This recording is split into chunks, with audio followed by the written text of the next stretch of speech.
You won't find a finer array this side of the strait. Farewell. Out of my sight, wretch. I've no use for a brandy. You can't even fill my...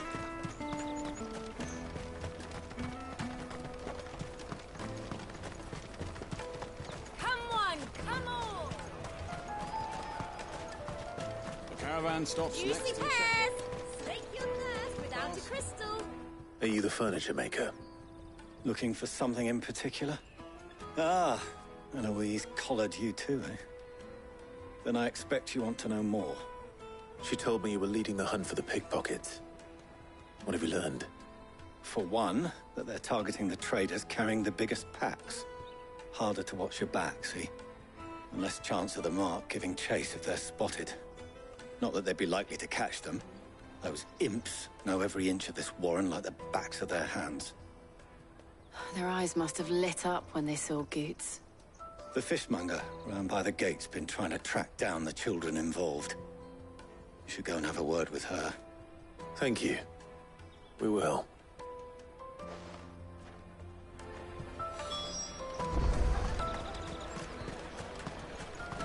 I'll take the large one.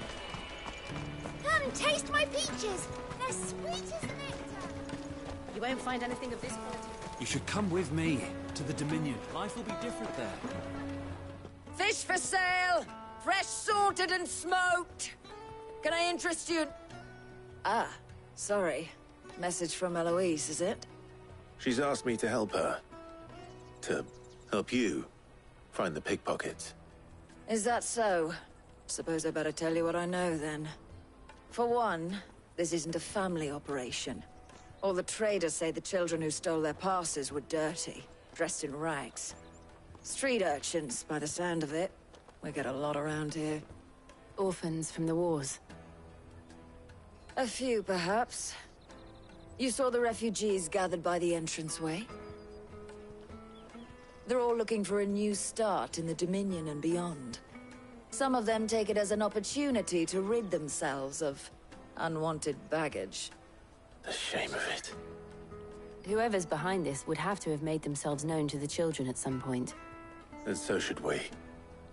You should start with the children around here, then.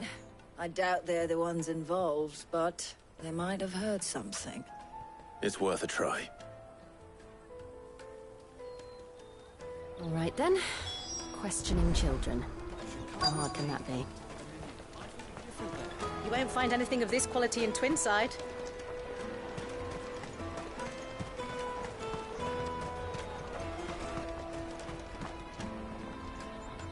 Do you have a moment?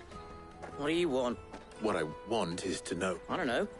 Nobody's asked me. What's picking pockets? Do you get paid for it? No, you get in trouble for it. So if they come calling, you know what to tell them.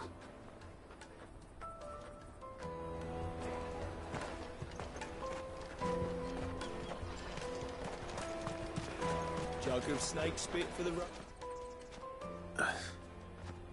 Excuse me? What do you want? I don't have any money.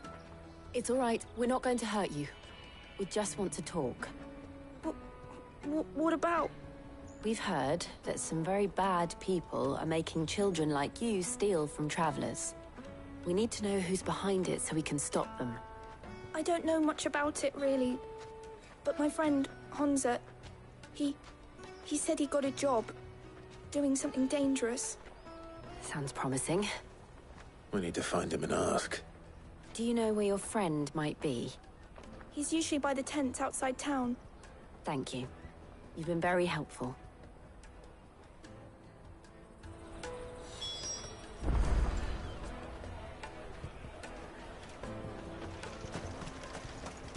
Come on, come on!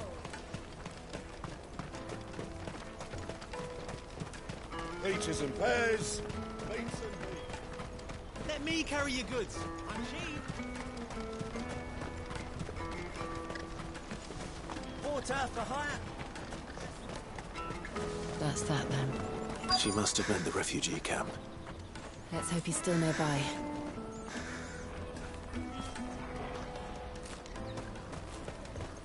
There are no crystals here. We have to keep going. That big fat donkey was easy pickings. He wouldn't have noticed if we'd robbed his boots off him. Yeah. Wish we hadn't handed over the pass, though. Could use one of those things to get out of this dump. Chance would be a fine thing. The moment they found out, they'd string us up by our guts. Would they now? Perhaps you'd like to introduce us to these charming characters. Shit! We're in trouble now! What do we do? You two get caught if you want. I'm off. Hunter! Where are you going? So that was Hunter, eh? Jill, you watch these two. I'm going after him. All right.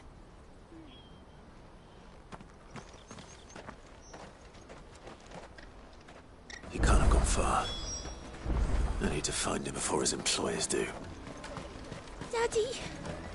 I'm hungry.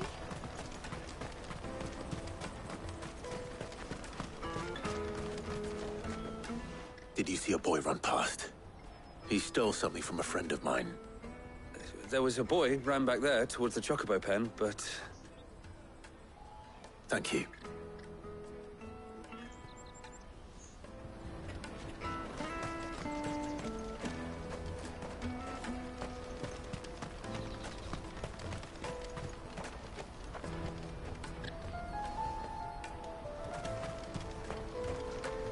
Let me carry your goods. I'm cheap. And nasty. Let me, my lord. You won't regret it. Out of my sight, wretch.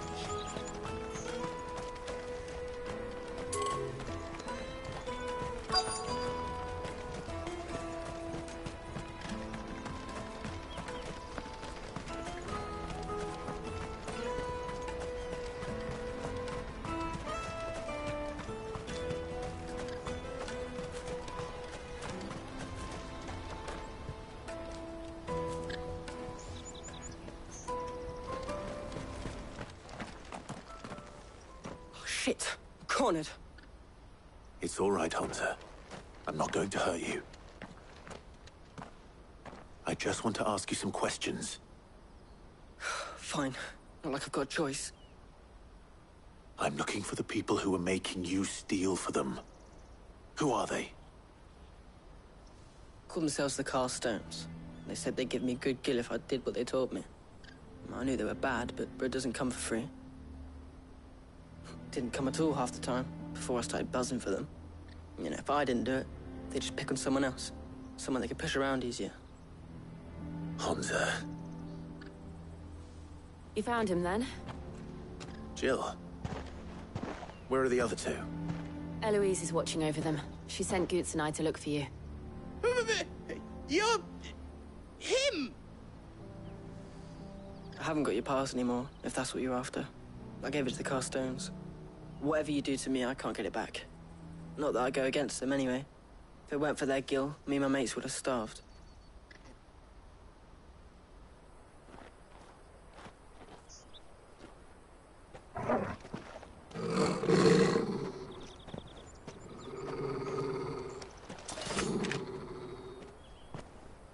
Cowards.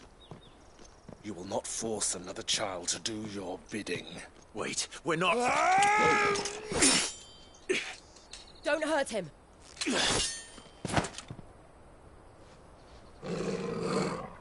You're making a mistake.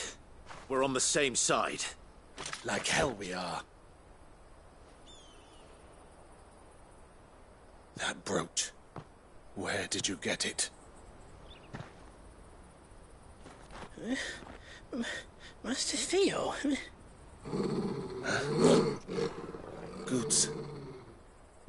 What are you doing with these people? Unless you're the ones my sister was talking about. Your sister?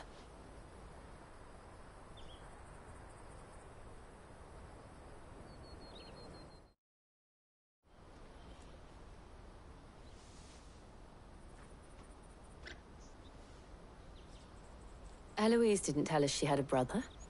And why would she? I'm just her back and a blade. Theodore, at your service. Sorry about before. Theodore, what do you know of the cast stones? Vultures who have made Boklad their hunting ground. They prey on the desperate, stealing from those with Gil and bullying those without it into joining their flock. I'd been looking into their activities in hope of sparing the refugees any further hardship. But it seems they've already stooped even lower than I'd feared. Hansa's a good lad. Don't blame him for what they've made him do. If he and his friends hadn't agreed to work for the stones, some other poor souls would have. On pain of death, most likely. Clive, was it? And my sisters asked you to help put an end to the pickpocketing. Then we all want the same thing.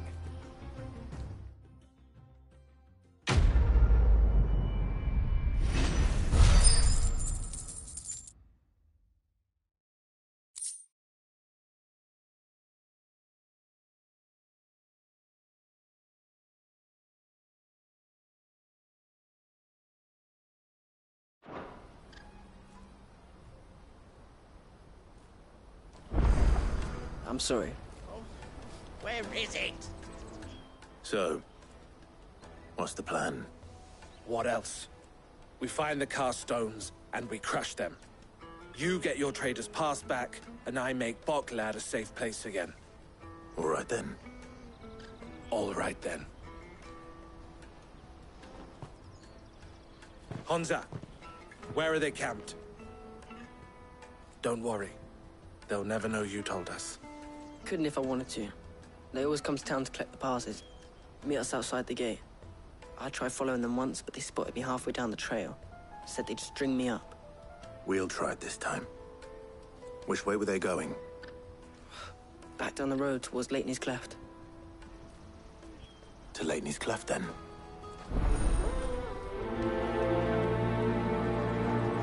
Leighton's Cleft is to the south, past the camp.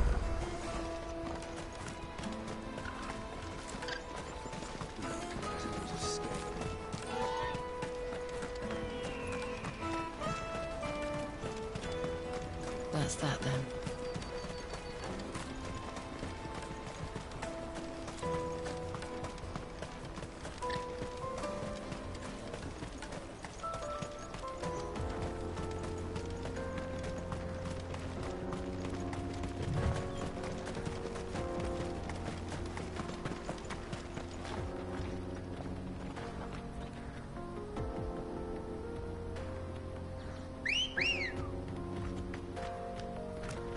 Good girl.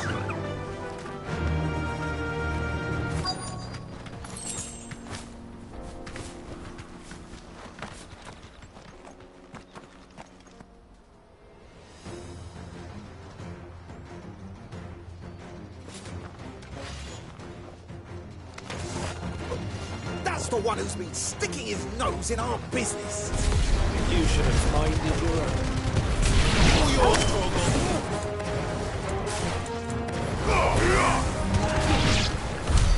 I doubt these were the ringleaders. But at least we know we're on the right track.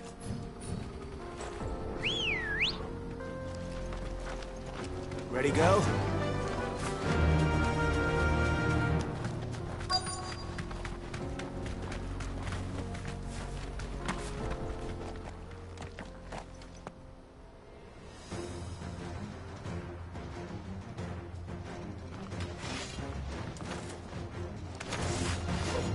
We got company!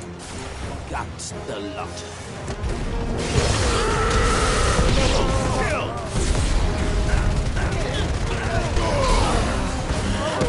There you go. It's over.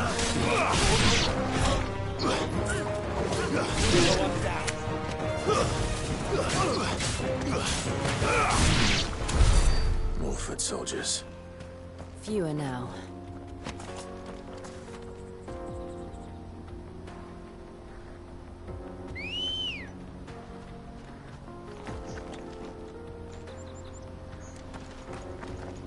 Come on.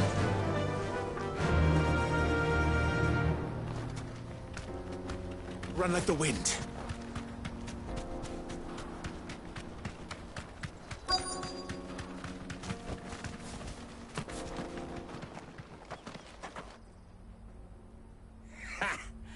Not a bad haul today, eh? Aye. Some of our new recruits are natural-born ne'er-do-wells. Especially the little ones. That Hans has got nimble fingers, all right. It will be a shame when they chop them off. But till then, let's make the most of it. Scum.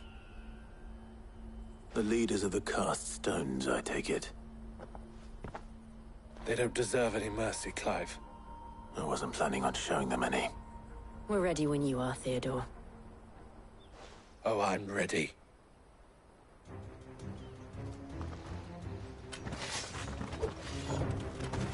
Fuck.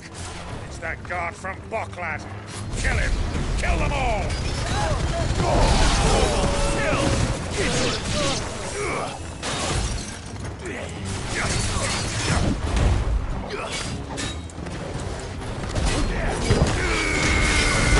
All yours, Torgal. Get him. Go, Torgal.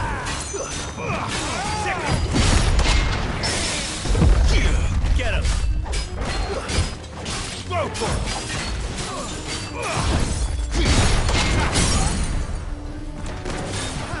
Soil and stone.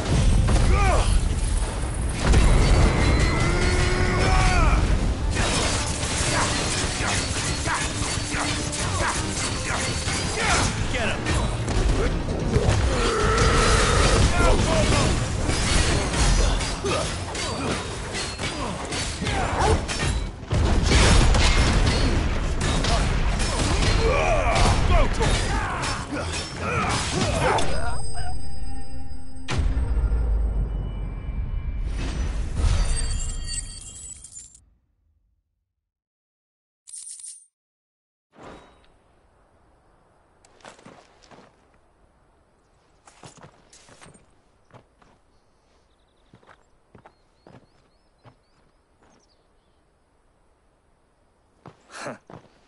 And they say crime doesn't pay.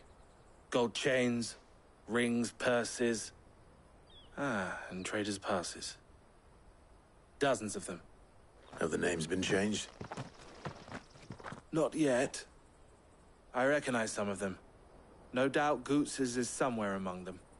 Now I just need to sort through it all and return everything to the people it was taken from. We should go and give Eloise the good news. Can we leave things here in your hands, Theodore? Of course. Oh, and, be sure to tell her of the part I played, won't you? We'll be glad to.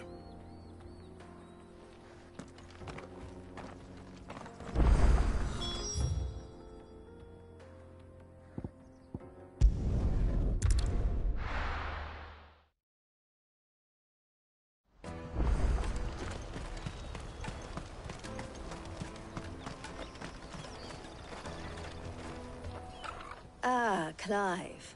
How goes the hunt? My brother isn't getting in your way, I trust? Quite the opposite.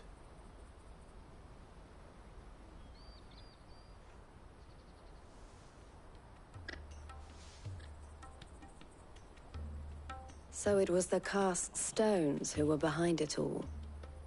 Theo told me he'd been on their trail. And their demise solves 3 problems at a stroke. That of the pickpockets, the bandits pulling their strings, and the passes they were stealing. I only hope yours is among the items you recovered. Only time and Theo's return will tell. Speaking of whom, welcome home, dear brother. You are too kind, Eloise. Here, Clive. Goots's pass. Ask him to keep a closer eye on it from now on, would you? I will. Thank you. El, I've asked our boys to carry the rest of the goods back. Can I count on your help in sorting through it all? Of course. I'll make some space in the storeroom. I expect you'll soon be on your way then. But it wouldn't do to leave without introducing yourself properly. Would it now? Sid. Don't look so shocked. We're on the same side. I don't understand. As you now know all too well, We at the Crimson Caravans are always happy to help those in need. For a small fee, we will move anything that needs moving. Be that goods to market, or bearers away from it. I was the first my sister helped escape. If it wasn't for her, I'd have been branded as a boy. I had no idea. It just so happens that we are seeking to expand our operation. And who better to join forces with than the leader in the field? Wouldn't you agree, Theo? I would. It seems our purpose is the same in more ways than one. So what would you say to working together again? It would be our pleasure. And our honor. The honor is ours. Here, Clive. This is for you.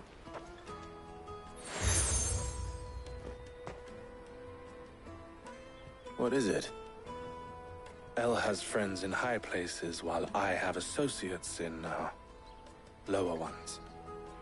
That mark is proof that you're a friend to us both.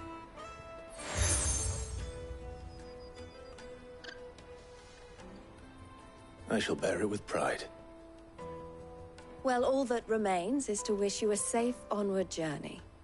Goots's pass should secure you a place on the caravan, but if you encounter any difficulties, we would be delighted to provide you with a coach of our own. For a discounted price, of course. Say, 9 million? We'll try the caravan.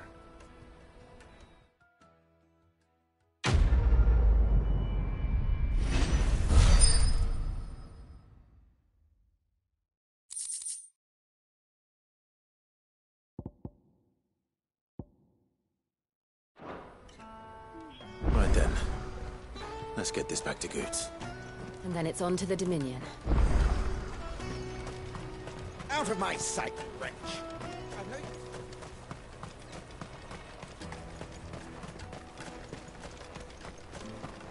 Come on, come on! The caravan stops next. Juicy pears! Slake your thirst! What I'd really want to be is a blacksmith. Here you are, Goots. Try not to lose it again. Me pass! You found it! Oh, thank you so much. Nan would have killed me if I'd come back without it. I'll have to say thanks to Elle and Theo, too. So should you, Hansa. You and your friends don't have to steal anymore. If anyone threatens you again, you know who to turn to. We do. And we already have. Miss Elle's given us a job shifting the chocobo shit out the stables. It's hard work, and the pay isn't half what we got from the Stones. But if we stick at it, we'll keep ourselves fit. You stick at it, then. And Goots, I'm sorry for stealing your pass. That's all right. I've got it back now. And all's well that ends well, eh? You said you're trained to be a blacksmith, right? Well, I'm gonna be your first customer. I'm gonna save up all my gil and get you to make me a massive sword. I'll do me best. Till then, eh?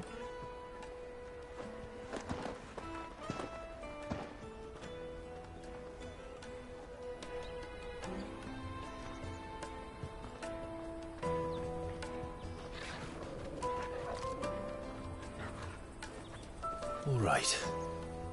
We have a place on the wagon.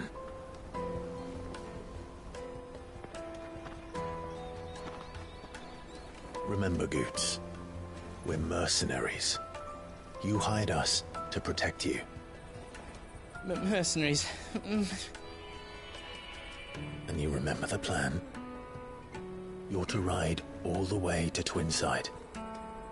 Jill and I will go with you as far as the outskirts, then find our own way in. I'll buy that stuff I need. Right. And we'll scout out the Imperial's defenses. There's a square with a big bell tower right in the middle of town. If you get lost, or out goes wrong, we can meet up there. All right. Let's go.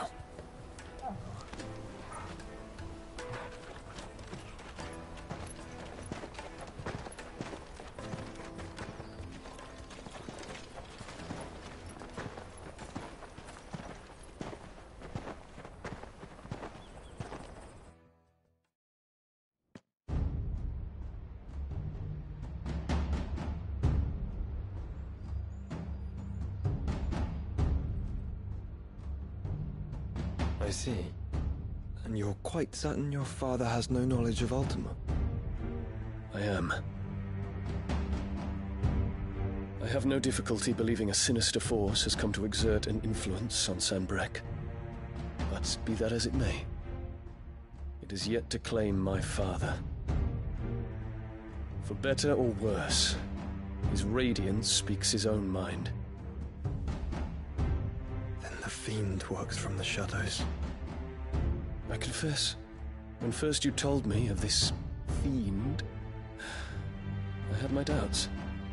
And more than a few at that. A beast that labors to plunge Valisthea into turmoil, all in pursuit of your brother. But that wound is proof enough that evil is afoot. Then I have your answer, Your Highness. You will join me in my fight. I cannot. Not yet. Your Highness, please. As you are aware, the Dhalmekian army is at our gates. They have lost their mother crystal, and with it all hope of a negotiated withdrawal. It is but a matter of time before they invade. If Bahamut is not here to meet them, my people will be slaughtered. Though not by Hugo Kupka, thanks to Ultima's machinations. I know the fate of your people weighs heavy on your conscience, but if we do not put an end to Ultima's plans, they shall face a far darker fate. The chaos he would wreak would sweep all of Valisthea into the abyss. The lives of every man, woman, and child in the Twins are at stake. I believe what you say, Phoenix. But I have duties of my own, and I must discharge them. Come what may.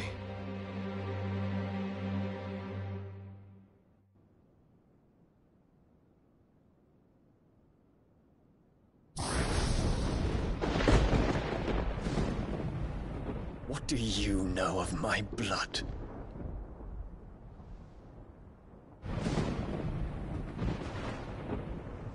I know that it is wholly unworthy of the highest offices of state, which rightly belong to those of purer breeding.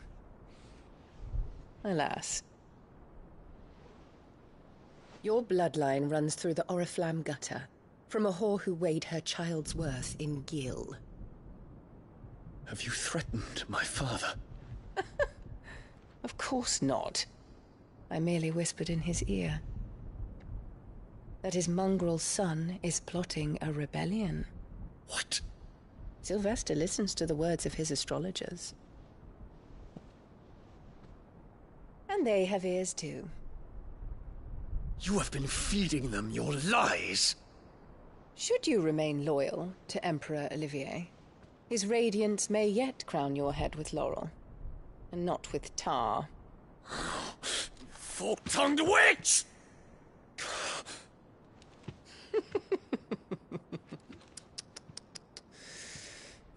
In consideration of your long years of service to the Empire, I shall forgive this uncharacteristic rudeness.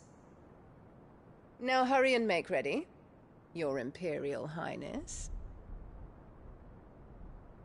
Emperor Olivier expects much of you, Dion.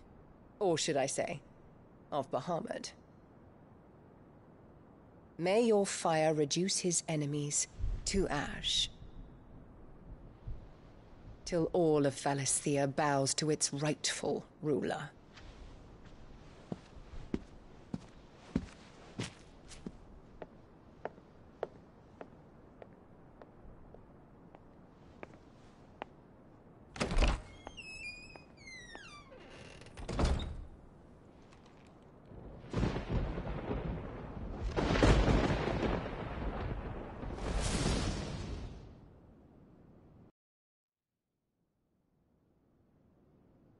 There is another darkness that has taken hold of Sanbreque.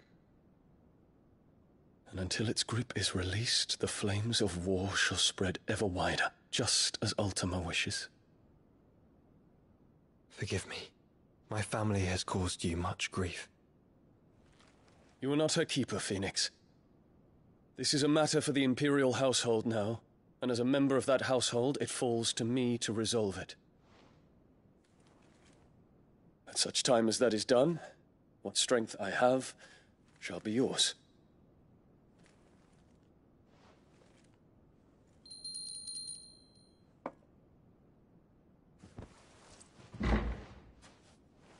Thank you, Your Highness.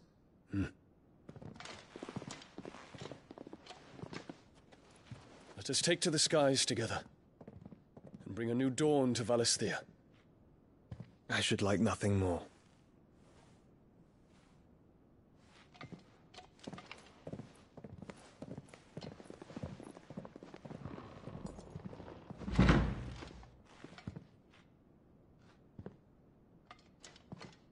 Terence. My prince. Tell me true. Do you believe what I'm about to do is wrong? We dragoons have but one leader, Your Highness. And we shall follow him unto the very end. Thank you.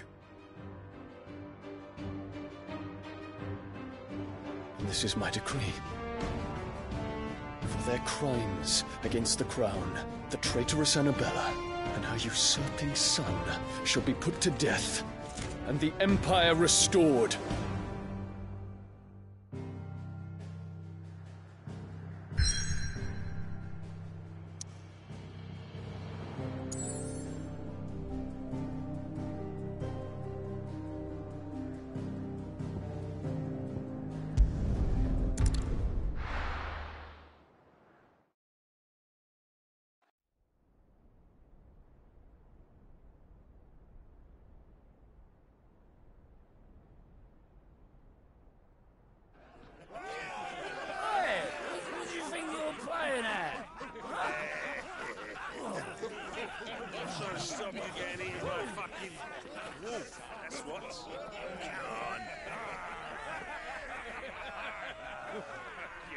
One would never guess that these people stood on the brink of war.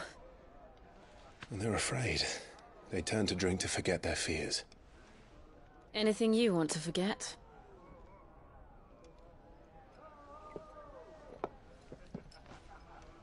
The harbor is empty, and half the market stalls too.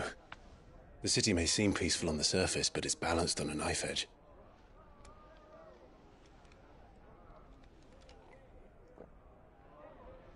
Were we to give it a nudge, it might be just the distraction we need to reach the Mother Crystal. I thought you might say that. We should send for Gav. We'll need someone to keep the fires we start from going out. And we can busy ourselves scheming until he gets here. I'll send a Stolas then.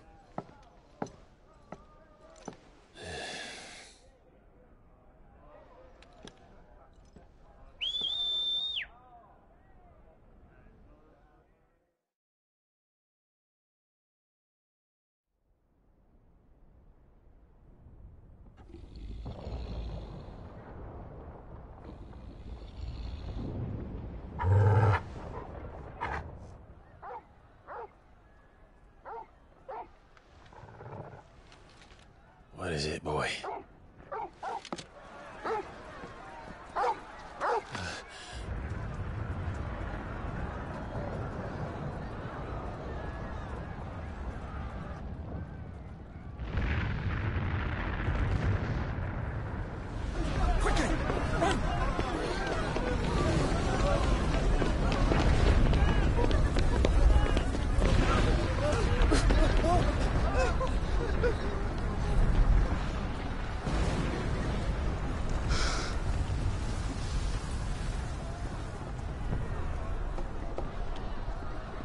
What's happening?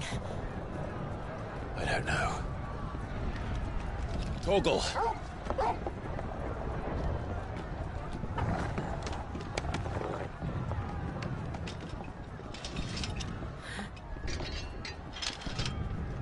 This way.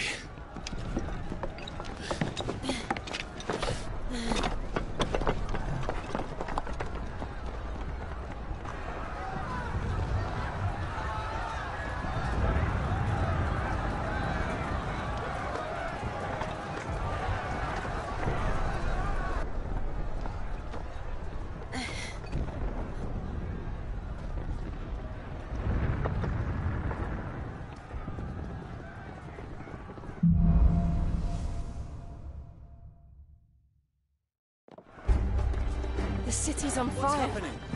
I'm sure Goots is fine. He'll be making for the square. The one with the bell tower. In the middle of town, right?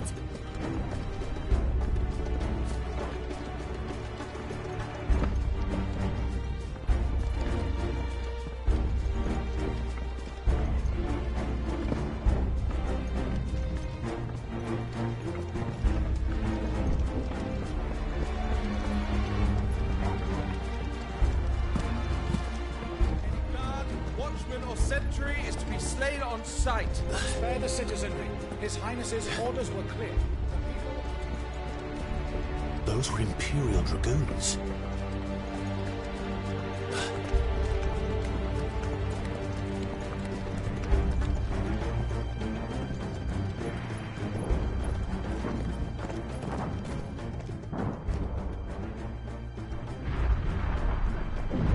What in the hell is going on?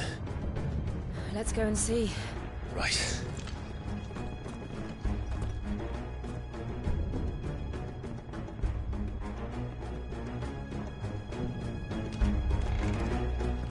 But first we find Goots.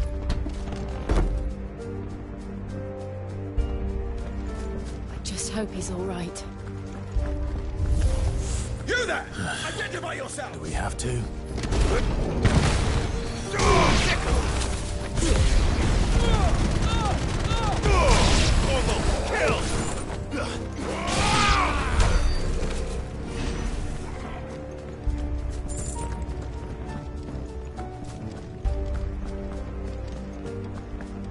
They're armed!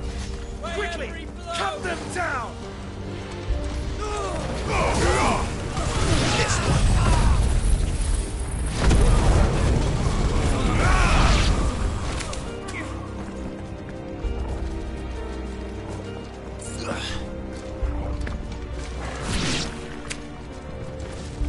It's over.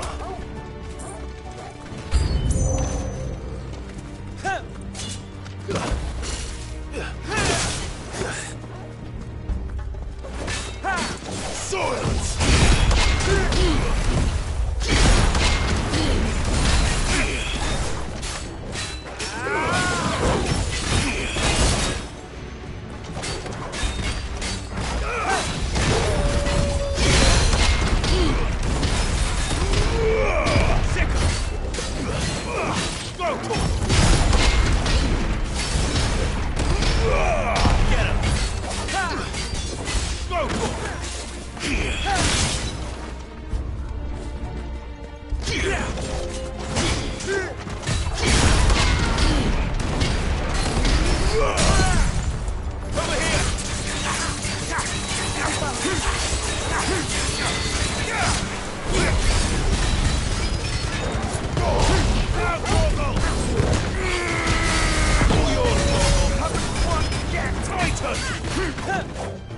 Over here!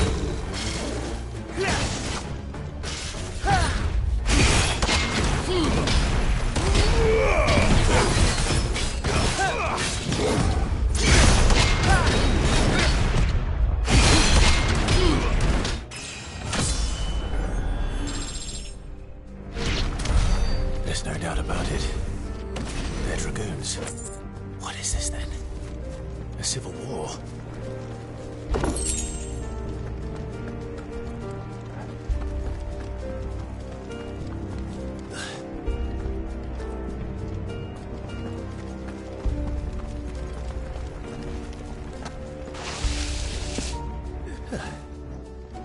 Never thought I'd be glad to fall into a sewer.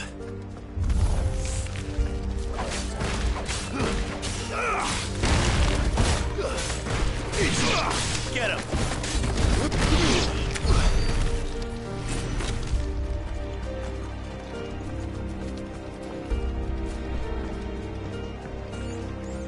Ward secured, Captain.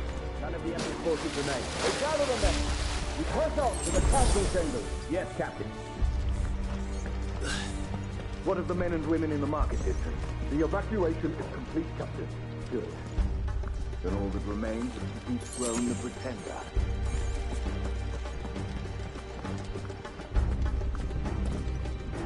There it is. The bell tower. Right. Let's go.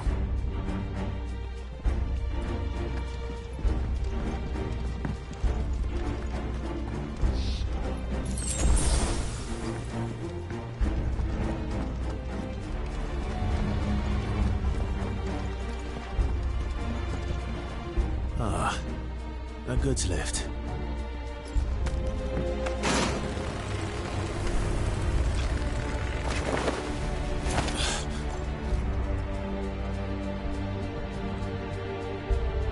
Where in Gringer's name did you come from?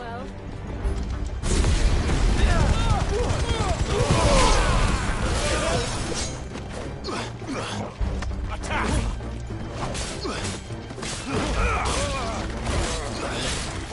This one.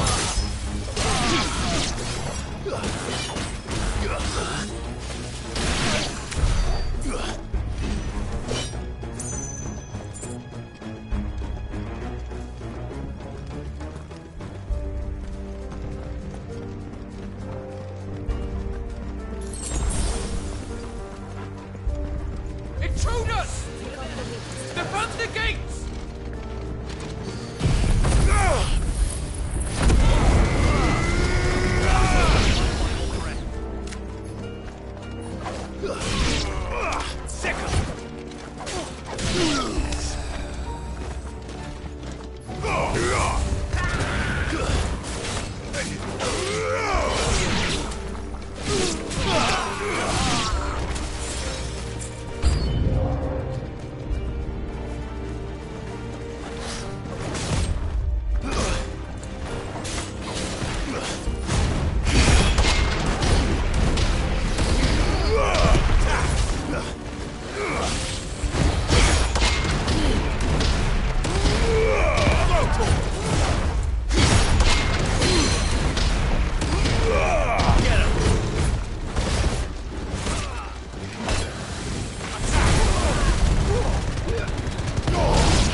Damn it. We'll have to find a way around.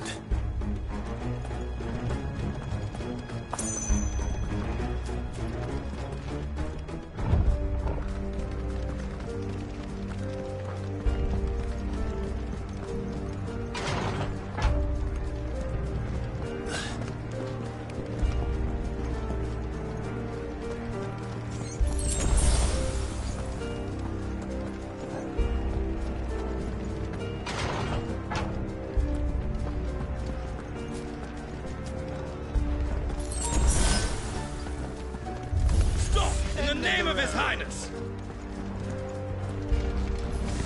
Over here! Mogul, kill! Arise!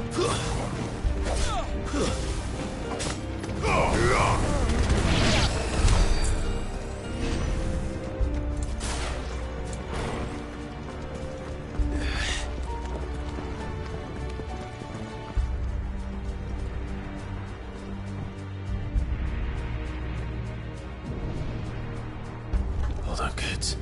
We're coming.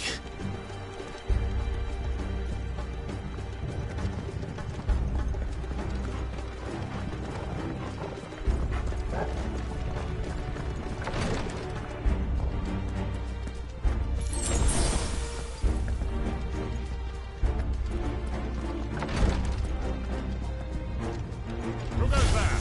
In the prince's name, None shall pass!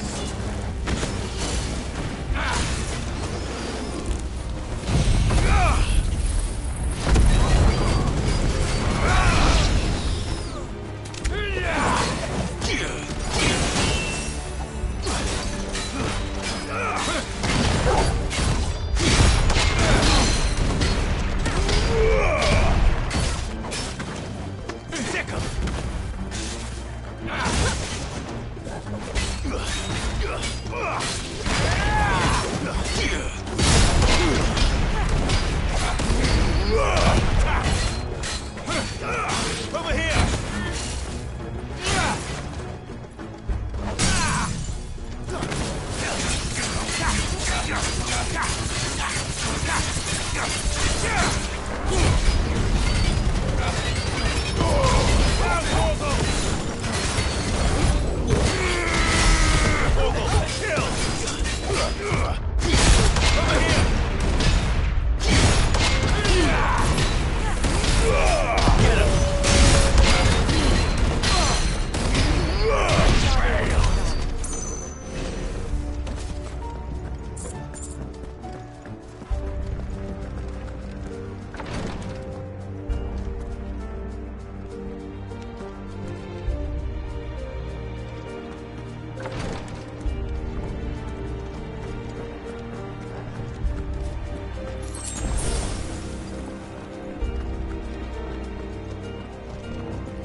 Enemies on the ramparts! Kill them!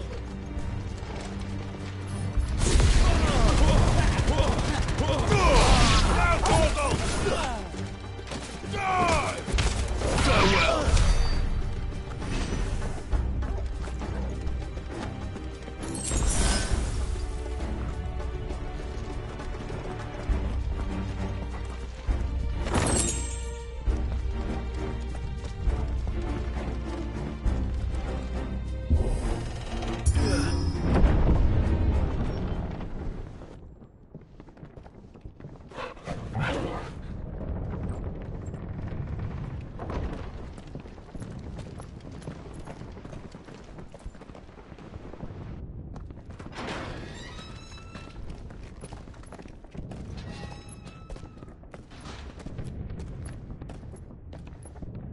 Can you see him anywhere?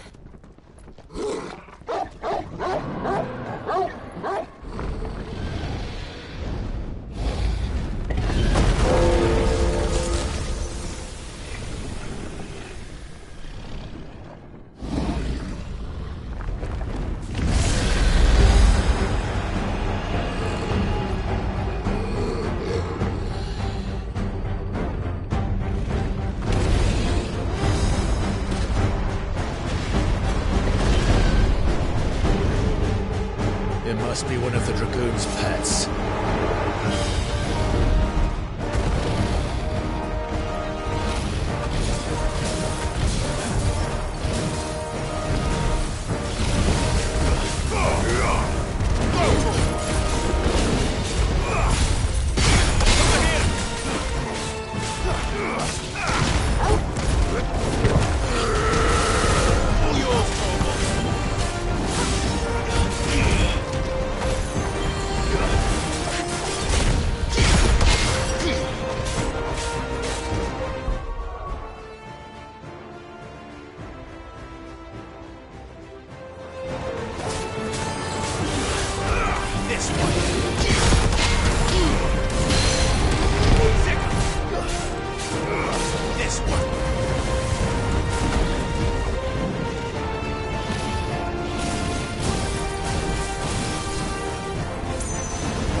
Nice try.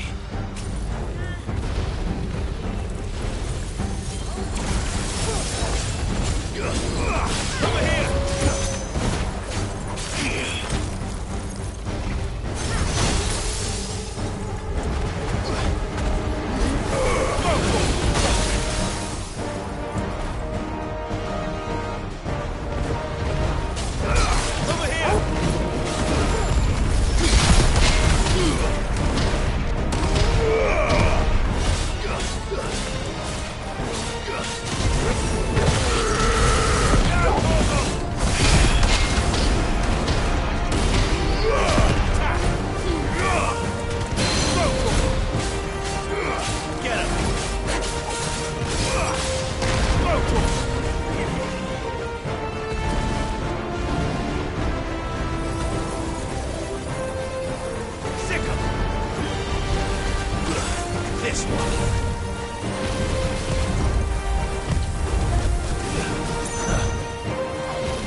Over here, Clive!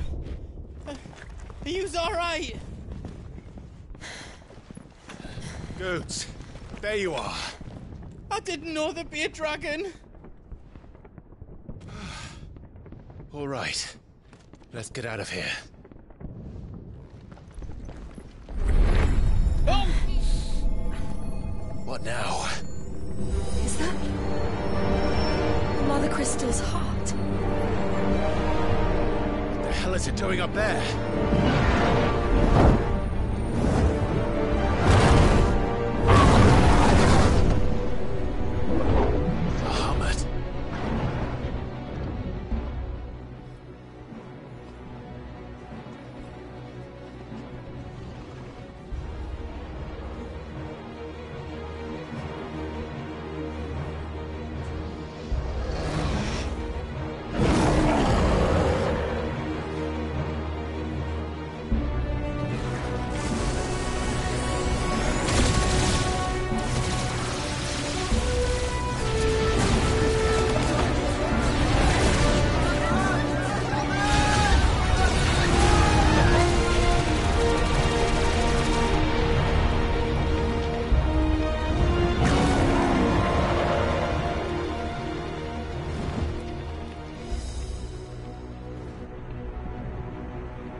Your Highness, don't do this! We must leave. Now, Your Grace, I beg of you. This is not what he wanted. Something's happened. Forgive me, Yut, but I must put a stop to this. Your Grace!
So, what do we do now, then? We destroy the heart. We might come back! As soon as the flames die down, the Imperials and the Dalmex will move in. This may be our only chance. And Bahamut has gone for now. You should get as far away as you can, Goots.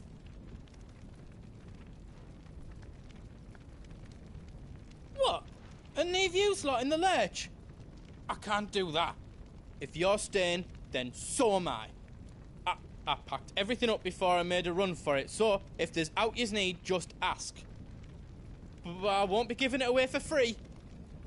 Nan'd never forgive us if I did. Thank you, Goots.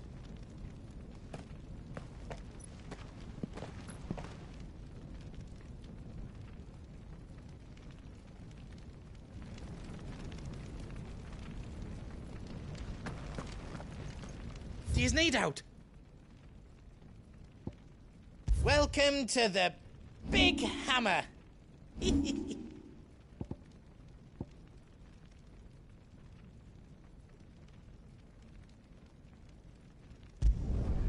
Reckon I did a good job.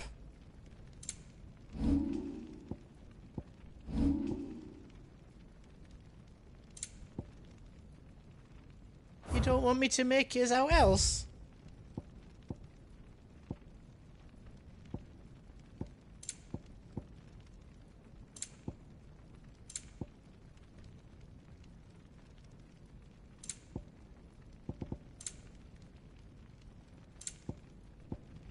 All done then?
Give us a shout if you need out else. You be brave now, boy.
Drake's tail is right there, Clive. It's time to free Storm from the Crystal's curse. I might need a moment to prepare. Of course.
Drake's tail is right there, Clive.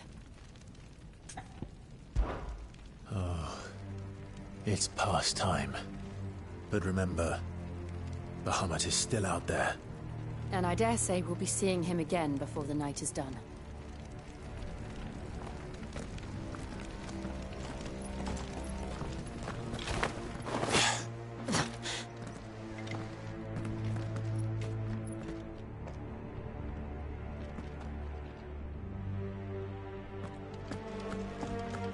No more roads. We'll have to find our own path. Do you feel that, Clive?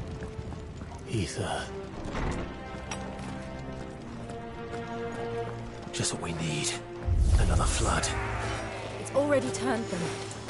Then there's no reason to hold back.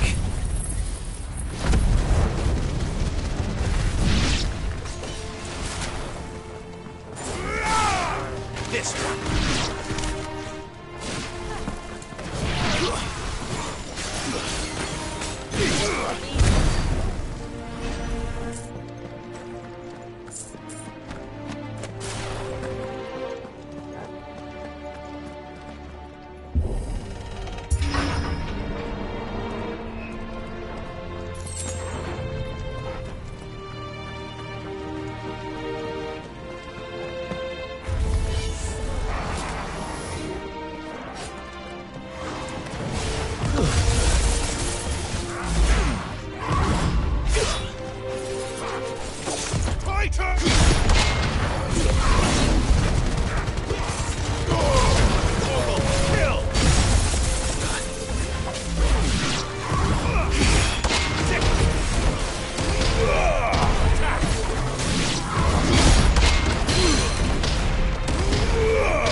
There must be a way to climb up.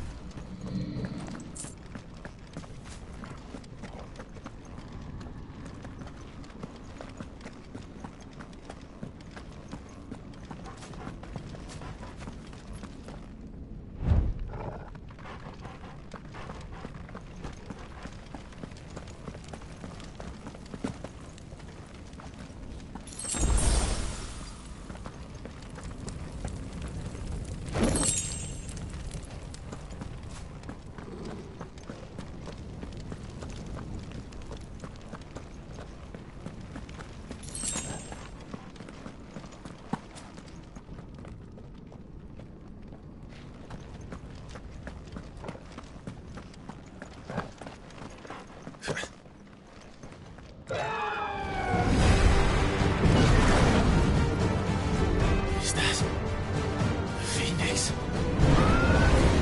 Joshua! What is he doing? Keeping Bahamut occupied.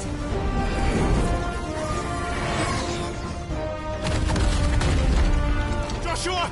Joshua!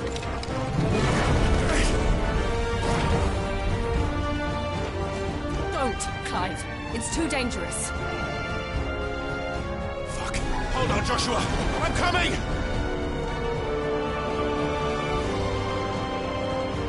We have to save him. And we will. We just need to keep moving.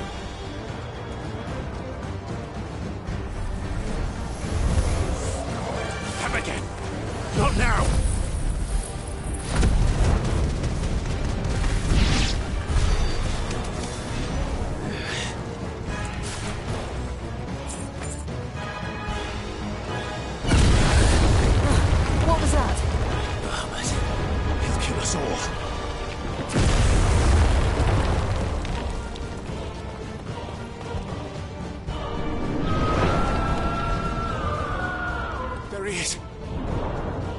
Joshua! I'm here, brother! Clive. He can't hear you. Joshua! They're heading for the heart. Then so should we.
For this!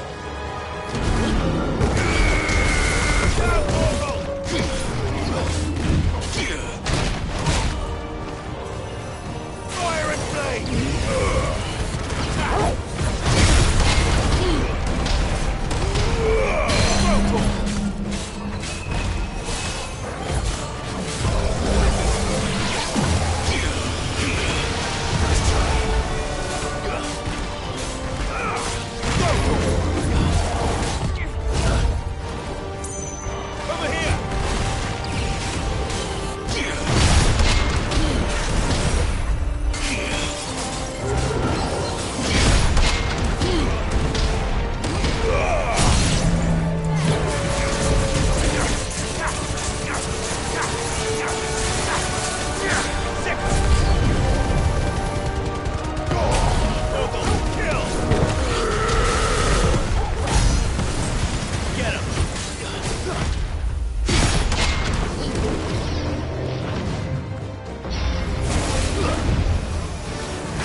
Are those the council chambers? How are they still standing? I don't know.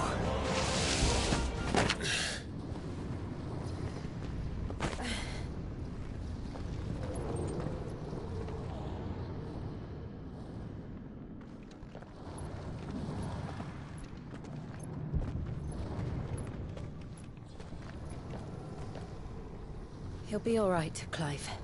He's a survivor. We're getting close.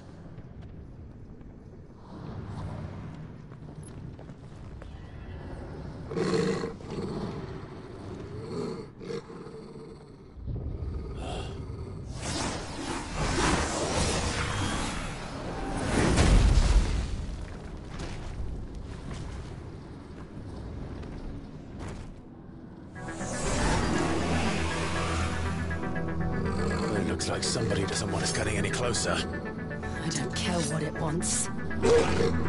Neither do I.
These beasts...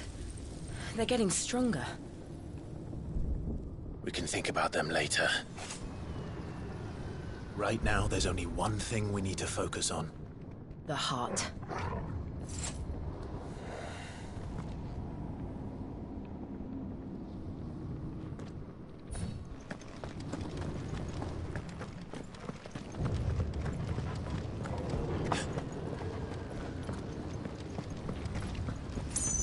we might be able to get up through the building. It's worth a try.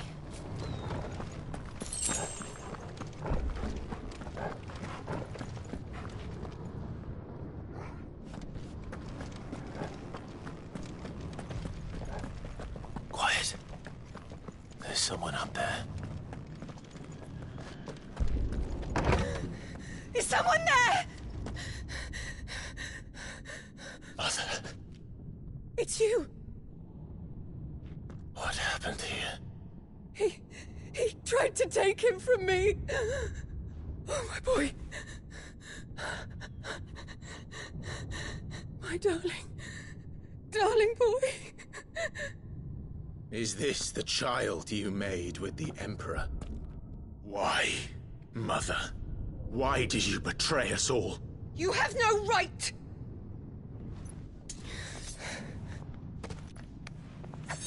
Answer him. We took you in, savage.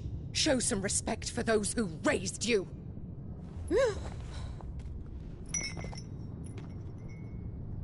Honorable Elwyn, always thinking of his precious homeland. But what worth is a homeland in a world beset by the Blight? Father did not seek to protect his country. He sought to protect his people. A leader's duty is not to protect his people. It is to protect the source of his sovereignty. The noble blood that runs in his family's veins. So long as this bloodline remains unbroken, what does it matter if a nation falls? One can always found another. Unlike him, I did my duty. I preserved my line. I bore a son of the noblest blood, to whom the whole world might kneel. That is why I gave Rosaria to Sambrek, that I might join my line with the Lesages and birth a savior of this benighted land, blessed by both Bahamut and the Phoenix! You sold your country for a child. Why did he need another? You had Joshua. I had nothing. You were always your father's son, so very strong and bold and daring, and yet you failed to awaken. Would that Joshua had been granted 1/10 of your strength? Oh! How the nobles laughed that Elwyn's firstborn was surely the son of a concubine, and my own, not long for this world. The shame of it! The shame of being slandered by one's inferiors! How could you ever know how that feels? It should have been you! Why didn't the Phoenix choose you? Joshua's every waking moment was spent trying to shoulder the burden that you and the Phoenix and the Duchy foisted on him. That's why I became his shield. To help bear the weight. But what did you do? You betrayed your own blood and surrendered your son to his fate! Joshua, my darling boy. I never meant to hurt him. The soldiers' orders were clear. He was to be spared. Why did you survive when the only one I truly cared for died? What? Have you not looked out of the window? Joshua is here! The Phoenix lives on! He's battling Bahamut as we speak!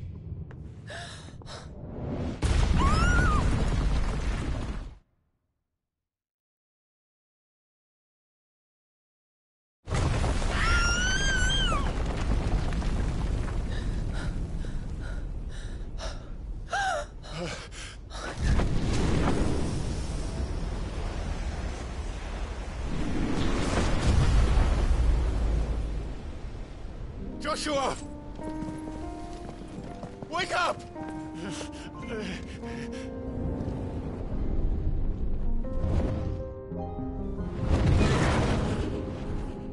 I am a shield of Rosaria.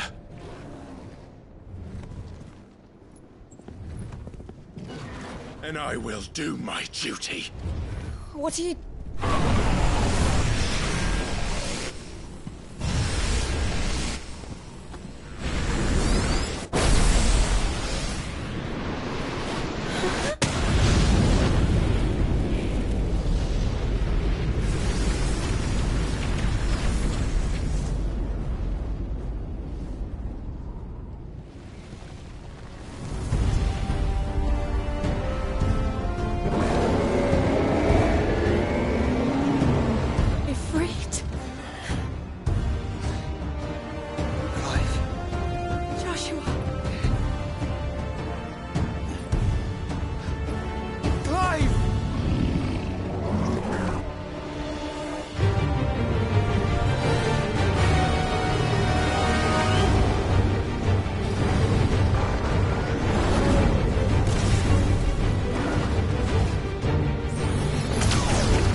consequences.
Thank the Founder.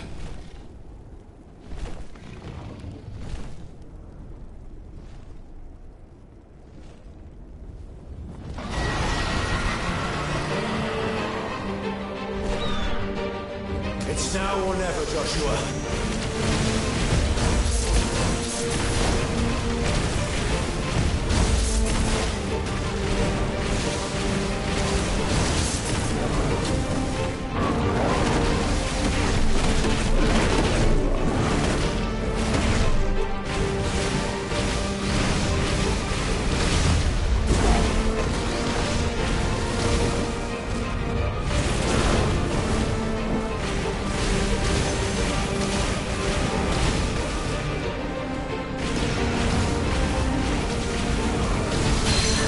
Done yet.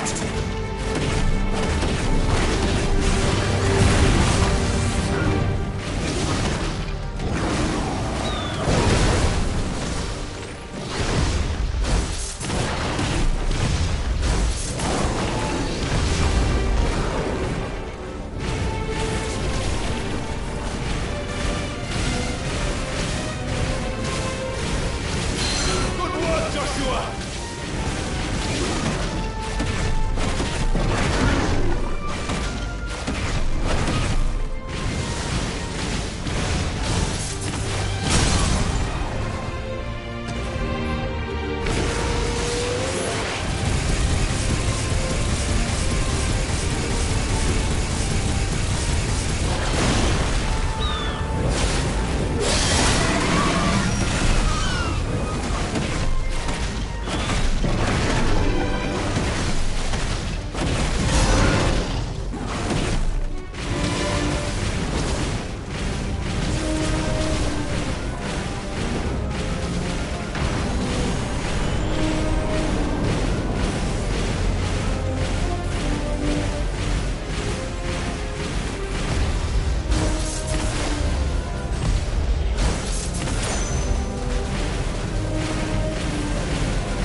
Sure.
This is drinking the ether.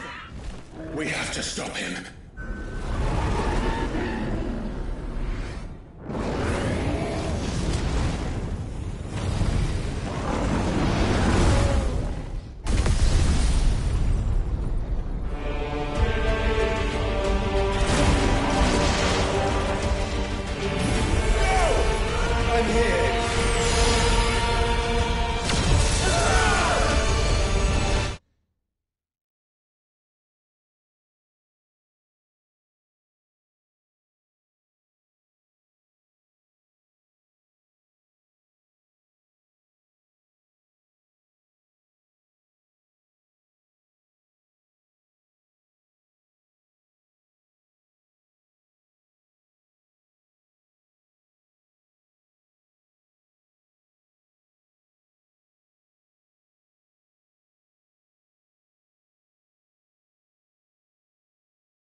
Stronger than this. Come on, Ifrit. Show us your true power.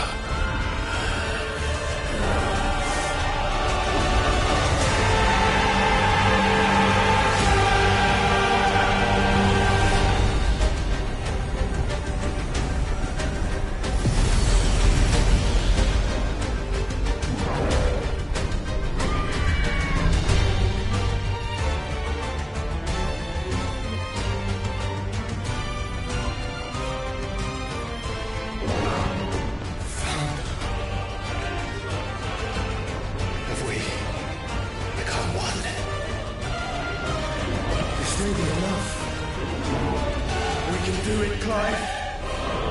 We can. And we will. Together.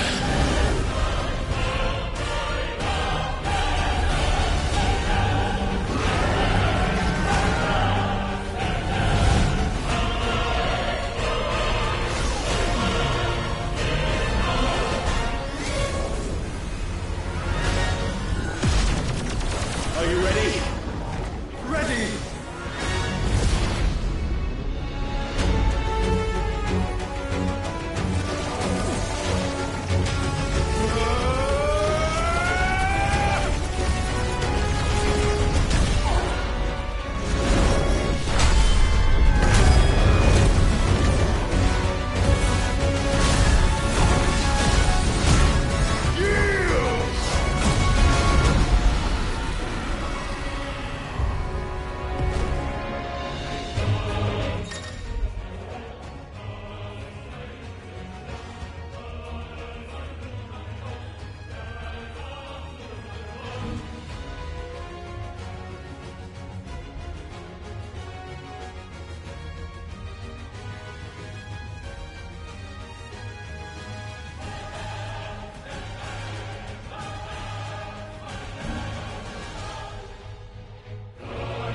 How can we hope?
To match such power by trusting in our own.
Clive!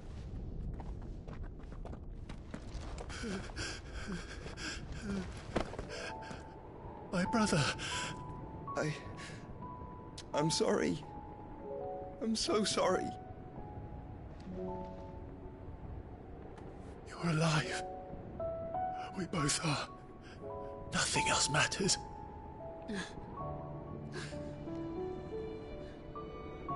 I never dared hope that I would see this day.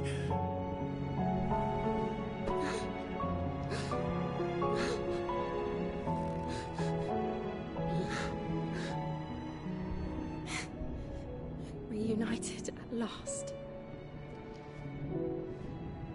Jill.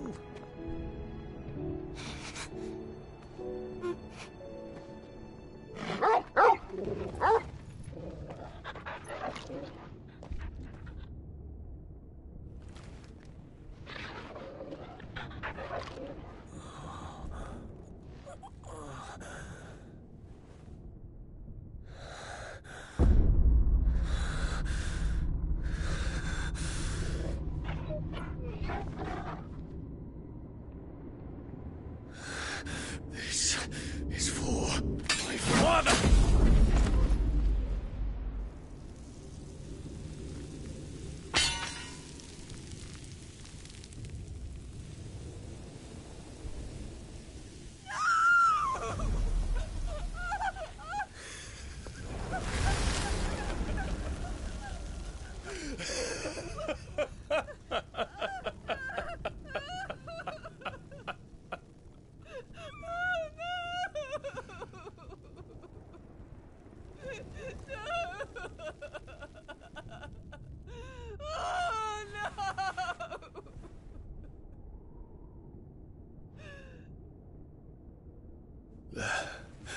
It is done.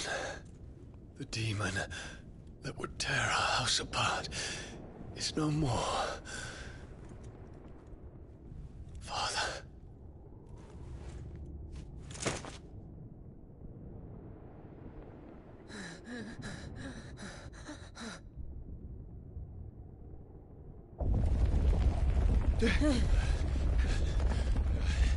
The Mother Crystal. It's collapsing. Right. We need to leave. No. Wait.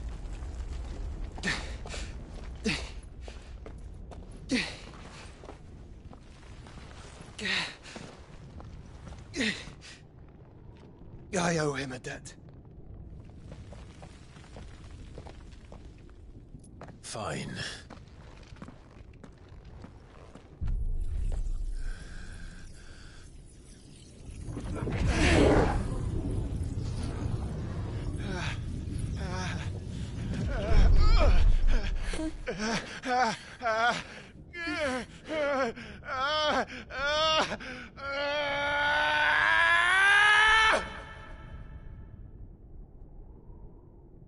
You there. Tell me what section. Little as you. Take questions. Don't reinforce the walls. This is our situation. Report, Captain. It could be supplies of freight. Can nothing be done to call them off? I regret not, Your Radiance. The Dragoons answer to none but His Imperial Highness. The Council is powerless to intervene. We're hearing reports of rebel Madness is this, Dion. throughout the neighboring districts. Focus all efforts on extinguishing the fires around the capital. The city can wait. Don't dally, man, go! Your Radiance. And I want you to find out Make sure the doors are locked. next movements. By the light! Dion, have you taken leave of your senses? Call off the Dragoons at once! Fear not. The populace will come to no harm at their hands.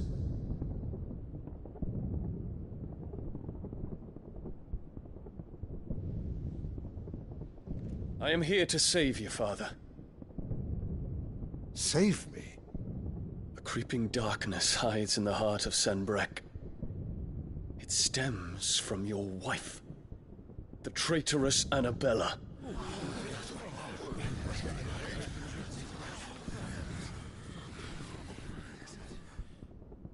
Not another word, Dion.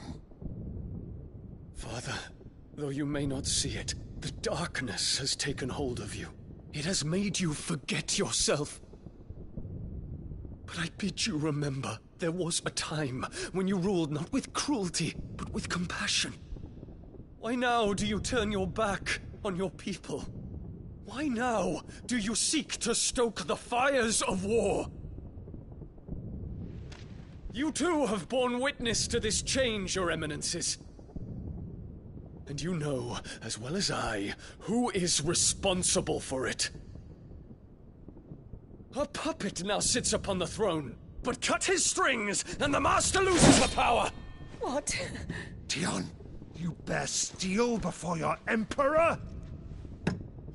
Guards! Take him!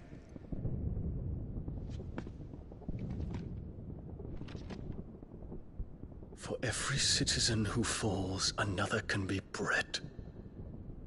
For every home that burns, another can be built. Those were your words. But when the last of your citizens has fallen, and all of their homes have been reduced to ash, what will become of your empire, of its rulers, of your god?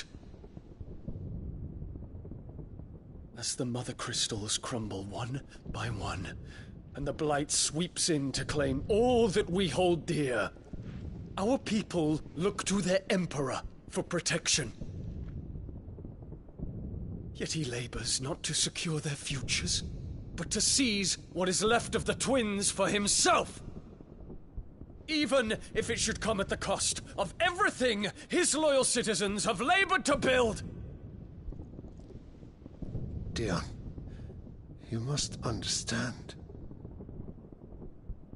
A small price to pay, is it not? You've been blessed with great power, Dion. Enough to win me the world. So go, claim Valisthea for me, brother.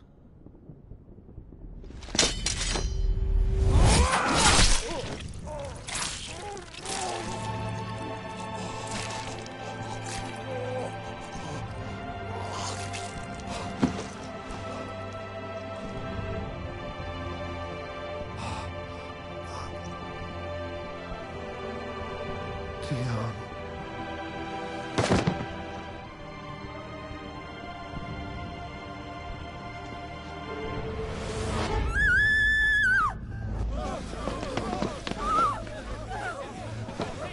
Gods! Gods! Father. Poor father. How he doted on his children. That he would die to protect me was plain. It was but a matter of when. You planned this? You did well to endure so long. But you broke in the end, as I knew you would. And now Muthos approaches. Put him to the proof. I would see if he breaks. Go, Bahamut. Kinslayer.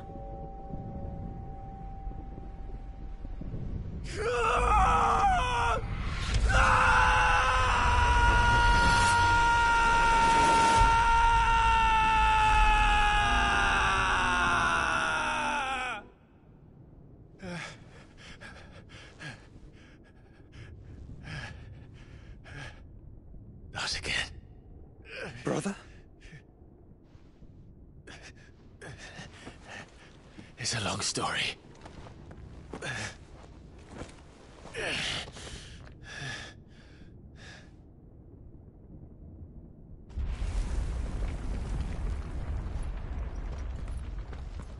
You cannot stay here, Mother. Come.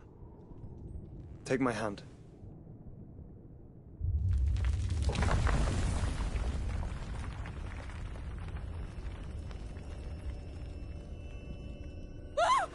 Get away from me! This is all just a dream, just a bad dream! You will not take me, Shadow! You will not take me!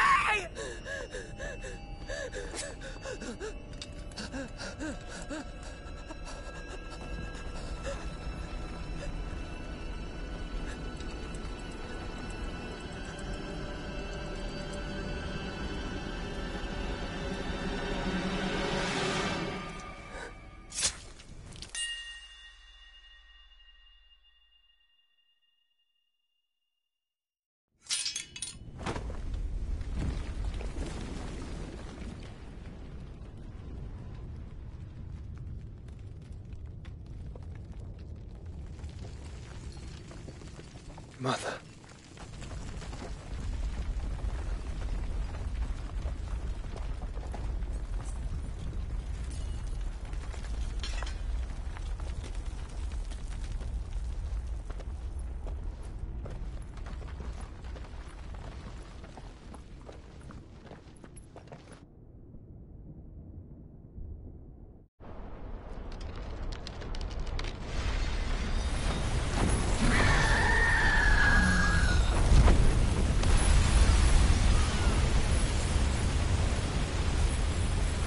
If it is consciousness that weaves your wills together,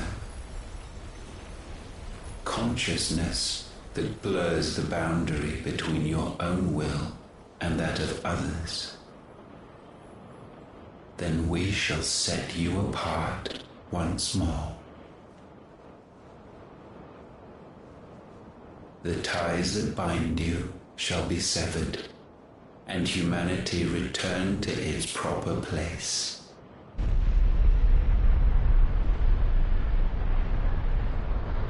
By primogenesis shall a new age of reason begin.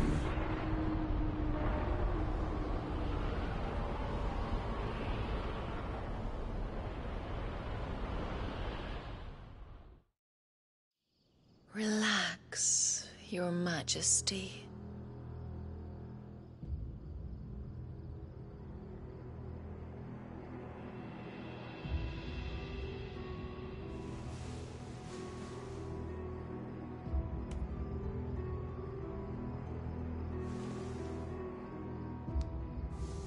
Don't you want to play?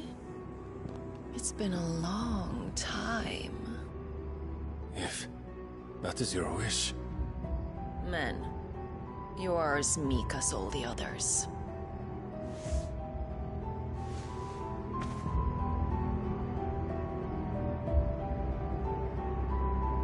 Such feeble creatures.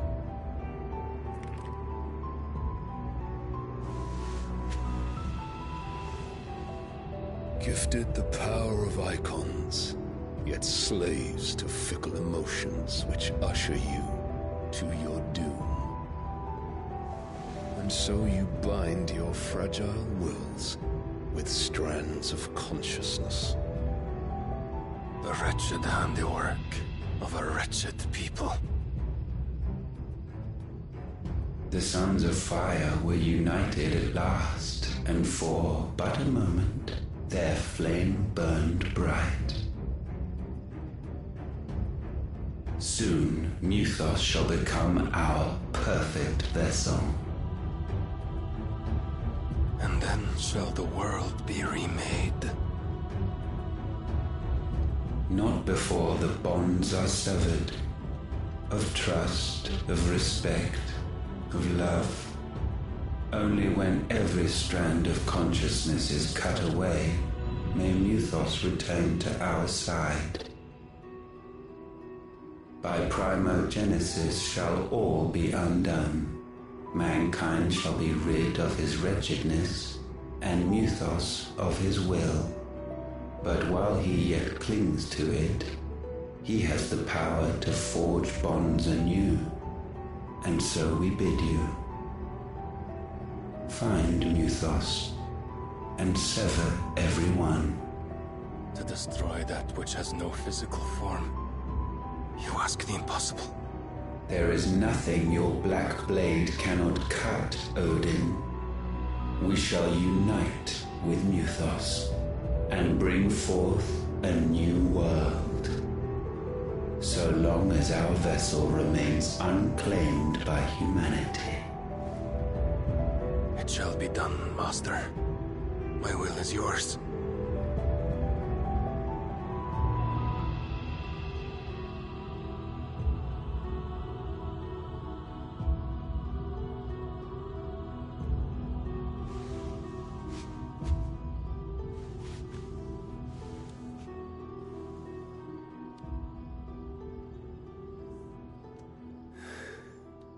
Mother.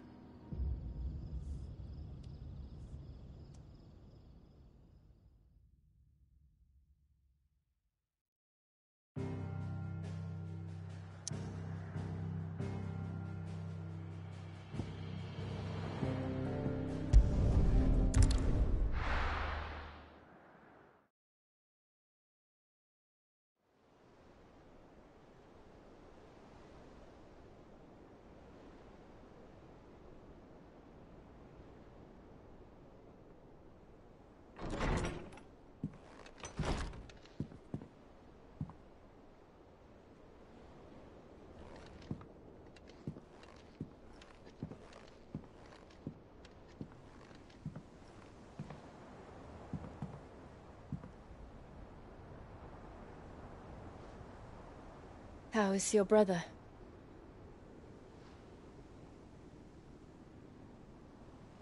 Asleep since I returned from the Dominion.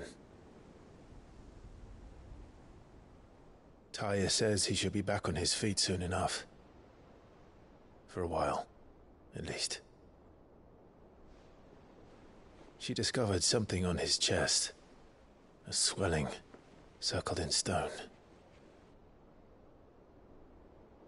The curse.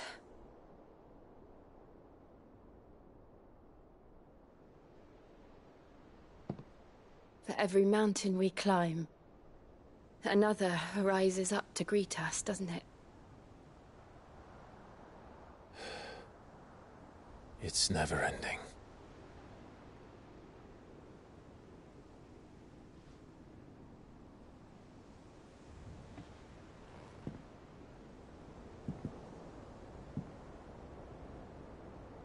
Even the sky seems to have grown tired of it all.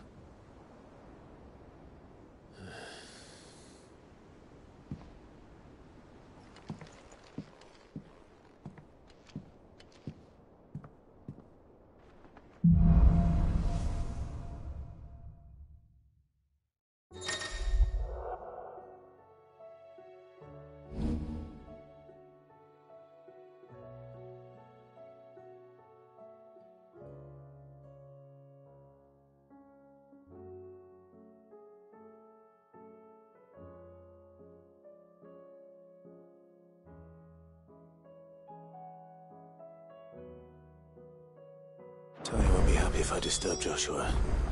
While he rests, I might as well see what Otter has to say.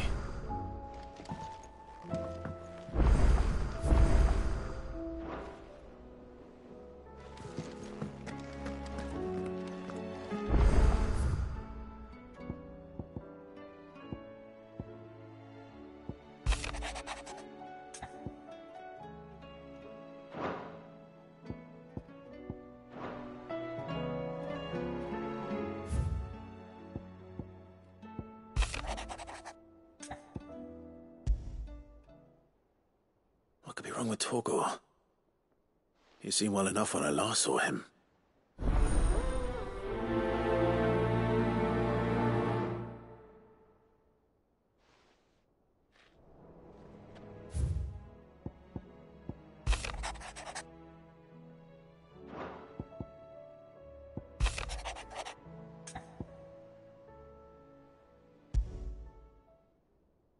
Trouble with the ledgers.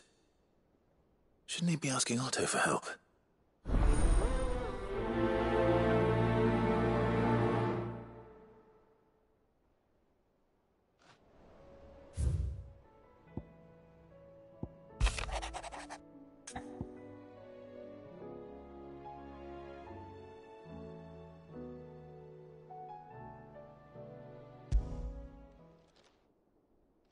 Hopefully it's nothing. But I should speak to Blackthorn just in case.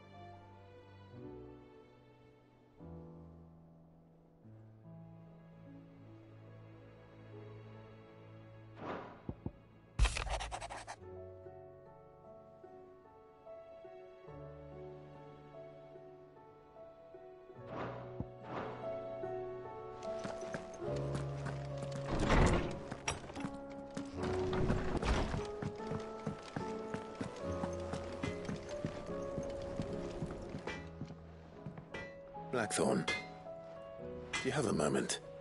Not really, no. This won't take long. I just wanted to ask how you're getting on. August was worried about you, that you might still be doubting your craft, even after learning the trick of that cuirass. Is there something else weighing on your mind? Perhaps sharing your thoughts might help. That bastard's like a dog with a bone. Still, you've got a keen eye, I'll give him that. He's just, well, Karen showed me something.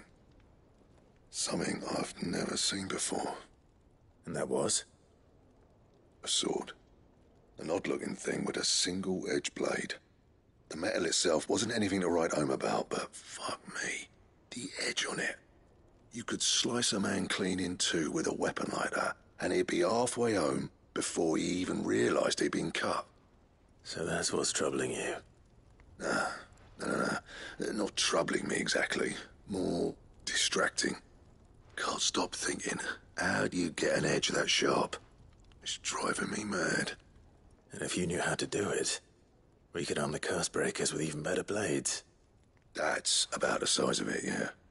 I'll see what I can find out. Sharper swords are always welcome. And we can't have our master blacksmith being distracted. You're a soft touch, you know that.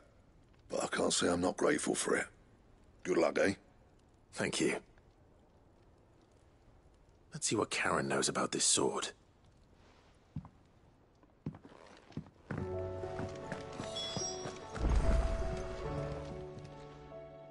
I got your note. You think something's wrong with Torgal? So you can read. Congratulations. But I didn't say I were wrong with him. I said something weren't right. He's not been eating me treats. He used to love cracking the bones from Molly's boiled brown, but now he won't so much as look at them. Didn't like him. Which is why I'm of a mind that his mind's on something else. You've not been working him too hard, have you? No harder than usual. Is that it, boy? Do you need a rest? What was it you said he was? A frost wolf? That's what the lawsman seems to think. Then maybe this all has something to do with whatever it is that's woken inside him. I suppose things have been different since Rosalith. Perhaps Hippocrates knows something. Instead of everything, you mean? Perhaps. You're looking well, Karen. What do you want? Out with it. I want to know about the sword you showed Blackthorn. Single-edged and extremely sharp. Running around after him again, are you? I suppose I am, yes. But I need to help him find out how to work an edge like that. It's driving him to distraction. Little wonder, I suppose. There's not many like that make it as far as the twins, and those that do go straight into private collections. Which made it nice and easy finding a buyer. Can you tell me who bought it? Where is it now? You think I tell people who my clients are? Suppose you're not likely to go nicking him off me, are you now? Fine. If you stop mooning at me like that. Lord Ignac's the man you want. Dalmekian bloke. Collects weapons and the like. And he's got more money than sense, which is why he's one of my favourite clients. Reckon he'll still be at the inn in Dalamil, where I left him. Thank you, Karen. Oh. And he's a touch eccentric. If you take my meaning. I appreciate the warning.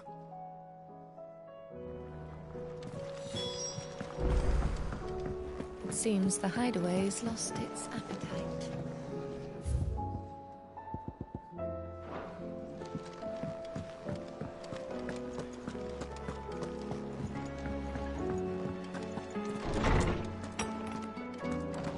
There's a storm coming soon.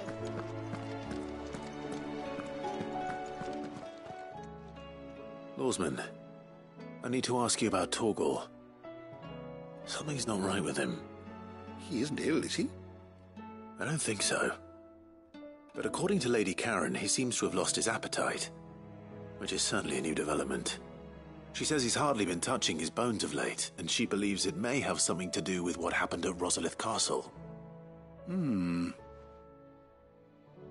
I rather think she might be right, though not about his appetite. All canids are instinctively inclined to crack open bones for the rich marrow that resides within, and I see no reason why a frostwolf should be any different. Accordingly, I suspect it is not a lack of appetite that afflicts Torgal, but a surfeit of it. If we assume that his newfound magics require additional nourishment to sustain, it may well be that the bones Lady Karen is accustomed to providing are no longer sufficient. Frostwolves, after all, habitually prey upon far larger animals, whose bones may yield altogether different nutrients.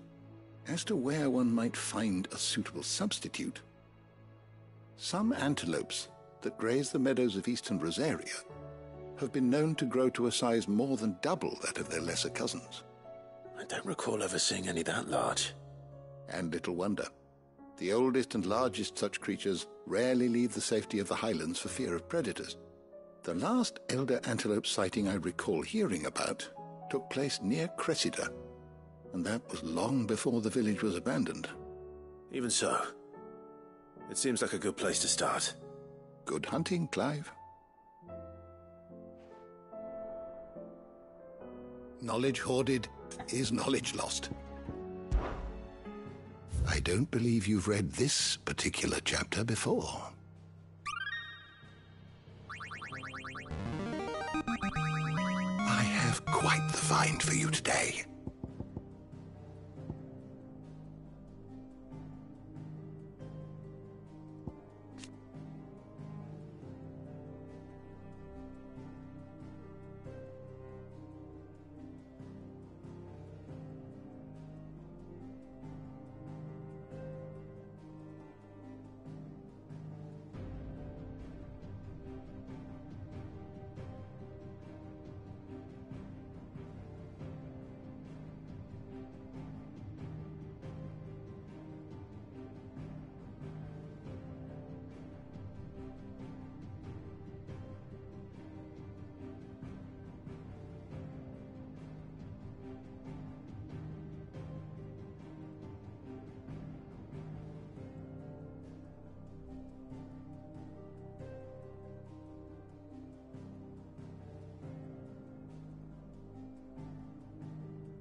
What subject shall we consider today?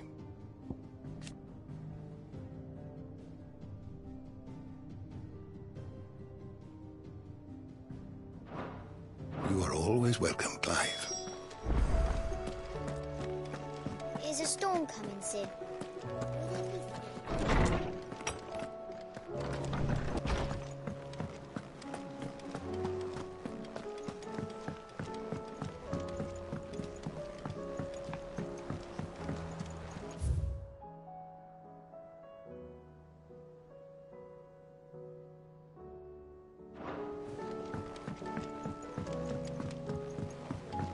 Did you see that? Tell me you saw that.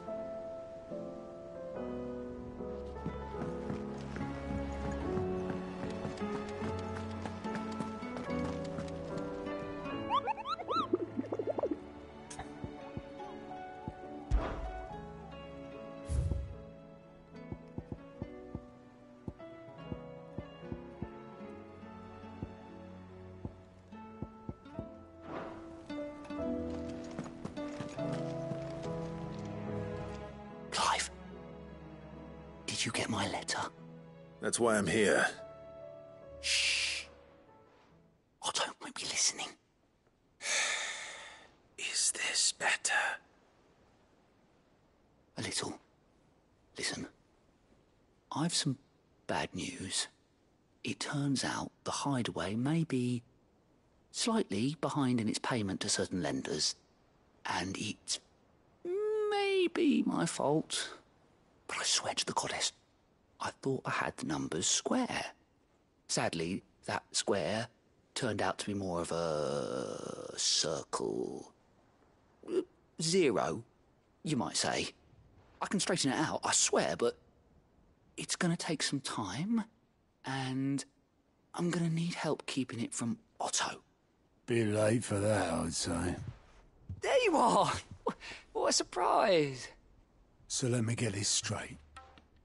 You forget to pay our lenders what they're due, and instead of coming straight to me, you get Clive to come to you. In the hope he'll dig you out of the hole you've dug for yourself. Clive, the man in charge of the place you've been cheerfully trying to bankrupt. And you thought this was a cunning plan. Why? Well, who needs paying? Oh, just Martha. And the dame. And, well, Lady Karen. But only 500 talents. We owe 3 of our most trusted friends 5 million gil. Each. 5 million each. They lent us the bulk of the money we used to rebuild the hideaway, you see, and, well, I must have made some sort of oversight. Those ledgers were my responsibility, and it was my decision to entrust them to you. This is my fault. Do we have that much to hand? I can always ask my uncle. No, we don't. And no, you won't. We've lightened Lord Rosfield's purse enough. After the king's ransom we had off him, he deserves better than to see our begging bowl. Besides, we'll need to learn to stand on our own if we're going to make this work. All right. But that doesn't mean you have to shoulder the burden yourself. Is there anything I can do to help? There might be. How'd you fancy taking these to Martha and the dame? Rocks. Rocks, he says. Worth 1,000 talents apiece, these are. A little something Sid and I set aside for when times got lean. And I reckon 15 million in overdue debt probably qualifies.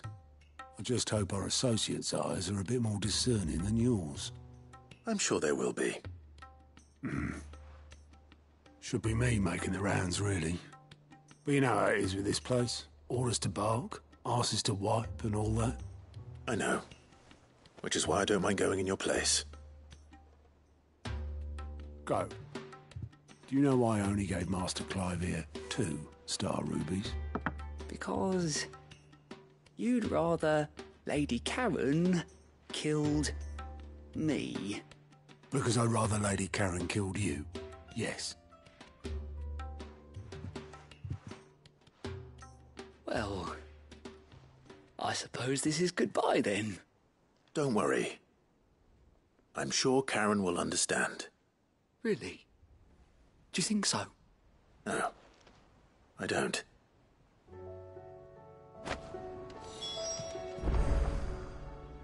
Welcome to the Patron's Whisper. Your benefactors are a generous lot. Come again. I may have more for you.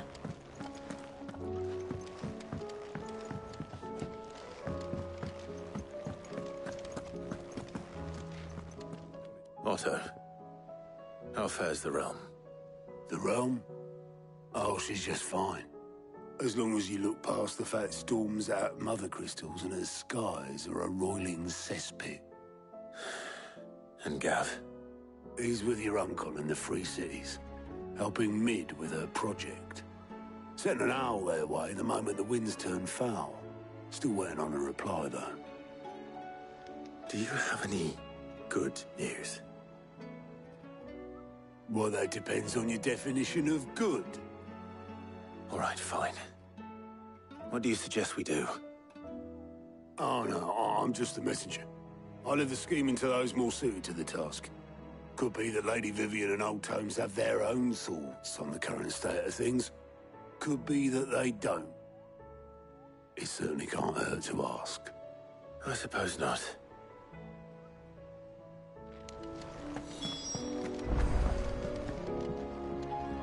How is it that every one of your little excursions presages some inexplicable catastrophe?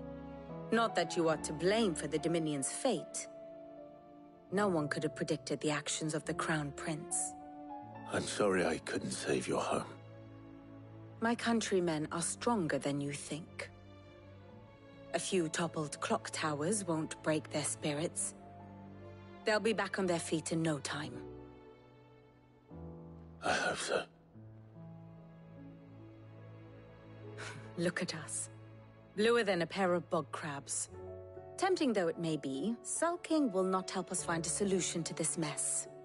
You believe there's one to be found? I don't know. But I am certain we're more likely to find it if we first examine the facts.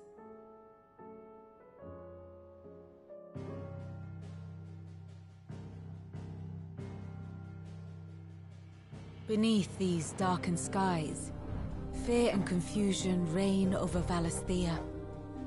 Oh, the lands around the fallen Mother Crystals had already begun to wilt for want of ether.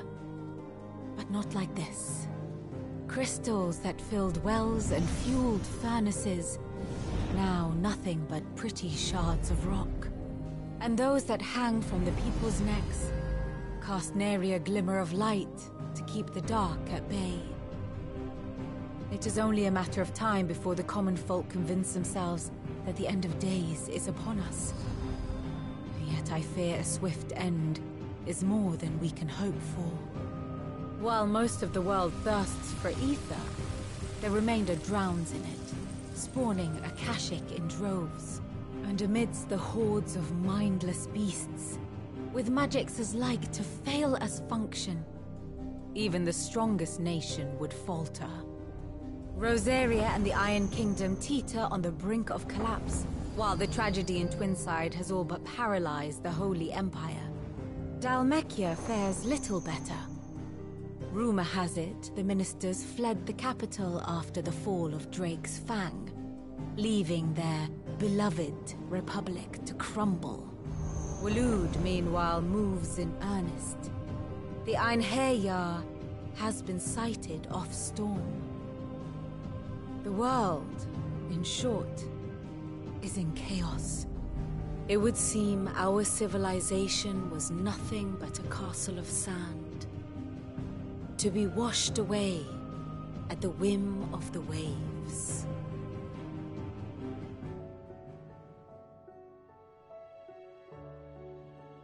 A castle of sand. Not my best flourish, but it seemed fitting.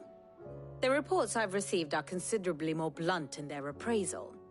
Without the protection of their nations, it will fall to the people to defend themselves against those who would take what is theirs. Which is only ever going to end one way. Defending a farmhouse against a band of chocobo thieves is one thing, but pitchforks and palisades will do little to stall an army's advance. Should the King of Waloed deign to invade, there would be none to stop him. None but us.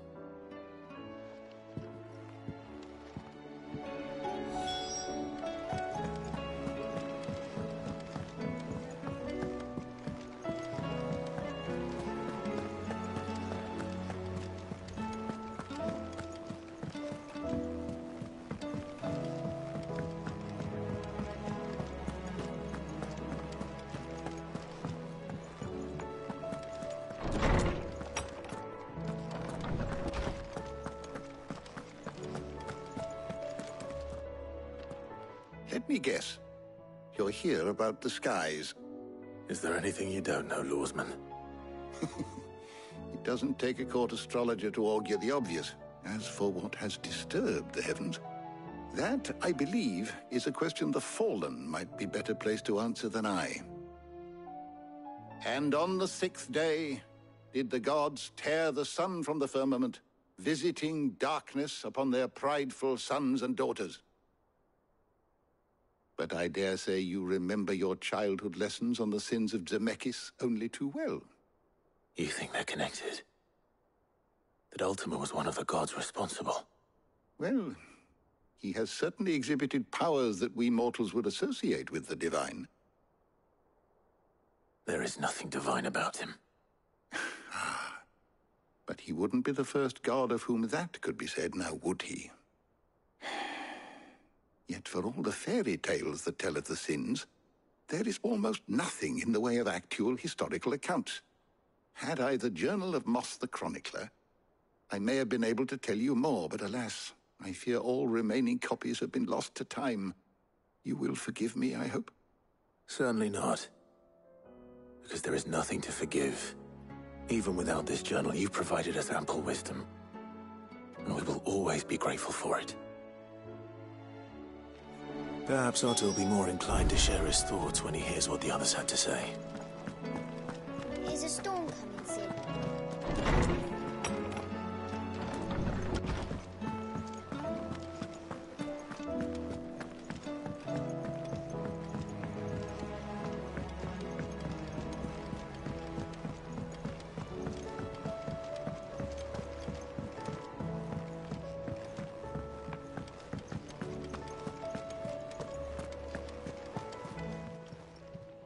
Fancy a look at the list, do you? Quick look.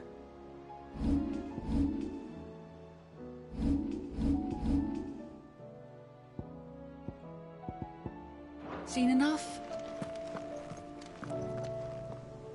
Clive, we have a problem. Only one. That would be a first. It would. Actually, there are three. We had as many owls arrive while you were at the shelves. Martha's got a Kashik out her gates, and talk of monsters roaming the hills outside of Northreach has put the wind up Isabel and her lot. And don't forget Dalimil. Lubor says the village was raided by bandits. When it rains... It fucking pours. The curse breakers are spread thin, taking stock of the damage in the Dominion. And even if I could get word to all of them, I doubt they'd get here in time to make any real difference. Which means... there's only two people who can. Jill and I.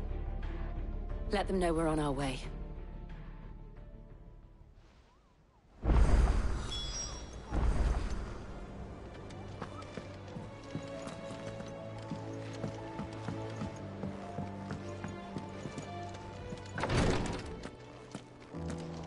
I can hardly lift my arms. The curse, it's... You just need some rest. I'll stay here with you. If you'd like, that is.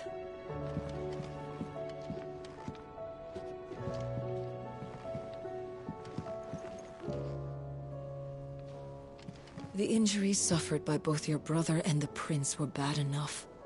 But that wound above Joshua's heart is unlike anything I've ever seen. Were he not a dominant, I fear he would have succumbed to it long ago.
Back again?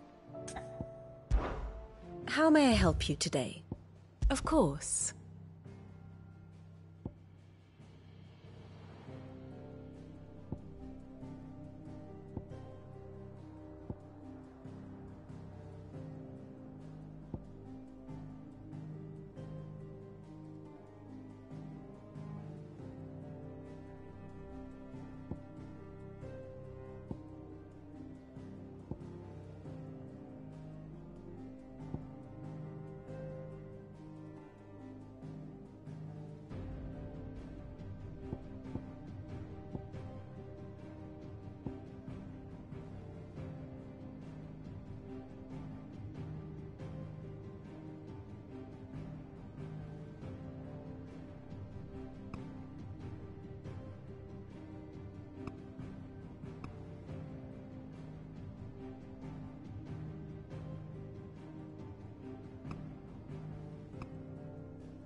One must understand one's place in the world.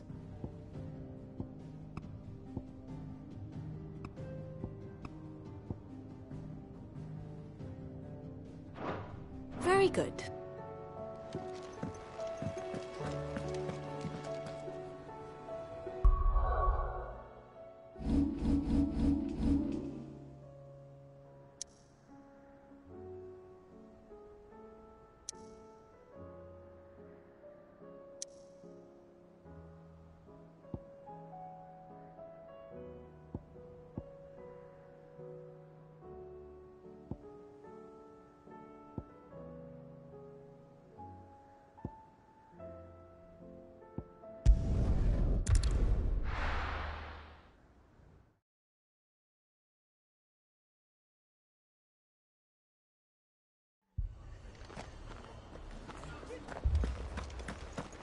This man's gonna die if we don't get him to heal. Martha, it's good to see you. And you, Clive. Jill? Otto said you'd been attacked by a Kashik. What exactly happened here? Those skies are what happened. Not long after they fell dark, we had our first visit. There were hundreds of them. Tried to storm the hill. Only a handful made it up here, but that was more than enough. The rest are still down there now. And while we have a few willing fighters holding them back, they're sorely outnumbered. What do you think, Clive? That we join the fight. I thought you'd never offer. Now, where I need you is the Fallen Gate. That's where the fighting is fiercest. Let the men know you've come to help. Something tells me they'll be pleased to see you. We're on our way.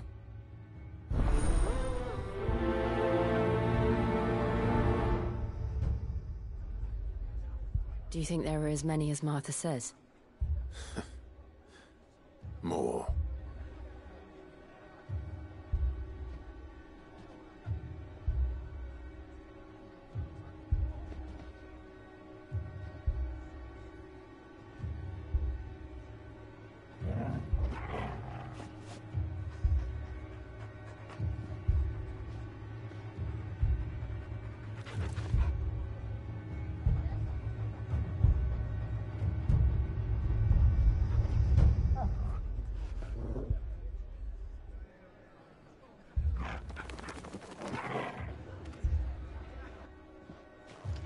If they ain't clawing at the gates, they're climbing up the cliffs near the lift.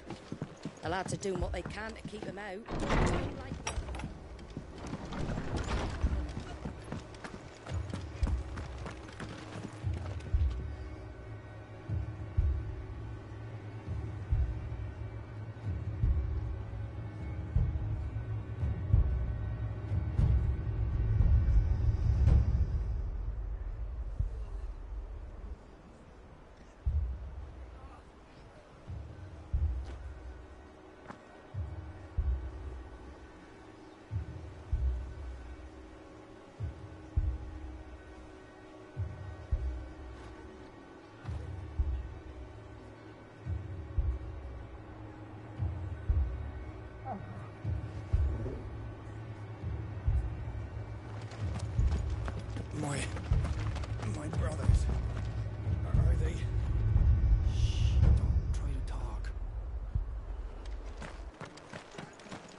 Mad dogs.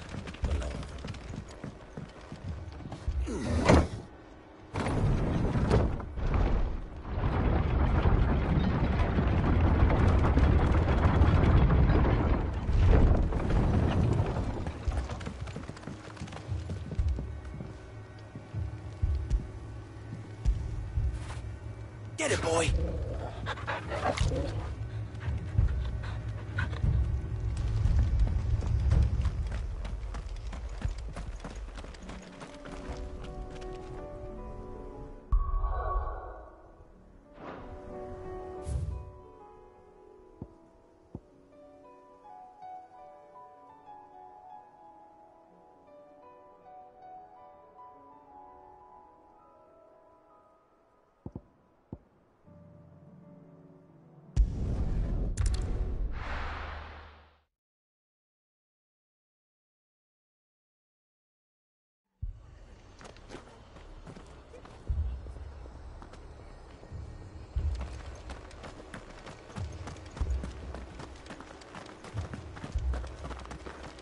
You don't think they've abandoned us, do you?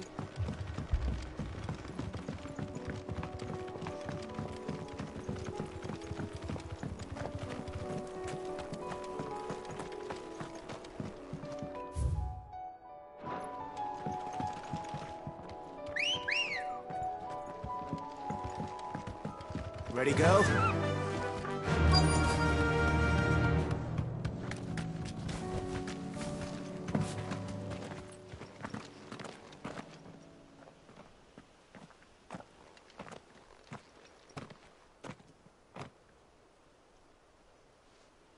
Clive, wounded. We deal with the Akashic first.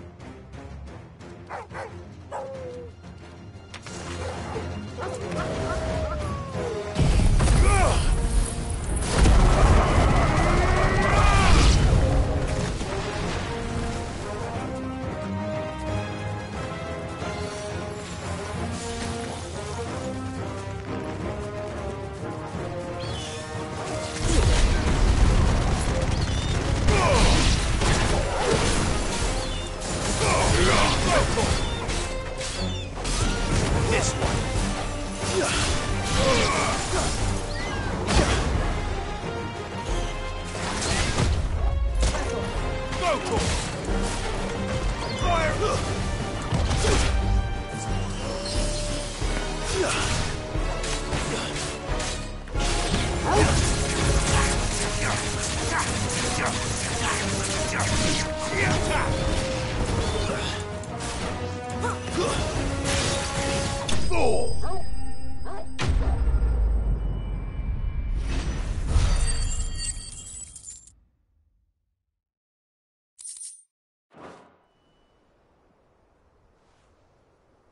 These men don't have the look of hired swords.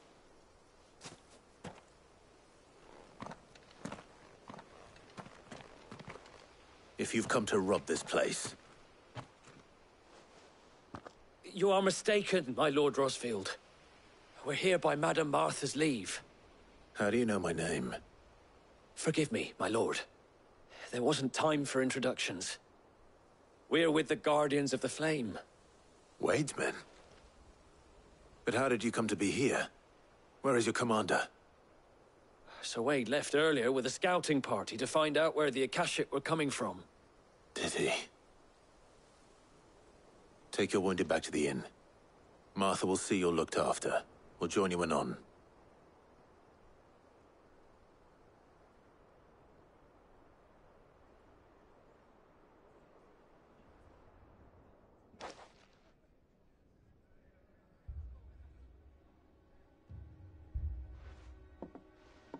And to think you took them for thieves. A fine reward for holding off the horde, that is. When did Wade and his men arrive? Not long after Rosalith fell. The Guardians asked me to shelter some of them that had lost their homes. They were making ready to leave just as the skies turned, and we agreed it was best we stuck together. Martha! Trouble! The scouting party's almost at the lift, but they got a pack of Akashic snapping at their heels! And they've got wounded with them! They're not gonna make it! Damn it all. We'll worry about them, Martha. You look after everyone here. If any can still fight, send them to the lift. I will. You two be safe now.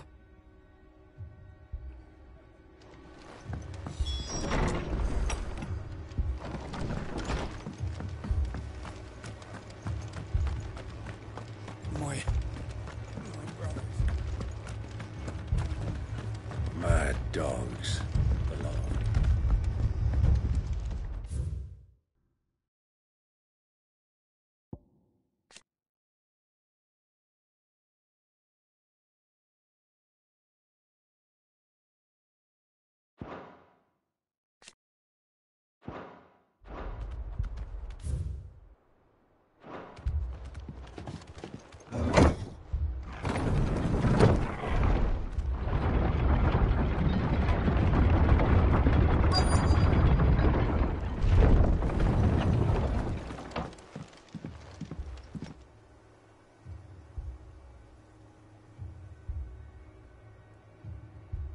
Squire, I need you to get those who can still walk up the lift to Martha's. But what about... I didn't ask, Oscar. Sir. Sir Wade. Lord Rossfield. If you aren't a sight for sore eyes. Martha seemed to think you might need some help. And by the looks of it... We thought we could sneak by them. But we didn't know there would be so many. How could we have?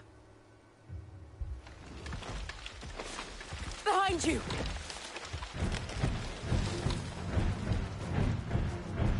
Damn it! We need to get the injured to safety. Do you think we can hold them off? We can certainly try. Are you with us, Sir Wade? Always. Then let's do our duty.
Is anyone hurt? I don't think so. And yet again, you've pulled me from the flames. It's just a pity I keep walking into them. You've never been one to shy away from danger, Sir Wade. Like any shield worthy of the name.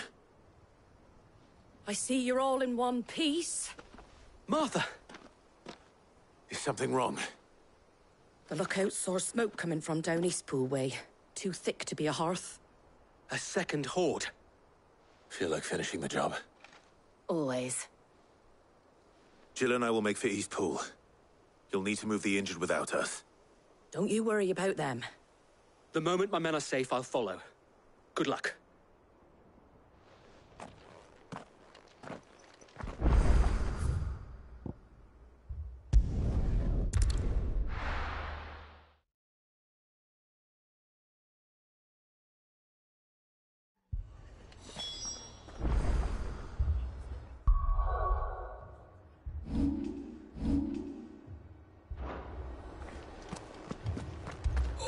This man's gonna die if we don't get him.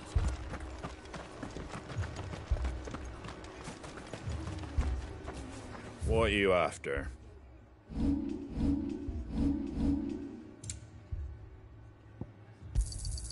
There you go. Thanks very much.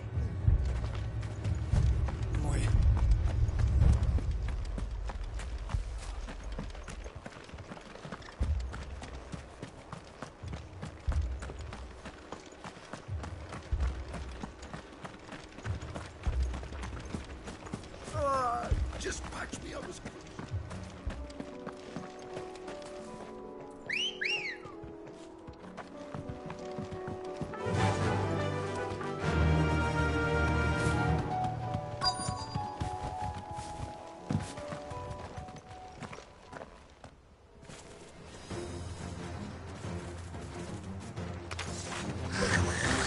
They're headed for the rest.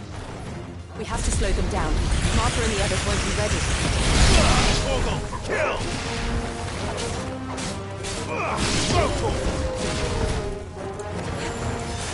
Over here!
Something's coming. Apologies, my lord. Did I miss anything? Only the first round, Sir Wade. Shall we?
Do you see any more? No. I think that was the last of them. But it won't be long before the next lot arrive. Then we make for Martha's while we can.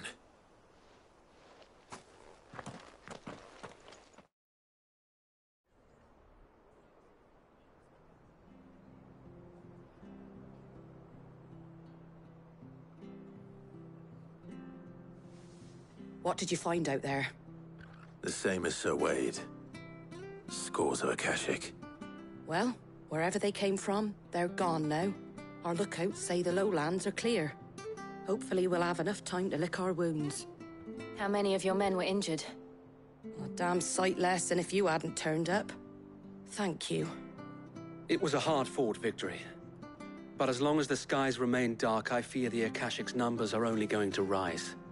It's not a matter of if the Horde will be back, but when. And whether that's sooner or later, we'll need to be ready. The inn here affords a good view of the land, and is easily defendable. I'd like to make this one of our outposts. What do you say, Martha? You'd have more men to guard the rest. Well, when you put it like that, of course they can stay.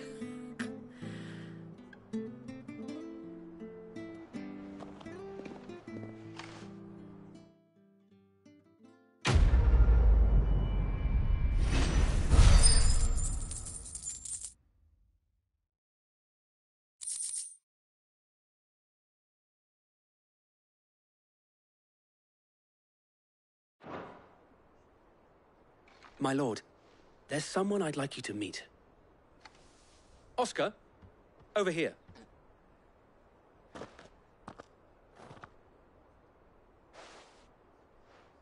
It is an honor to make your acquaintance, Lord Rossfield. I am Oscar. Oscar of House Murdoch. Murdoch? I wasn't aware the Lord Commander had children. Oh, he didn't. But his brother, my father, did. I am Sir Rodney's nephew.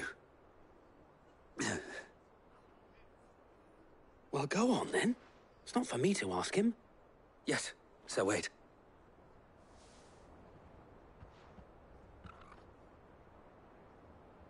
If it please you, my Lord Marquis, might you take me as your squire? I would learn the duties of a shield from the finest. I'm sorry to disappoint you, Oscar, but I'm a shield no longer. Nor was I ever the finest.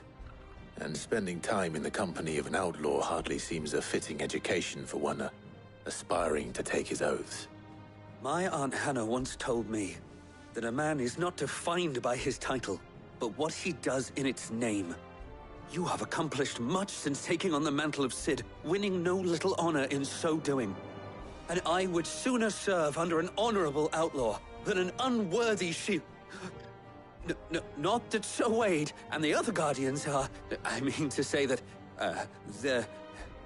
It's all right. We know what you mean. There is only so much the boy can learn from me, my lord. But a squire... Would that really be so bad? You were a squire once.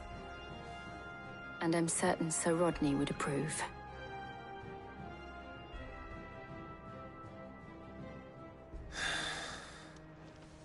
Know that I'll show you as much leniency as your uncle showed me.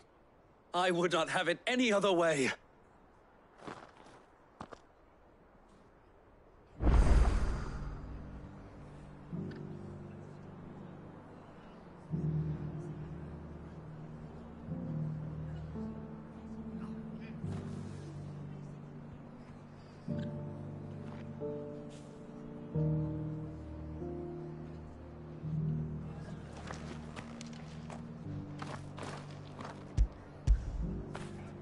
That feel good, boy?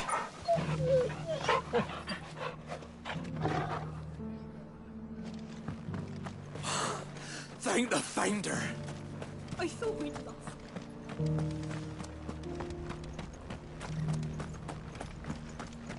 And some of your numbers, sir.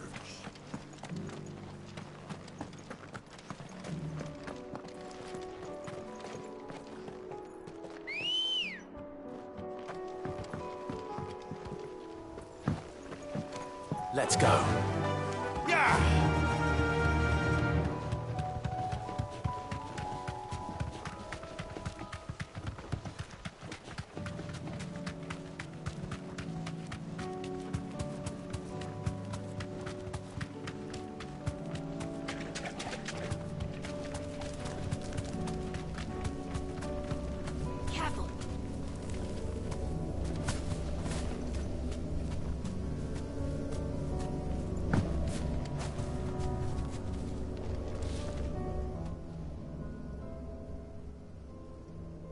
This one's awake.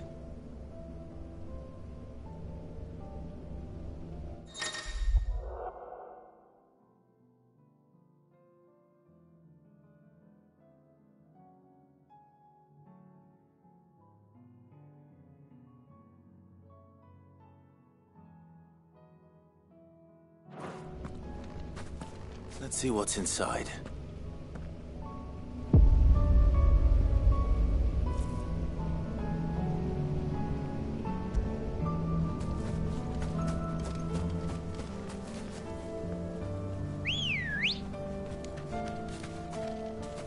Come on.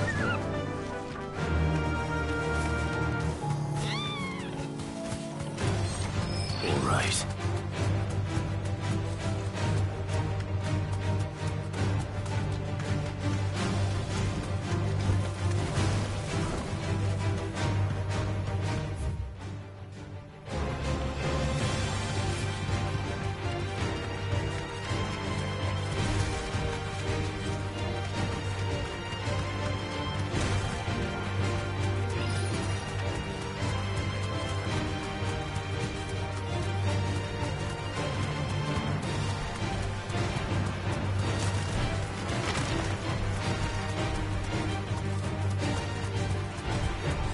Certainly quiet.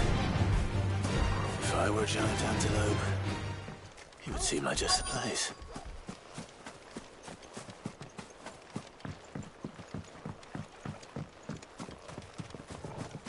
I doubt we'll find one bigger than that. You hungry, Torgal?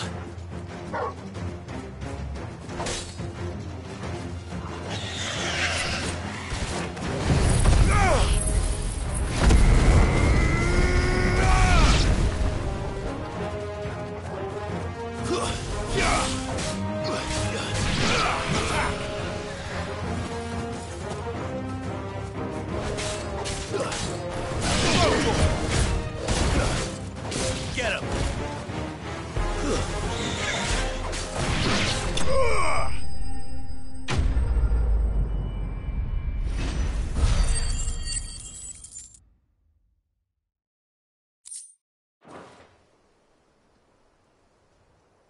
Now,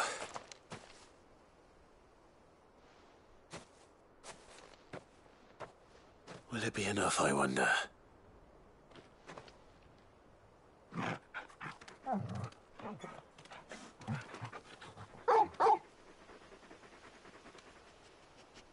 I say that answers my question, which means we owe the lawsmen our thanks.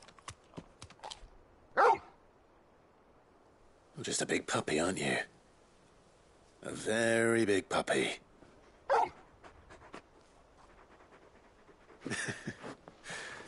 You do know you can take that with you, Torgal. Lady Karen will be relieved to hear you've got your appetite back. Come on, boy.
Sid.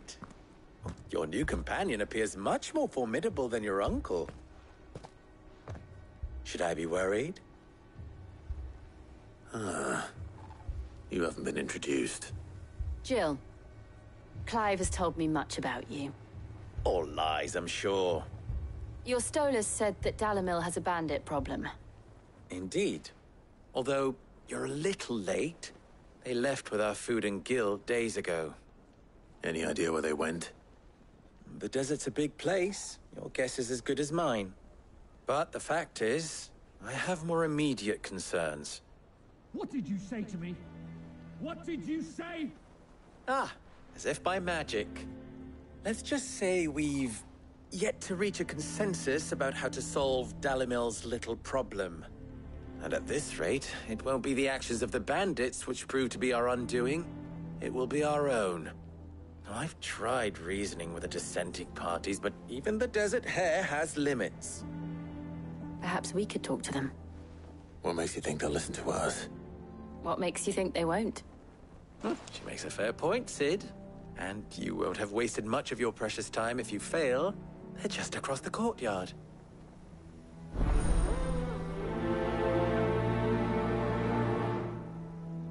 Suppose we just follow the shouting.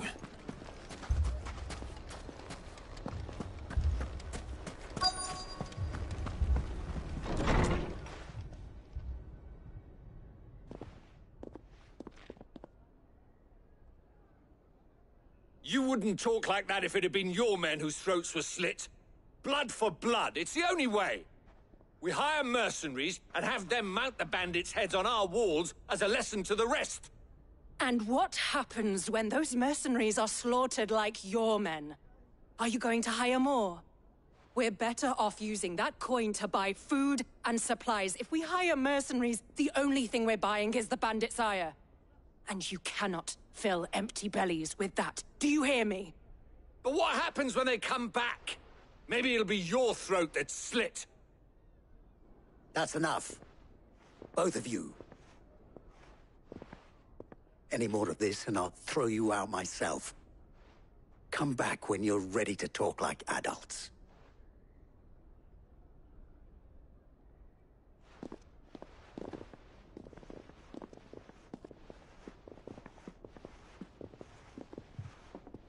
Victor. What's he doing here? Sid. And Lady Jill. What brings you here? I was about to ask you the same thing. Costness is in chaos, and the markets have all but ceased to operate. The Briar's Kiss here in Dalamil is the only place I can reliably obtain supplies. I was here to do just that when Master Lubor told me of his troubles. He thought I might be able to talk some sense into these fools. But if you're here, I suppose his patience must be waning. Who are those people? Those were the thorns in Lubor's side. And the reason this place might be headed the same way as Costness. It's these accursed skies. The darkness is enough to drive a man to madness. Or an entire city, for that matter. We're still working on the skies. But in the meantime, perhaps we can find a solution to Dalamil's problems. I hope so. For all our sakes.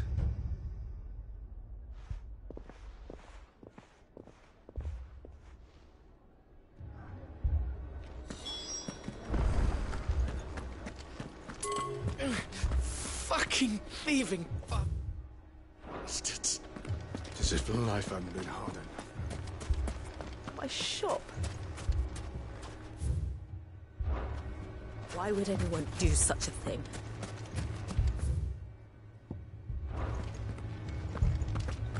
People take notice of wealthy men. Shouldn't be too hard to track down Karen's collector.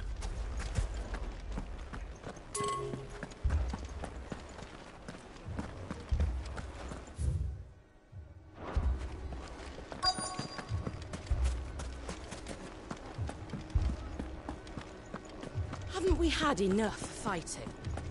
I know I bloody well have. Next time those two go...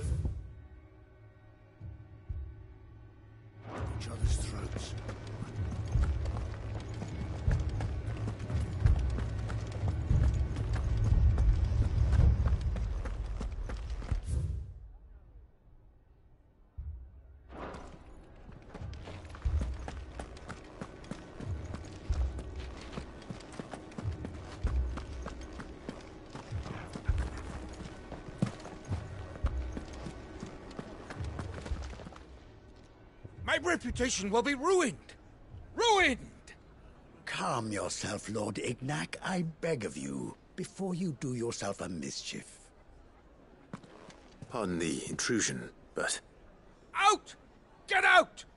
I paid for these rooms so I wouldn't be disturbed. Leave me be! Please, allow me to apologize. His lordship is going through a difficult time, and he's never been fond of guests arriving unannounced. Radim! Get rid of the filthy oaf this instant! Very good, Lord Ignac. Would you mind stepping outside for a moment?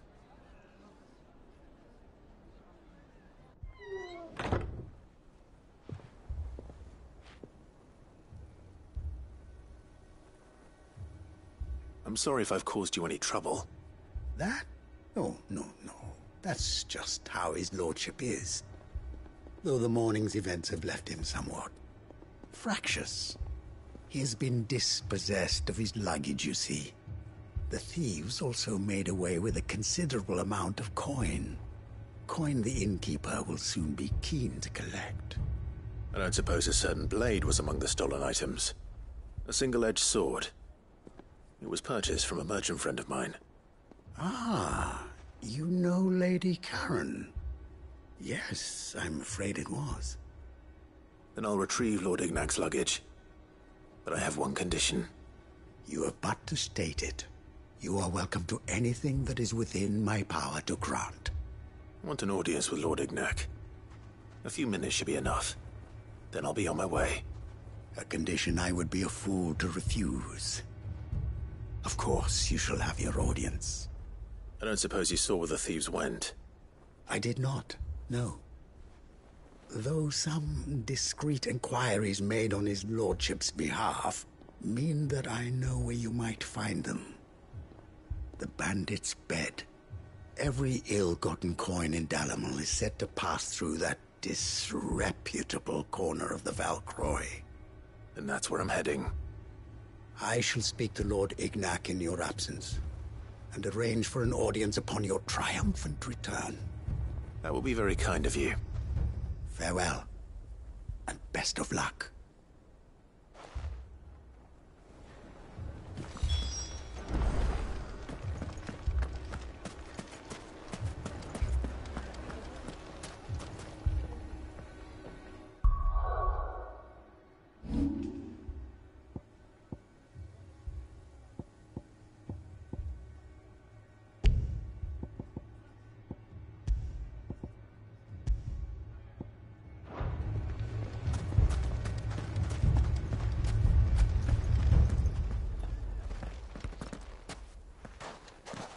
So, you see my predicament? What I saw was a room full of people who were angry and afraid. And with good reason by the sound of it. But if left to smolder, that anger and fear could set the entire town alight. My thoughts exactly. What to do? Both sides wish to protect their homes and livelihoods, if only they could agree on how. But as long as they are divided, we are vulnerable. And if there's one thing bandits like, it's an easy target. What would Sid the Outlaw suggest? Well, if it were my namesake, he'd let them choose for themselves, and be on hand to pick up the pieces when it all went wrong. That sounds like a recipe for disaster. A recipe for disaster is precisely what it is. But perhaps that realization would be enough to make them question the ingredients. While it's plain neither Conrad nor Natalie will countenance the other's proposal, it may still be possible to make them doubt their own. Before presenting them with a third option. And that would be?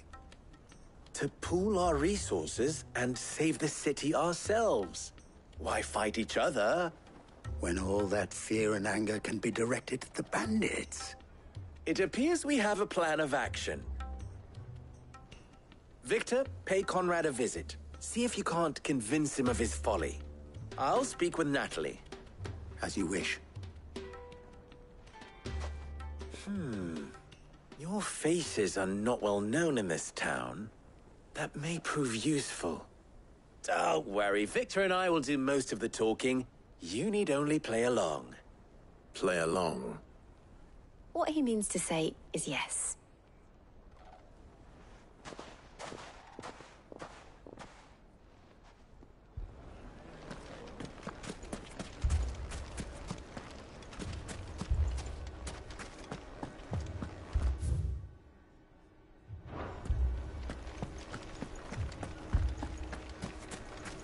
Picture it, Conrad.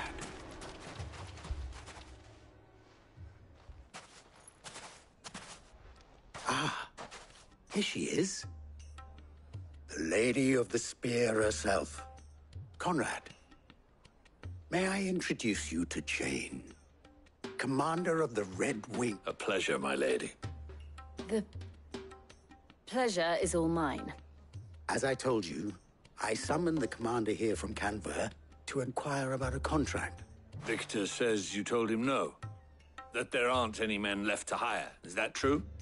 True as the crystals cracked. Nobles came and claimed every last one worth his salt. And not just from us Red Wings. You know of the 7 high houses.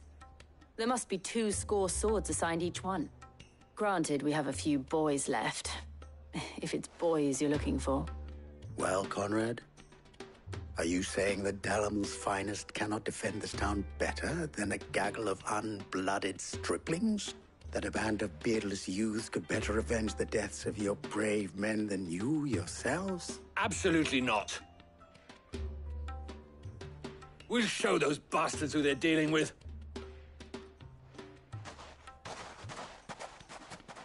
I can't believe that actually worked. Conrad's not what you called the brightest candle in the crypt. And there's a reason why I had you do the talking and not Sid. Well played, my lady.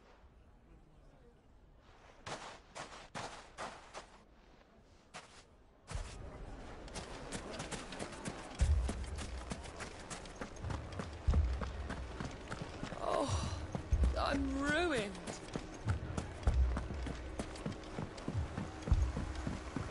If I had my pickaxe, I would have... I mean, it may still be possible to buy something, and we may yet be allowed to keep it. Yes, but...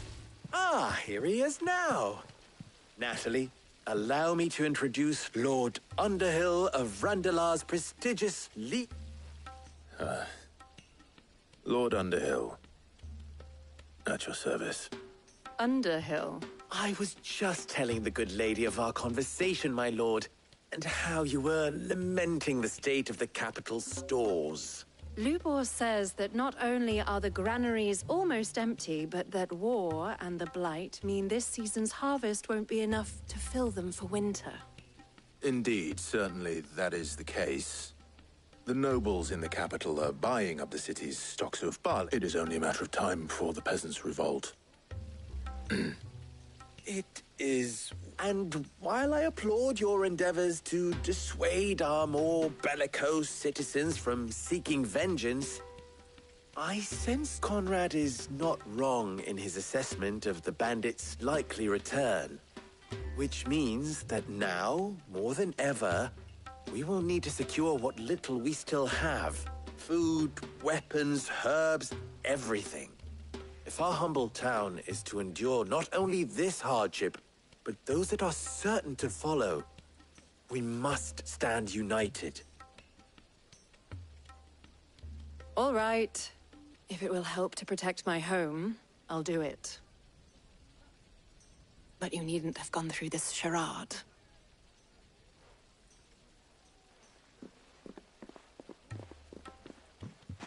Thank you, Clive. Your performance was nothing if not workmanlike. She saw right through it. I didn't say it was good, merely that it produced the desired effect. Now, my scouts should be returning shortly. Meet me back at the Briar's Kiss, and we shall see what we face.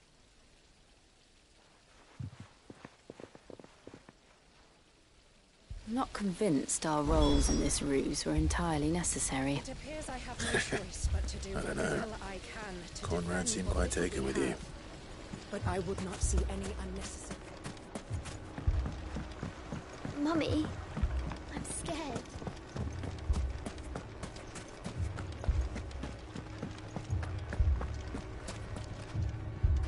Good news, Sid.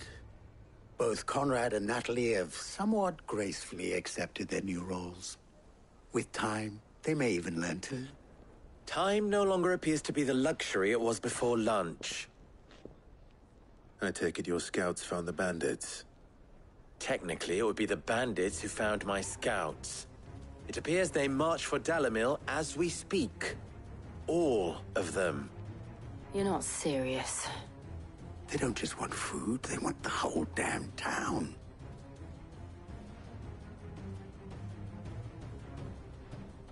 I have a favor to ask. I'm told the bandits march in two groups, one from the south and one from the desert, in a move doubtless intended to stretch our already gossamer-thin defenses. Very well. Jill and I will meet those from the desert. But what of the rest? The rest, my friend, the city shall fight. Together. The stakes, I concede, are high. But if this does not unite Dalamil, nothing will. That is a lot of faith to put into those who had their hands around each other's throats but a moment ago. Then it will be for us to see that their hands are kept occupied. And I do mean us. I thought you might say that. We'll hold them off for as long as we can. And we will do the same.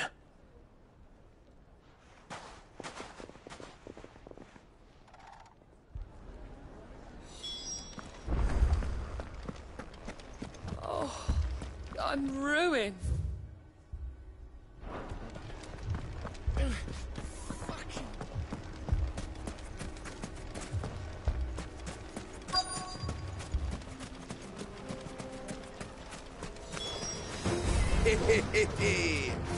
The women folk have come to welcome us. I'll take that one.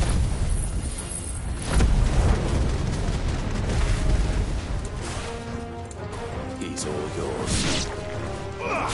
Sick of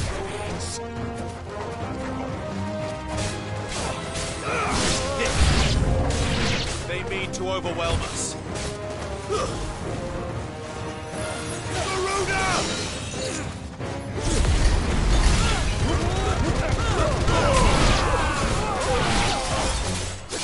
Get him! Over here!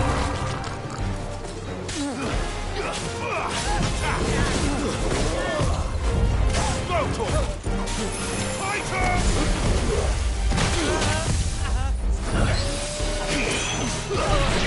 Over here!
The townspeople.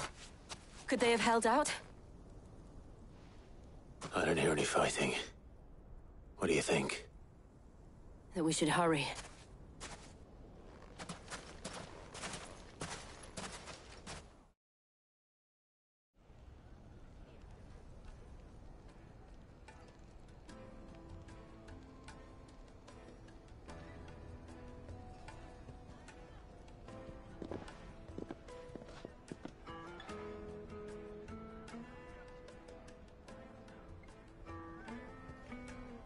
Natalie, I owe you an apology. You did well out there.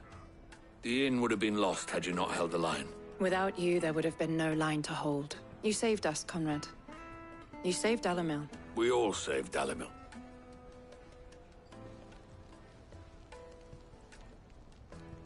Conrad seems to have had a change of heart. I'd say they both have. I take it from your presence that our visitors from the desert won't be joining us either. Pity. The plan worked, Sid. Granted, it only took an army of bloodthirsty bandits at our gate. Calm now, Victor. Why quibble over the details? We are united, and that is all that matters. As for you, Sid, you fight considerably better than you act. I'll take that as a compliment.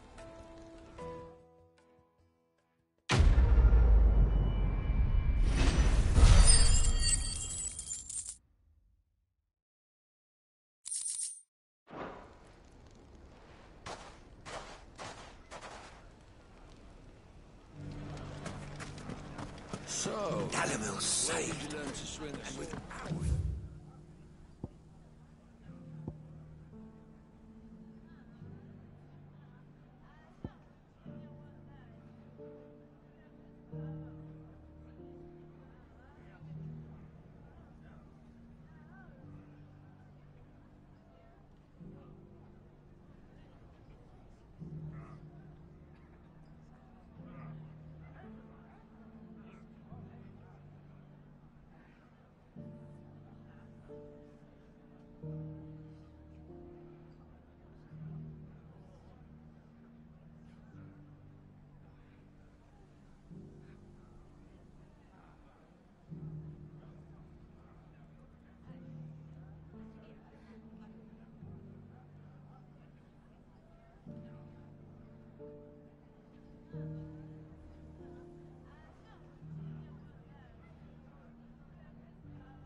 fought very bravely. We would have been lost without you. Knowing that you would have all been there to pick us up if we fell gave us more than the courage we needed.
Got company!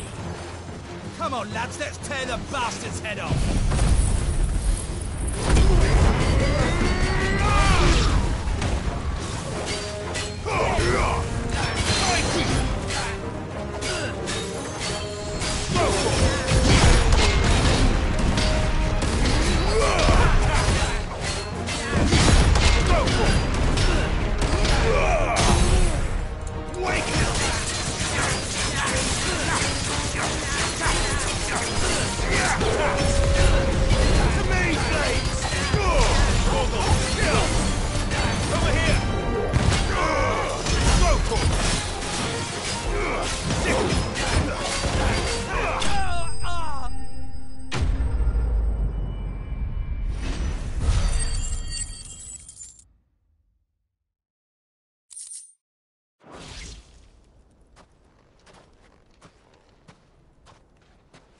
This must be Ignac's luggage.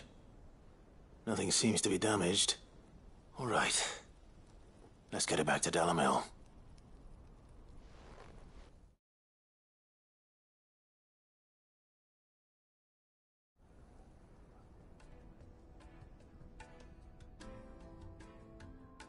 I hear I have you to thank for the return of my effects. What shall I call you, my good man? Wyvern. Glad to make your acquaintance. A formidable name indeed. Well, Wyvern, I appear to be in your debt. Redeem here tells me you wished for an audience. Is that all? A few moments of your time should suffice, yes. You're a peculiar fellow, Wyvern. All right, speak. Master Wyvern was wondering if you could tell him about a certain single-edged sword you recently acquired. Oh, a true work of art, that one. Karen drove me hard on the price, but I would have sold her Radim here to get my hands on that sword. It was made in the Outer Isles, far beyond the Twins, and is used exclusively by the practitioners of a unique school of swordsmanship.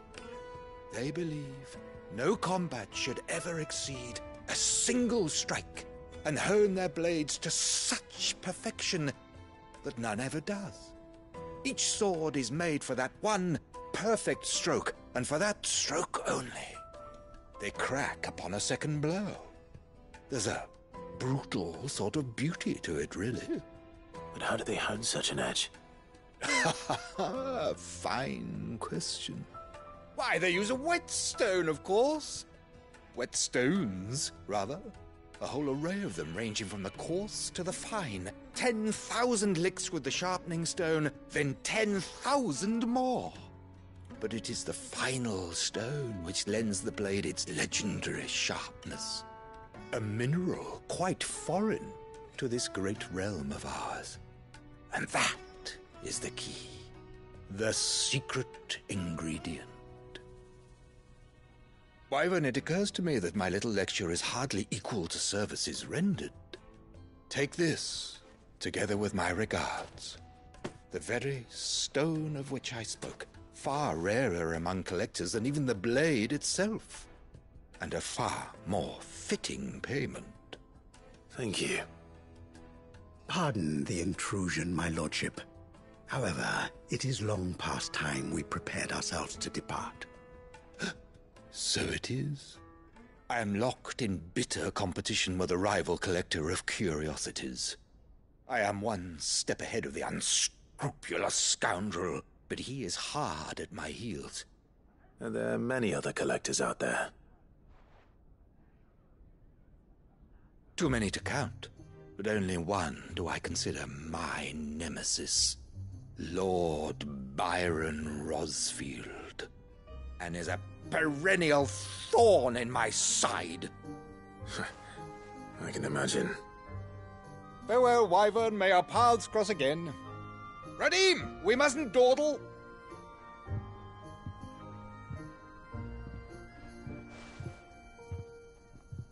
I think his lordship is rather taken with you, Master Wyvern. Thank you again for your assistance. Coming, my lordship.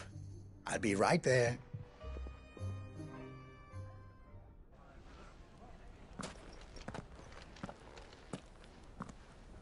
Trust Uncle Byron to find such an interesting rival. Now, let's see what Blackthorn makes of this whetstone, shall we?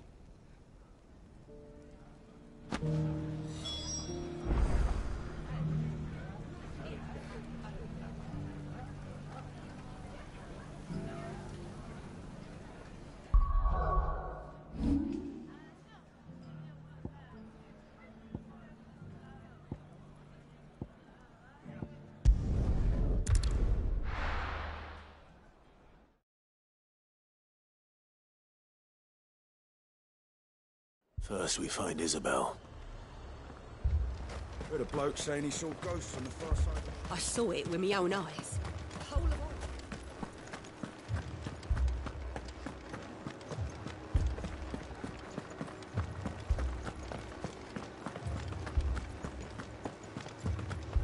I can't do it.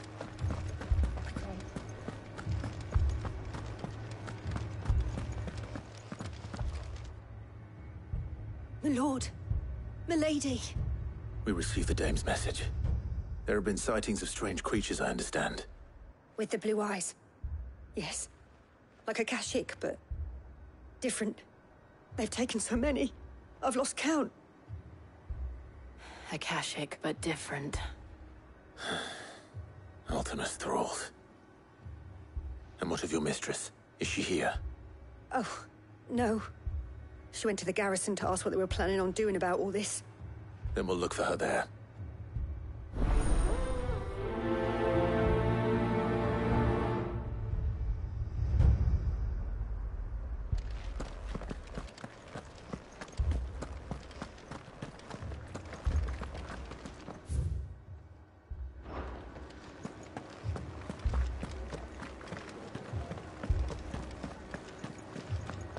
Four left for more in the captain's orders.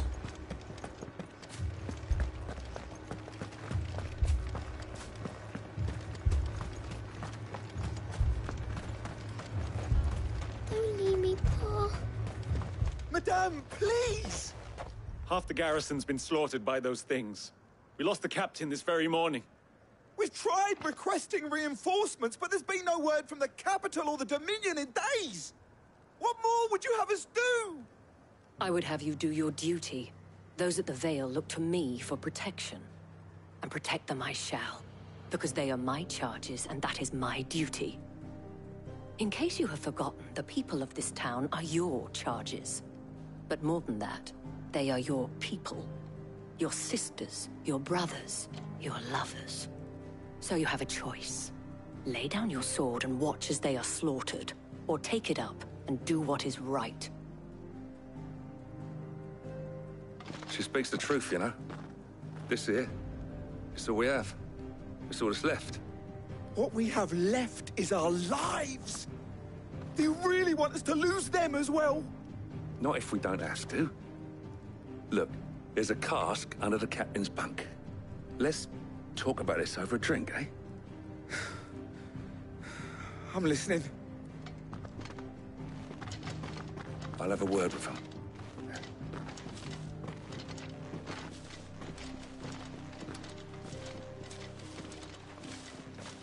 Ah, Clive. I didn't expect help to arrive so quickly. And sought to take matters into my own hands. It was a noble effort, but I thought you might still need some support. How like you to consider my needs. What we need to consider is where the creatures came from. The way the survivors speak of them, one would think they appeared out of thin air. And perhaps they did. It's hard to know what to believe these days. We'll talk to the survivors.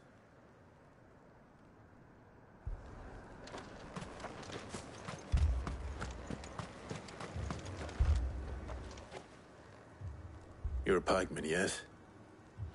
What happened? I've got family in Moor. I heard the flood was spreading, so I went to see if they were all right. And a pack of them glowing things found me in the meadow. I ran for my life. I never did get to the village. Leave that to us. My family. They're still in the capital. It's all right.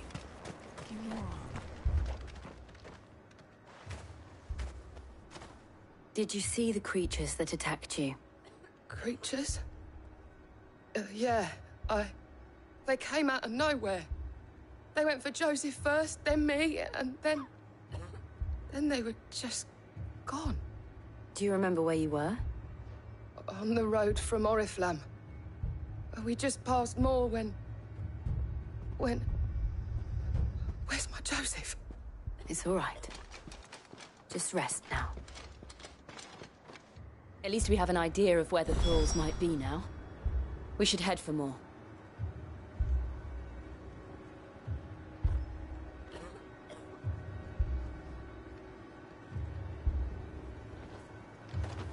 That thing, it took off the captain's head.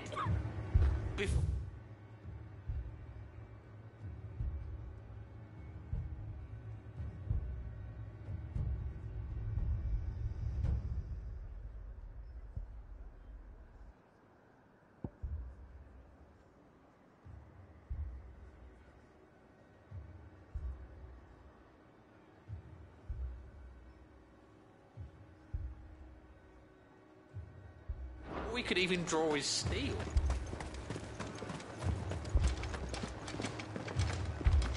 I heard the bells. Is the captain back already? 4 left for more on the captain's orders.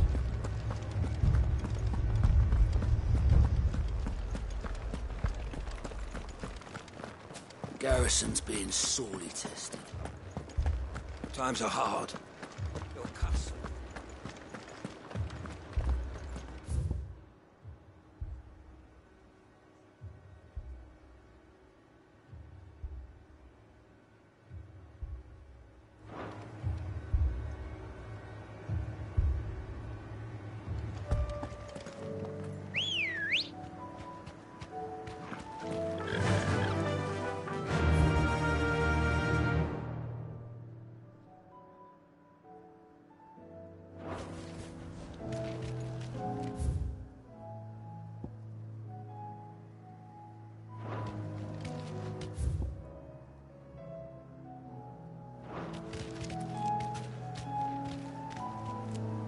Be safe.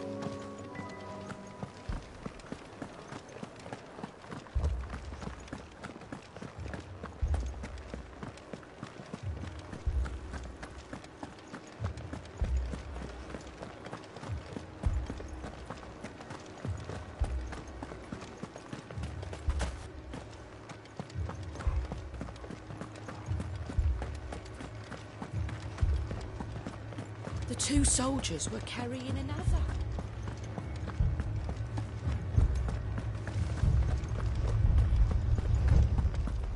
It was all they could do to escape.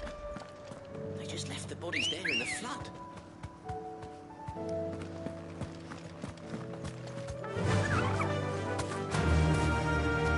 Faster!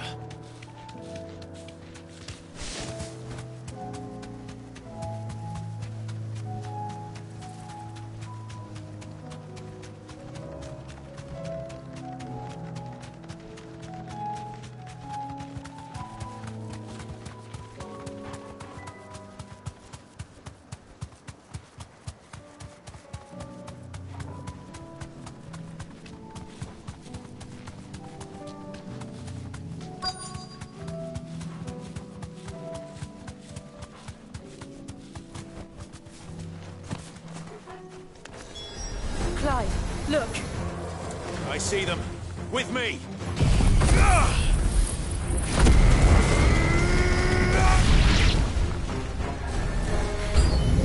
Should I prime? No. Save your strength. All yours, Torgal. Get him!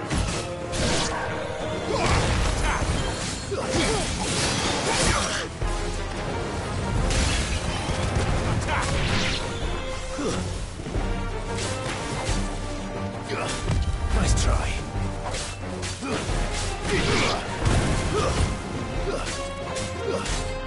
Over here!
Do you think there are more?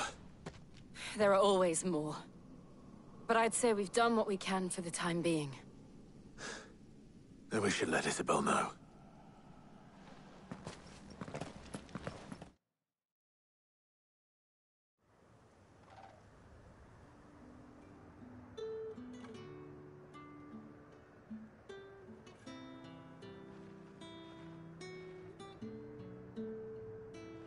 You have the town's thanks. Don't thank us yet. There will be more. Many more. And you'll need to be ready for them. Oh, we shall. Isn't that right, Captain? Yes, milady. The garrison will be ready. Philippe here has convinced most of the men to remain at their posts. For now, at least. Hearing that the Dane would look kindly on any man who committed himself to the task certainly didn't hurt. It's not the most selfless of motives, I'll admit. Whatever it takes, eh? Now me, I never needed convincing. I became a soldier to protect the people I love. And the people I love include the ones standing before me. Handsome and chivalrous. Now, if you don't mind, I have sentries to post. Milady.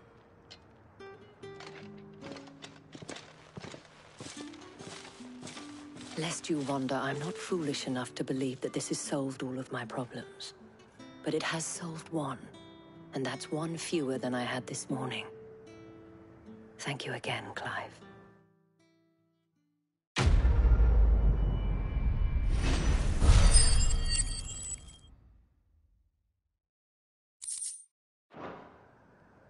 Our friends seem to have things under control.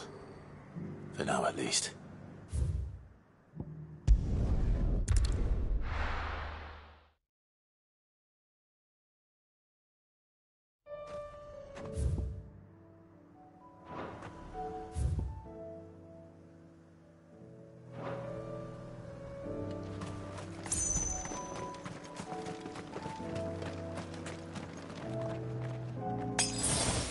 That's better.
I can walk from here.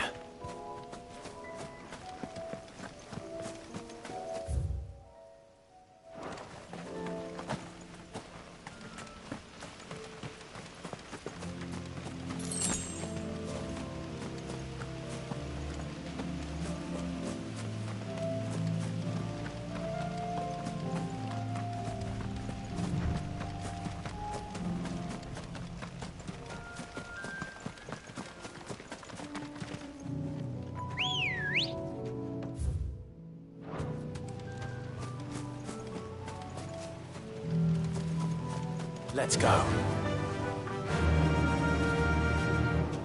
Faster!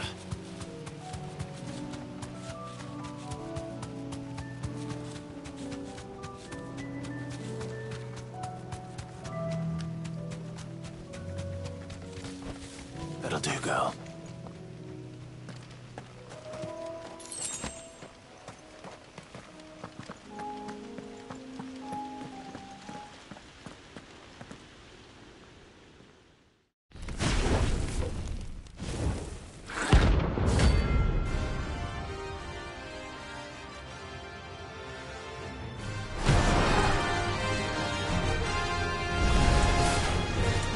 Here.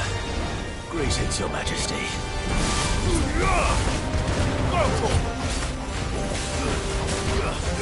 This one.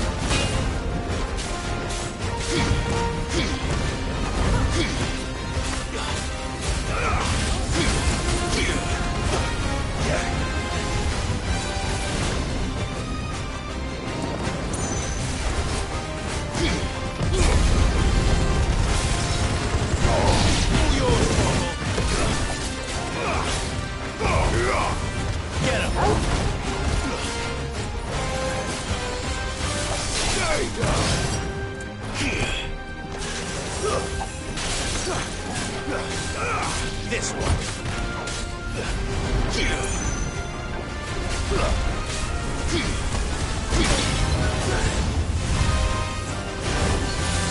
To me, Blade!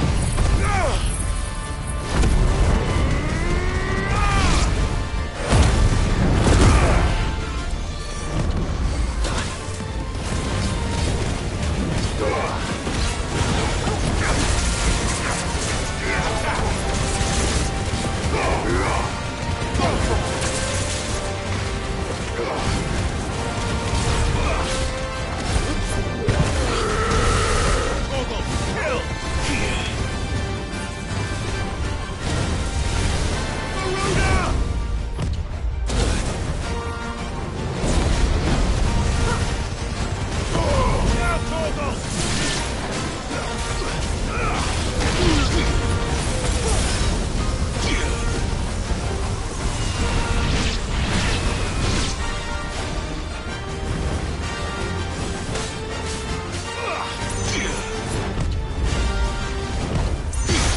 Your reign is over.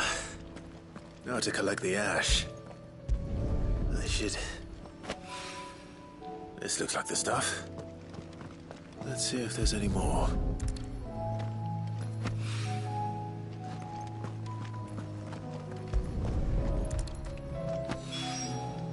That should do it.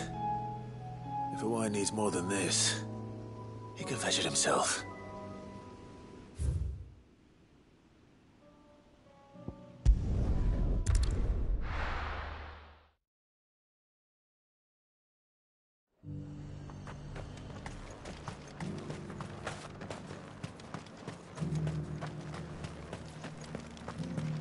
But there were ghosts at the gates not days ago. You needn't fret. The creatures have been dealt with. Yeah, but what if they come back? Is there anything... Those things I said before.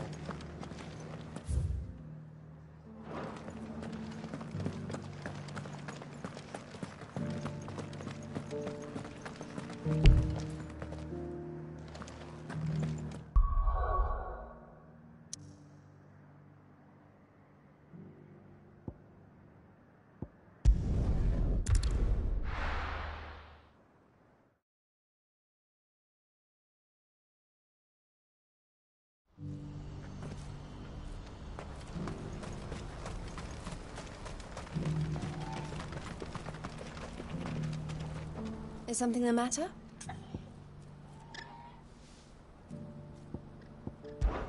Ugh.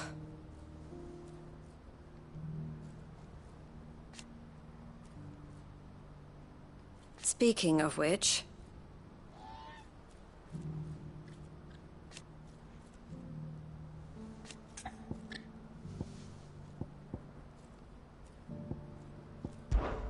Always a pleasure.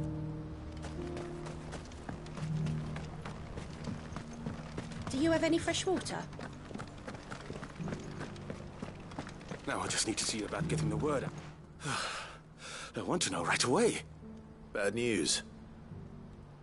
Good, actually. Something worth celebrating for a change. Only trouble is, the serving girl's still new to the job, so I can't leave her while I go and invite those I'd like to celebrate with. What exactly are you celebrating, if you don't mind me asking? I've come by a particularly fine bottle of red. A Gotan 66, no less. Gotan Rouge is the only good thing to have ever come out of the Empire, and most wouldn't part with a 66 if you held a knife to their throats. So I've heard. Oh, so you know of it then? Clearly you're a gentleman of taste. A gentleman who might sympathize of my... Would you pass the good news to a few friends of mine? I'll give you a little something for your time, of course. Sounds simple enough. So you'll do it? Marvelous. You won't need to go far. All three of them should be right here in the market. There's Aldrich the porter, Milan the butcher, and Bolek, a guard over at the north gate. Three of the finest fellows in Boklad, if you ask me. Tell them to come to the tavern when they've finished for the day. Stop by again when you let them know, and I'll give you your little something. I'll be right back.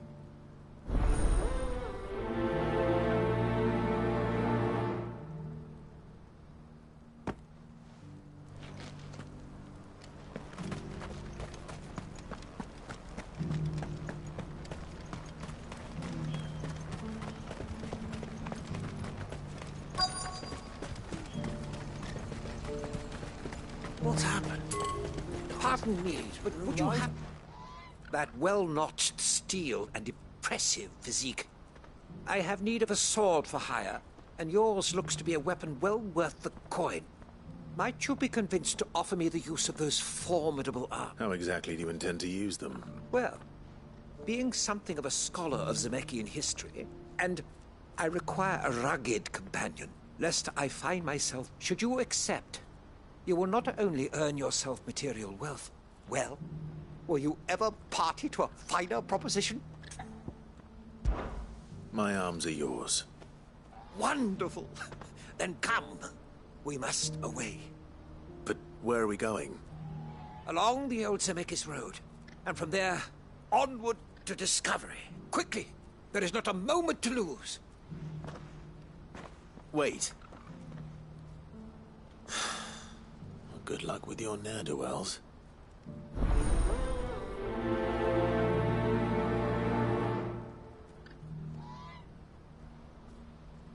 I'd better make sure he doesn't get himself killed.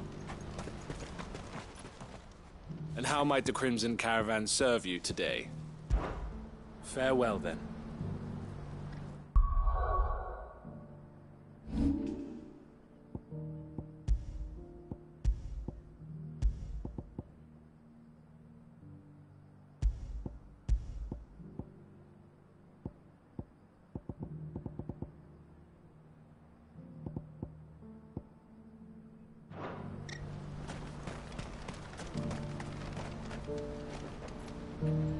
I see you've been of some assistance to Eloise. Perhaps you can extend me the same kindness? Perhaps. What would I be doing? Finding someone. You see, I've been having trouble with thieves, and despite the many pains I've taken, I can't stop them from rummaging through my packs. I was griping about my lot to a friend of mine a few days back, and he offered to track the culprits down. Now, Joseph's a sellsword, and a good one at that. But he's been gone days, and I'm beginning to fear the worst.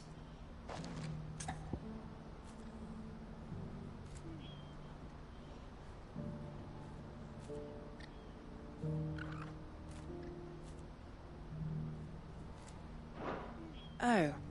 Well, you give my regards to Eloise if you see her.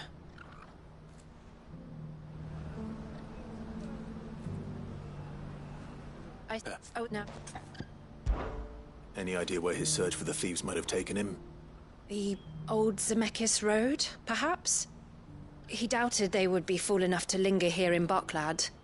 Joseph's lived a hard life. Made him grey long before his time.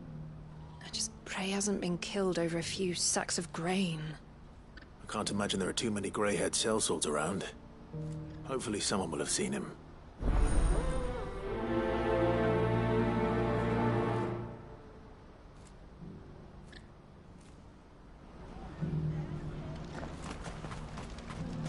I wouldn't give for a hot meal. Looks like this is the end of the road for us.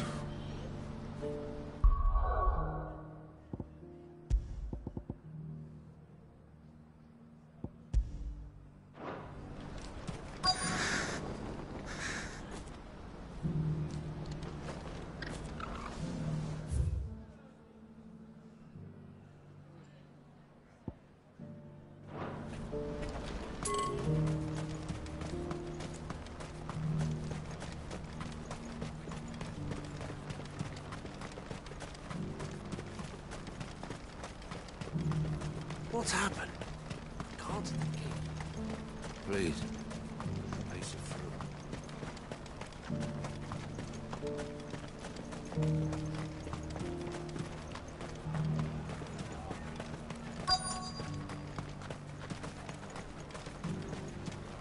You'll buy something, won't you?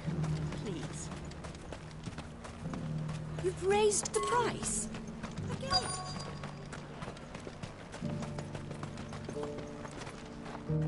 I'm looking for Bolek. I was told he'd be guarding the gate. Well, you found him. You're not here to enlist, I take it? The innkeeper sent me. He's just taken delivery of a rare vintage, a Gotan 66. He thought you might like a cup. I've never said no to a goat hand. I'm not about to start now. Thanks for letting me know. You must be a busy man. No one's making for the refugee camps anymore. Not after what happened in the Dominion. Meaning, they linger here instead. I spend more of my days moving beggars along than I do manning these gates. What gets to me are the gangs that prey on the poor sods. As if they haven't suffered enough. Some days you can't help but wonder what the world's coming to. You know what? That wine's sounding better by the moment. I showed you my pass. What more do you want from me? Let us through, damn you! Open the gates! Enough, all of you! We're under orders not to let anyone through, no matter how much you gripe about it.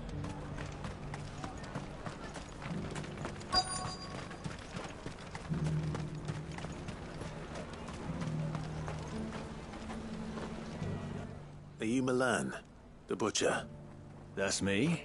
What can I do for you? The innkeeper's just had a special delivery. He thought you might like to join him for a cup of wine after you pack up for the day. He knows me only too well. And I've got a ham here that will go handsomely with a nice drop.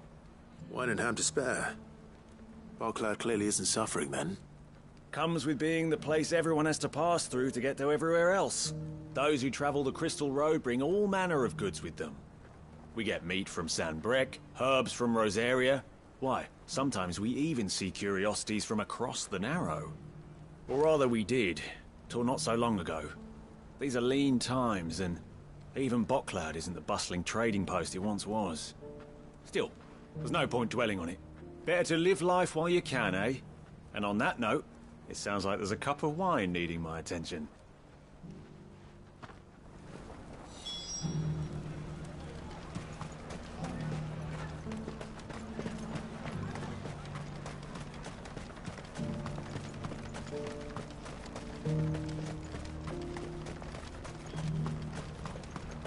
Please, a piece of fruit.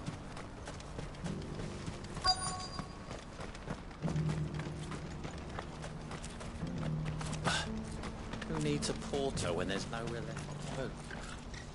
I've been asked to find Aldrich, the porter. I don't suppose that's you, is it? That's me right enough. You need something delivered? The innkeeper sent me. He said there's a cup of Gotan 66 with your name on it when you're done for the day. A 66? Bugger me.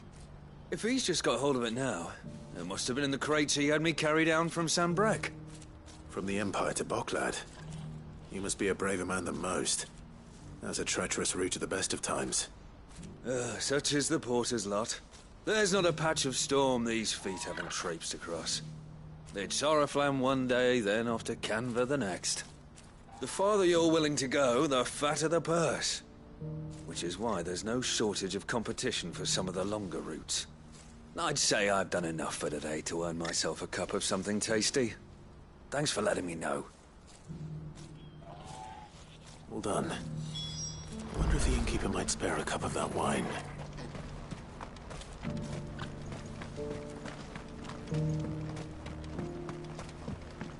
Do you have any fresh water? I spoke to your friends. They'll be along soon. That's fantastic news. Thank you kindly. It's been a while since we all sat down together. How so? Well, I wouldn't be serving anything but slops without Aldrich to go and fetch the good stuff for me. And then there's Milan, who always sends customers my way. And Bolek, an even-handed keeper of the peace, if ever there was one. Those three are the backbone of Boklad. Lose any one of them, and the market would soon fall apart. And without the market, I wouldn't have a single customer. I'd say that's worth a bottle of 66, wouldn't you? And more besides. Everyone needs a shoulder to lean on. Be they world-weary innkeepers or brooding swordsmen. Right. I'd better prepare for my guest's arrival. I hear you had me carrying a bottle of Gotan 66. If I'd have known, I would have sold the thing and lived like a lord. I'll settle for a cup, though, if you're in a sharing mood. A Gotan 66. Just as well I had something special of my own set aside. A bottle between the four of us might not be enough to drown our sorrows, but it can't hurt. Here they are, the three pillars of Boklad. The woes of the world may be monstrous and many, but there's nothing like a few good friends to keep the misery at bay. Never a truer word spoken.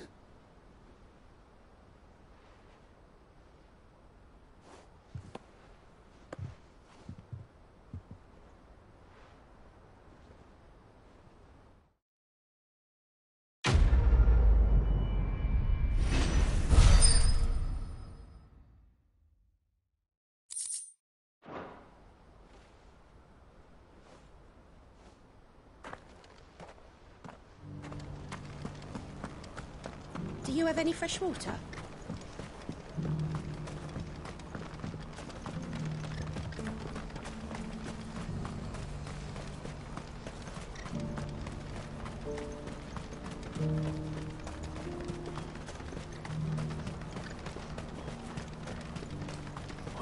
don't give for a hot meal.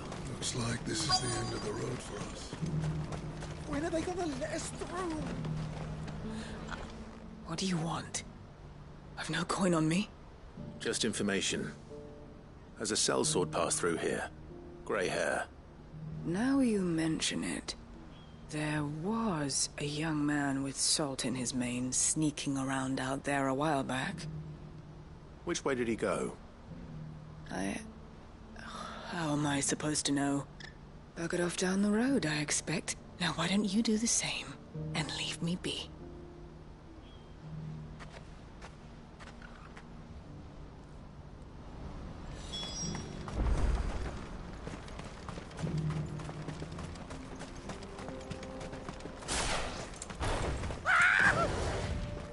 Why am I not surprised? You'll hand over your coin if you know what's good for you.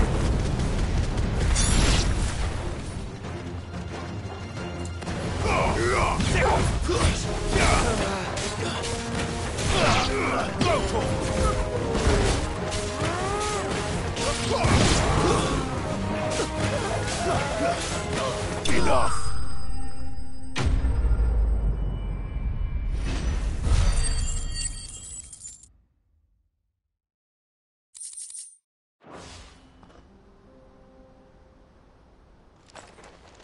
Are you hurt? Happily not, good sir. Thanks to your timely intervention. More importantly, we have arrived. Now, feast your eyes upon the marvel before us. Ruins, a relic of the fallen civilization. A sight so common that man is oft blinded to its wonder. Colossal vessels, dashed from the very heavens. Airships, we call them, with very little thought to what wonders such a word might describe. Oblige me, if you would. Does anything strike you as peculiar about this particular specimen? Though we ourselves find fallen ruins to be nigh indestructible, whatever gouged the final sin from the rock cleaved clean through the structure you see before you. A tantalizing mystery, no doubt, but merely one of countless enigmas in which Zemeckis history is steeped. Come, good sir. Our expedition continues, and we still have much to learn.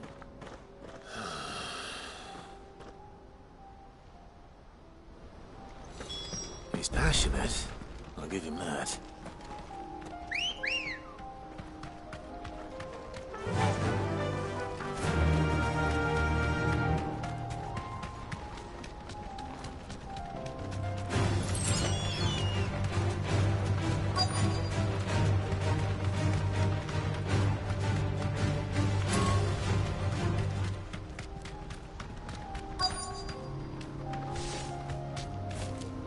Straight home now.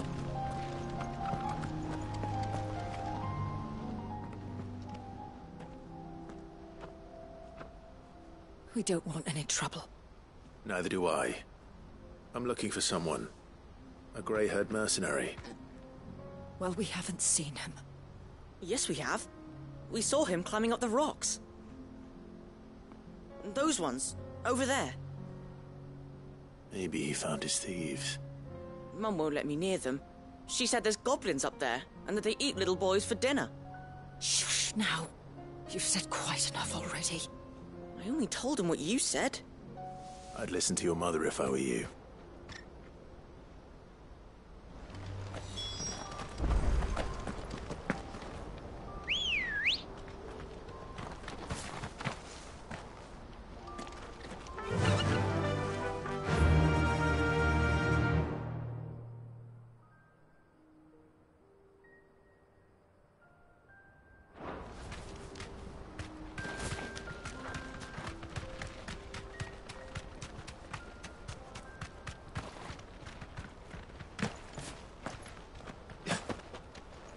Did Joseph's thieves really lug their stolen wares all the way out here?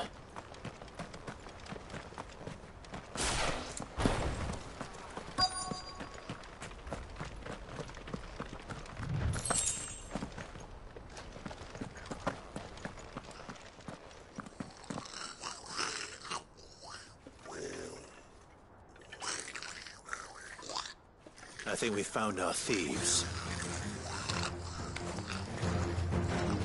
They don't look happy to see me. Too slow. Nice try. Titan!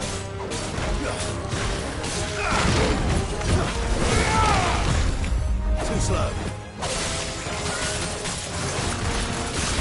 Get him! This one.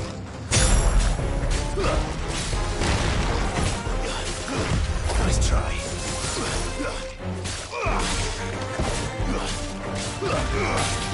Get him!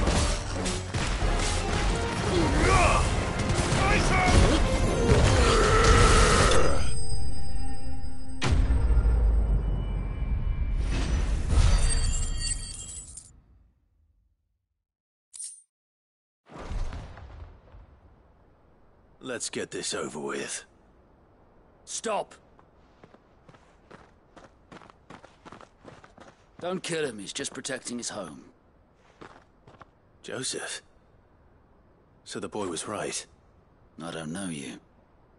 Your porter friend sent me to find you. She was worried you might have got yourself killed. Have I been gone that long? It wasn't hard finding the thieves. The problem was knowing what to do with them when I did. I take it things are more complicated than they appear.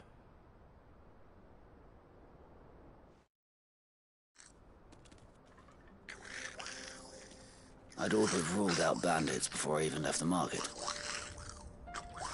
You know why that is? Because our thieves had no interest in gold or gems, or anything they couldn't eat for that matter. Add to that the rumors of goblins in the area, and the mystery practically solved itself. I soon found their cozy little homestead and all the missing food. I launched myself at them full of righteous fury, but their leader was the only one who moved to meet me. The others, they huddled around that food, ready to die protecting it. They stole because it was that or starvation. I've been there myself, back when times were hard. So you spared them? And earned their trust into the bargain by the look of it. These goblins aren't native to the area. They don't know how to survive such barren lands, so I've been teaching them. And once they've learned to hunt and forage, they won't be fool enough to risk their necks in Boklad. I'm impressed. I didn't know goblins could be reasoned with. Do me a favor. Let the porter know I'm safe. I'll head back to the market once my work here is done. Oh, and don't mention the goblins. I don't want people coming here brandishing pitchforks. Not now this lot have sworn off thieving. Your secret's safe with me. I appreciate it. Thank you.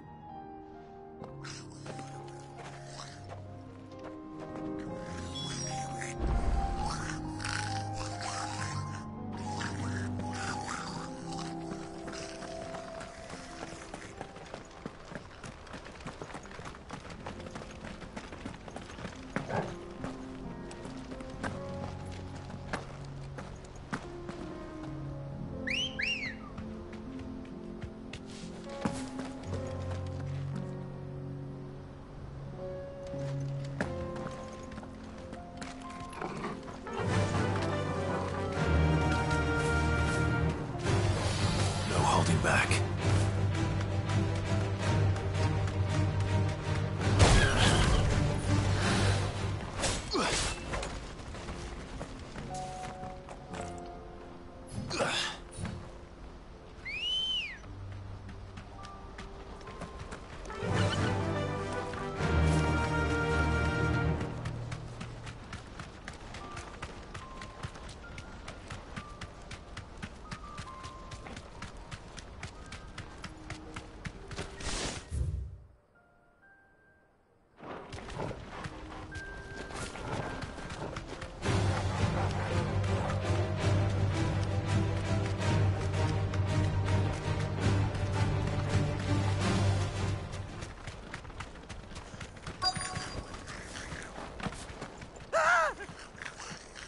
Not again.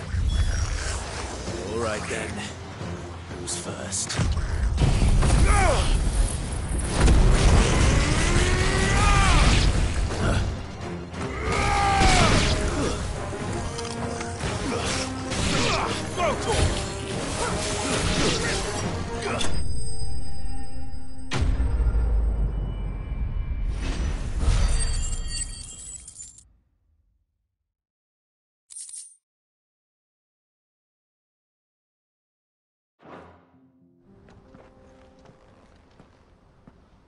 You're going to get yourself killed. Oh, that would not do. That would not do at all. Not when such majesty stretches out before us. Behold, the final sin in all its glory. As Moss tells us, a battle was fought here in ancient times. A battle of such ferocity that it tore a great crater in the very land upon which it was waged. In reaching for their holy sanctum, did man enrage the gods, and great was the vengeance that was rained down upon him. Alas, the full truth of the matter is lost to time, though I live in hope that I might see it discovered. But we must not dwell upon such things. There is more yet to see. Onward! History awaits!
Oh no.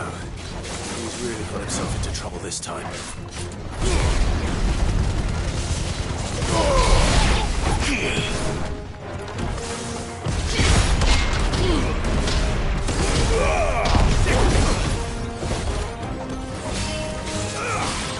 Nice try. Get him!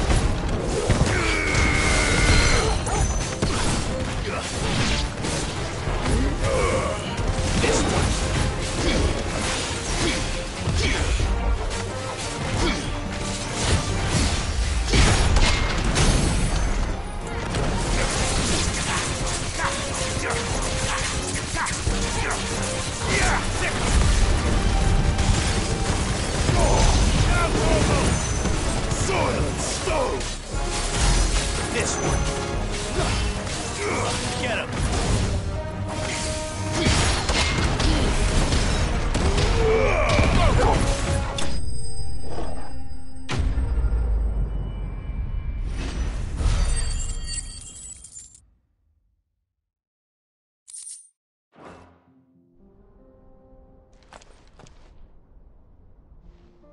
Still in one piece? It would seem so. Once more I am in your debt, and once more you impress me with your prowess.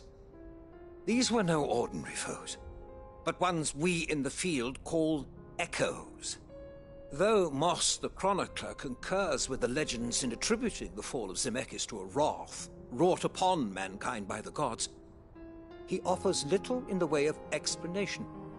Could the ruins we see before us here, in all their elaborate beauty, perhaps suggest an answer? Could the construction of such miraculous edifices have been considered an encroachment upon the province of the divine? Alas, all is mere speculation. But one day, perhaps, I will learn the truth. Not if you keep running headfirst into trouble. You are right, of course. And not only have you plucked me repeatedly from the jaws of death, you have proven yourself a willing audience to my ramblings. Glad to help, but Didn't you say you came here to investigate something? I fear I may have rather overstated the case on that front. In truth, a captive ear was all I really desired. You see, even my fellow scholars have grown somewhat weary of my musings of late.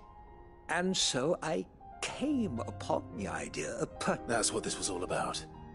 I am afraid so. And now, my good man, it is high time we returned whence we came. Fine. Just don't go running off this time.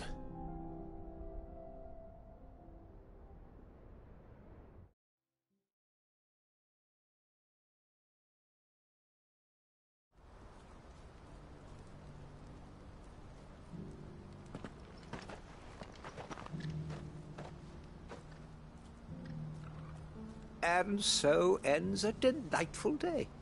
Here, your reward for humoring my selfish whims, plus a little extra for the trouble I have put you to.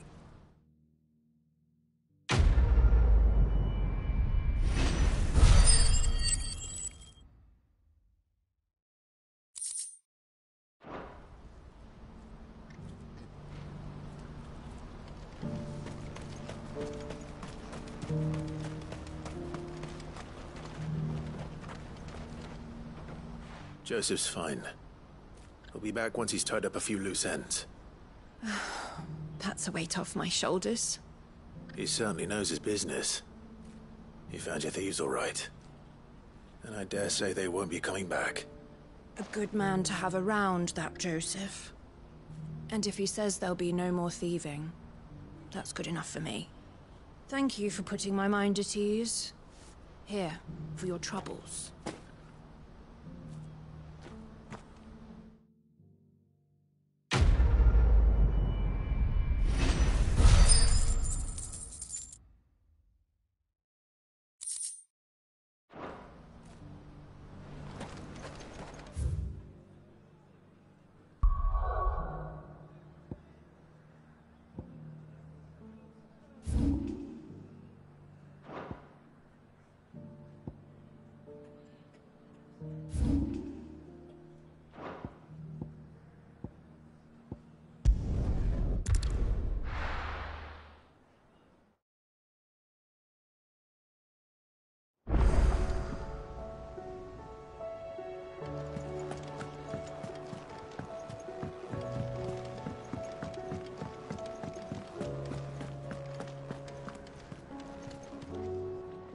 I noticed you and Torgal had gone off somewhere. Take him for a walk, did you? You could say that.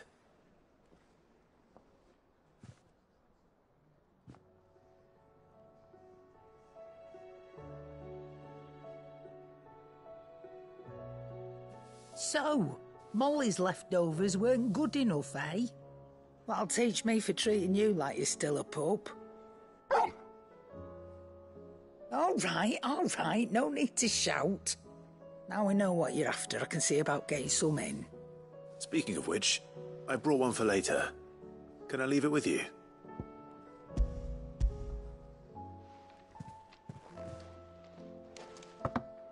You can, aye. I'm nice like that. In return, you can thank Tomes for me. The bloody know-it-all. I was just on my way to see him.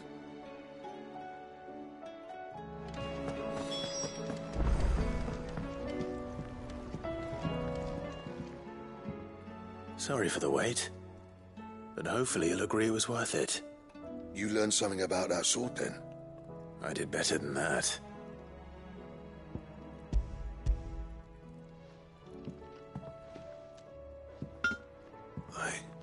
A whetstone? Yes, but not one you'll find anywhere in Valisthea.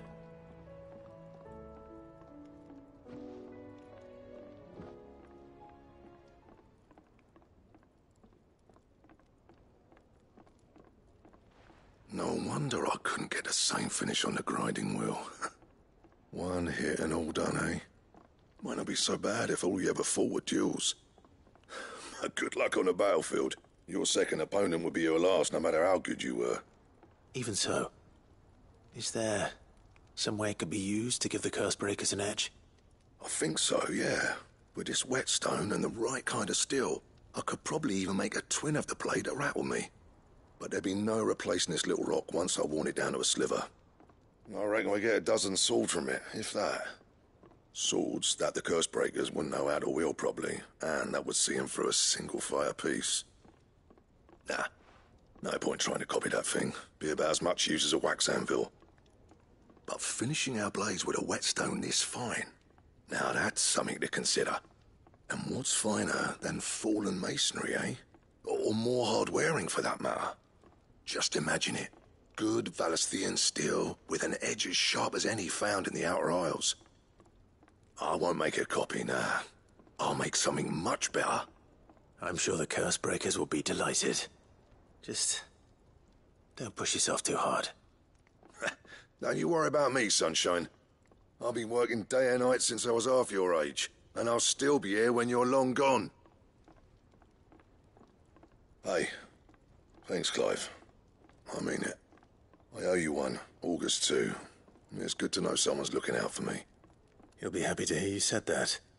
And I'll see that my debt to you's paid. First new blade I make's got your name on it. You come and find me when you've got the materials. All right. I will.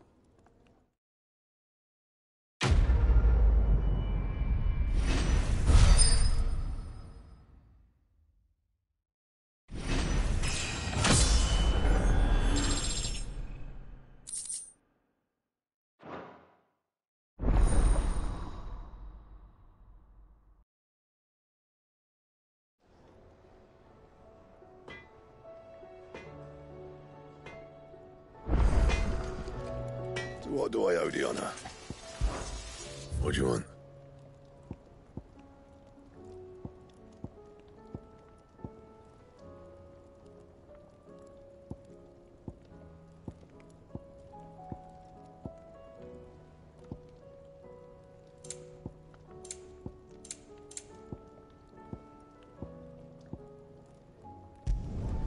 No scratches, right?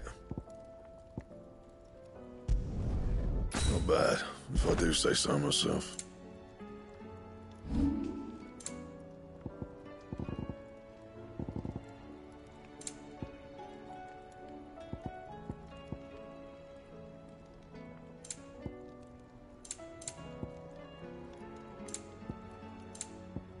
Anything else?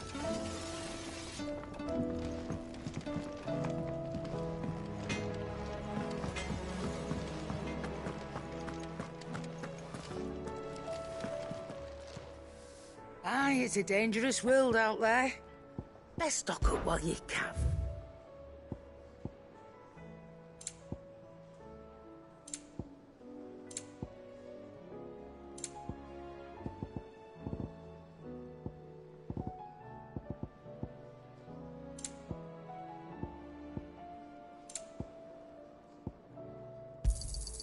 It'd better all be here.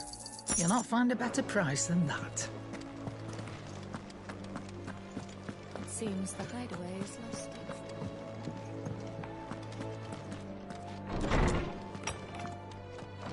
There's a storm coming soon. Ah, Clive. Were you able to locate your quarry? We were indeed, Lawsman. You pointed us in exactly the right direction. And Torgal's been a very happy hound ever since. Very good, very good. Lady Karen sends her thanks, by the way, for your part in solving the mystery. Ah. But that reminds me. After your last visit, I found myself pondering Torgal's talents. Do you recall our conversation concerning Lady Jill's role in Torgal's transformation? About how she somehow woke the power within him. Precisely that. A reasonable conclusion, I thought, but one which raised certain questions in my mind.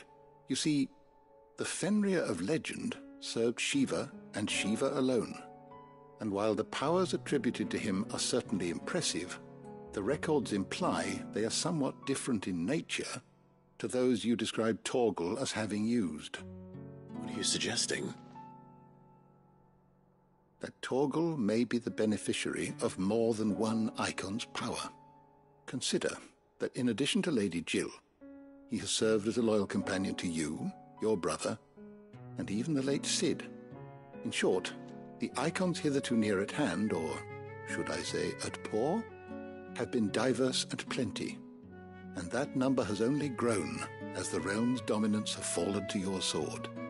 One can but speculate as to how all of this has affected Torgal. He has seemed more fierce of late. And if I am not mistaken, he will grow fiercer still. We are fortunate indeed to be able to count him amongst our allies and not our adversaries. Oh, he's more than an ally. He's a friend.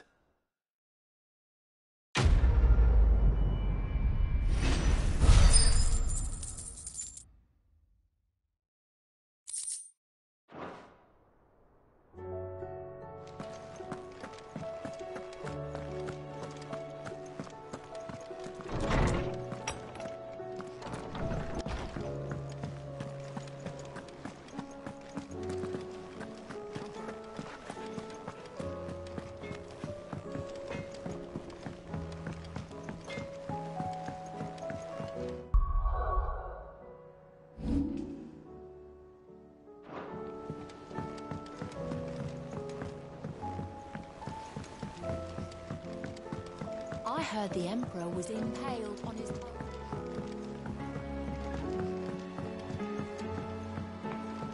We're all gonna die!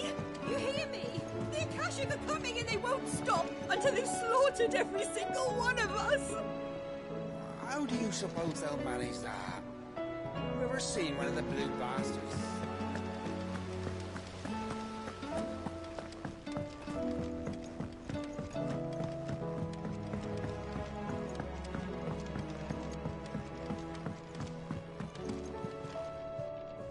All right there, Cid. How's that hunt for the bomb ash going? I have it here.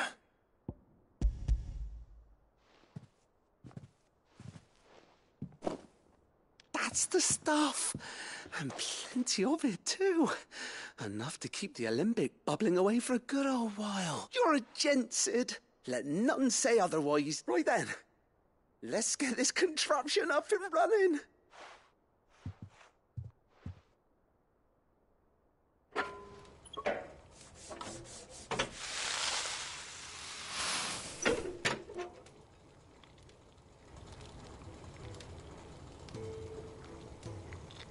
There we have it. The Telemon Alembic. And it works just like the chief said it would. Very impressive. Says the man who cut down a burning boulder. Speaking of which, I still haven't returned the favor. There's no need. The good it will do for the hideaway is reward enough.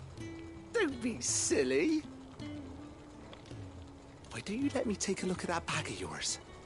The one you keep your potions in. Reckon I could work some magic on that. What kind of magic? Well, we happen to have isolated a substance in our test run of the Alembic that I reckon will make even the toughest leather supple as anything. Thought we might use it to breathe new life into old boots and the like. Save the hideaway a few gil. But I reckon if we slap a bit on your bag, it'll loosen it up enough for you to squeeze in a bottle or two more. Well, it can't hurt to try, I suppose. That's the spirit. Leave it with me. I'll only be a mo.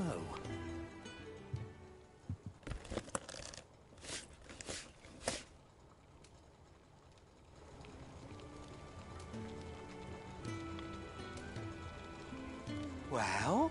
It certainly feels more flexible. Right? Told you. Thank you. I think.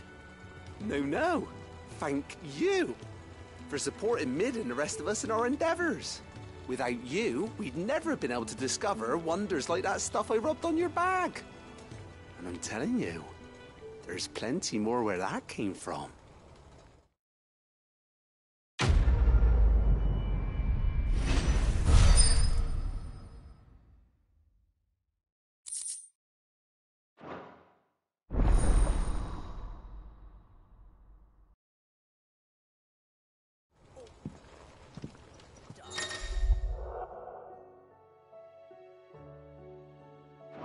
clouds. You'd think the people here had never seen us.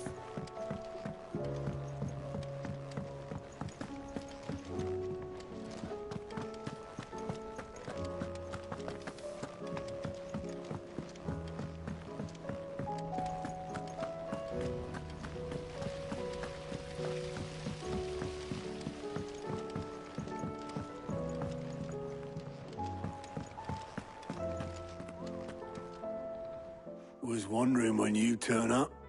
Had owls from all our friends thanking you for your timely intervention. How is it you always manage to arrive at just the right moment? Luck, I suppose. Any word on the rest of the realm? Let's see. Storm's still crying out for mother crystals. The nations are still in chaos.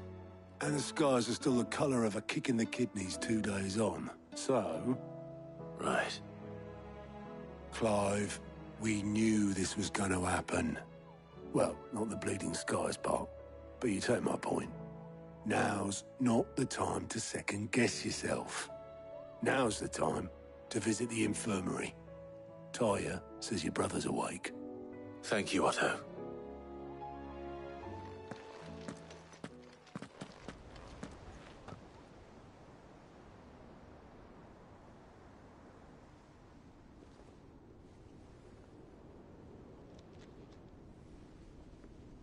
So it was not Sylvester, but Olivier who served as Ultima's puppet.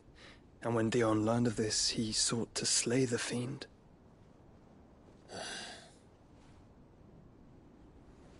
Only for his father to take the spear that would have freed him. Enough to drive a man to madness. Small wonder he hasn't stirred. I would be afraid to wake. Had I but reached out to him sooner, warned him of the threat Ultima posed. But now, both an empire and her prince lie broken. Joshua, what do you know of Ultima?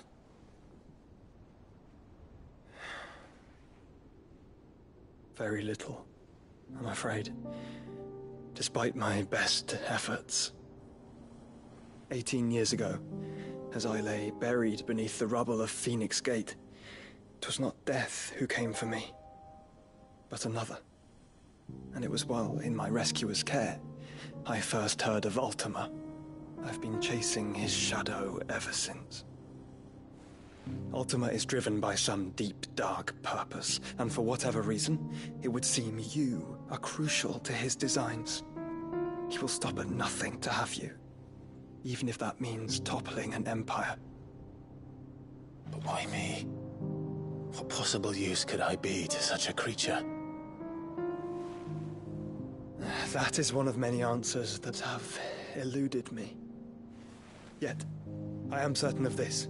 It is not mere chance. You were chosen for a reason.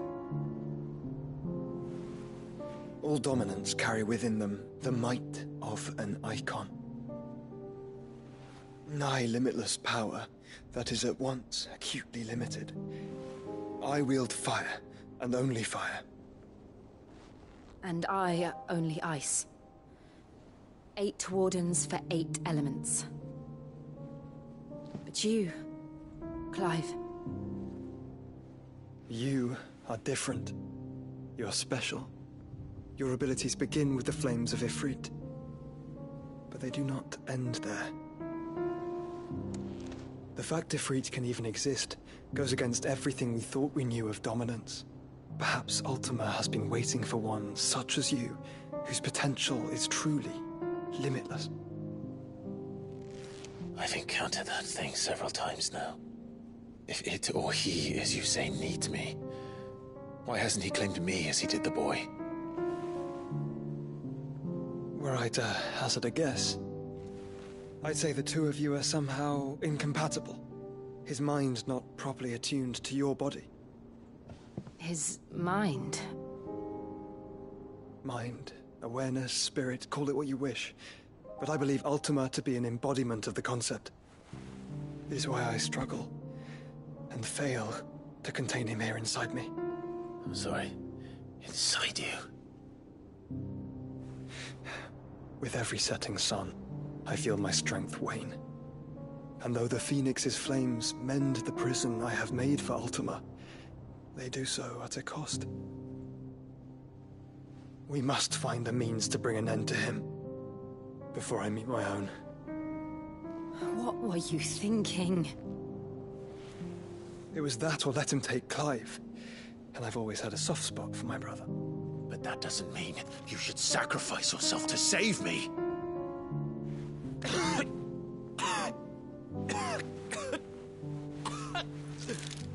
Joshua! Clive! It's Gav! There's an army of Akashic at the gates of Canver.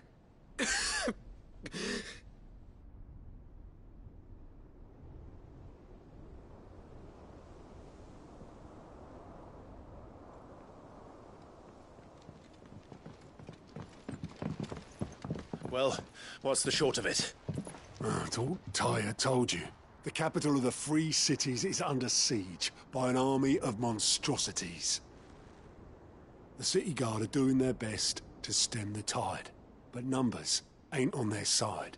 What of Lord Byron and Mid? Were they able to escape? No, but they're all right for now. They're hiding with Gav at midship.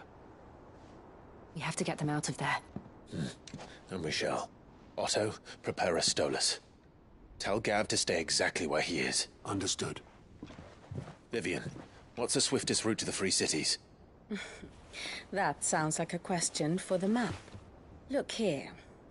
This road, through Tabor, should provide the least trouble. Good. What a coincidence. Tabor is exactly where I'm bound. Joshua, Bed is where you should be bound. You don't think I told him the exact same thing? Were Tyre not such a talented healer, I would surely have been inclined to agree. But, thanks to her ministrations, I feel I may safely rejoin my attendant, who was to wait for me in Tabor if we became separated. All right, we travel together. Clive! If he stays close to me, he'll be fine. Thank you, brother. I'll look after him.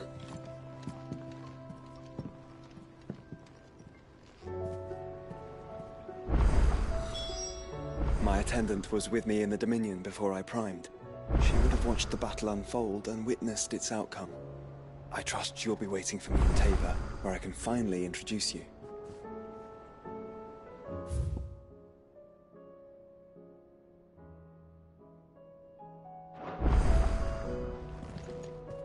Clive. How may I help you today? The state of the realm is ever-changing, Clive.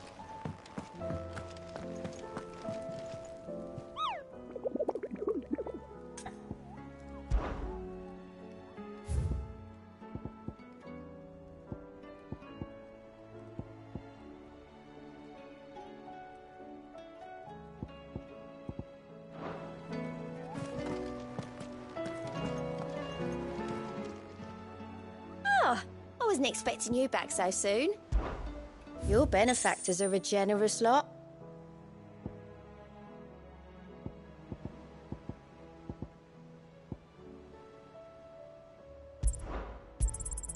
All yours.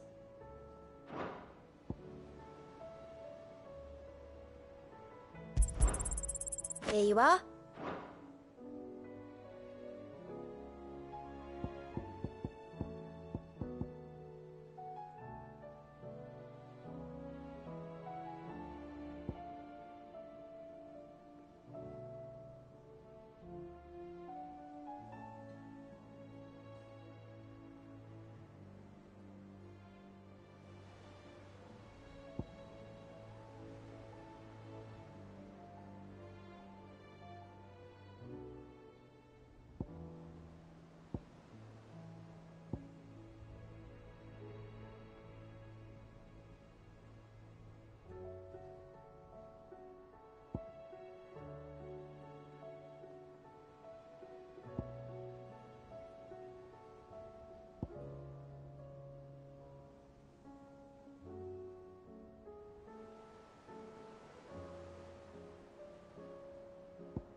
done?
Did you see that? Tell me you saw that.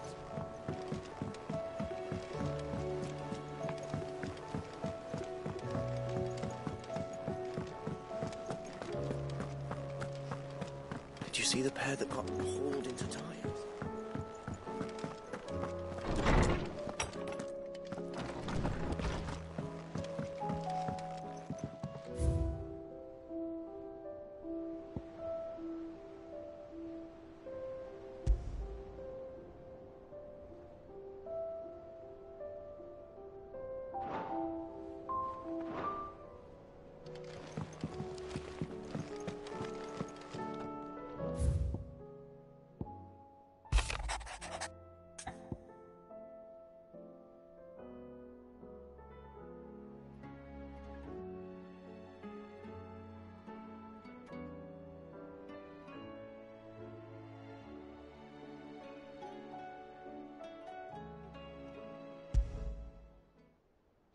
Rutherford. Wasn't that the name of my uncle's manservant? Why would he be at Martha's Rest?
Seems the hideaway's lost blasted its book. appetite.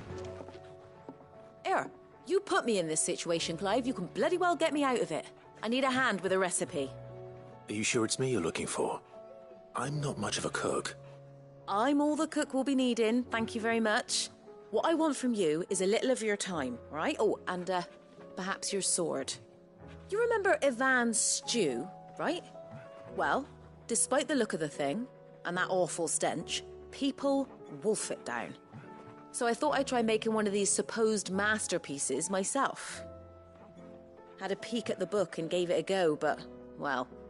It wasn't as straightforward as you'd hoped. Ivan had the same problem. Yeah, but this is my blimmin' kitchen, and I will not be outdone. So if you don't want to be seen as playing favourites, I suggest you lend me a hand.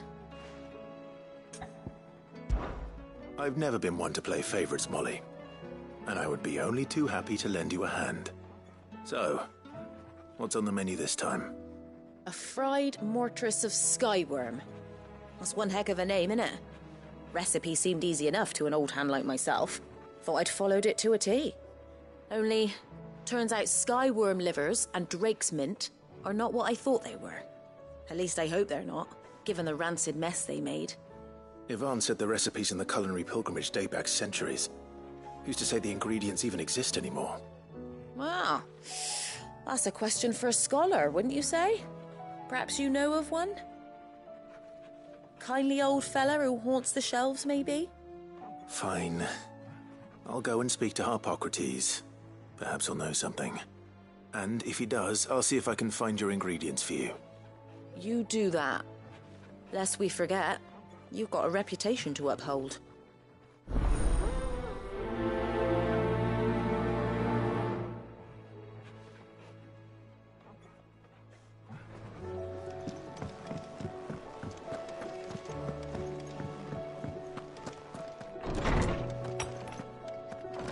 Is a storm coming, Sid? Will there be thunder? Sid, perhaps you can help me solve a mystery. I can certainly try. Who's gone missing this time? It's not who, but what. Mid's scales, the ones she made for her workshop.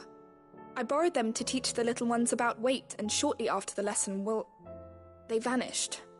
My first thought was that they'd taken them off somewhere to play, but when I asked, they swore they had nothing to do with their having disappeared. Which almost certainly means they had everything to do with it. Perhaps a visit from Sid will jog their memories. I think it just might. Thank you. I don't like to imagine that my pupils would lie to me. But if they have, I'll have no choice but to discipline them accordingly. They were in the atrium when I last saw them. As always.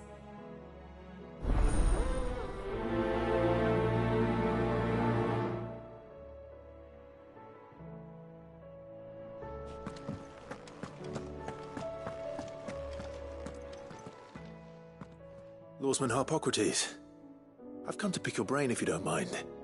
It's about the book you lent Yvonne. Ah, Valisthea, A Culinary Pilgrimage, a classic. One of my favorites, in fact. The young man did a wonderful job with the Chance's stew. I do hope we shall be able to sample more such marvels in due course. That's actually why I'm here. I don't suppose you know where I might find skyworm livers and drake's mint. Ah, so the fabled Sanbriquois delicacy is next on the menu. Delightful. The descriptions of fried mortress never fail to make my mouth water. Now, skyworm is a somewhat antiquated name for the wyvern, their ground livers being the paste from which the mortress is made. Dragon livers. How very Sanbriquois. One would have thought the disciples of Bahamut would have a touch more reverence for their icon's brethren, but apparently not. I believe the specific dragon the recipe demands is the blueback wyvern, said to be the very color of the sea beside which it resides. So we know where to look for our liver. But what about the drake's mint? Saint's bonnet in contemporary parlance, a herb which grows along the North Reach coast. I gather that one can locate the cheerful yellow flowers by their heady scent alone, so I'm sure you'll have no trouble finding them. I may add that people once believed game was best served with the flora that sustained it in life, in which regard fried mortress of skyworm is undoubtedly a typical dish of the time. Meaning that if I find one, I find the other. To Northreach, then. Best of luck, Clive. And do save me a bite once the dish is complete.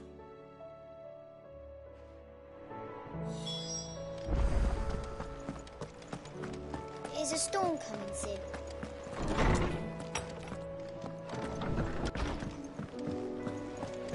Seems the hideaway has lost its...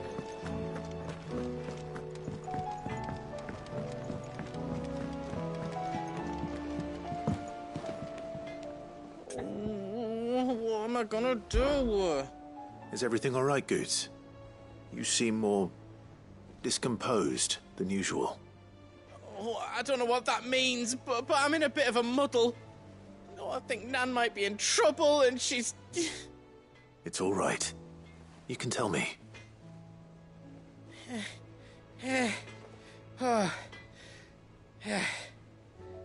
There was a trader came by. One of our usuals, like. Said he'd heard some rotten rumours about her down Dallimil Way. Folk are saying she's been selling to bandits and cutthroats and that. I mean, she's fond of a chance to make a coin or two, aye, but she'd never do business with baddies. Especially not the kind who go hurting people who haven't done out. I wanted to ask her about it myself, but I'm scared she'll give us a tongue lashing. She'd never give your tongue a lashing, though, would she? Don't worry. I'll speak to her. Oh, thanks, Clive. You'll let me know what she says, won't you? Of course. I'm sure it's all just a misunderstanding.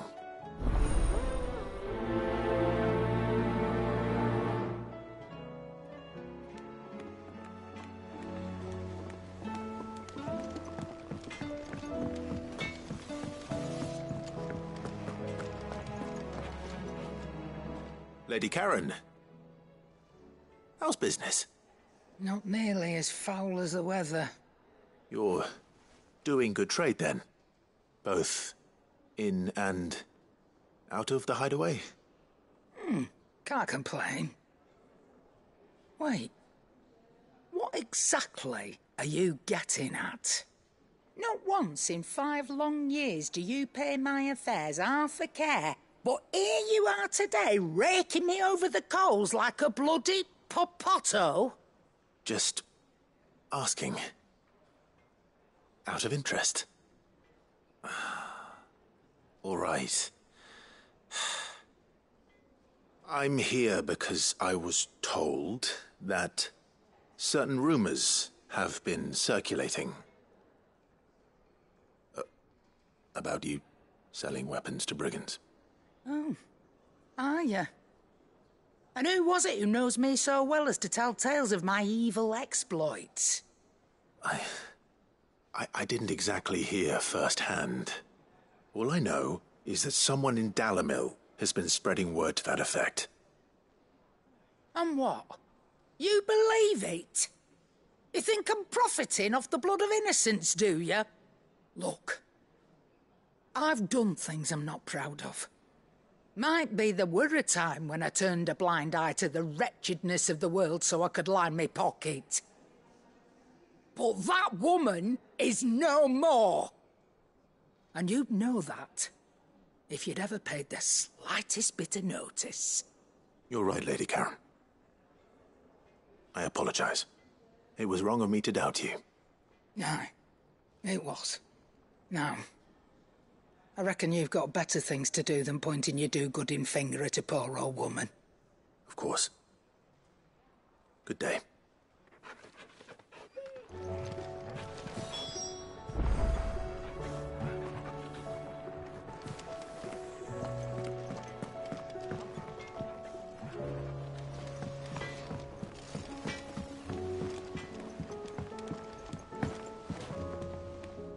I spoke with Lady Karen.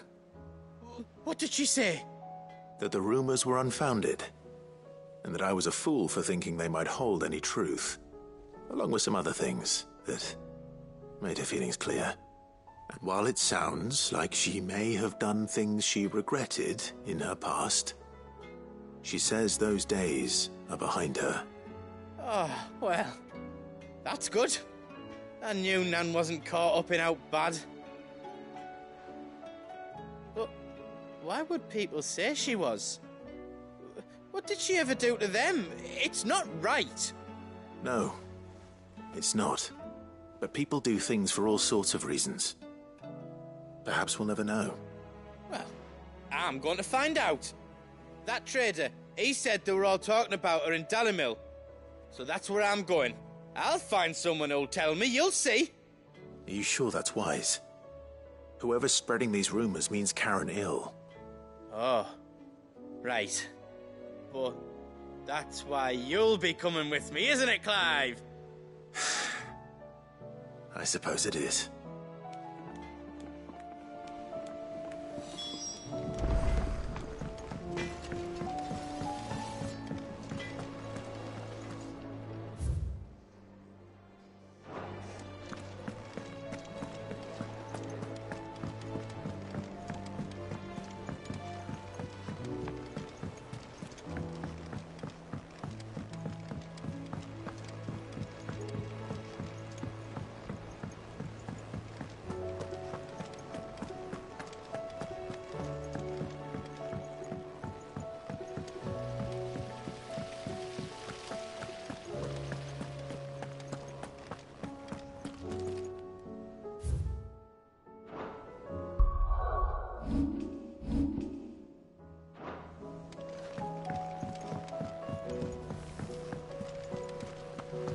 What do you reckon we should do?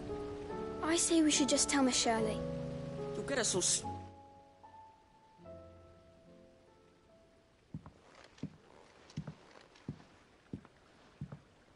Sid! Hard at your studies, I see. And what is that? It's not a set of scales, is it? No. Of course it isn't. Well, not anymore, it's not. Oh! And just how long hasn't it been one? We're sorry. But we didn't break them. We dismembered them. Just like Miss Mididol showed us. Miss Mididol? And why would she have you dismembering her creations? Because that's the only way to become a ninja-neer. Miss Mididol said, the best way to see how something works is to take it apart and put it back together again. Well, then your work is already half done. Carry on. About that. The taking apart was easy enough, but it's the putting back we can't work out. Speak for yourself. The heavy thing goes at the bottom. Then...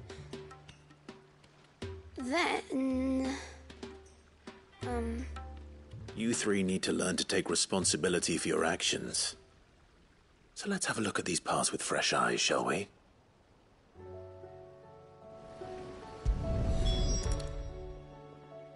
All right.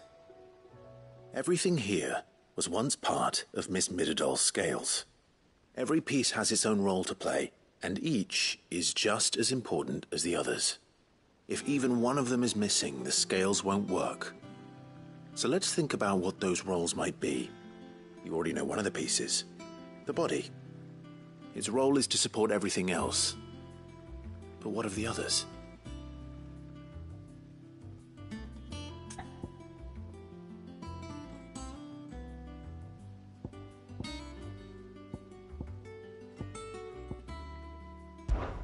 This is called the arm.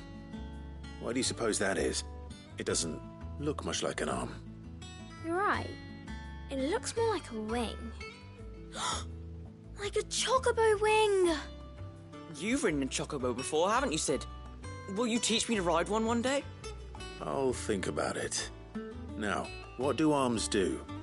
Hold things. So wait, maybe this arm holds things too? Good thinking. You're on the right track.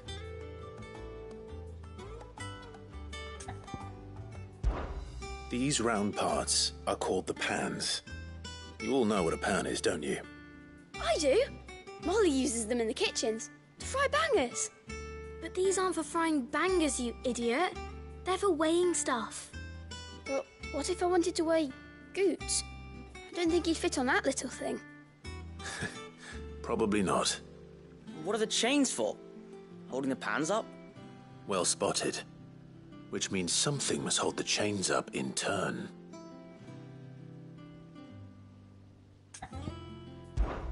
This tiny piece is what's called a cogwheel, or gear. Have you ever seen one before? I have. Miss Mididol's dungeon is full of them. Most are on the floor. She puts them in all her inventions. They spin round and round and round and round and... That's right. They're very useful when you want to make things move. Do you remember if there was anything on the scales that moved? I remember the arm moved when I tried weighing an apple. And then somebody ate it. It's not my fault. You shouldn't have tried weighing it before lunch. You know what part's supposed to move and how it's supposed to move. So, let's put the pieces together first, see what doesn't move, and then stick the cogwheel to that. Not a bad idea. You see? It's not so difficult. So, now that we've taken stock of the parts and learned what they do, what do you think? I think we've got it. Then here's what we'll do. You tell me what goes where, and I'll put the scales together. Well, obviously you need to start with the body. All the other pieces fit onto it, don't they? And the arms go on the body, just like real arms. Or wings, if you're a chocobo. And then the arms drums, hold the pans by the chains. Very good. Let's see if that works. Ah, all finished.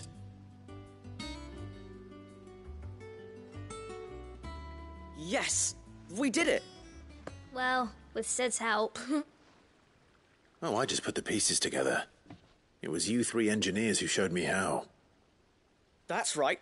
We're Miss Mididol's hares. Her hairs?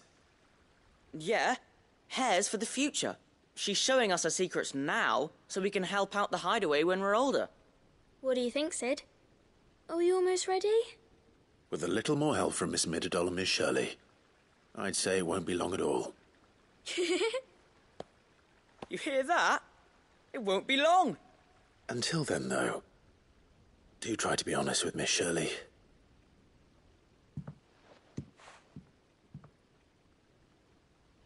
Hey, look!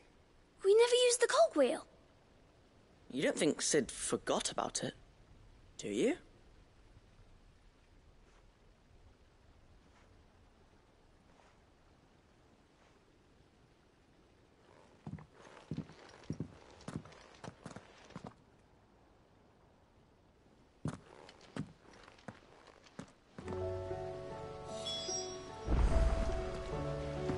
Didn't happen to forget anything, did you, Sid?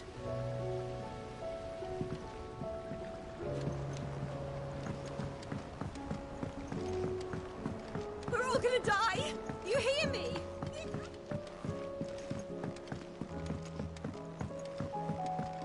I heard the Emperor was impaled on his...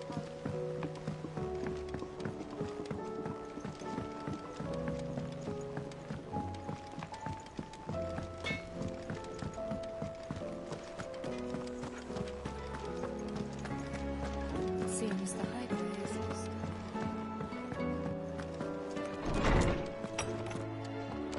There's a storm coming, Sid. Will there be... Well, did you solve the mystery? It was as you thought. The children had the scales, or the parts of them at least.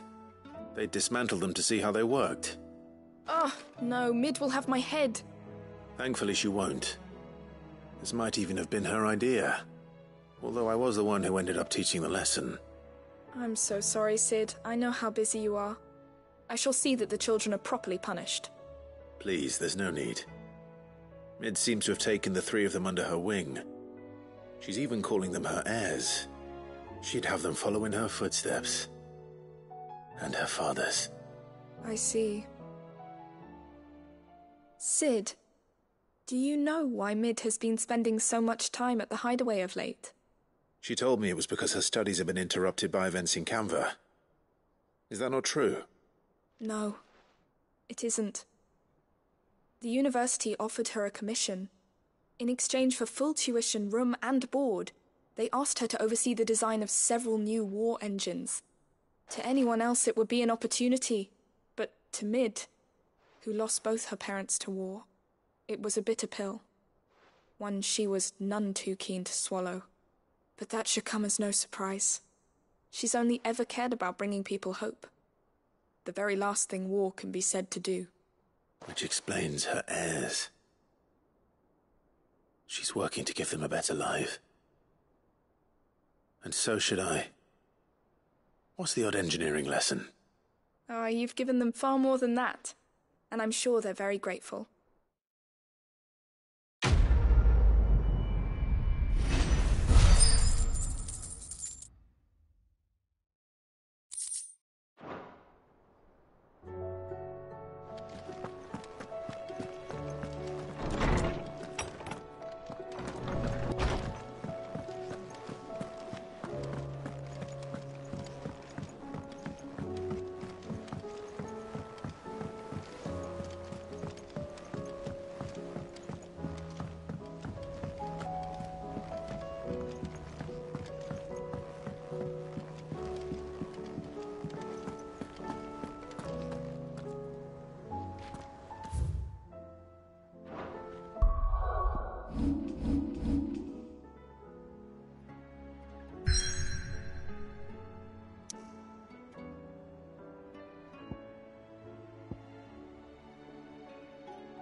It's like a dream.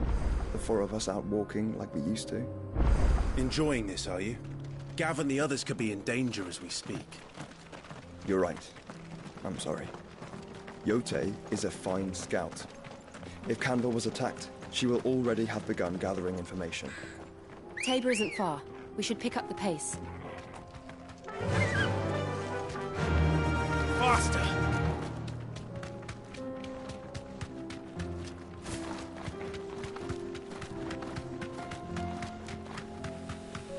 We can use the ruins to cross the ravine. Assuming they will allow it. The Echoes have a will of their own.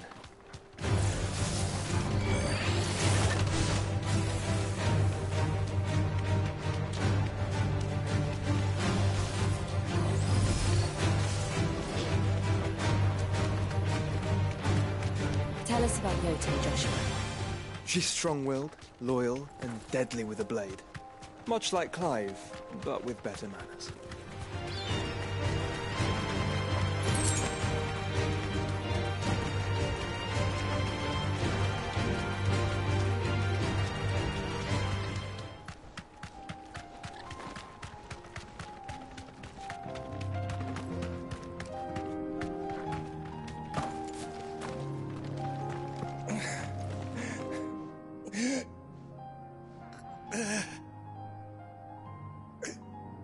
You're injured.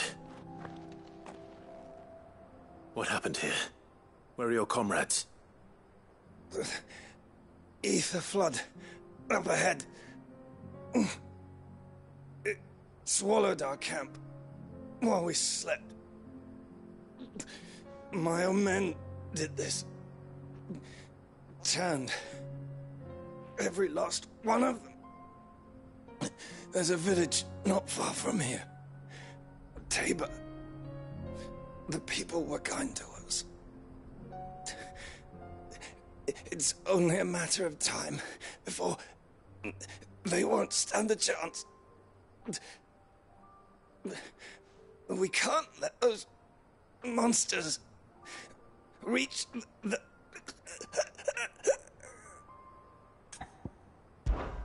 I'll go.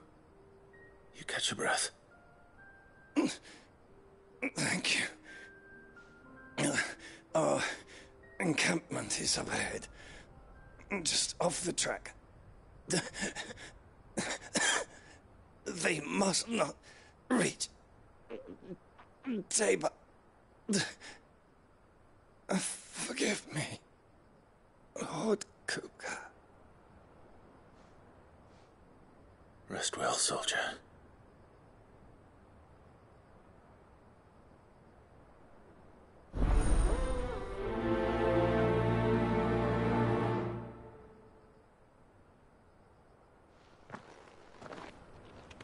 You said the encampment was close.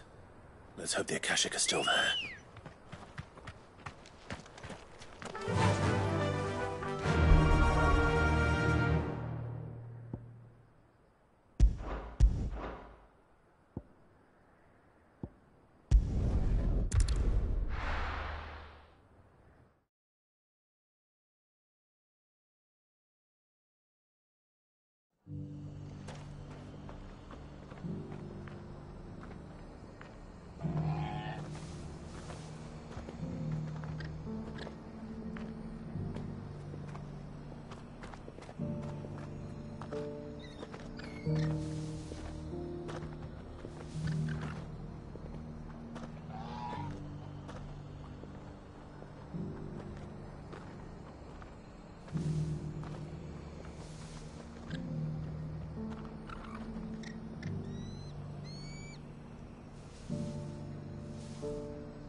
Clive, we weren't expecting you.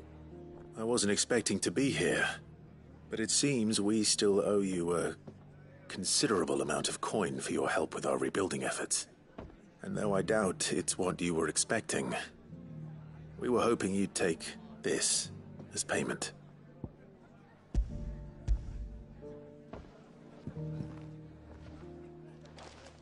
A star ruby? I can't accept this. It's worth at least twice what you owe me. More if you can find yourself the right buyer. Think of the difference as interest. Interest? If word got out I charged that much, no one would ever borrow from me again. Anyway, why are you the one here asking me about this? I'd have expected Otto. Bit much sending the Lord Marquis out to settle your debts, isn't it? The old goat working himself to death again? Something like that. Most days I think he's the only reason the hideaway's still standing. Same as always, eh? Back when the place was nothing but a twinkle in the eye of a recently retired Lord Commander, word is he was the first one Sid reached out to. Probably knew that without his strong arm and level head, the idea would never get off the ground. Sid may have been the face of the hideaway, but Otto's always been the backbone. And when Sid passed away, we were all worried that would be the end of it. That Otto would just give up. His death was hard on everyone. But it must have hit Otto hardest of all. But he didn't give up, did he? Quite the opposite, in fact. If I recall, he was the one who nominated you as Sid's replacement, and rallied the rest around you. I reckon what he saw in Sid, he saw in you too. And don't we all? Doesn't hurt that you're half as stubborn and twice as handsome, neither. That, and you keep good company. I suppose I do.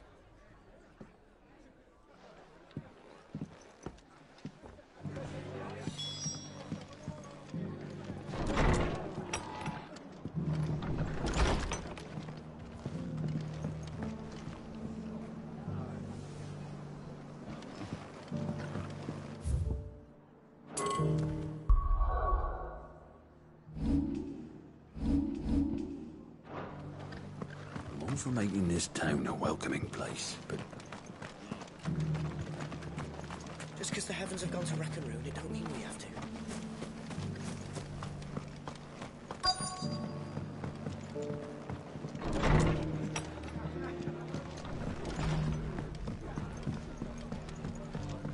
My Lord Marquis, is that you? It is you. Then you received my letter. I am Sebastian Rutherford, Chief Steward of your Lord Uncle's estate. Of course. We met once before. Yes, my lord. Thank you for coming. And what was so sensitive that you couldn't put it in writing? 1,000 apologies, my lord. I did not mean to offend. I merely... It's all right. Continue. I am here at Martha's Rest, at the behest of your Lord Uncle, tasked with learning what I am able of the realm's current state of affairs. And what I have learned is grim. The fall of the Mother Crystals has left Storm in a state of utter disarray. The subsequent darkening of the heavens has only made things worse. Akashic attacks, once unthinkable, are now commonplace. The gears of governance have ground to a halt, and without a steady hand on the tiller, the realm threatens to drift into utter chaos. Your Lord Uncle, however, believes there is a way to avoid this fate, and is determined to see it set in motion. That sounds like quite the undertaking. It is. Hence my having enlisted the aid of several colleagues serving the 7 high houses. Alas, I have lost contact with 2 of those colleagues already. They are both able-bodied and trained in the sword, yet in these dark times even that may not prove sufficient to keep a man safe on the road. So you want me to find them? I'll need to know where they went. One I sent to investigate the Republic, the other the old Imperial capital of Oriflamme. That doesn't exactly narrow it down. I suppose I'll start in Dalimil and work my way east. Thank you, my lord. I shall pray for your success and safety.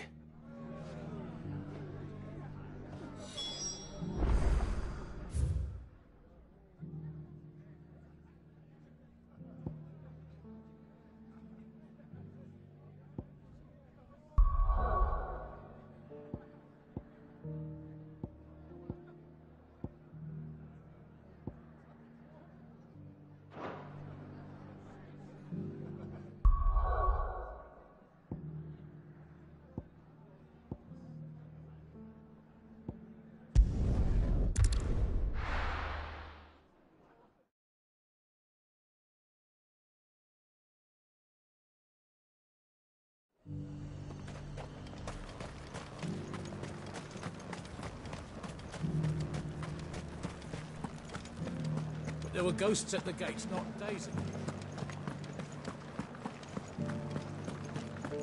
You needn't fret. The creatures have been dealt with. Those things I said before.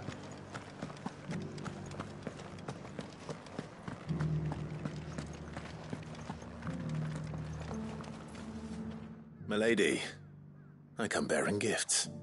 Gifts? Whatever is the occasion.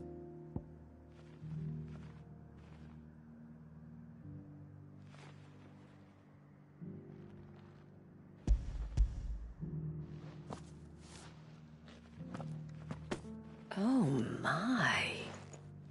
Clive, you really have outdone yourself. Otto asked me to give it to you. To settle the Hideaway's debt with the Veil.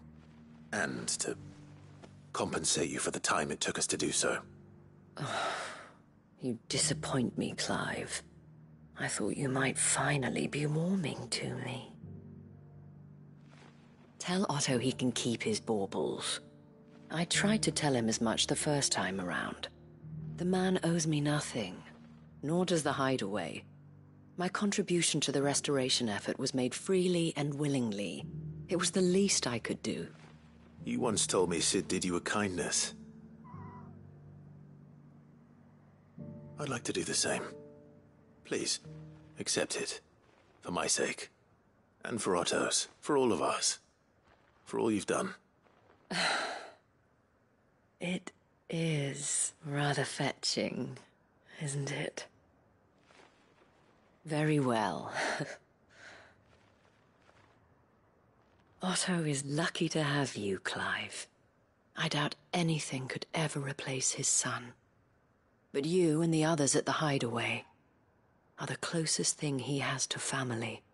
Otto had a son. Long ago, yes. Sid told me Otto lost him when he was just a boy, and blamed himself for not being able to stop it. I don't know how it happened, whether there was anything he could have done, but it was clear that it weighed heavily on him. I didn't know. How could you have? I doubt anyone did.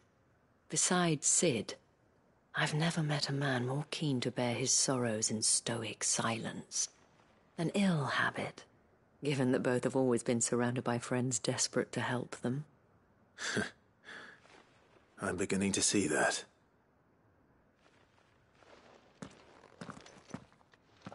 Go will want to know the stones were delivered. If he's still with us.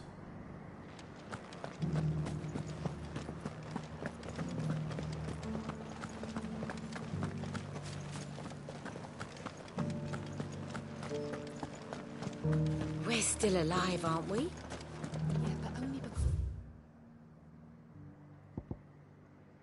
the Dane.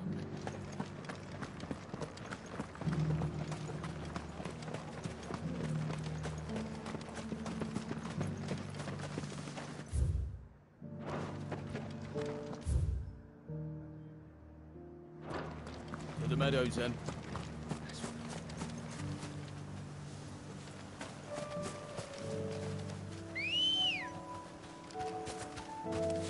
Good girl.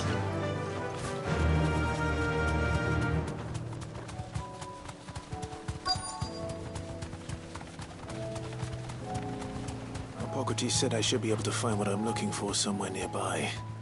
Bright blue dragons and bright yellow flowers. Should be easy enough to spot. Straight home now. This must be our wyvern. All right. Let's get this over with.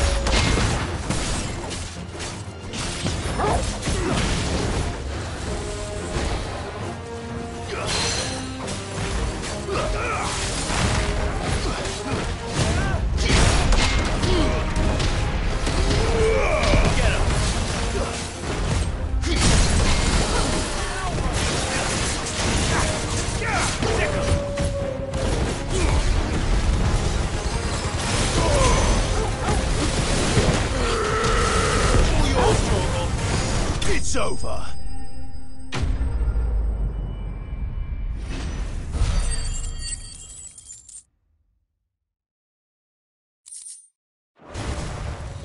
That's the wyvern's liver. Now I just need to find the herbs. Bright yellow with a heady scent.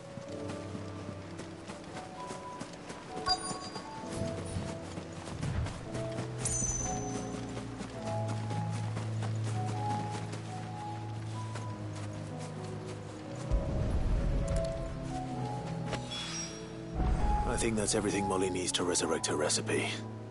Better head back.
It's not going to be easy finding one man in an entire republic.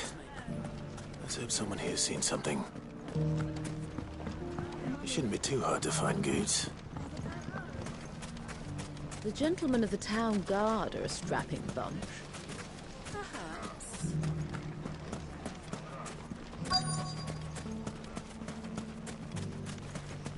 Could be I know something more. What's it worth to you? Clive, listen! I found someone who says he's heard the rumours about Have you? Go on. All right. It's like I said.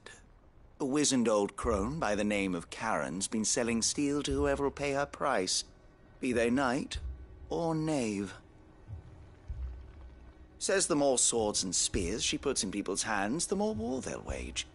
And the more war being waged, the more call for swords and spears. And who will they all turn to keep them in steel?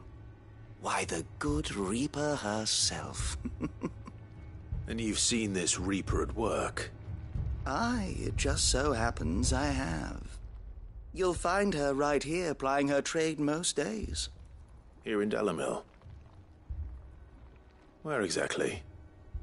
She has a stall here in the market, but if you're not the patient type, you can probably find her at her storehouse on the edge. But it'd be a bolder man than me that braved that particular nest of vipers. Feeling bold, traveler?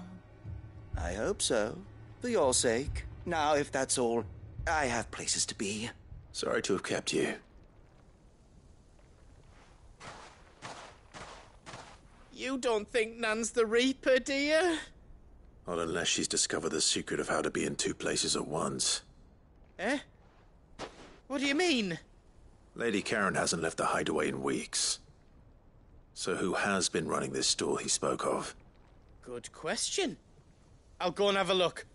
And I'll visit this storehouse on the edge of town. All right, but be careful, Clive. You too, Goots.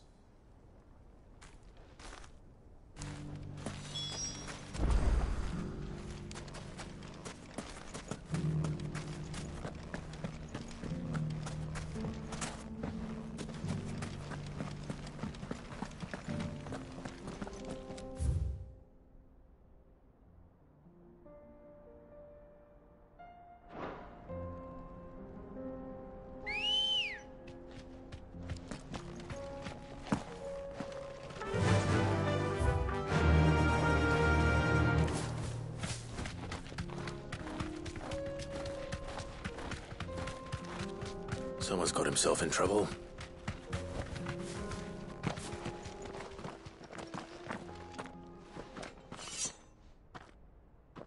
I don't see your master here, so you can start by giving us all the coppers in your purse.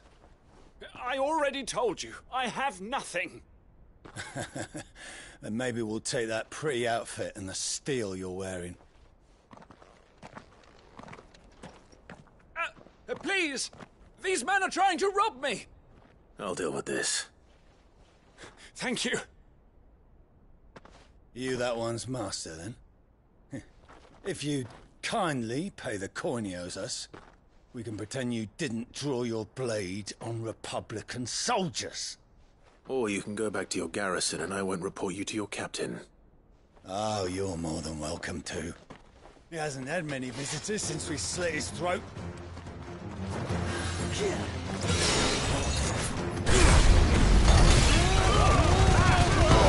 All yours, Torgal!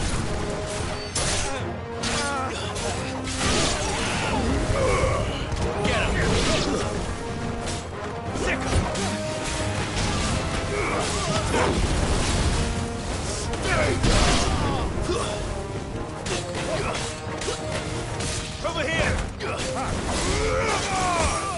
You're finished!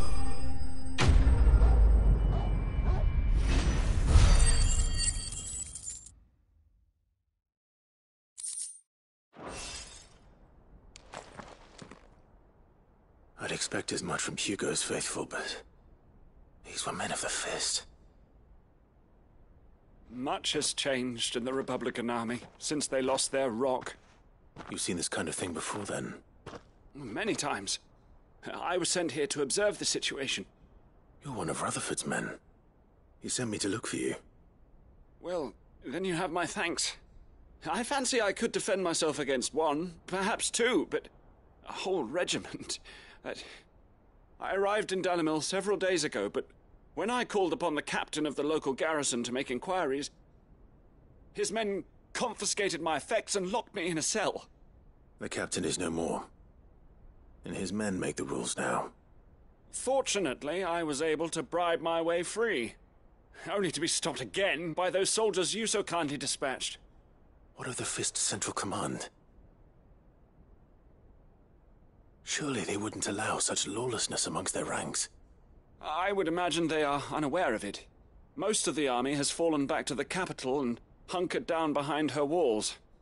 Those who weren't recalled now rule the fringes unchecked, answering to no one but themselves. Then it's worse than we imagined. You should return to Rosaria. It's not safe here. I'll find a caravan heading north. You won't mind if I borrow one of these soldiers' coin purses?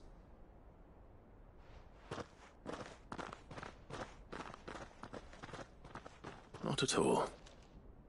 Now, to find this second associate of Rutherford's. If he was bound for Oriflamme, I'll start at Northreach and see if I can pick up his trail.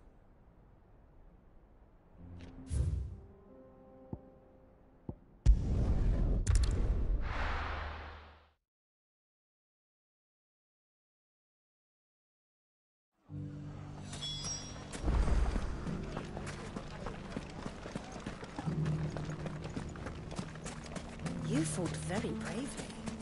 The safety of the town is in our hands.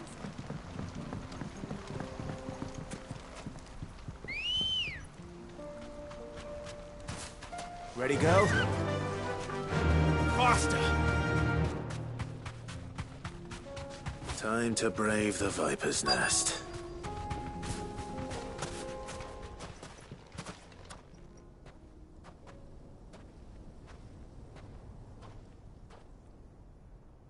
Just you, is it? Thought I might have laid it on a bit thick. It was a fairly unconvincing tale. So, what now? That's up to you. Die a slow death, or a quick one. Boys, he's all yours. But that sword is mine.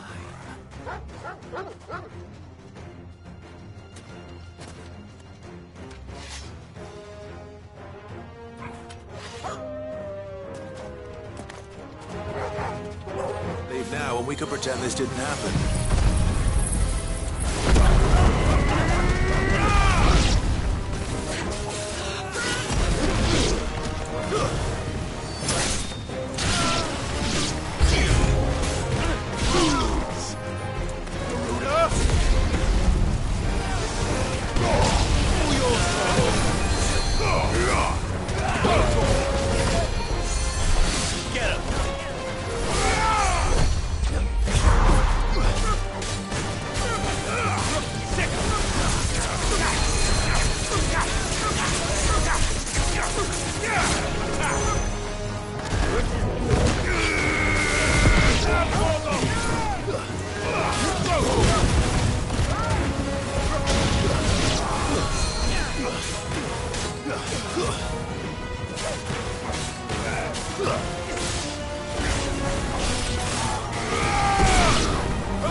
Oh, you've done it now. Go on. Tell me what I've done. When the Borgwyn finds out you've killed his men, he'll have your head. He only wanted that bull of a manservant, the dim one always clinging to Karen's skirts. You weren't even supposed to be here. Who the hell are you, anyway? What were you going to do to him? The Borgwyn wanted him to get to Karen. I was only supposed to point the lamp in the right direction once he arrived in Dalamil. But then you turned up. Well...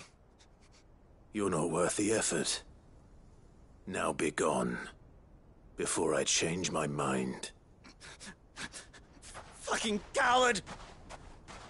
I need to find Goots. Right now.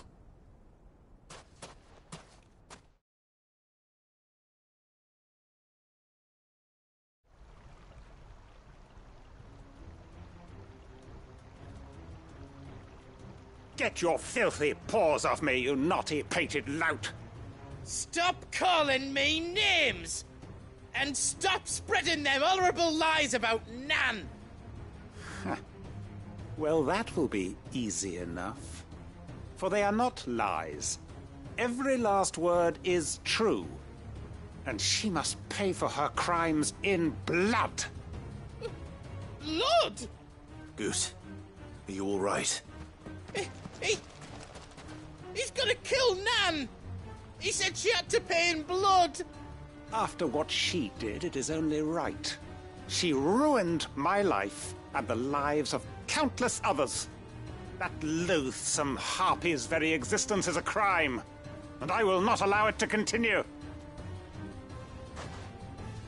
Goots, was it? I have no quarrel with you. Only with your employer. Run along now. You need not pay for her sins. No. I don't care what she did. I won't let you hurt Nan. Promise me you won't hurt her, or I'll kill you myself! Scoots, no. Enough, all of you!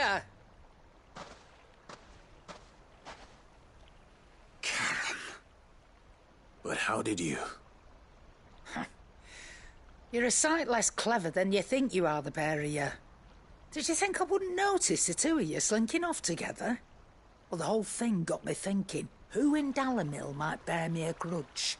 And a certain snivelling shit I ran afoul of in my fairy years came to mind. Though it was just Bogan back then, wasn't it? I thought the years might have taught you some sense, but I see you're the same pants-pissing craven you've always been. What was it we called you? Wet legs? You bitch! Everything that happened, it was all your fault! And now you'll finally pay for what you did to me!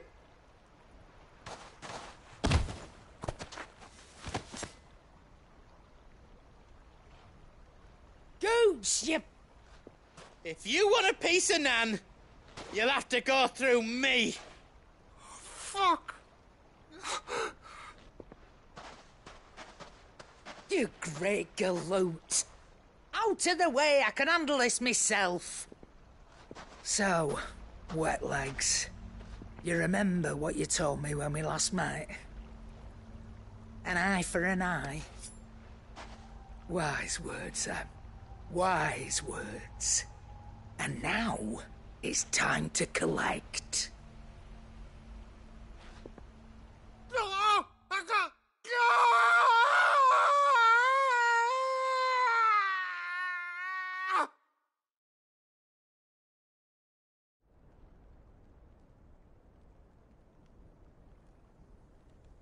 Sorry to keep you waiting. Is he... Dead? No. But I reckon he wishes he was. It isn't easy going through life one eye short of a pair. After all, I should know. You don't mean... Oh, don't tell me you didn't notice. Lost it to old Wet Legs back when we were working the same routes. Said I'd stolen from his strongbox. I'd done nothing of the sort, mind. But that didn't stop him taking his little revenge. So I took some of my own. Sorry, lost everything. His coin, his clients. Always knew he'd be back one day to claim his due. But he crossed a line dragging poor Goots into this. He didn't hurt you, did he? No, Nan. Still got all my arms, see? Legs too. But what if he comes back again? What if he does? First we take the other eye, then we work our way down. He'll learn his lesson soon enough. But something tells me the Wet Legs has learned it already. Right. Let's get you back to the hideaway. You've attracted quite enough attention already. Ta-ra, Clive. Remind me never to cross you, Karen.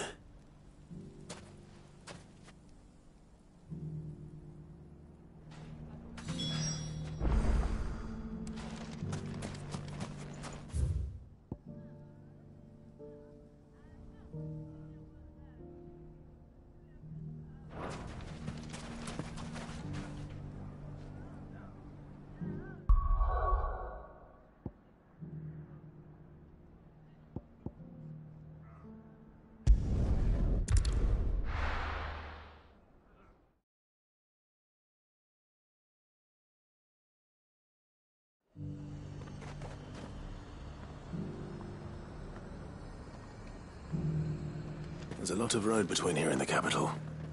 Rutherford's man could be anywhere. Nothing like a little unrest.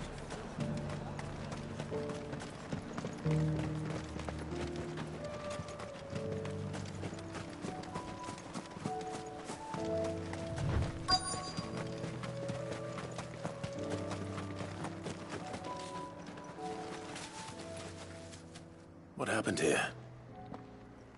If you're with the others, they've already relieved me of my belongings. I'm not.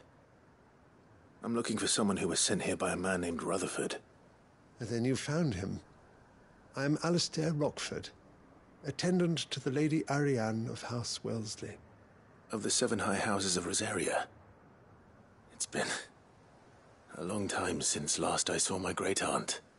Is she well? My Lord Marquis? Yes.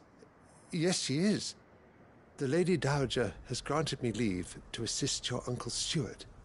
I was on my way back from the old capital when I saw some villagers being robbed on the road here. Bandits? They looked more like field hands, but it didn't matter in the end. I did what I could to help the victims, but all it earned me was a pommel to the temple. Which way did they go? South, toward the gate. All right. I'll take care of them. Founder knows I've met enough of their kind. You head back to Northreach, visit the Vale, tell them I sent you. Thank you. I shall. Founder be your shield.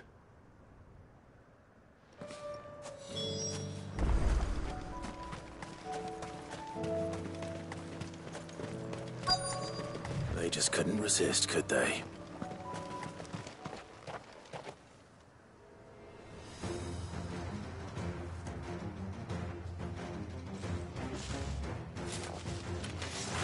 This one's ours, pretty boy.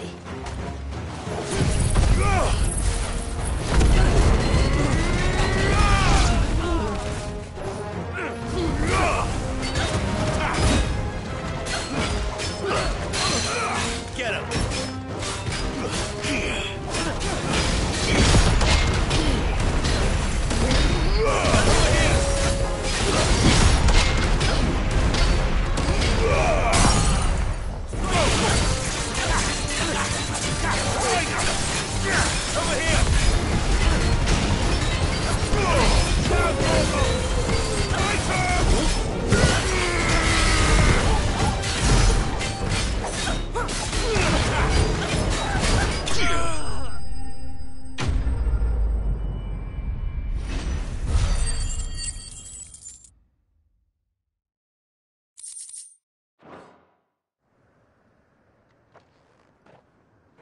Make for the town while you can.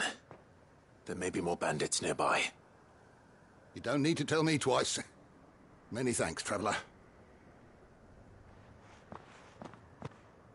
This looks to be all of them.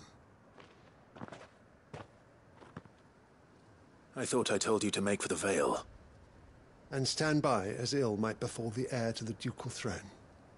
It's just Clive, and I'm fine. Which is more than can be said for you. I will survive. Strange that the garrison wouldn't intervene in such a brazen attack so close to their gates. The garrison have their hands full inside the city. Some days they don't even send out patrols. There are few hands left to work the fields, and even fewer to transport the grain. The market stalls are nearly bare, and the price for what remains is exorbitant. It's not uncommon to see a fight break out over a crust of bread. When I said the ones who attacked me didn't have the look of bandits, I meant it. They were probably just desperate. Rockford, listen to me. If you are to continue your investigation, you first need to seek the attention of a healer. Of course. I shall return to Northreach right away. But allow me to thank you first. Had you not happened along, Don't thank me. Thank Rutherford. It was he who sent me. I suppose he'll be wondering where I've got to. I shall send a Bastolus as soon as I'm able. Good day.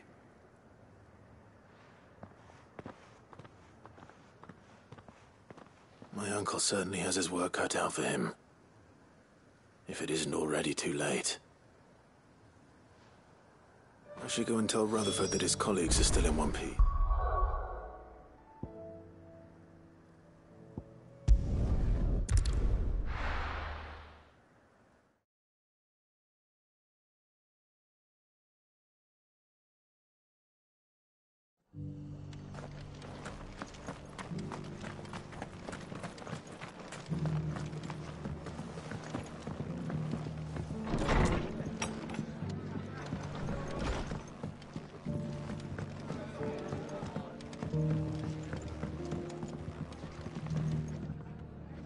I see you're still here. The Rest's location affords a constant flow of traders, and with it, a constant flow of information. Speaking of which, I received word from both my associates. They have resumed their investigations, thanks to you. I only happened to be in the right place at the right time. They both seem to think the realm's prospects rather grim. I am afraid that grim would be putting it lightly. Storm is in crisis, and if we are to free her, we must work quickly. And we must work together. Such is your Lord Uncle's wish. As it is mine.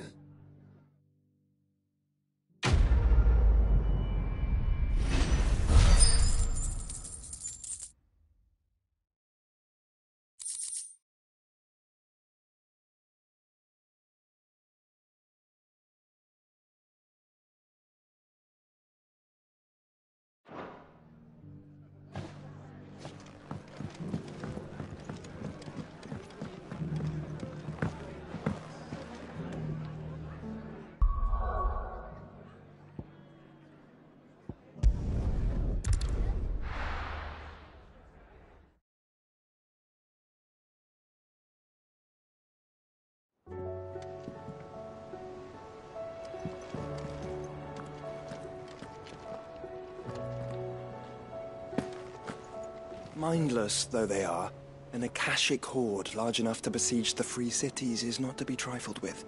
We must proceed with caution.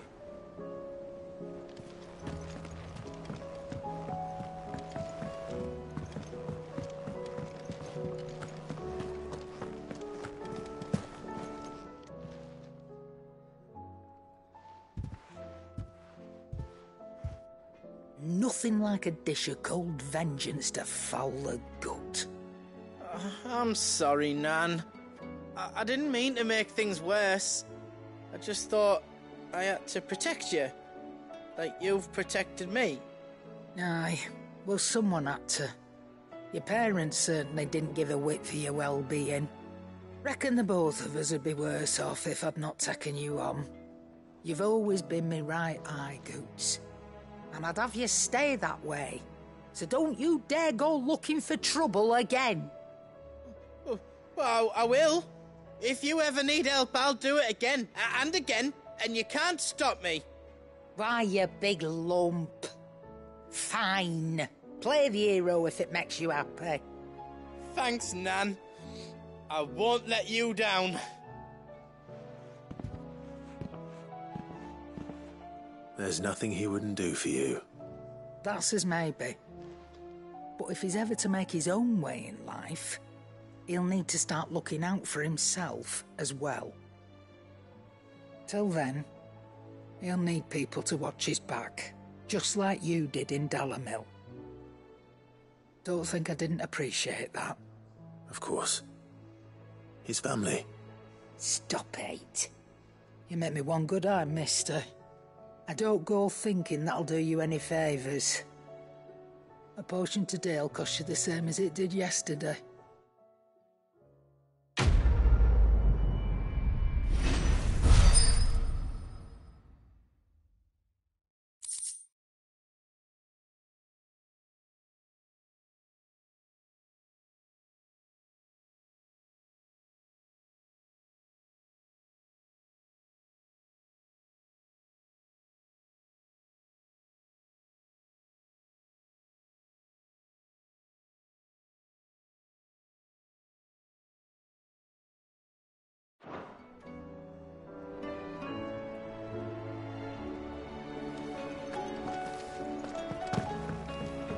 Seems the hideaway's lost it. So, did you have that word with Tomes then? I did, and he was as helpful as ever. He told me exactly where to look, in fact.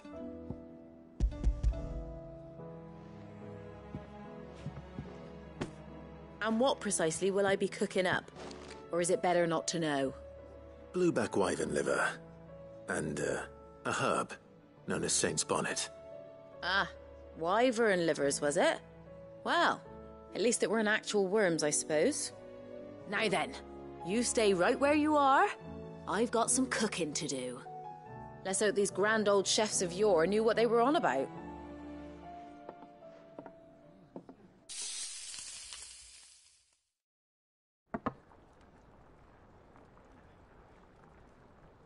And here we have it.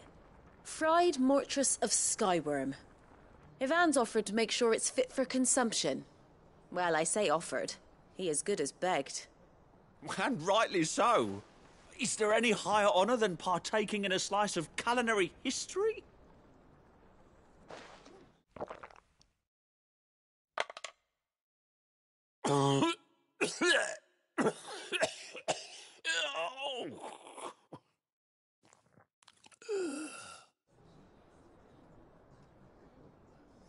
So, not fit for consumption then? What witchery is this? The crackle of the crust gives way to an almost violent richness.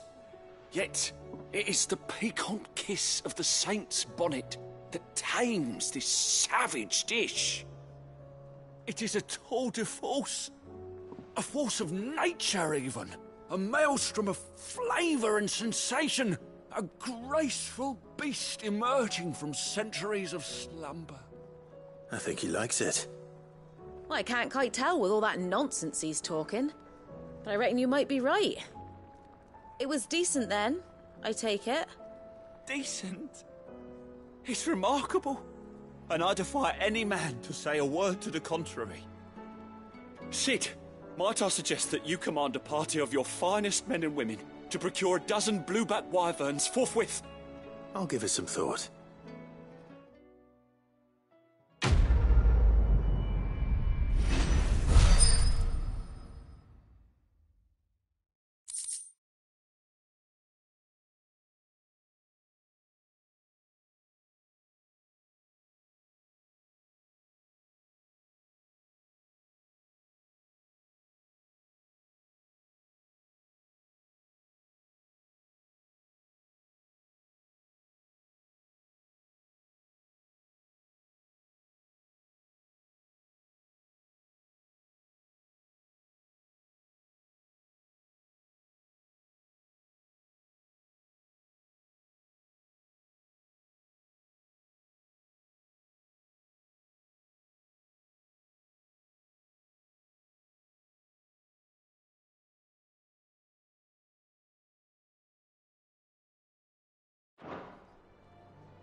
It seems the hideaway's lost its appetite.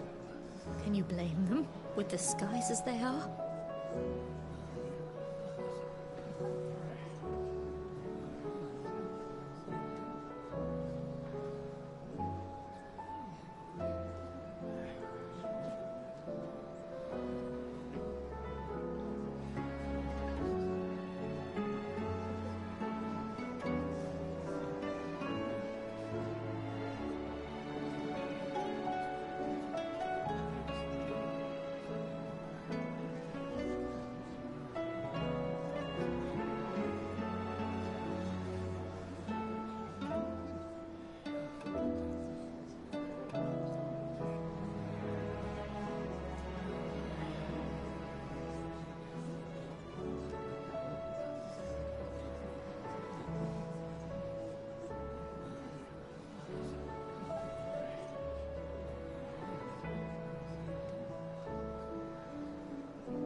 Seems the hideaway's lost its appetite.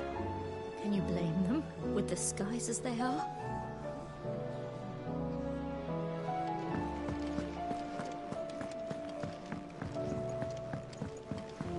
Will we ever see the sun again? Canva's walls will not hold the Akashic Horde for long. We can only hope they hold it for long enough. Did you see that? Tell me you saw that.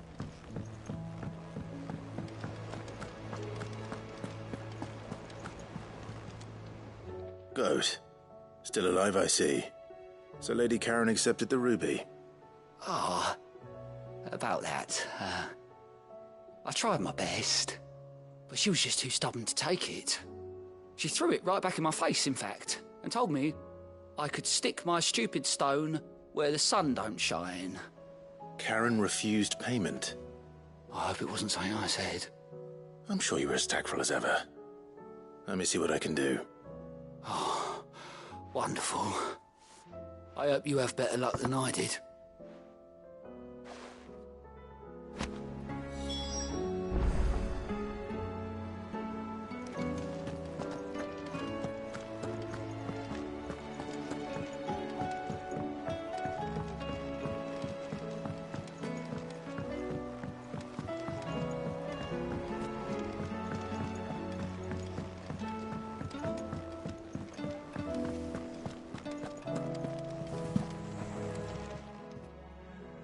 Lady Karen, Goad tells me you weren't happy with our offer.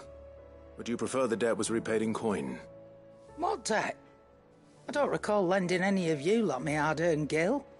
I may have tossed a talent or two in the Hideaway's coffers, but those were donations, and you can hardly call it charity if you go asking for it back. Of course not. But one good turn deserves another.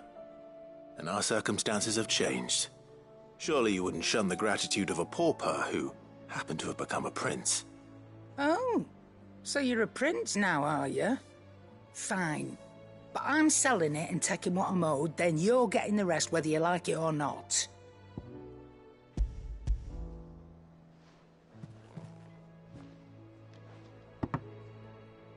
Where'd you even get this? A decent trader might nab 1,000 talents for a star ruby. A canny one, meanwhile, might claim it were nicked from the belt of Sid the Outlaw himself and ask twice as much. Might be I already have a buyer in mind. Might be you even know her. A fine continental maid whose beauty's only eclipsed by a guile in commerce. You wouldn't mind, would you? Not at all. Just be sure to tell her that it's always a pleasure doing business.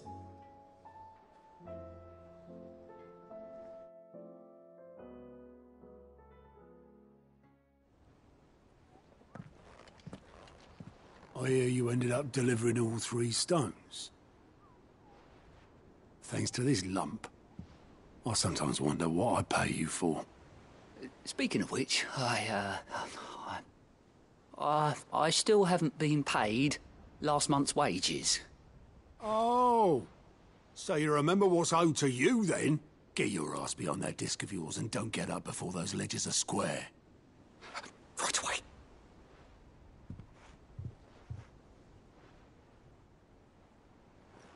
I've seen that before. Yeah. Plenty of times. It was the only goblet Sid ever used.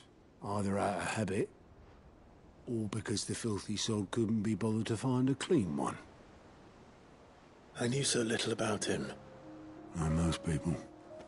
Martha and the Dame both seem to have fond memories of him.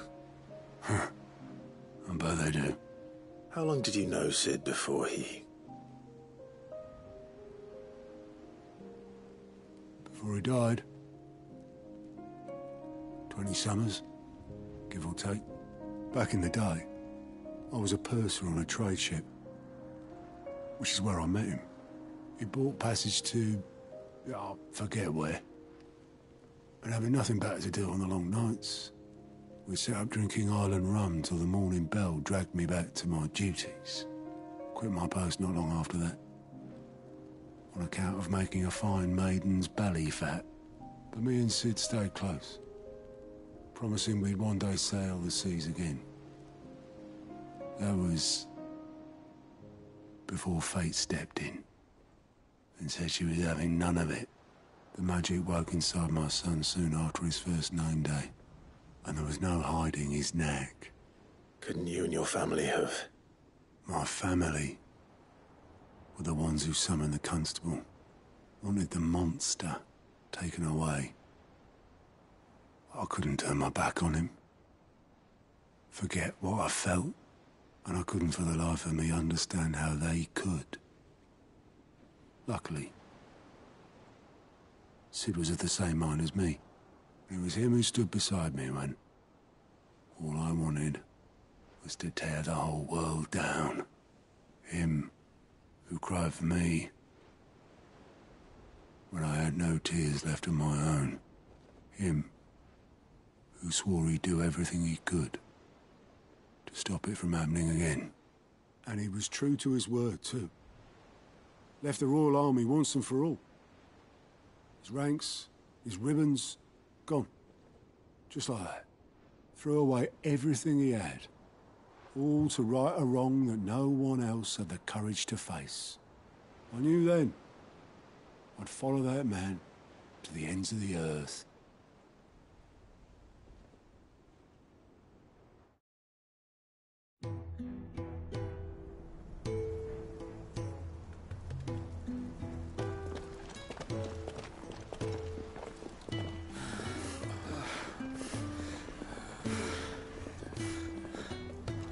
He was always too clever for his own good, was Sid. Saw the world for what it really was, while the rest of us were content to go along with the lie we were shown. And it can't have been easy, bearing that burden alone.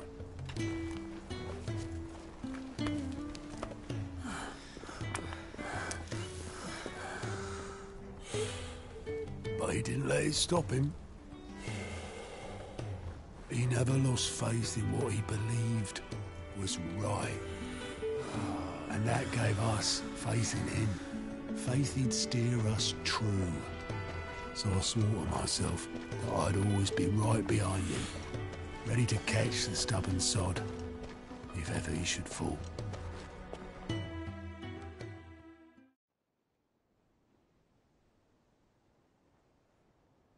But I couldn't even do that.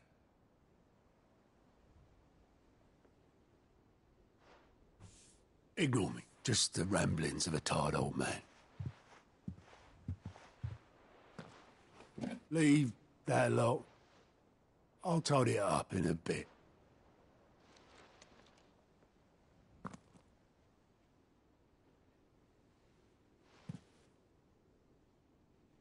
This is Sid's handwriting.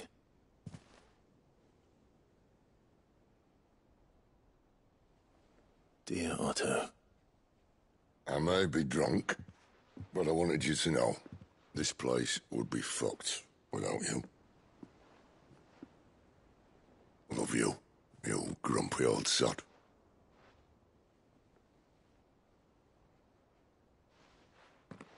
This note. Hmm? What about it? Sid was right. Without you, we'd all be lost.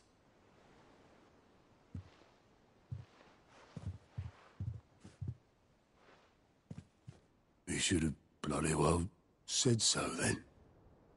Just once. Before he went. But then, why would he? Him, or anyone? I'd only have told him to piss off.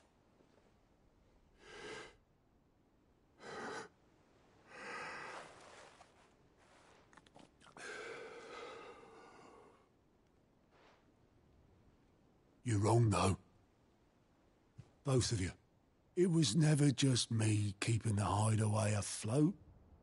It was all of us. I just shoved people in the right direction. I barely seem to be able to do that anymore.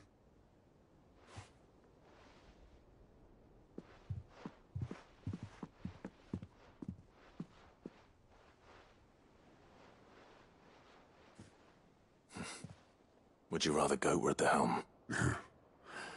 Well, maybe I've got a few more years left in me. I'm going to hold you to that, Otto. Before you go,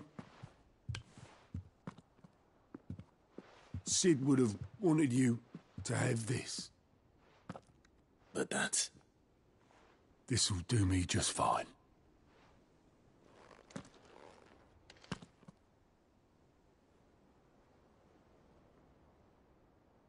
Thanks for the ray of sunshine. I'll see if I can't pay you back. Already have.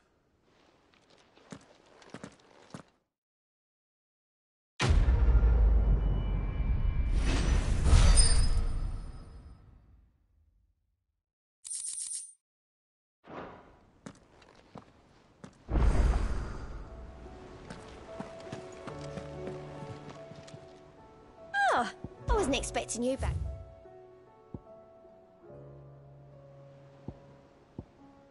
All done?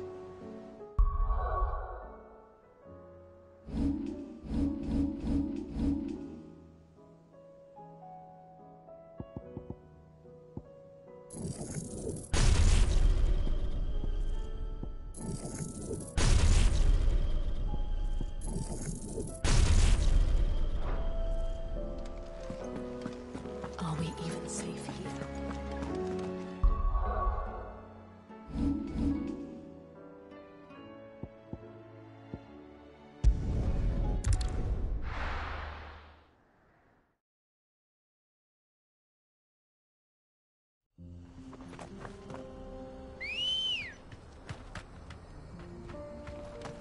Come on.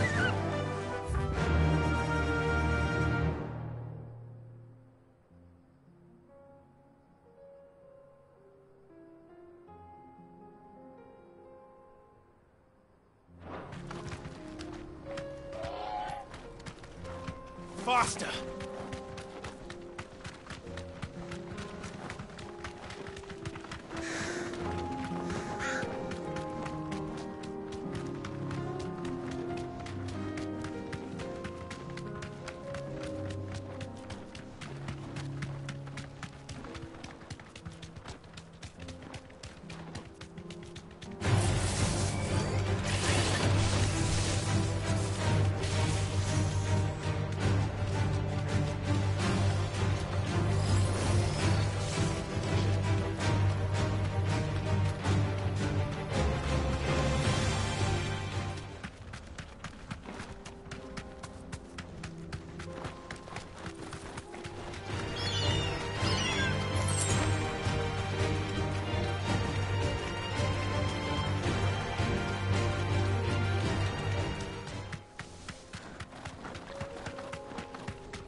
Another ether flood.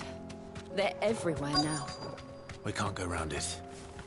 Then we'll just have to be careful.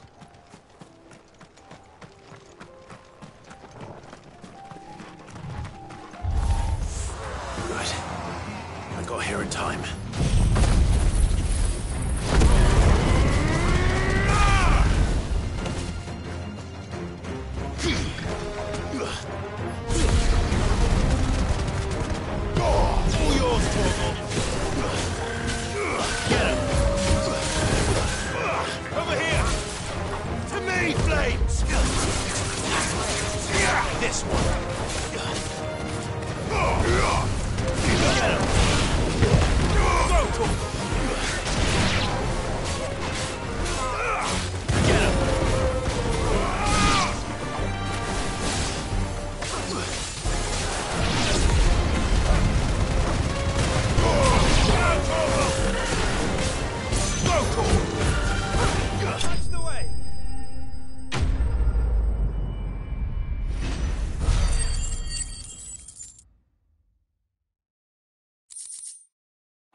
Is someone there? Please, I can't move my leg. That doesn't sound like an Akashic.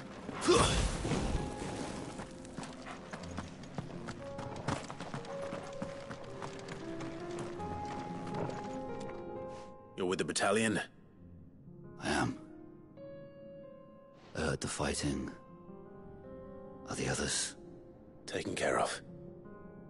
One of your brothers in arms told me what happened and asked for help. Another survivor? Where is he? Tell me. His wounds were too deep.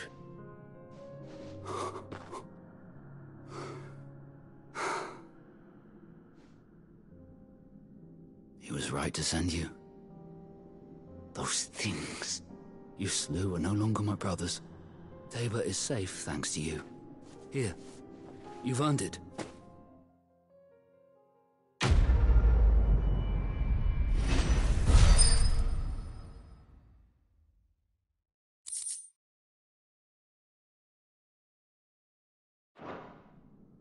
You seem familiar. Have we met? You must have me confused with someone else. Wait. That scar. Son of a whore. You're Sid. I was there, in Costness, when you killed my brothers. I was there in Rosalith, when you killed my commander. My war with Hugo Kupka is over. I bear no ill will toward those who followed him. And what of my ill will? Coward! Draw your steel. Lord Kupka shall be avenged! When your wounds have healed and your head has cooled, come and find me if you must. Though I hazard your life would be better spent in service of those who need it.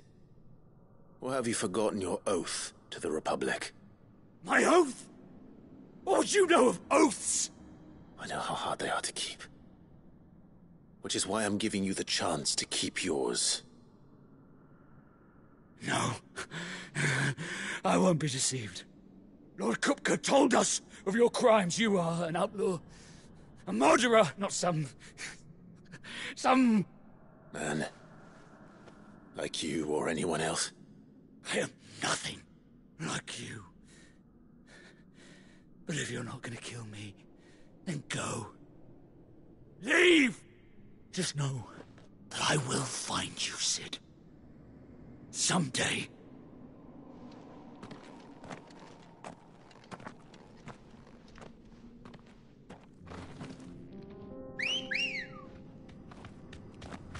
Let's go.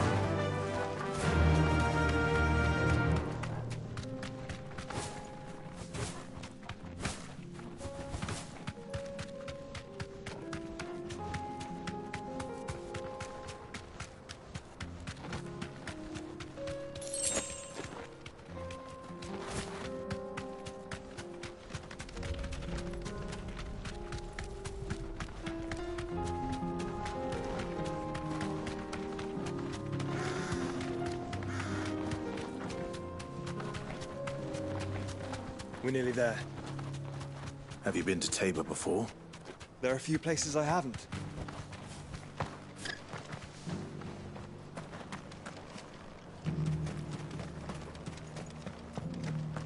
Where now, Joshua? There is a residence just inside the city gates. She awaits us within.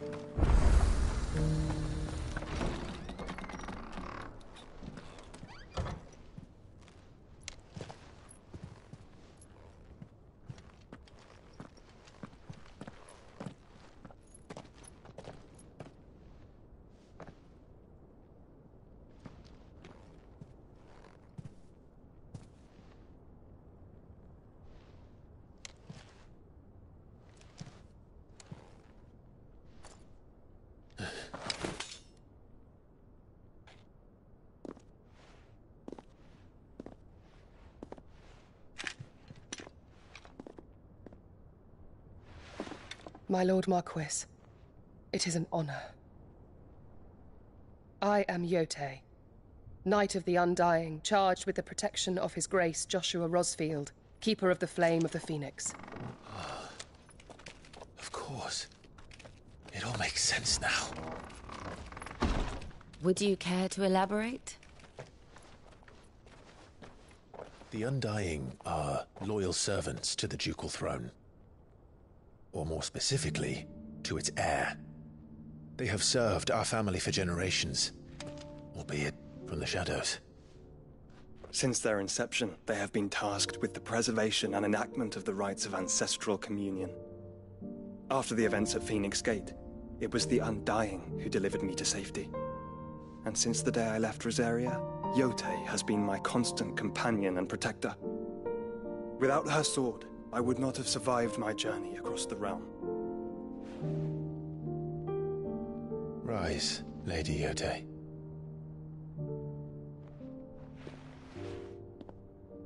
You saved my brother. I owe you a debt I can never repay. I but did my duty. Come now. Tell us what you've discovered. Your Grace. It is as you feared. The vessel we spied off the coast of the Crystalline Dominion on the night of her fall. It was the Einherjar. Beyond any doubt. The Black Galleon. Joshua, the Einherjar is the Royalists' flagship. What business would they have in the Dominion?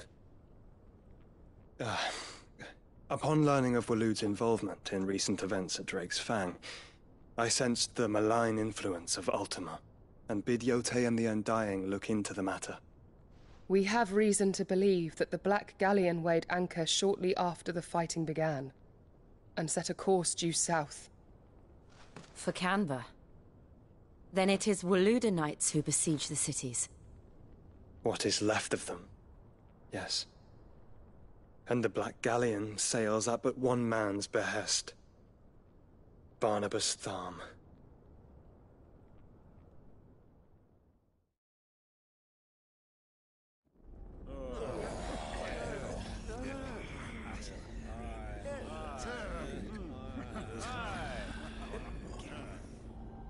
But are we truly safe here in the Agora? The city guard have been paid, if that's what you're implying. All the more reason for them to run. Well, you are free to leave, Lord Minister. Markets abandoned, warehouses aflame, blackened hulls choking every port in the capital. Canva is ruined. The realm teeters on the brink of chaos, and all you can think about is commerce! Forgive us. We were not aware Dhalmekia now subsisted on charity. How dare you!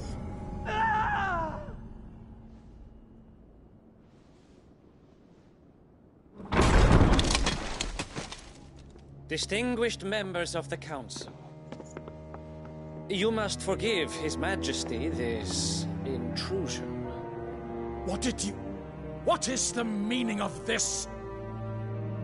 A trifle crowded, but I fear it will have to serve, my liege. Very well. My colleagues, do you not see? The King! He has come to save us from the Akashic!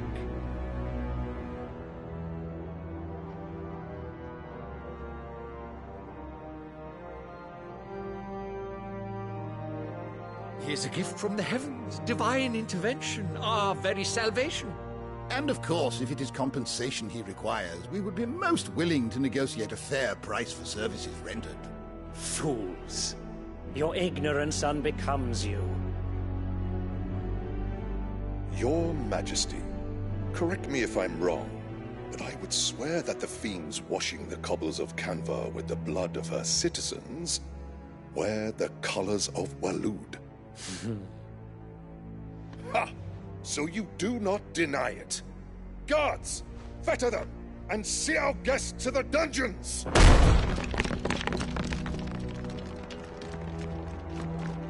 Enough.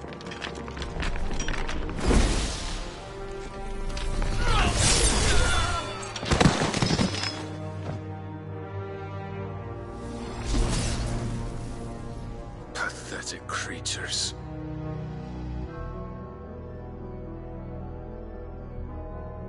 That you should imagine yourselves worthy of salvation.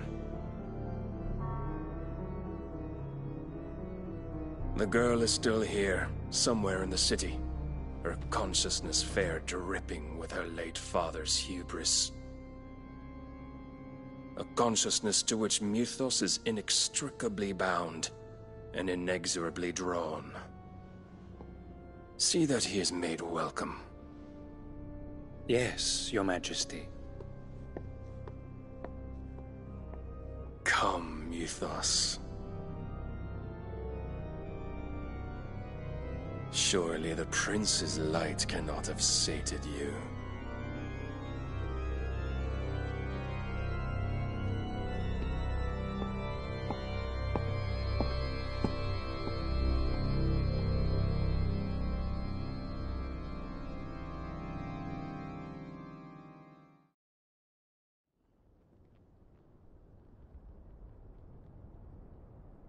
So then, how long has Waloed been under Ultima's control? How long indeed? Based on what we know of Barnabas's actions, I would guess some few years, mayhap more. But to what end? What does Ultima want? The tapestry. Show them.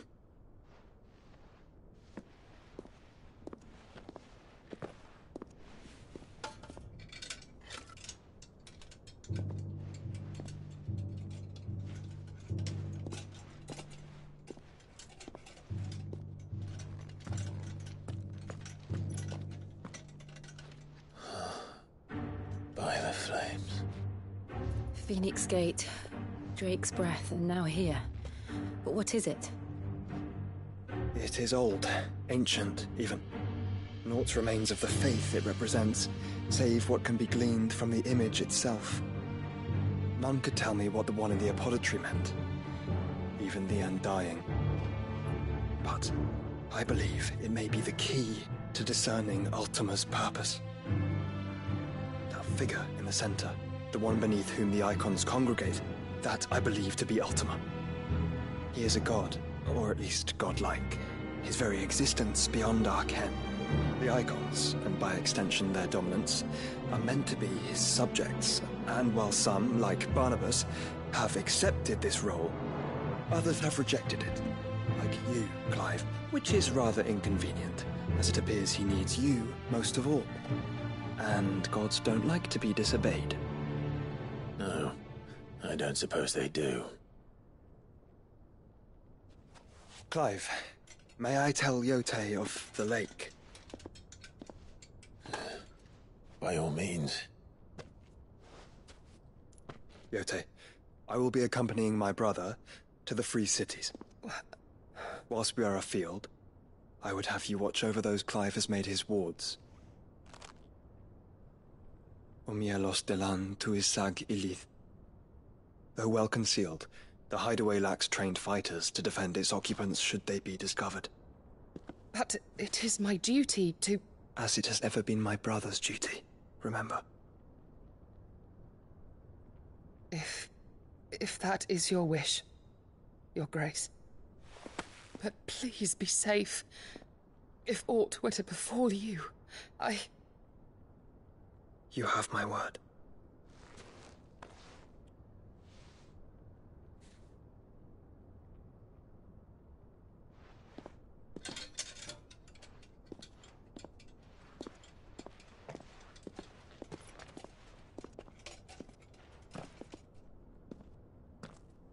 Farewell, my lord, my lady.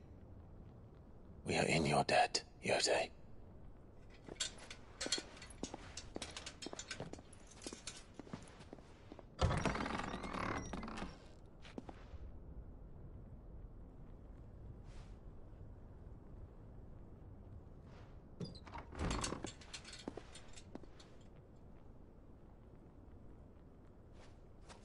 Let's find our friends.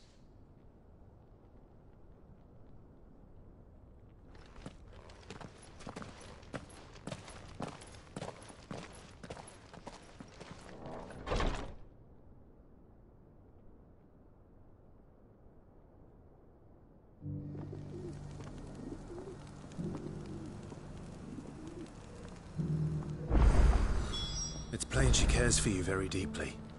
And I her, which is why I had to let her go. Opportunity beckons. Who among you is bold enough? Is that blade for hire, perchance? Because I have a mind to make a killing. Figuratively, I hope. Well, yes and no. A passing caravan carried with it a rumor most fortuitous for one in my trade, that an elder Dread Evis had been sighted in the fields of Corava. Dread Evis are aggressive beasts. Compelled as they are to acts of violence, few survive to maturity, but those that do develop a hide of phenomenal value. A hide you want to sell? Eventually, yes. Though I would have it tanned first that it might be crafted into marvels the likes of which the world has never seen. Dread Evis skin is a rare thing indeed. But the worked hide of a well-aged beast, now that would fetch such coin that Gilbert himself might weep with envy. Bring me that beast's skin and I will share with... All right. I'll hunt your Evis. Of course you will. When one lives in such troubled times, it is a fool who lets opportunity slip his grasp. Leave Tabor through the east gate, but take the path that branches west. Once you reach the checkpoint at Tovany, you are a mere stone's throw from the fields of Corava. I eagerly await your safe, and above all, triumphant return.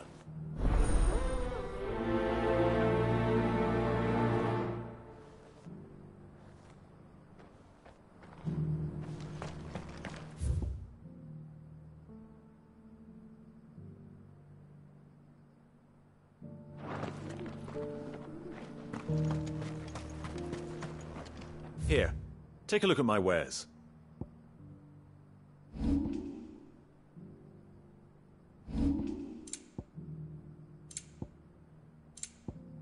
Go safely.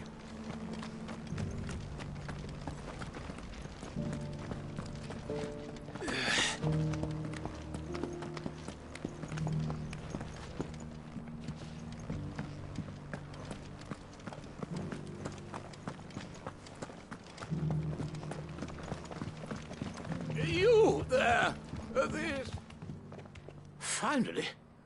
No one was paying me the slightest heed. Is something wrong? At the university, the students would hang on my every word. Sadly, this far from home, I'm just a vagrant greybeard. The university? You're a scholar. A specialist in ancient cultures. The most accomplished in all Valisthea, some have said. Not that I look the part in these tattered rags. In my heyday, no obstacle could have kept me from my studies. Yet here I am, a wizened windbag, bested by the many steps of Tabor. The answers I seek lying just beyond my enfeebled reach. Would you do an old man a kindness and brave the stairs in my stead? You'll be amply rewarded, of course. Climb the stairs and... And memorize a few inscriptions for me. Assuming you know your letters, that is.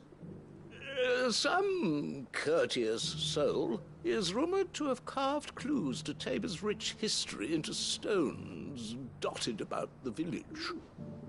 3 of them, to be precise. 1 each to the north, south, and east. I'm here in the hope that those carvings might shed light on a riddle I've been pondering for some time. Namely, the otherwise undocumented origins of Tabor's unique people. People quite unlike those of neighboring lands. I can't promise I'll remember everything perfectly. Remember what you can. I'll piece together the rest.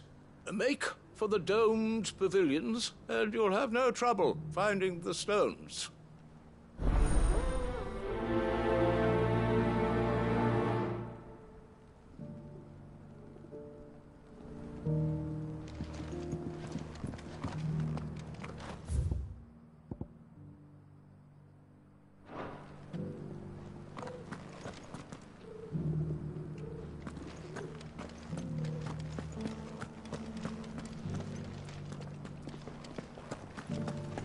Careful how you pack that leather. Any creases or scratches will bring down the price.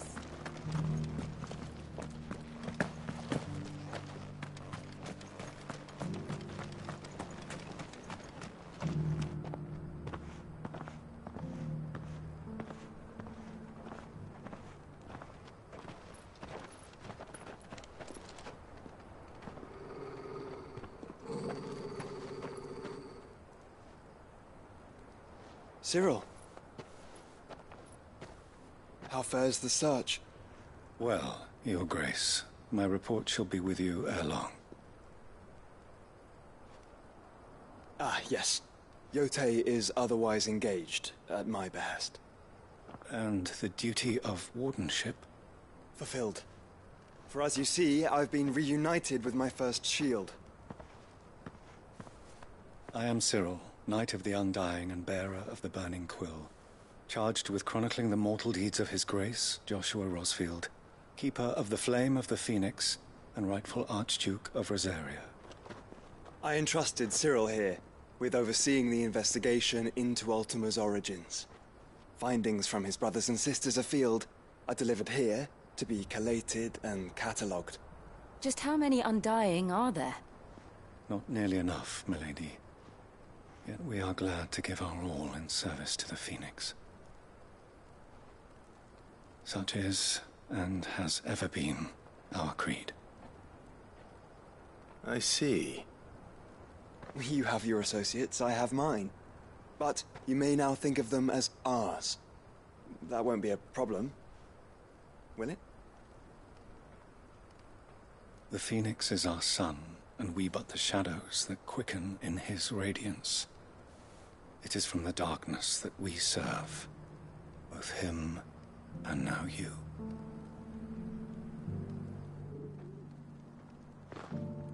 Pray accept this token.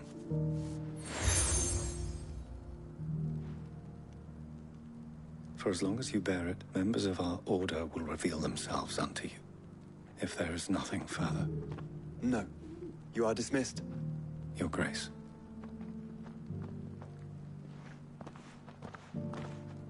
To Canva, then. We'll talk about this later. Cyril seemed very, You certainly keep strange bedfellows, Joshua.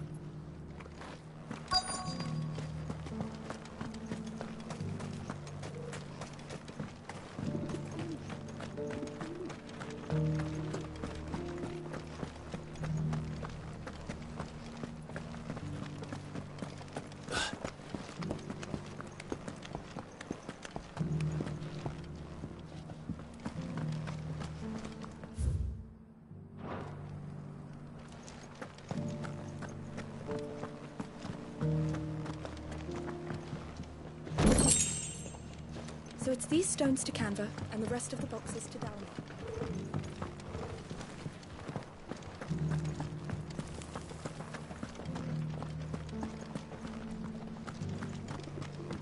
That Cyril fella's an odd fish, don't you think?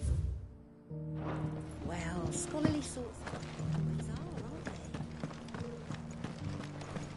How are those new boots treating you? They're fantastic. If it wasn't for those domed roofs protecting the stones from the elements, the truth of Tabor's history would have been lost centuries ago.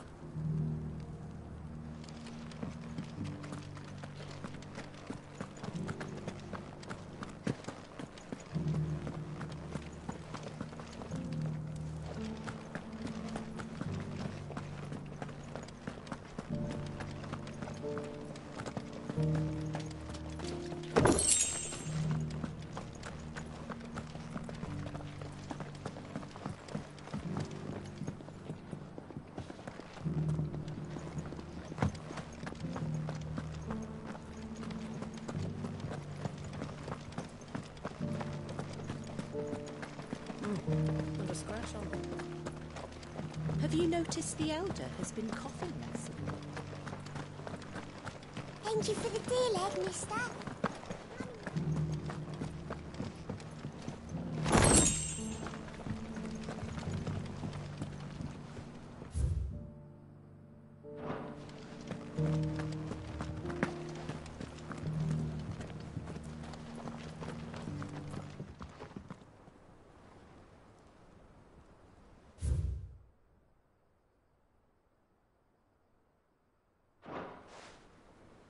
Farmers must have settled here in Tabor.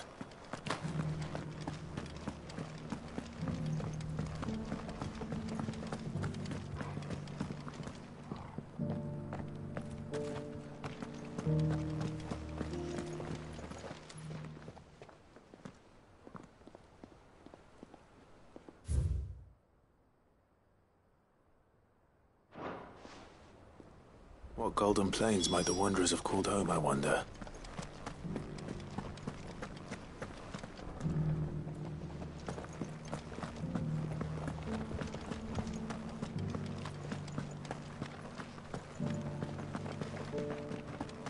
So it's these stones to Canva, and the rest of the boxes.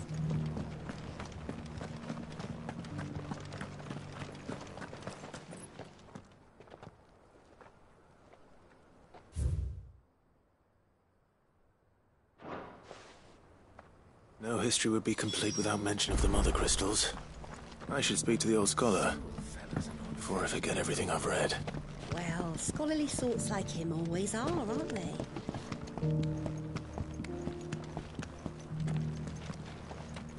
How are those new boots treating you?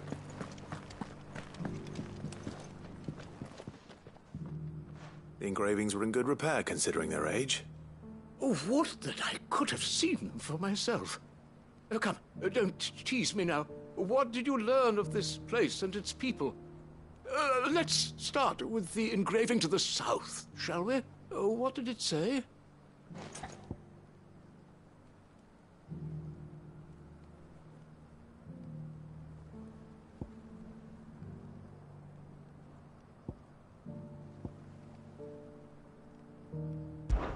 Guardians of the Republic. The Republic? That can't be right, then. Guardians of the Crystal, the first stones of Tabor.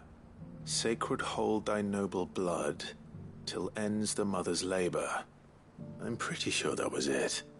Fascinating. It would seem the founders of this city were descendants of those fallen charged with protecting the mother crystals. But whatever could have driven the Guardians so far from their sacred charges, I wonder? The engraving to the north is next, I think. Wanderers of the Golden Plains, lay your roots in stone. With pride recall thy noble past, and make these rocks a home.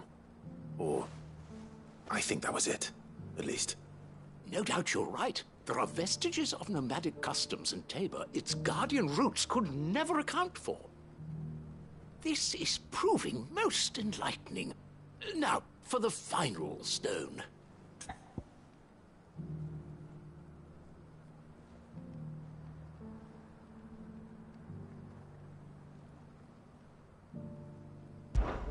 Children of the Hunters. Son! I could have sworn it was... Children of the Hunters, now tillers of the land, reap her promised blessing and give praise her gracious hand. That's all three.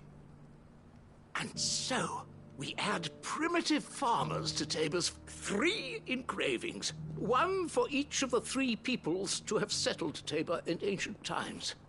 Guardians of the Mother Crystal, wanderers from across the plains, and last but certainly not least, hunters turned farmers. Little wonder it was so difficult to trace the roots of Tabor's culture. Those roots reach down through 3 distinct traditions.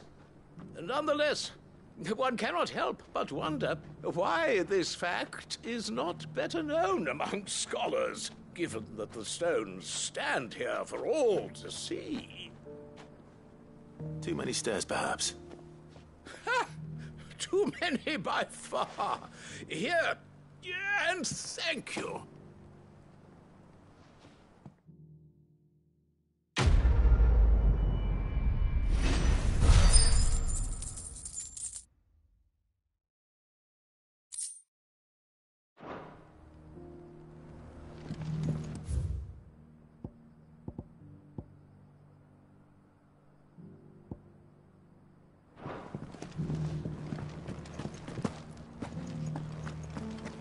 Careful how you pack that leather.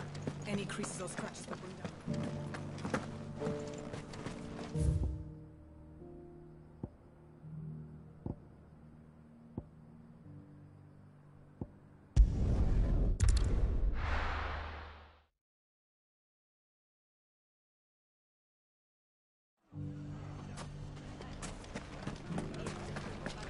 The bandits may be known, but look what they've left us. Mummy. The gentleman...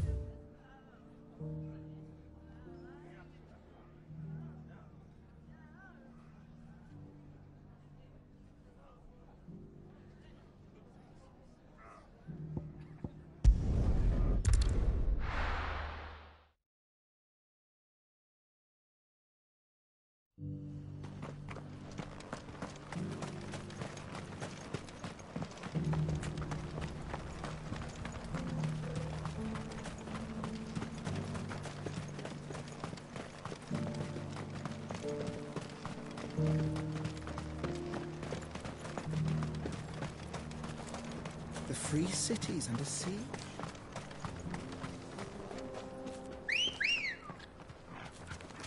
Come on.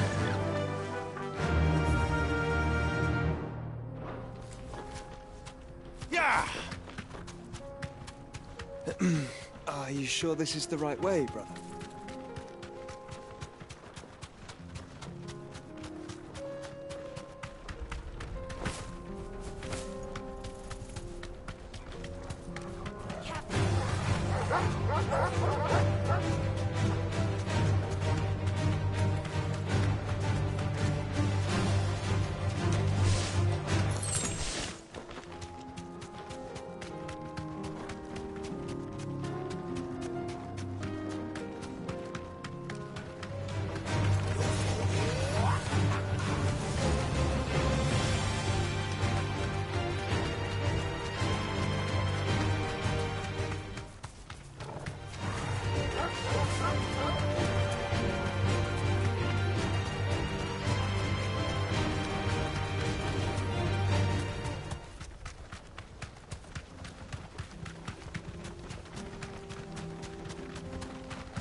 Be safe.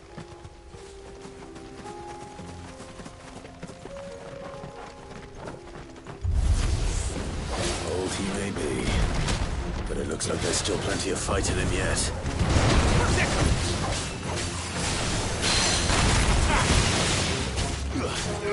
This one.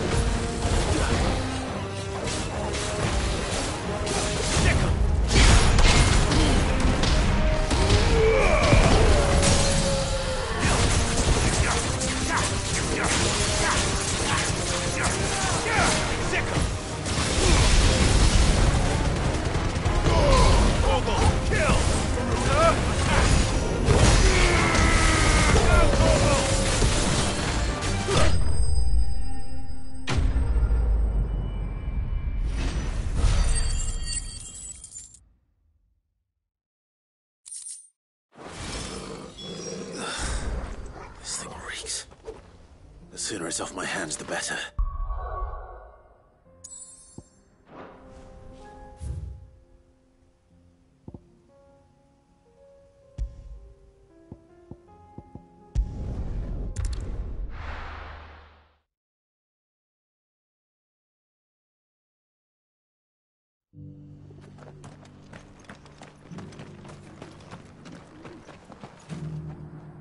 Here's your hide, as requested.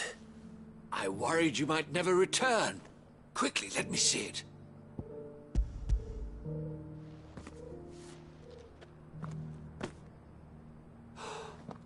Oh, as supple as a maiden's cheek. Yet as adamant as her virtue.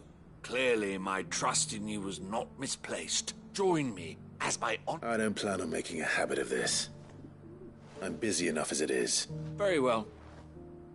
Though I believe fate had a hand in our meeting, it do not allow me to keep you from being about your business. Here, for the hide.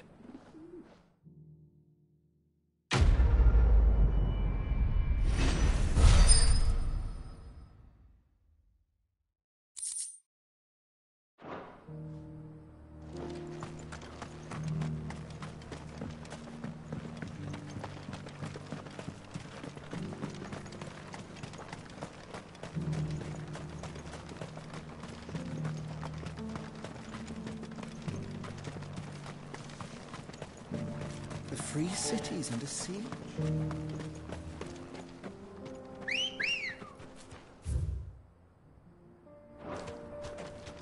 Come on.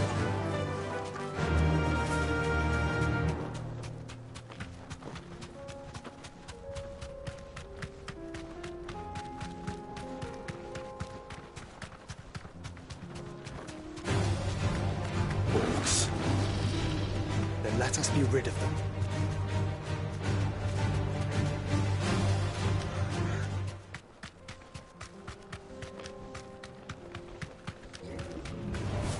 Enough of you, are there?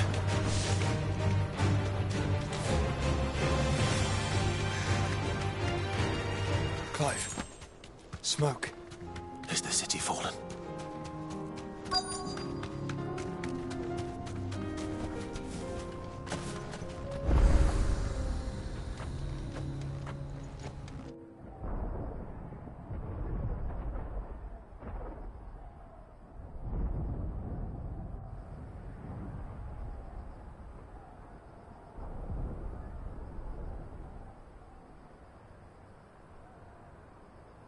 The free men are still holding their own, then. Do we have any idea where Gav and the others might be? There's a warehouse near the docks where we agreed to meet if there was any trouble. We should hurry.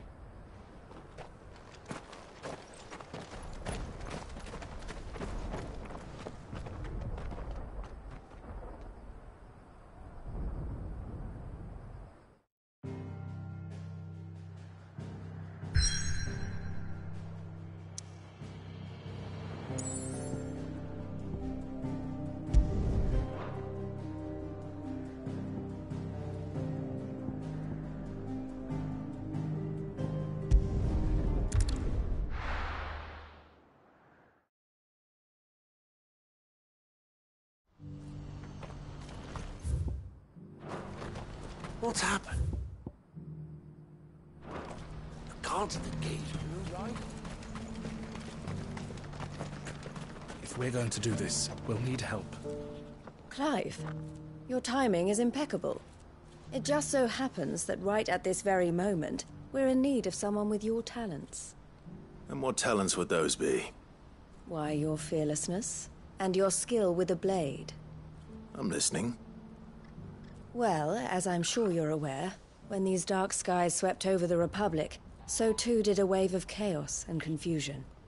Randalar has been particularly badly affected. Many of the capital's bearers have lost their masters, or taken the opportunity to flee them. None remain free for long, of course. Most find themselves under the protection of the Fist before they get far. But the army too is in disarray, and finds itself unable to provide for its new charges. Which means it has been looking to sell. And you've been looking to buy, to make sure these masterless bearers remain that way. Precisely. It's the perfect opportunity to free dozens more, and for an attractive price, no less. So where does my skill with a blade come in? Though we may have the funds to buy these bearers, we have nowhere to house them. So we've been searching for a place where they can be resettled. Somewhere far from the prying eyes of those who would see them enslaved once more. And we believe we have found one. Cashlock. A small hamlet hidden in a canyon. The place was abandoned a long time ago, but when the men moved out, the beasts moved in. And so we seek the aid of a fearless swordsman to encourage them to look elsewhere. You'll help, won't you? How could I refuse? Excellent. Theo, if you wouldn't mind making arrangements for the transportation of our guests, as we discussed. Of course. Leave everything with me. Sounds like you'll have your work cut out for you. I will. We have an entire village to stock and furnish. Residents and all. Even if I begin right now, I'll be working day and night. So I'd better get started. Try to clear the place out before the wagons roll in, won't you? I'll do my best. You will find the village in Chairdress Thread, past Lateney's Cleft. My man there will open the gate for you. All right. Wish me luck. I'm sure you won't need it.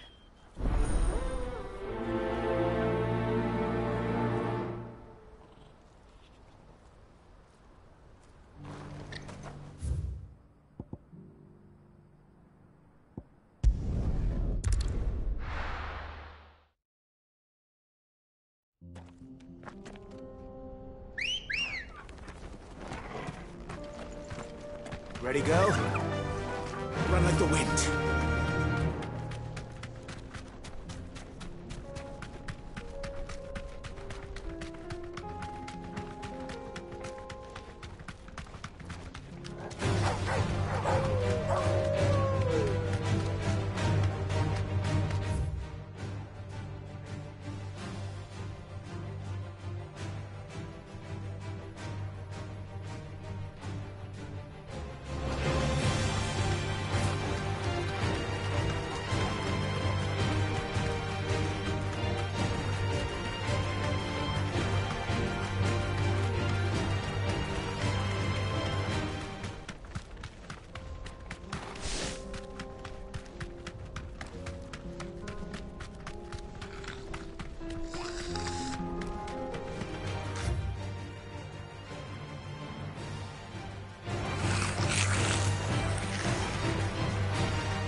This must have been a nice place once. And it will be again.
I think that's the last of them. I think you're right. Let's head back to Boklat.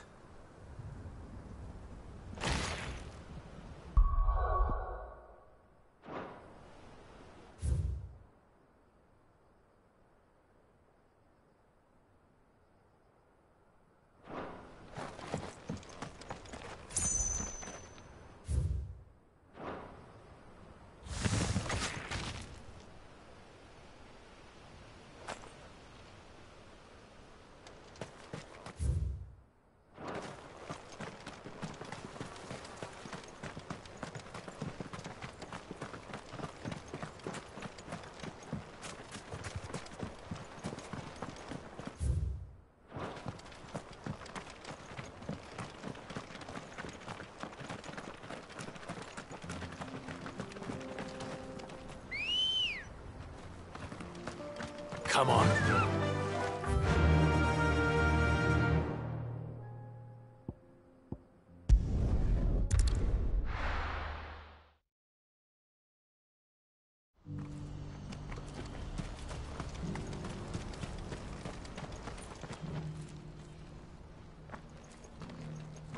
Something the matter, Theodore?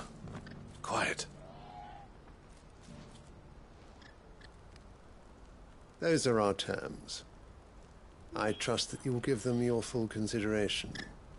I shall. Thank you.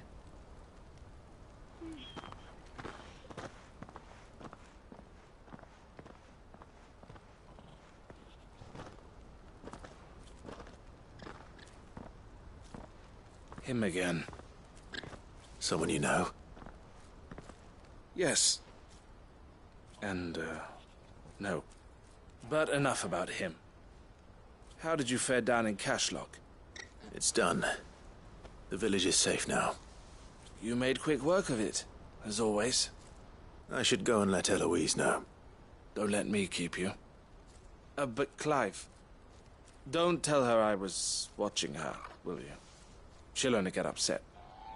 I'll explain everything once you've finished with your report. All right. We'll speak then.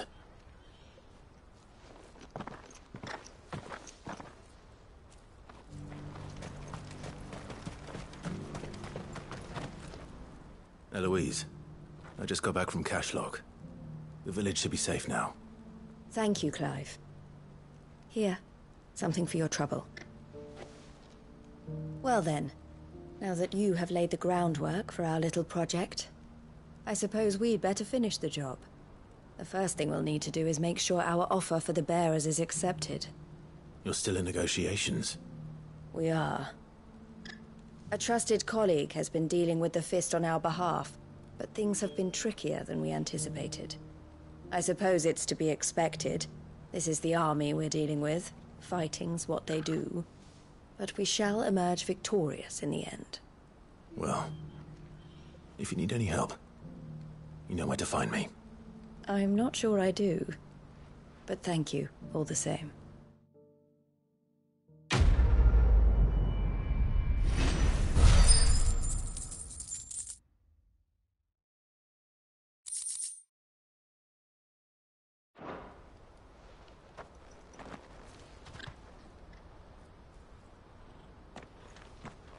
Ah, Clive. You wanted to talk? The man I was watching earlier, the one speaking to my sister. He represents the Silver Peak Consortium. It's one of the bigger trading houses. I don't think I've heard of them. Well, every trader in Dharmekia has. They operate across the length and breadth of the Republic. And they're still expanding. They've been trying to get Eloise to join their ranks for some time now. And judging by her reaction earlier, I'd say she had half a mind to accept their latest offer. And you'd rather she didn't? I would rather she did what makes her happy. And I would never deny her such an opportunity. Eloise saved me from slavery. And we have striven to save others like me ever since. But this was not the life my sister wanted, nor the one she deserves. I won't let her give up on her dreams again for my sake.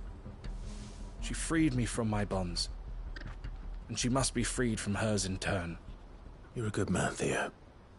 I have always been grateful for what my sister did for me, and I want to repay the favor by letting her live her own life. But each time an opportunity to do just that arises, she turns it down. For my sake. She loves you. And I love her. Which is why I want this time to be different. To show her that I don't need to be watched over anymore. Though I'm sure I'll still need some help from time to time. I trust that I can count on you. Always. Thank you, Clive. Well then, I had better get back to work. These bearers aren't going to move themselves. That's a job for the Crimson Caravans.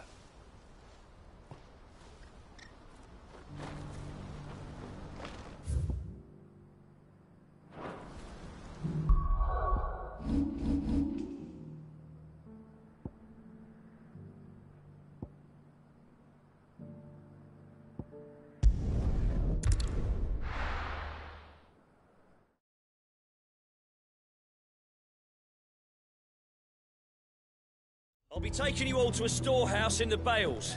Leave anything you don't need behind.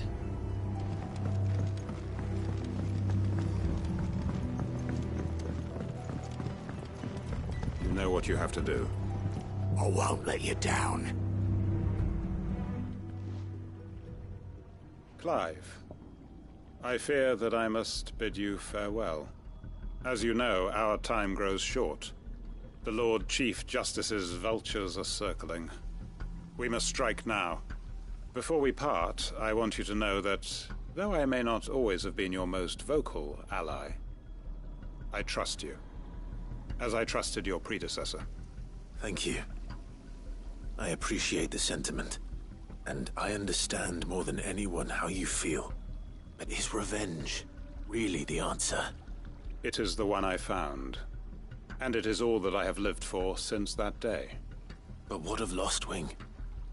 Everything you've built. I built Lostwing to achieve this aim. Once it is done, the village will have served its purpose. My comrades and I are sure of our cause, and we shall fight to the last, come what may. But there are those among us who cannot fight. Children, the elderly, bearers afflicted by the curse. I would place Lostwing in their hands, if I thought it would do them any good. But a village home only to the frail and the infirm is not likely to stay a safe haven for long. And so, Clive, I find myself turning to you once more. Will you take them to your hideaway, that they might live even should Lostwing die? I will. Thank you. I will not have it said that I did not see to the well-being of those who rallied to my cause. The people I speak of have withdrawn to Gotan's Bales, away from danger in case the Black Shields strike. Understood. I'll make sure they get to the hideaway safely. Then the last of my preparations are complete. Fare you well, Clive. And may Griga guide us. All of us.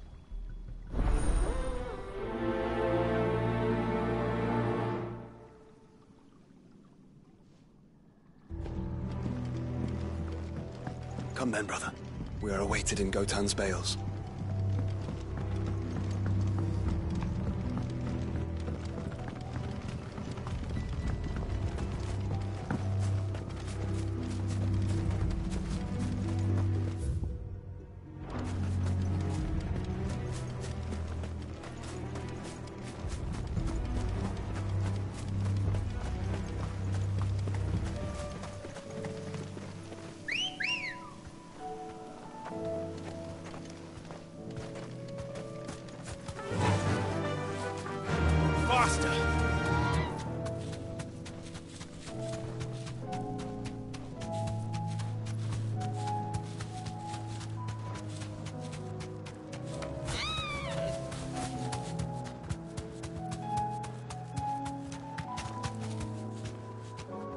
I can walk from here.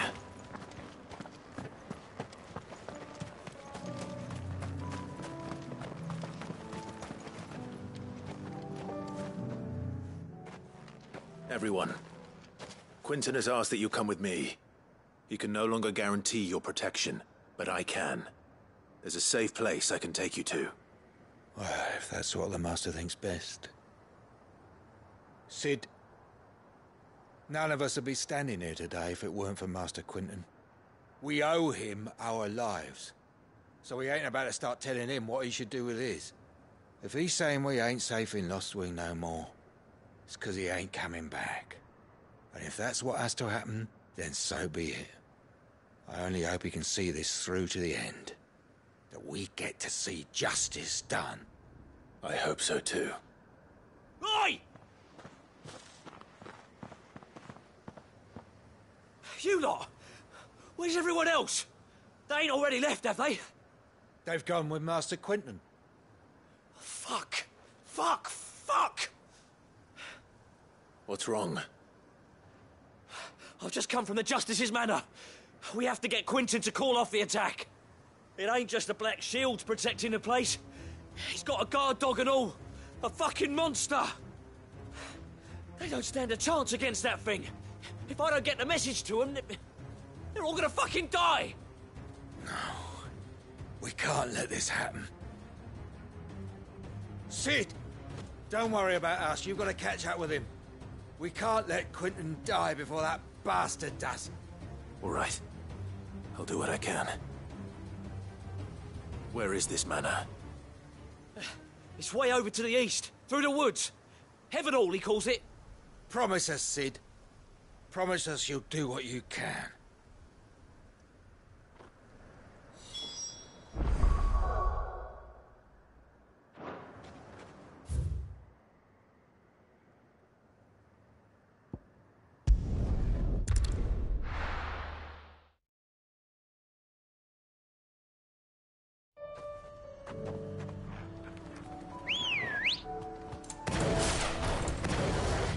Good girl.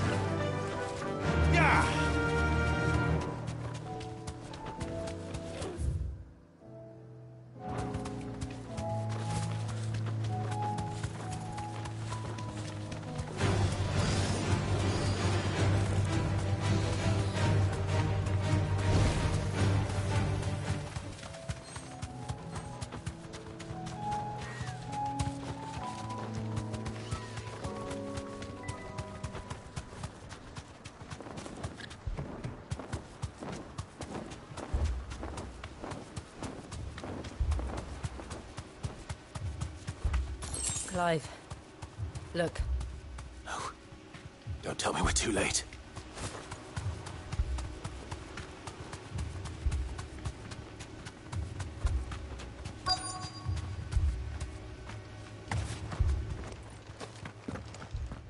Quentin, are you all right? No. But I am alive. Which is more than I can say for my comrades. They followed me without question all the way here. And they died. For nothing.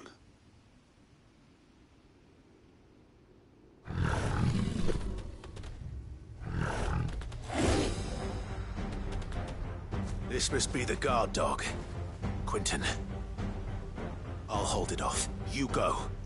But... your comrades didn't die for nothing. They died for you. Don't let their sacrifice be in vain. I won't. Come on, then. That is no mere guard dog. No. Just a rabid beast that needs to be put down. Get him!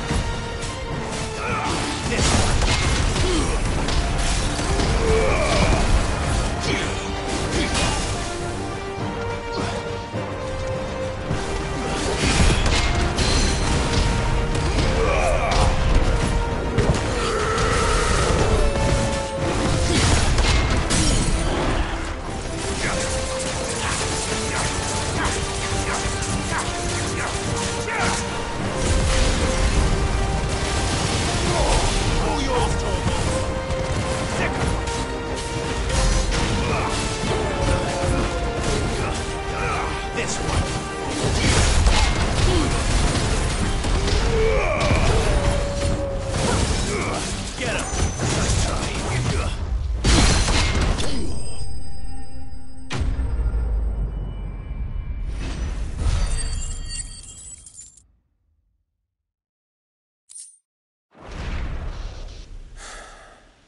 If only we'd arrived earlier.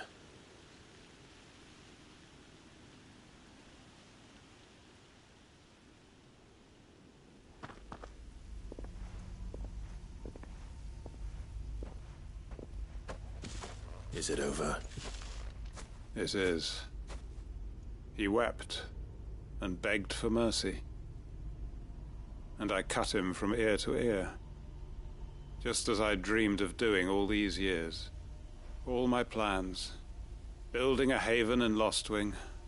Freeing bearers from their chains and recruiting them to my cause.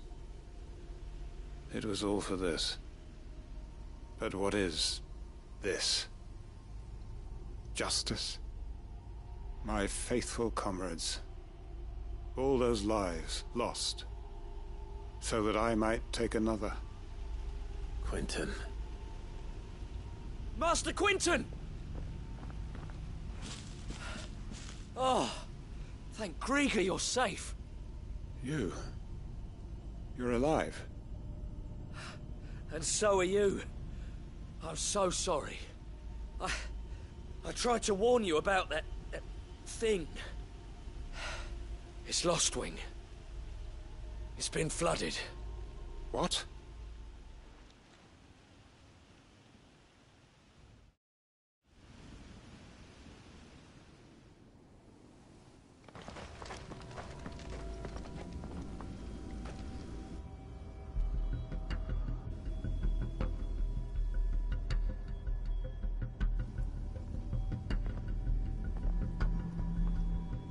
Lostwing. My Lostwing. And look who's here.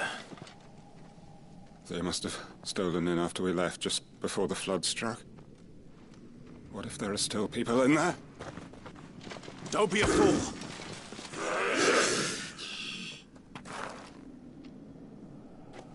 Damn it.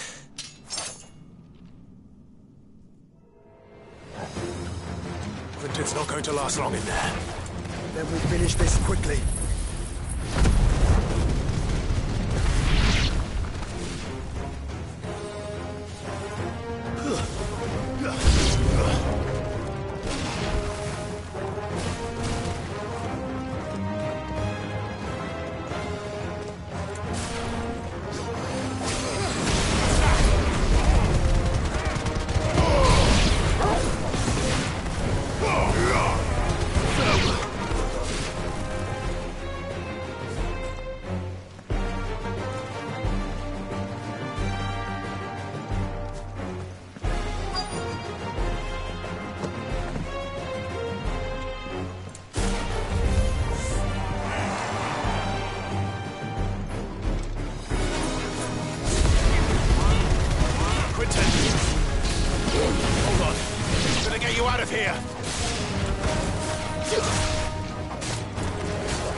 To get back to Quentin.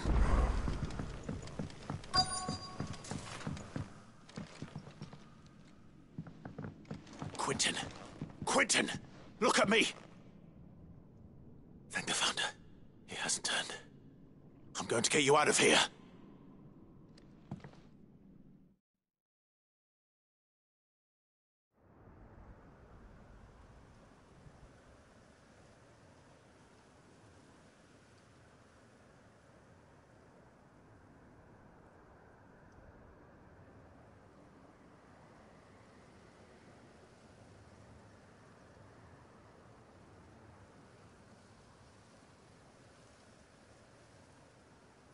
Welcome back to the land of the living. Is Lostwing? The flood has filled the valley. I see. Then all is at an end. A strange way to achieve one's life's ambition. No, Master Quentin. Save your strength. Why?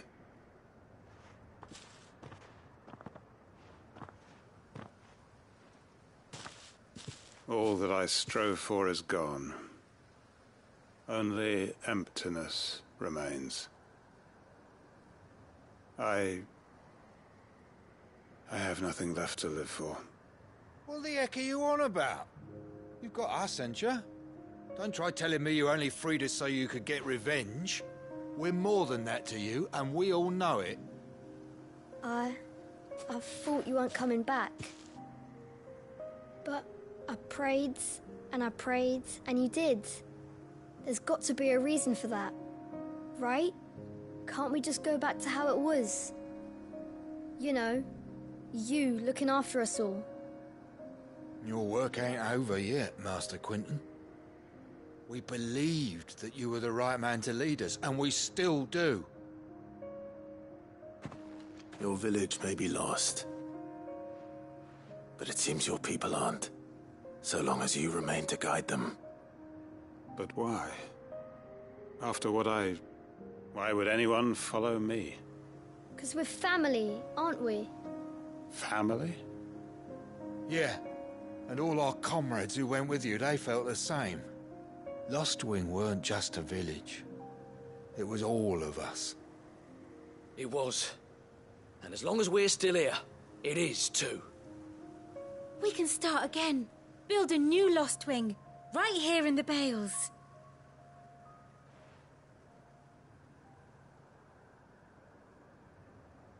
A fresh start. One life ends, and another begins. Why just a village? We could build towns. A nation, even. What's to stop us? That's the Master Quinton we know. Please. I am nobody's master. Quinton will suffice. After all, we are family.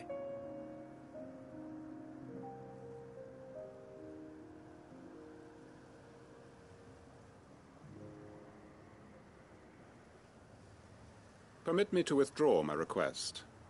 I will no longer be needing your help in looking after my people. I'll pretend you never asked. But you must be rewarded for your efforts on our behalf. You saved my life twice over. And more besides. A bottle or two of your finest red will suffice. Of course. Nothing but the best. And I have a feeling that this year's vintage will be the finest yet. If you don't mind waiting, that is. I look forward to it.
Clive. Just the man I was hoping to see. Oh? And why is that?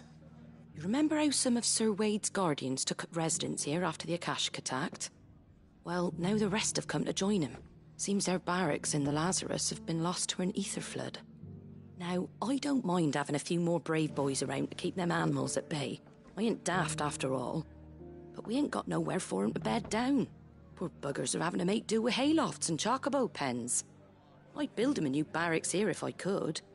But where would I put 'em? There just ain't enough room up here on the rock. Which leaves us in a bit of a pickle. The people we're counting on to keep us safe are living like beggars. I see. And it ain't just that lot. There's bears to think about too. There's been more and more of them turning up lately, coming from all over looking for safe haven. But there's only so many we can shelter with the room we've got. We can't keep cramming more and more people into less and less space. What we need is a new home for our new arrivals. And that's what I was hoping you might help me with. If it ain't too much of a burden, of course. It's no burden. Thank you, Clive. So, where were you thinking of making this new home? Well, I reckon we could do a lot worse than Eastpool. Eastpool. It's been a long time since I thought about that place. It was a tragedy, what happened. And if any of us could have done anything to stop it, we would have. But what's done is done. And those who lived there wouldn't have wanted the village they loved to be left in ruins. I suppose you're right. The blight might be pressing in, but I reckon it's got a good few years left in it yet. There's just one problem. A band of cutthroats have made it their den, and they don't seem like they'll be moving on in a hurry. Nasty bastards they are too. I've lost some good men to their raids. Would have sent someone to clear 'em out sooner if my boys didn't already have their hands full fending off the Akashic. But now we've got a few more Guardians of the Flame to call on. I reckon it's time we made our move. What do you say? Fancy leading a raiding party? I do. Eastpool was once home to people I loved. I won't have bandits sully those memories. I'll gladly drive them out of there. And I know the men will gladly follow you. I've already shared a few thoughts with Sir Wade about how we might be able to win the place back. And I dare say he's got some ideas of his own too. Why don't you go and talk to him? Of course.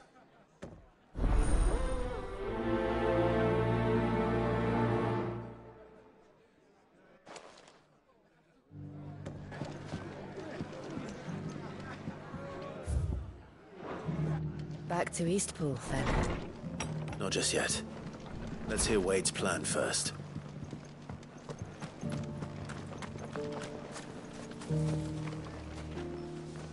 So, Wade, it's good to see you well. And you, Lord Rossfield. And you. I spoke with Martha. She tells me you have plans to free Eastpool and make it your own. That's right, though it was mostly her idea.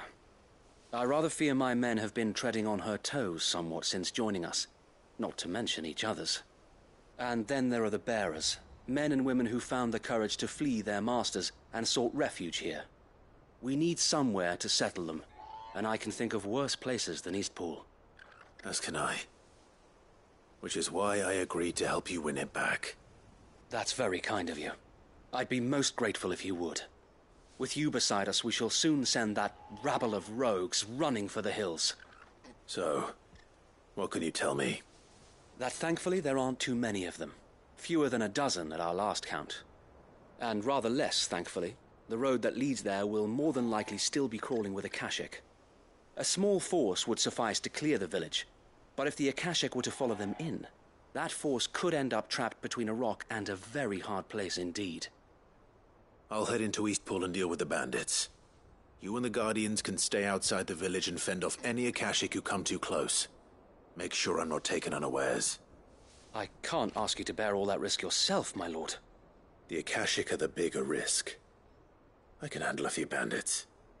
Well, if you're sure, I shall summon my men at once. Shall I wait for you here? No need, my lord. You go on ahead. We'll be with you before long. All right.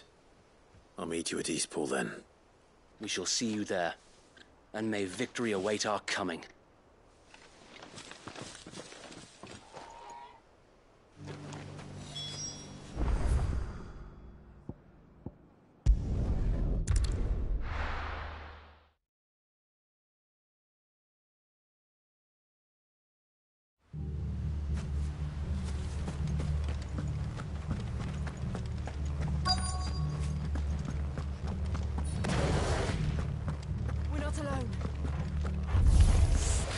Who the hell are you? Kill them! You will leave this place. Or face the consequences.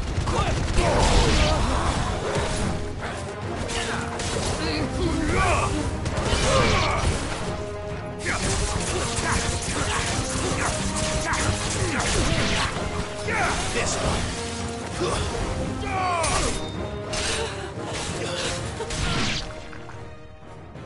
That's the end of that, then. Or maybe not. What's that thing doing here? Doesn't matter. It goes too.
finished.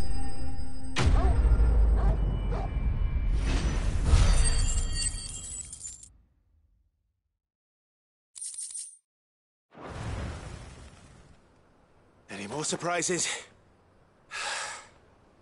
I'll take that as a no. Bravo. A magnificent display, my lord. You were watching. I thought you were keeping an eye out for a Kashik. We were. Put down more than a few on the road, then arrived just in time to see you slay that... whatever it was. Let's hope it was the last of its kind. Though I expect you and the Guardians will be up to the challenge should another appear. I would hope so, my lord. Your men will be bringing the bearers who'll be living here, I assume. It might be best to send word for them to come right away, before any other unsavory characters move in. Of course. I'll send orders for them to depart immediately. Leave it with me, my lord.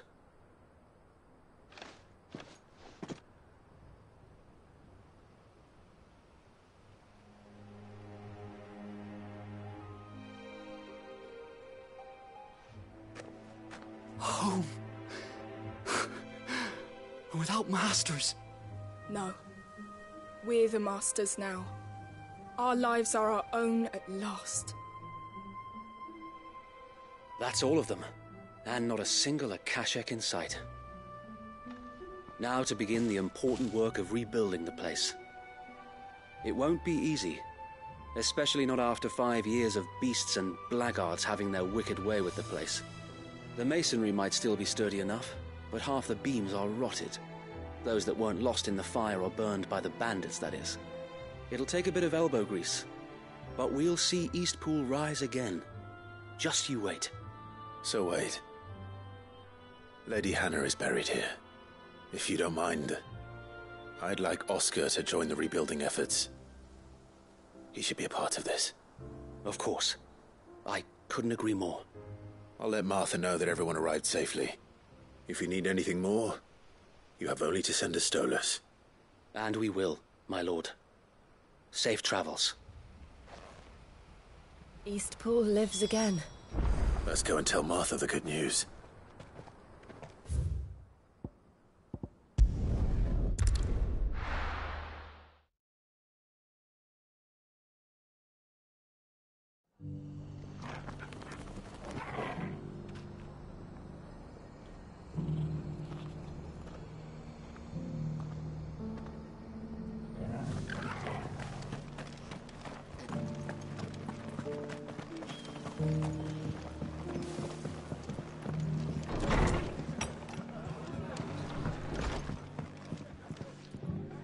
Ah, there you are. All went well then. Sir Wade told me you got rid of the bandits while his lot kept an eye out. Nicely done. And what's all this about some shape-shifting nightmare showing up? On second thoughts, don't tell me. It'll only give me nightmares of me own. What matters is you did it. And now we can build our new village. I suppose it will be. What will you call it? What else? Eastpool. Sir Wade said it best. There's plenty bad happened to that place, but that don't undo the good that happened there. No need to throw the baby out with the bathwater. Did Wade say that? Well, something along those lines. Anyway, the poor souls might have made it to Eastpool, but their work ain't done yet. So the way I see it, neither is mine. If it's food or lumber or strong backs they need, the rest is ready to provide it. Thank you, Martha. No, thank you. You didn't have to help us. I wanted to.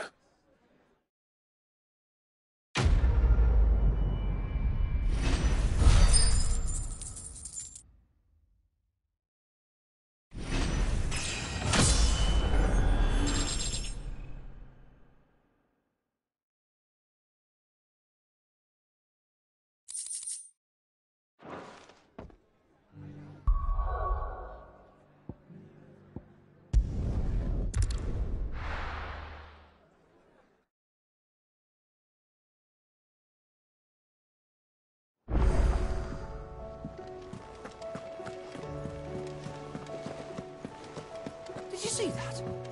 Tell me you saw that.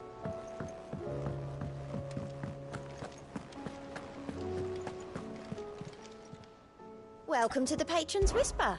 Your benefactors are a generous lot. All yours. Best of luck out there, Sid.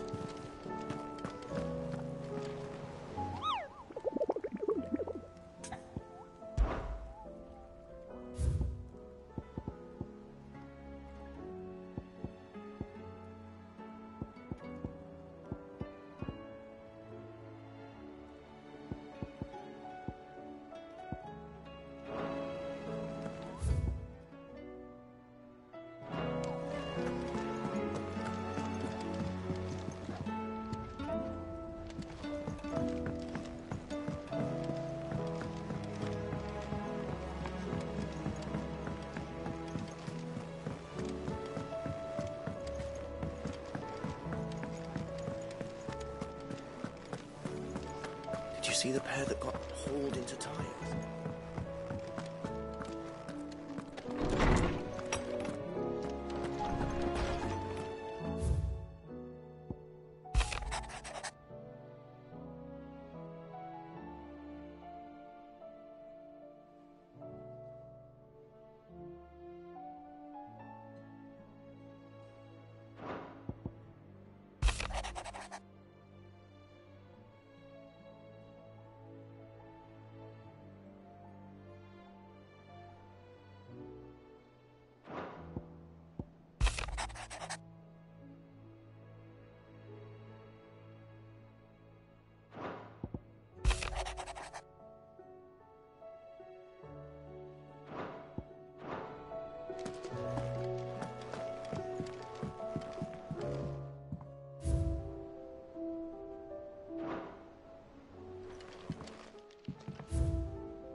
Good morrow to you, my friend. I have a few new notes that might interest you.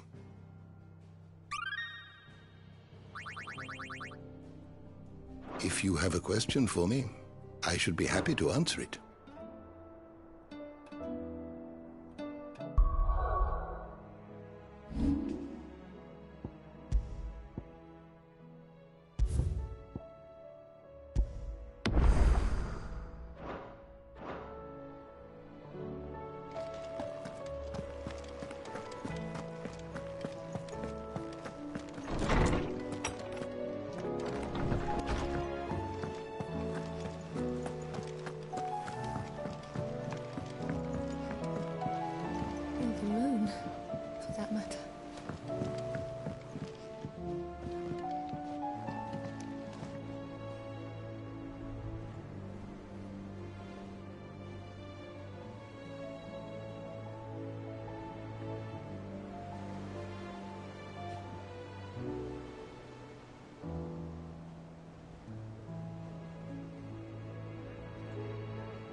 see the sun again?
see the sun again?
see the sun again.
see the sun again?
Sounds like thunder.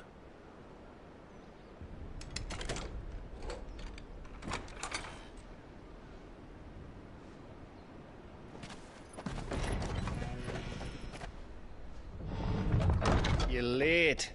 I was starting to think you'd stumbled off a cliff. I seem to recall that was you, Gav. Good to see you.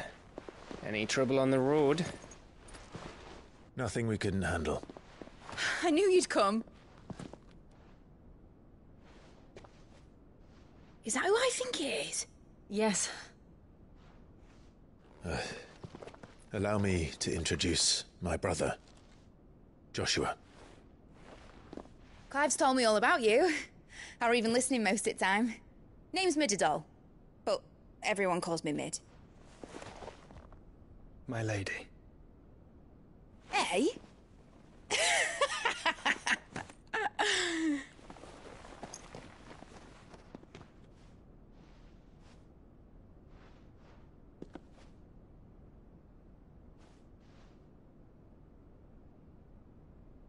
My boy. Uncle Byron. It's really you.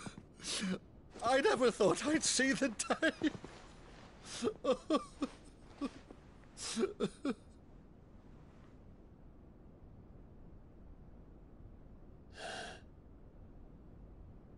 So these Akashic are being controlled? That's what it looked like. Empty eyes, eerie blue glow. No doubt they were turned, but silent as monks, every last one of them. Your man here speaks true, Clive. We saw more than a few in this city. They moved in ranks with a purpose, and not of their own. Ultima's doing. Perhaps. What of the city? The people? Dead, mostly. Mostly, but not all. A handful managed to lock themselves in their villas before the Horde arrived. Some in the merchants' district to the west, and a few others on the far bank. If the Akashic stumble across either hiding place, a few bolted doors won't hold them for long. We need to find them. And quickly. What do you propose? We split into two parties. I will make for the merchants' district, while you look to those across the river. Mind keeping an eye on my brother? Not at all. We find the villa and try the servants' entrance. Understood. And what of us? Mid, is she fit to sail? The ship? The Mithril engine could probably do with a few more tweaks. Then you better work fast. Even if we do reach the survivors in time, they'll never make it to the hideaway on foot. You leave that to me. See that Mid doesn't get herself into trouble, would you? Think I can manage that? I'll keep him safe. Looks like you stuck with me, Byron. That's Lord Rossfield, you little gutter snipe!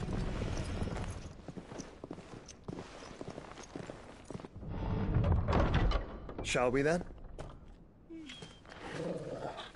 And you keep Clive safe. Be careful. Both of you. You too.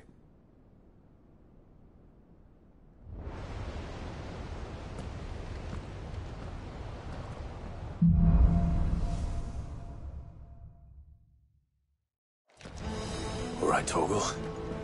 Let's find those survivors.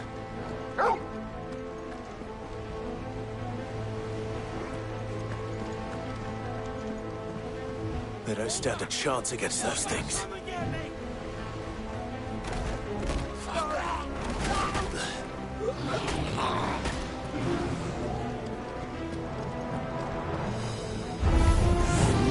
They've been routed.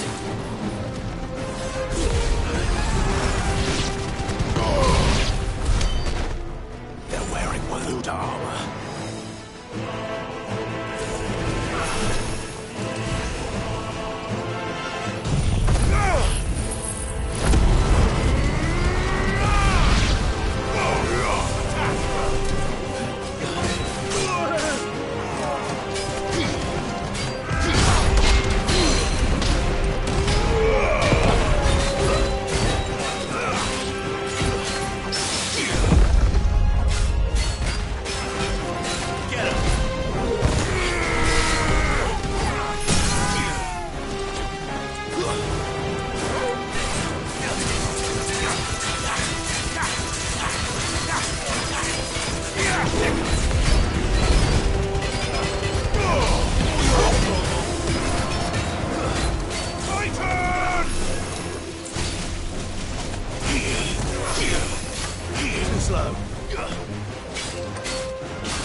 might take a while.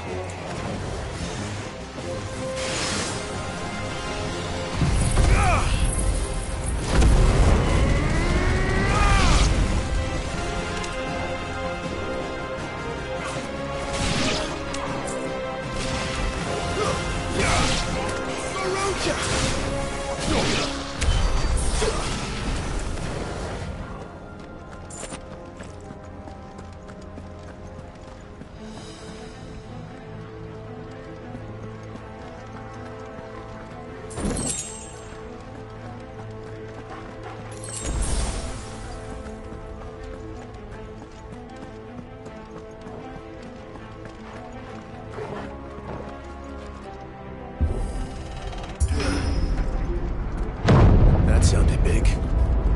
Joshua and Jill must be busy.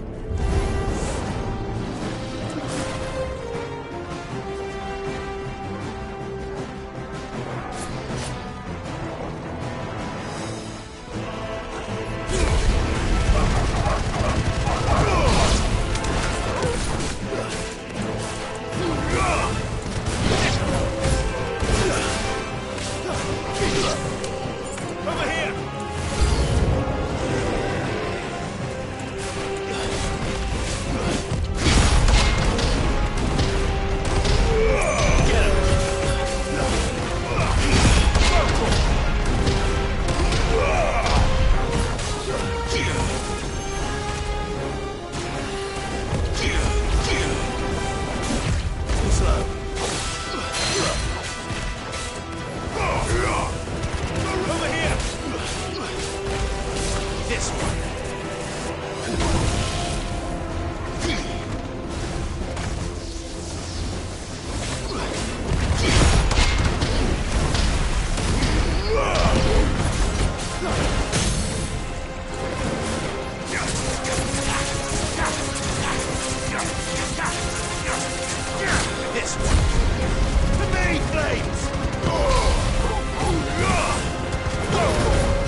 Where the city's leaders gather.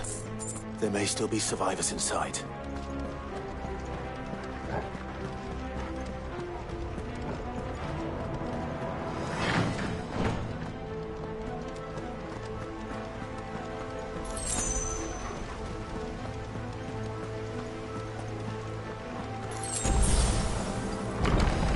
Where are they?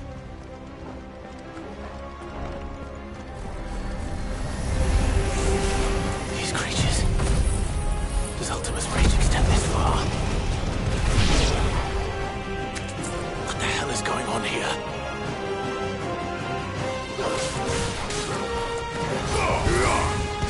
Over here! Where is your master? What does he want? Down, Morgul!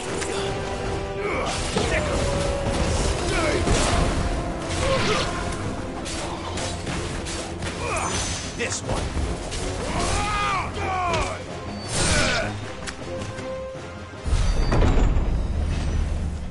You've caused quite the commotion. But then I would expect no less from you, Muthos. You again. I don't believe we've been introduced. You were in my family's crypt. And now you're here. With an army of Akashic thralls. Manners, Lord Rossfield? They are men, like you and me. Albeit ones unburdened by the wills that drive our kind to madness. They are pure. They are divine. What? And they are all that remains in this once raucous city. You'll pay for what you've done. As you wish. I confess I have been very much looking forward to this. Pardon me this indulgence, Your Majesty. The vessel shall not be spoiled.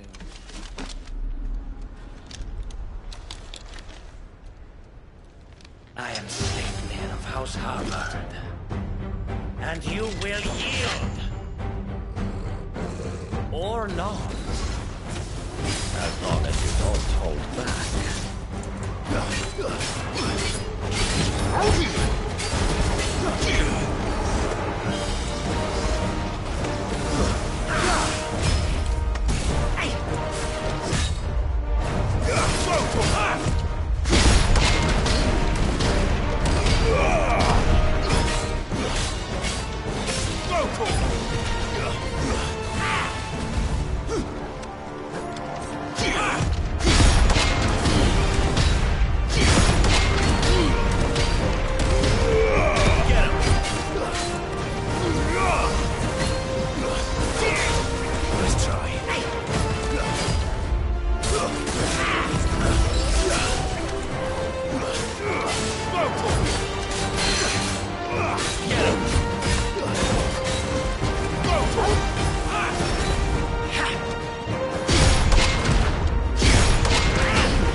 You will forgive me if my performance seems uninspired.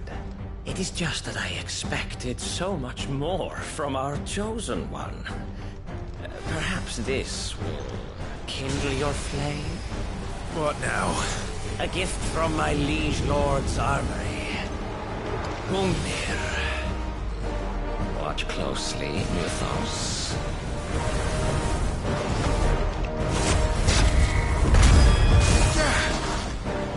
Yes! Yes!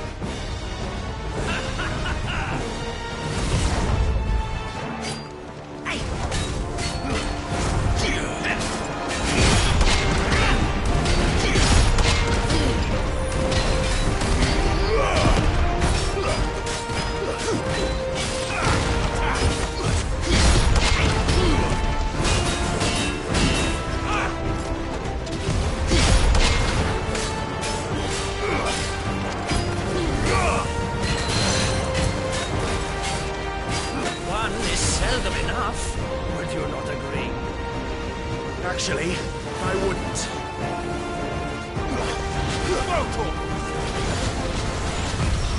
Too slow.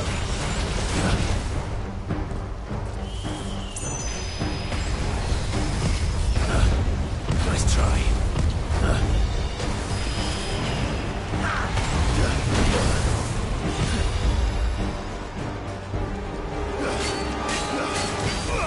Over here!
vessel is strong.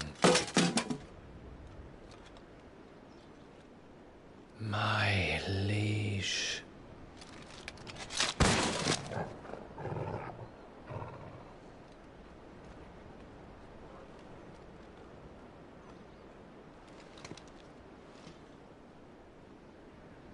Clive! You're all right. As are you, I see. We are, yes. I'm sorry, but we couldn't save them. It was over before we arrived. Well, you did what you could. I fear we were all too late. What's wrong? Nothing. I hope.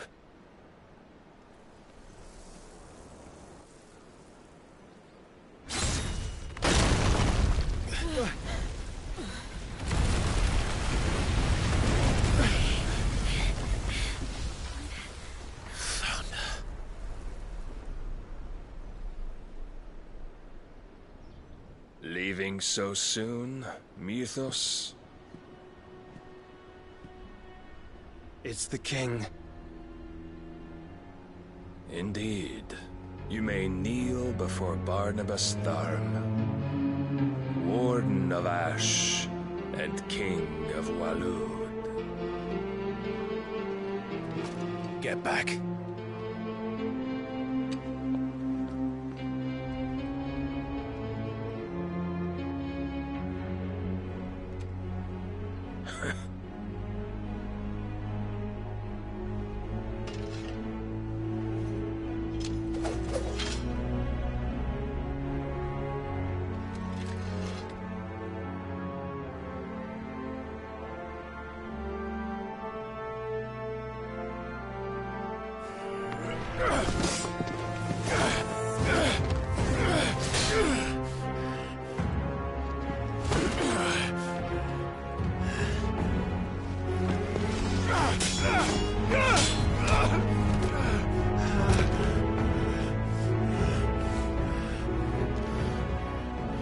Wild and impetuous.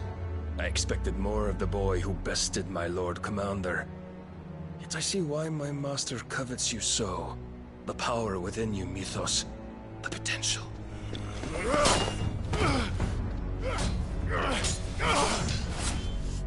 Stop calling me Mythos. But Mythos is everything. The cornerstone of all creation. The Lord's vessel. Your purpose. My purpose? To surrender my mind and body to that thing.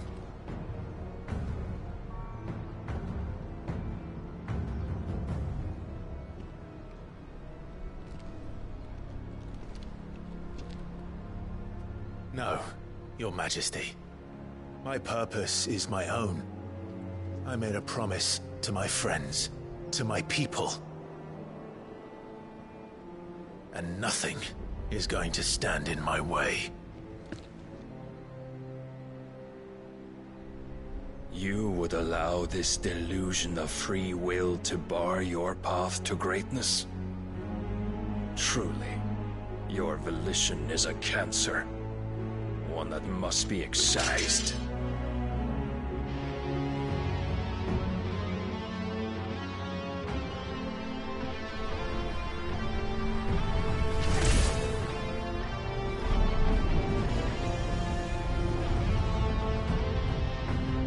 Try it.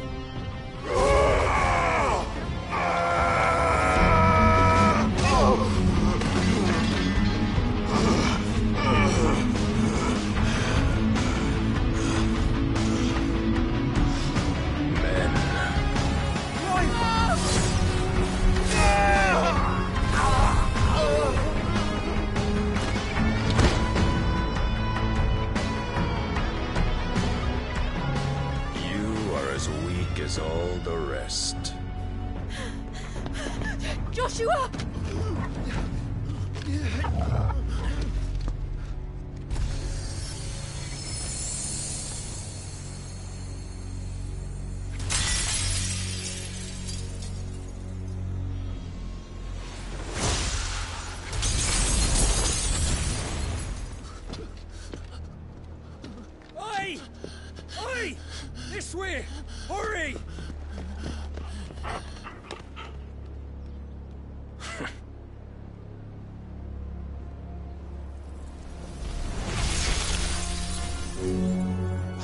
beyond reckoning, and they use it as a crutch.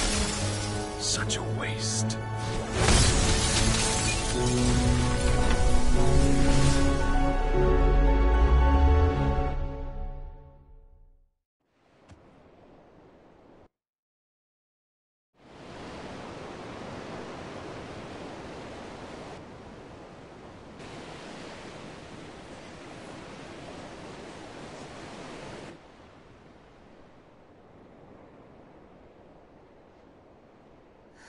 Will he be all right?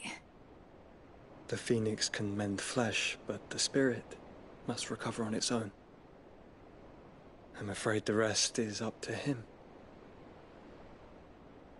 This place is remarkable. Outfitting it must have been no small feat. But why go to such trouble?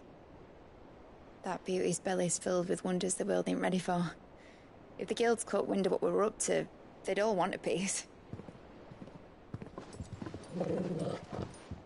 All right. And how is he? Do not blame yourself. He was barely breathing when you brought him here. We would have lost him if it were not for you. No. Barnabas may have severed nigh every sinew in my brother's body. But he made certain the wounds were not fatal. Nigh every sinew? Allow me, your lordship. Don't know what I was thinking, putting you to the trouble like that. 'Tis no trouble carrying comestibles to my ailing nephew. I know, but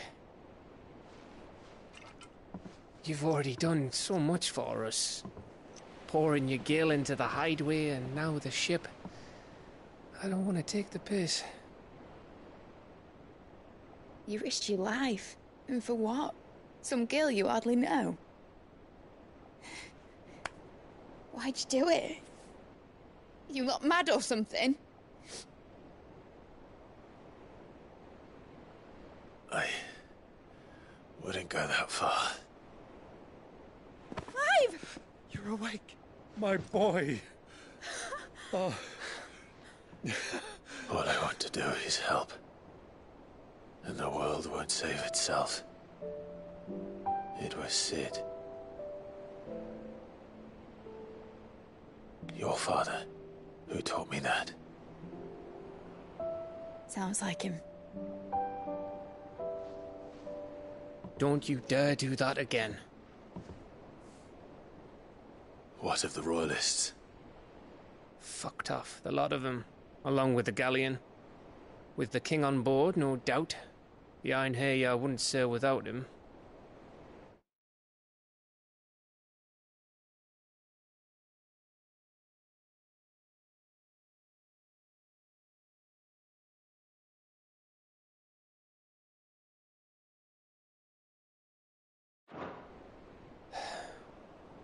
Clive. Jill didn't come back. What do you mean? She kept the king busy while the others dragged you out. It's all right, Mid. Jill is fine. The ether of her icon endures.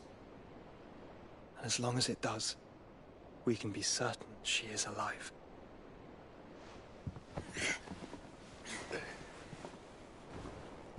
We must pursue the Black Galleon. Jill will be with the king, I'm sure of it.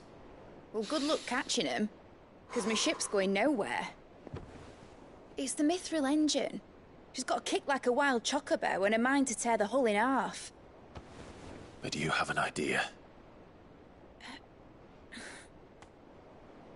Well, of course I do. My dad'll have seen this coming a league off. If I had his old writings... If you had his old writings, you'd be sitting under a fuckload of rubble. The ones Otto didn't save anyway. I suppose he might still have a few pages in his stores. We'll have to hope it's enough. Do what you can to ready the ship. I'll speak with Otto. In your condition, you really are mad. Perhaps. But the world really won't save itself.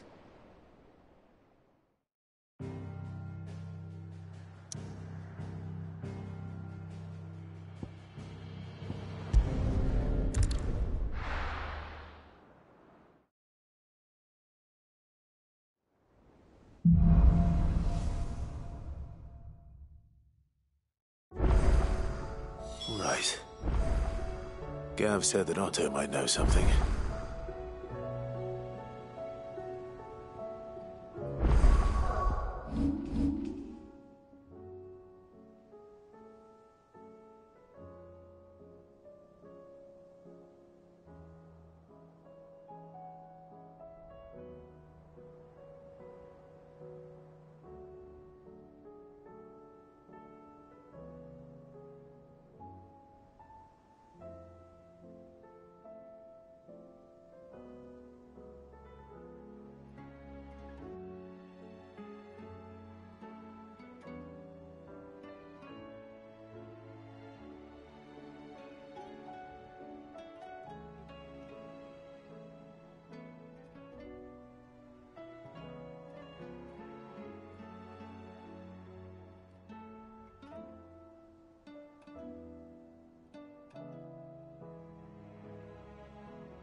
Trouble with your gear, or...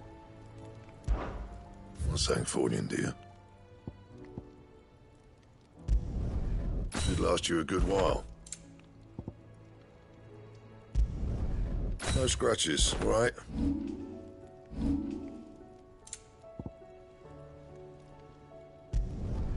Not bad, if I do say so myself. Not my best work, but it'll do.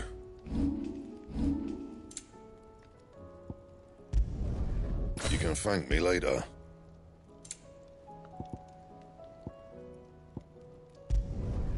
Yeah, that should do you.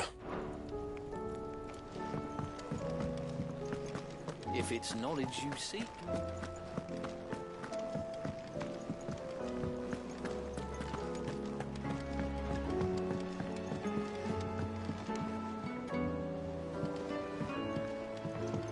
Lord Marquis, you seem unwell. I know His Grace has asked that I remain here with your people. But if you were to require my services, I could leave for the Free Cities at once.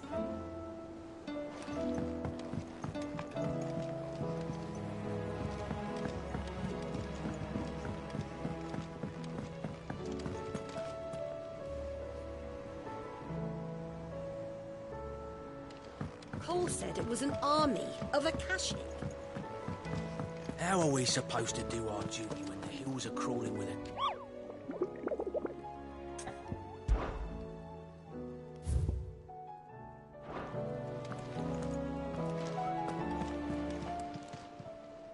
Oh, I wasn't expecting you back so soon. Come to claim your just desserts?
Clive? But if you're here, where the hell is everyone else? Don't tell me. They're all right. But it's a long story.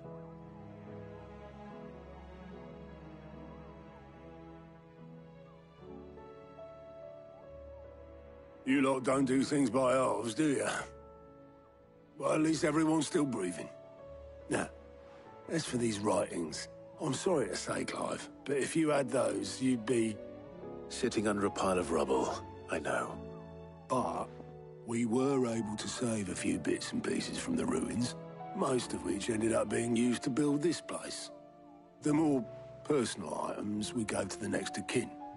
In the case of Sid's things, that would have been mid. Then I'll check the workshop.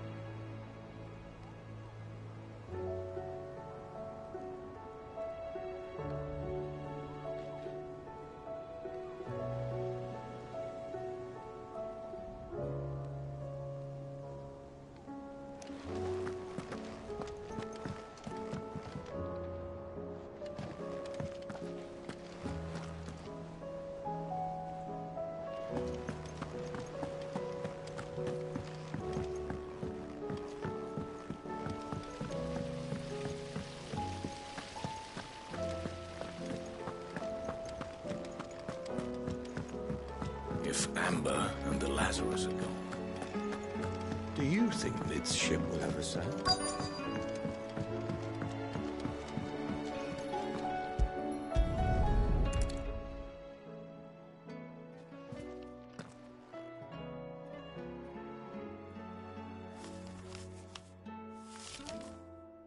This looks like it's from Sid's old diary. But you'll already have read it. I'd better keep looking.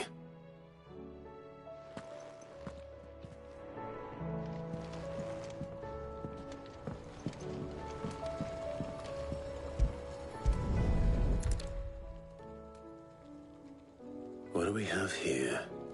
Oh, Sid's pipes. Something tells me Mid won't be needing these.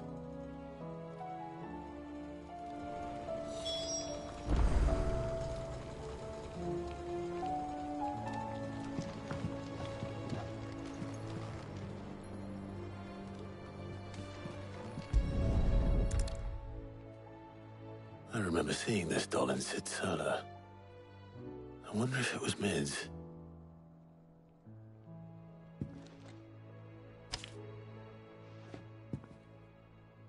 Huh. What's this tucked inside it?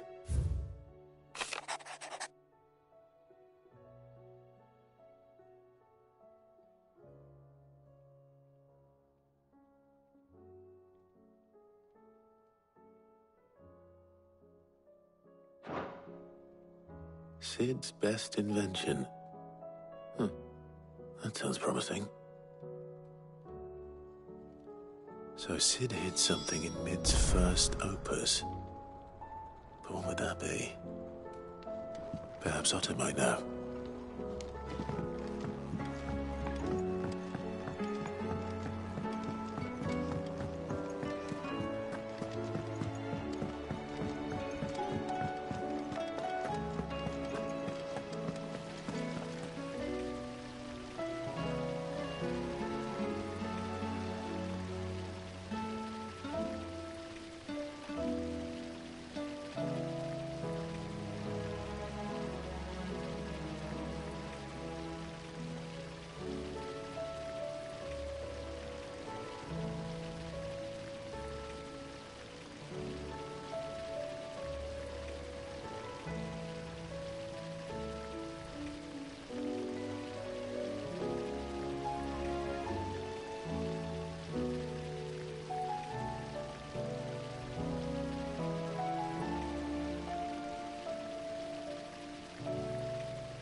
Did you find anything? Possibly. You wouldn't happen to know what Mid's first opus was? Opus? That girl's as tone deaf as a banshee. Unless you mean the orchestrion. She couldn't have been more than, what, 11, 12 when she cobbled that thing together? It surprised us all. Not least her dad. You should have seen how proud he was of the little scamp. What's that battered old box have to do with anything? I think Sid may have hidden something inside it. Wouldn't surprise me. Those two and their bloody treasure hunts. Half the things in the hideaway were hidden one time or another.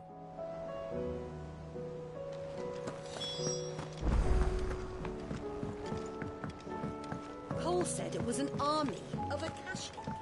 What will happen to him?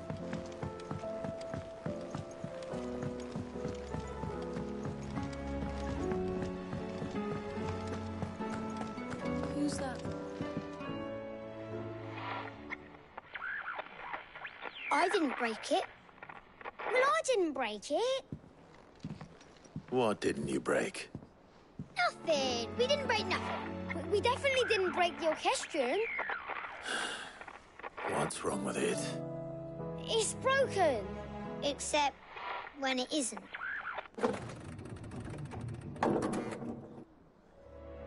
See? And you had nothing to do with this? Nope, nothing. We just wanted to listen to all the songs at once. So we pressed all the buttons. Like this.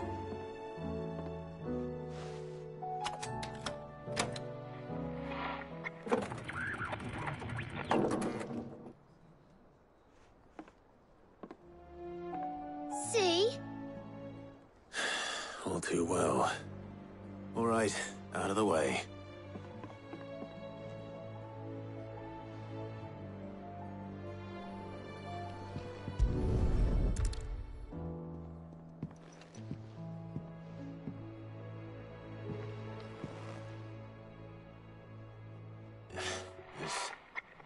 Something caught on one of the gears. Did you break it? Can you fix it? No, I mean, yeah, yes. There. How about now?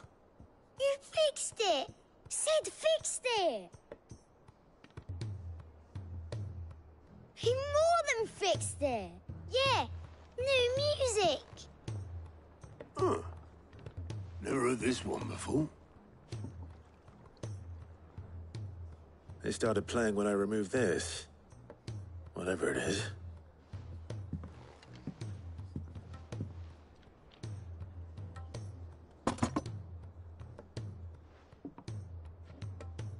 Well, don't look at me. I can tell you it's important, though. Sid showed it to me once and said as much. Said it was the stuff dreams were made of. Let's just hope it's the stuff ships are made of as well. Indeed. Let's see if we can make some dreams come true.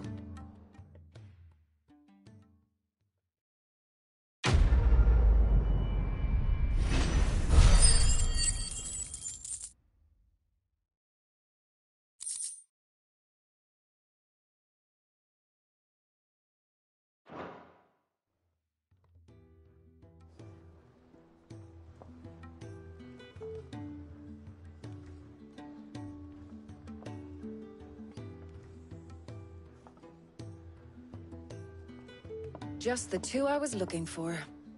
Aye. Who's a patient? Actually, yes. The Crown Prince just left. Dion left? Unless you've another word for stood up and walked off. Yes, left. He did have the decency to leave a message with Obelisk before commandeering one of his dinghies. Should we go after him? No. We're not the Prince's keepers. He's free to do as he sees fit. I'd rather he did so in bed. His wounds are nowhere near healed. Much like yours, I suspect. Otto told me what happened in Canver. What is it with this realm's princes and their aversion to rest? Ask me when I get back. Though I may be sometime. Then at least try to stay safe. And if that fails, try to stay alive, eh?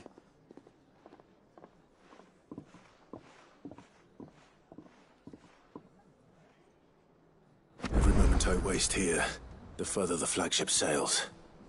I have to get back.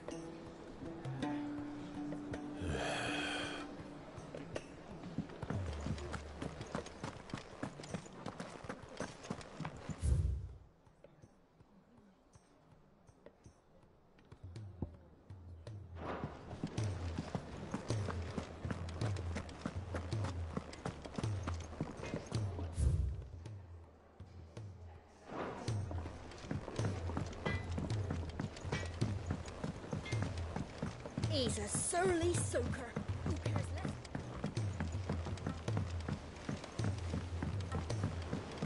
The realm's crops are all being harvested early.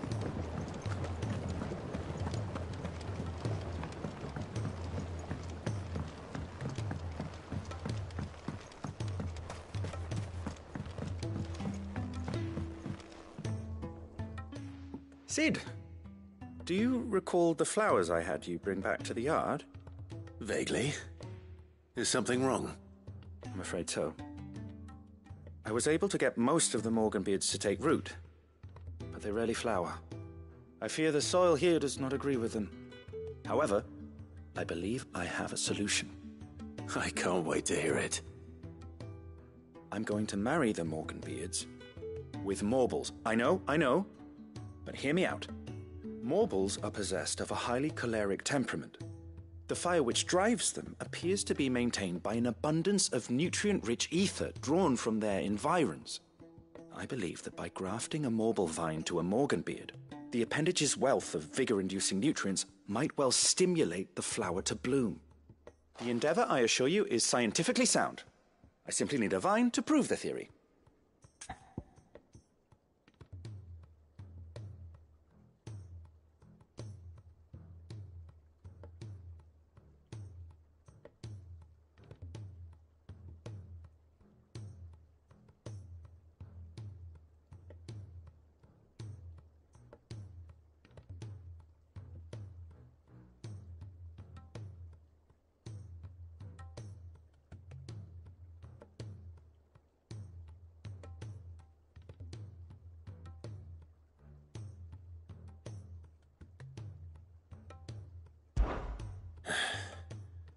And all you need is a single vine from an ordinary Morble.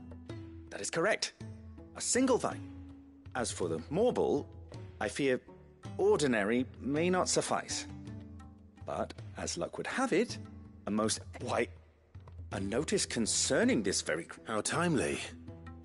Well, I shan't keep you any longer. I know you have much to do, as do I. Now, where did I put my watering can?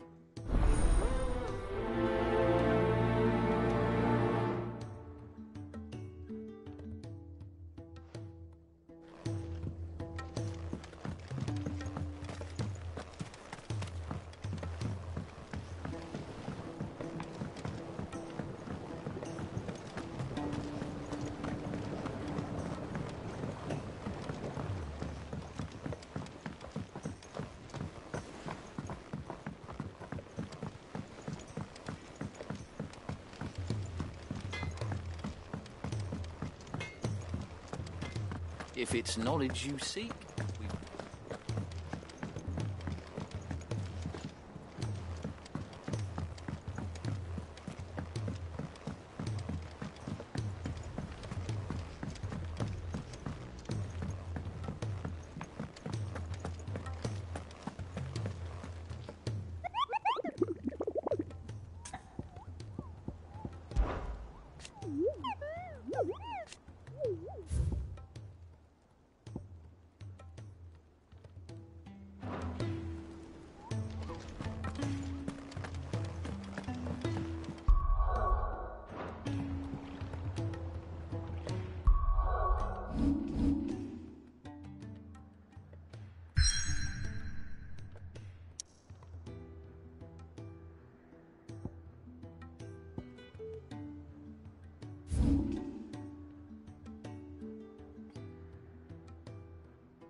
can't keep this up.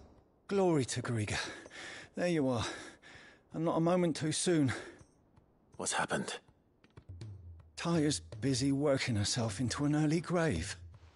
Since the arrival of her latest patient, I've tried offering to see to him in her stead, but she won't hear of it. Clive, she hasn't left the infirmary in days. She's pushing. Will you talk to her? Order her to her chambers if that's what it takes. Because if she keeps this up,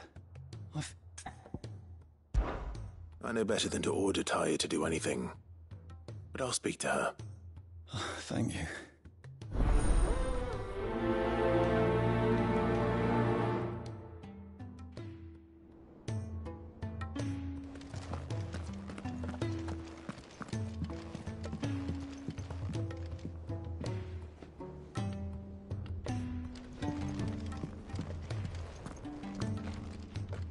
Well, Taya, Rodriguez worried about you.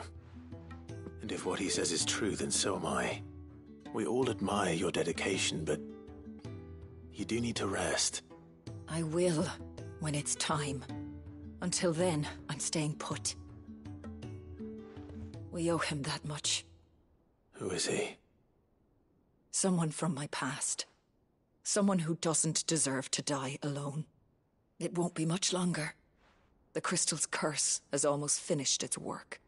If I had the tears, I could ease his passing. But without them, we've nothing that will touch the agony of those last few hours. How would tears help this man? Not my tears. Tears of mercy. Alicia, it's the only thing strong enough. You wouldn't, Taya. Surely. There must be something we can do for him. Sometimes an easy death is the greatest kindness we can offer. You do well to remember that, Rodrigue. I will. We have all the ingredients we need for Alicia Balwam. It needs to be fresh, though. I can make the draft if you can bring me what we're missing. Just tell... There is a species of venom-weeping spider that lives in the forests of Norvent. Bring me one of their eyes. Preserve it as best you can, but avoid contact with the tears. I'll make sure the other ingredients are ready before you return.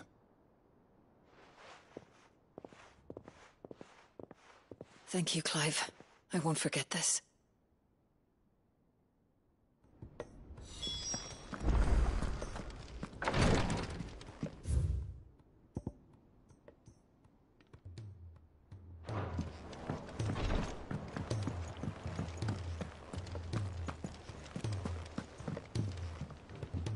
All right, Clive.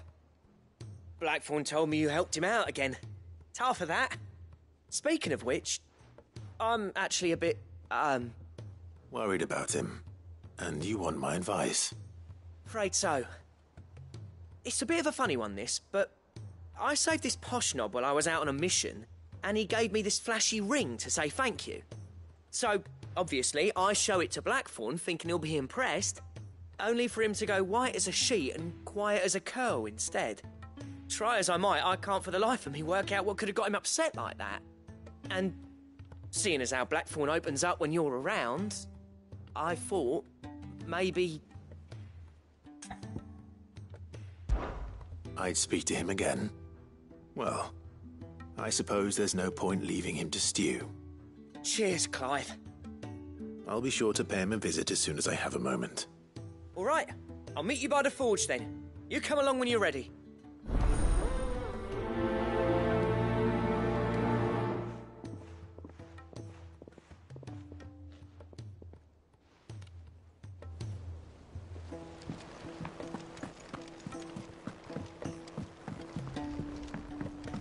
Cole said it was an army of Akashi.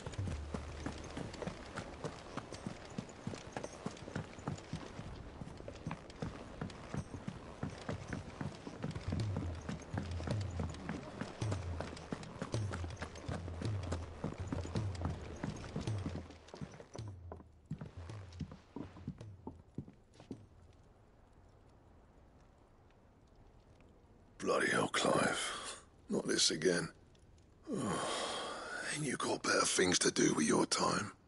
That remains to be seen. August tells me he showed you a ring, and that the sight of it clearly upset you. Would you mind telling us why? Come on, mate. Bottling it up ain't gonna help no one. If it weren't the ring, and it was something I said, then I'm sorry. It was the ring, right? It brought back some unhappy memories, that's all. Memories better left forgotten. Memories of what? There are things we'd all rather leave behind, Blackthorn. But sometimes it helps to talk about them. And sometimes it doesn't. Is that so hard to understand? Don't be like that. Fine. If it'll get you off my back. That ring you flashed was the work of Zoltan. We apprenticed together, back in the day. You've never mentioned him before. Why would I? Ain't seen him in decades, and the last time I did, we almost came to blows. The ring brought it all back. I could tell it was one of his the moment I saw it. Bastard's improved, though. More than I thought possible. That thing's a work of art. So it was a nice ring. Worth a few gil, maybe. What's it matter to you? It matters because engraving metal's a nightmare, and I've got no bloody idea how he managed it.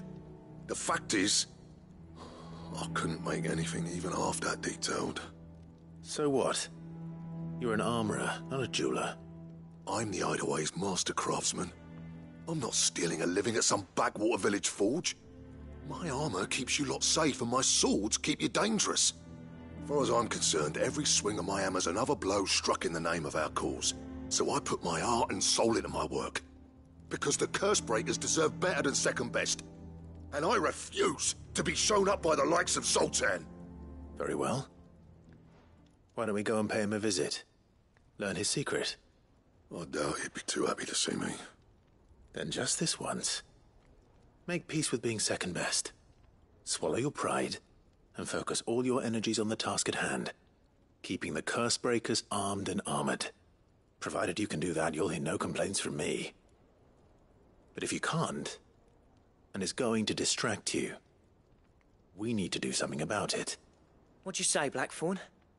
You know he's right. And it's not like you'll be going alone. All right.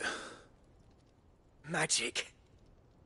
So, where do you reckon old what's-his-name is then? Zoltan, was it? In Dravozd, my old village. He won't have left. He's the chief. Dravozd, eh? That rings a bell. Not far from Tabor, right? Just north of the fields of Carava. Got that, Clive? Meet us at Dravozd as soon as you can, yeah? And I'll make sure Blackthorn don't get cold feet. Good luck with that. I'll see you there.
Come on. Run like the wind.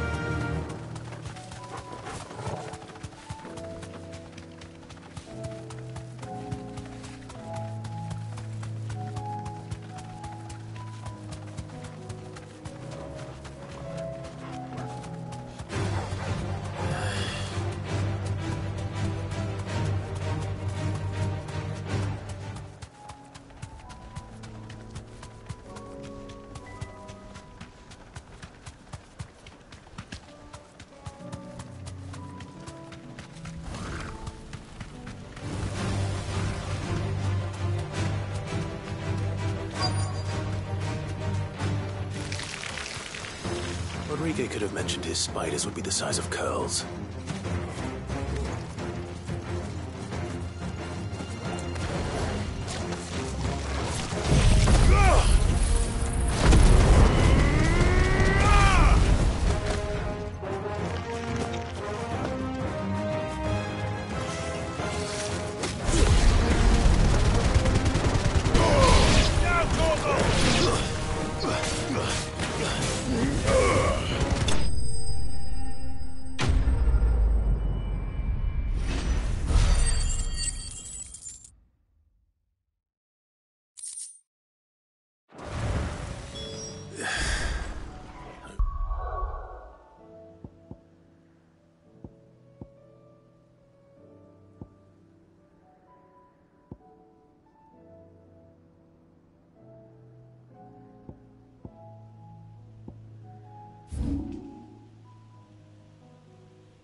just any mortal could it.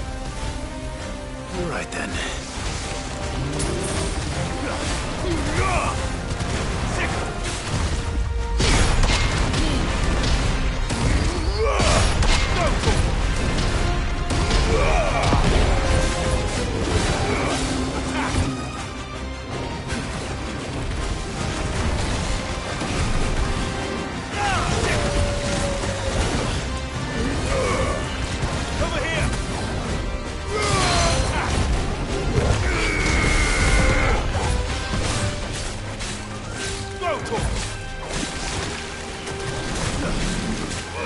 This one.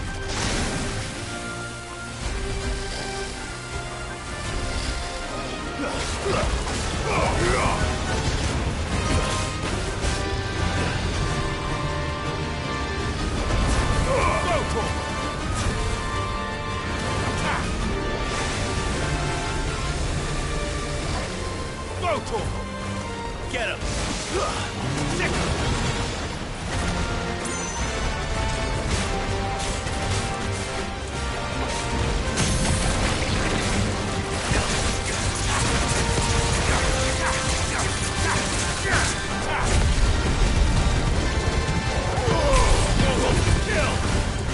This one!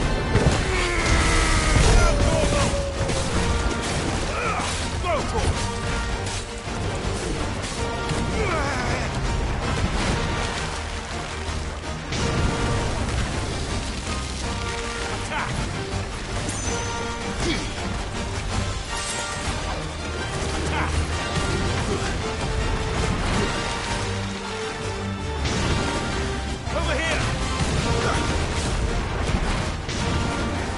This one.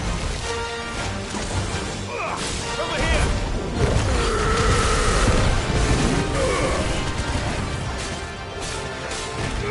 This one.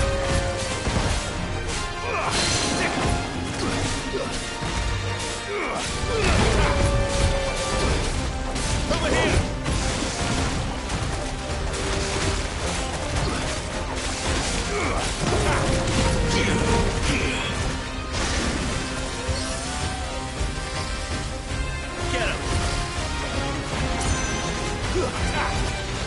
Get him!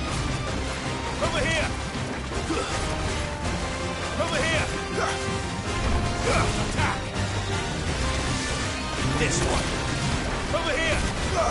Attack! Sick him! This one! Get him! This one! To me, Blade! Rotor! Get him!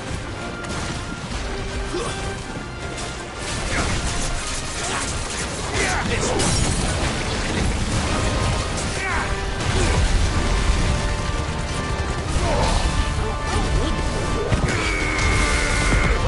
Kill.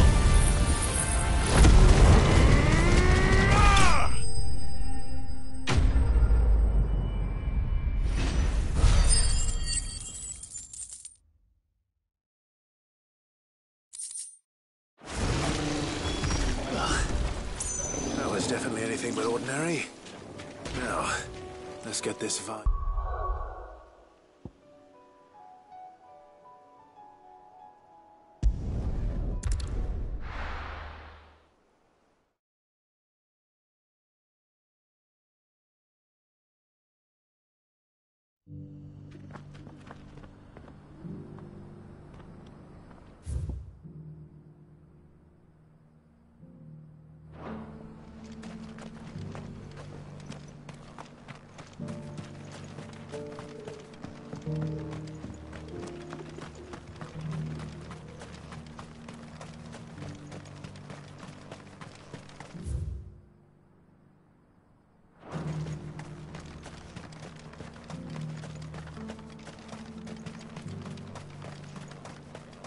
The free cities under sea.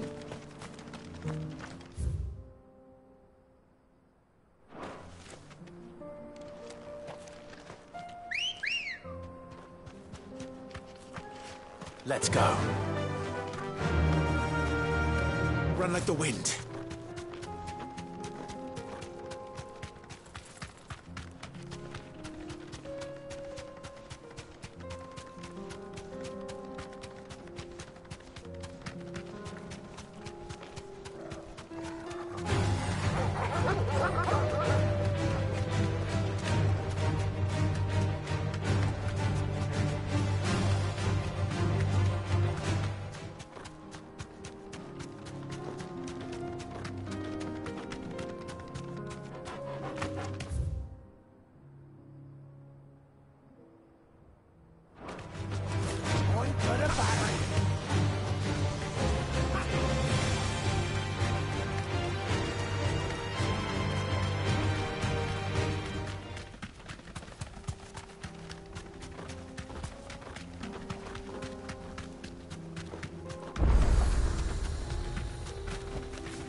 shakedown already?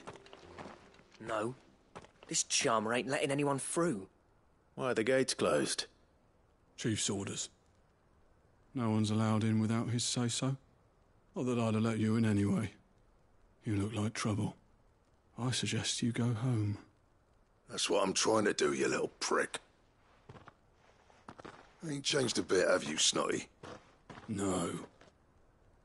It isn't. Blackthorn. Long time no see, eh? What the hell are you doing here? Well, it was meant to be a surprise, but since you asked so nicely... I'm here to see Zoltan, you fucking numbskull. Now let us through. All right. Just... don't go starting anything with the chief. Yeah, I promise I won't throw the first punch. That good enough for you?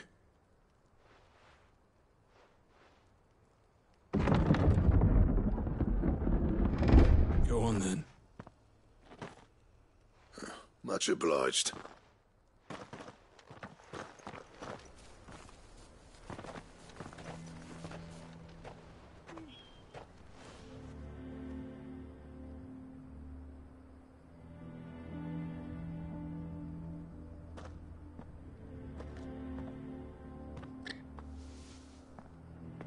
So this is Dravosht. Not much going on, is there? It's a smithing town. When I was a lad, you'd have to shout to be heard over the sound of hammer on anvil.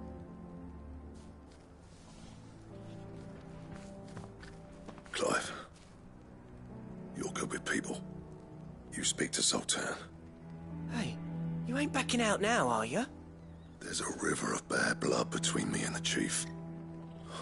But if someone can build me a bridge, then I'll cross it. All right. I'll see what I can do. I appreciate it. It'll be near the forge on the hill. It was our master's. He'd have inherited it when I left. Forge on the hill. Good luck. You'll be needing it.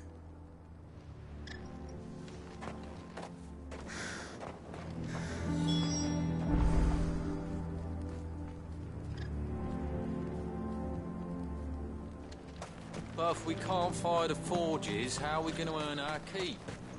Shut your... Mama, I have some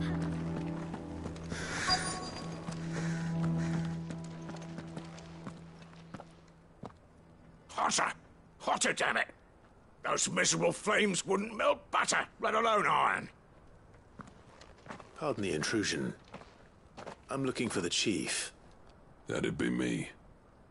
It's a pleasure to meet you. I'll bet it is. Keep the gates closed, I tell him. Well done, Snotty. You're not welcome here. Get out. Before things turn nasty. Blackthorn's here. What did you say? He's traveled a long way to see you. Yes, has he? He's waiting. Down by the gates. Then I suggest you take him with you when you leave. Didn't you apprentice together? So what if we did? Fuck! We're getting nowhere. These bearers' flames are next to bloody useless. We're never going to be able to fire up the forges unless we can find some new crystals. I'm a busy man, as you can see, so do me a favor and piss off. Oh, and if you're struggling to find your way out, ask Blackthorn. That prick knows exactly where the exit is. He's not wanted here. And neither are you. All right. I'm going.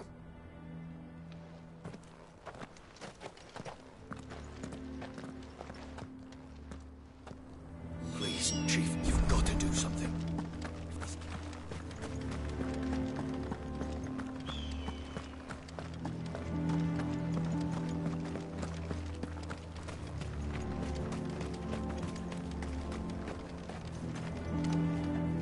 Let me guess.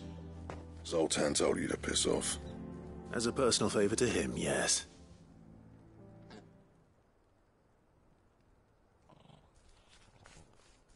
Well, At least he didn't beat about the bush. There'll be no talking him round. Not after what I did. Which is what exactly? If we're to help, we need to know. What turned the village against you? I left. Dravozd. Zoltan. The burden of leadership our dying master dropped in our laps. All of it. There are two kinds of smiths in this world, you see. My kind, who are in it for the love of the craft, who labour on a single piece from dawn to dusk to get it just right. And the other kind, who are in it for different reasons. People like Zoltan, whose work is quick and cheap. The kind of smiths who shit out a few hundred blades, reap the profit, and divvy it out among themselves. There wasn't a single day we weren't at each other's throats. And bit by bit, people started taking sides. You would have torn Dravozd in half had it gone on. So, I left. You didn't have to do that. Zoltan's a better chief than I would have been. His way of doing things kept food on people's tables. Dravozd prospered without me and my lofty ideals getting in the road. Until the crystals run out at any rate. Without magic to fire the furnaces, this place is as good as dead. It depends on how you look at it, though. There's got to be other ways of making fire. We manage it in the Deadlands. Thanks to Sid's ingenuity, yeah. He saw all of this coming. Knew crystals were the problem, not the solution. And spent years coming up with ways of doing without. You know what I mean, though, right? Where there's a will, there's a way. What I'm trying to say is that it's not your fault. You couldn't have predicted this. It doesn't matter whose fault it is. I don't want to be the greatest smith alive just because I happen to be the last. Clive. Dravozd won't last long without its furnaces. So, do you think it's time we shared Sid's bellows with the world? The way I see it, it's your decision to make. Hold on, Blackthorn. Sid made those things for us. They give us an edge over the rest. And you'd be throwing it away. All right. Do it. This place was your home. I won't abandon it to its fate. Sid's creations were never meant to be hoarded. It was only ever a matter of time before we shared them. Let this be another step on the road to freeing Valisthea from the prison of the Crystal's blessing. Dravozd will show the world that it's possible. Wouldn't you agree, August? When you put it that way, of course. It's like hearing Sid speak from beyond the grave. Thank you, Clive. Shall I go and fetch the plans, then? I know I'm off by heart. I'll be needing some help, though. Building a furnace isn't exactly a one-man job. Do us a favour and round up anyone strong enough to lug a brick or two, would you, August? All right, then. And I've got a job for you too, Clive. Finding me some salamander skin. I need leather for the bellows and nothing else will withstand the heat. Luckily for us, salamanders feed out in the fields of Karava. Time for a spot of hunting, then.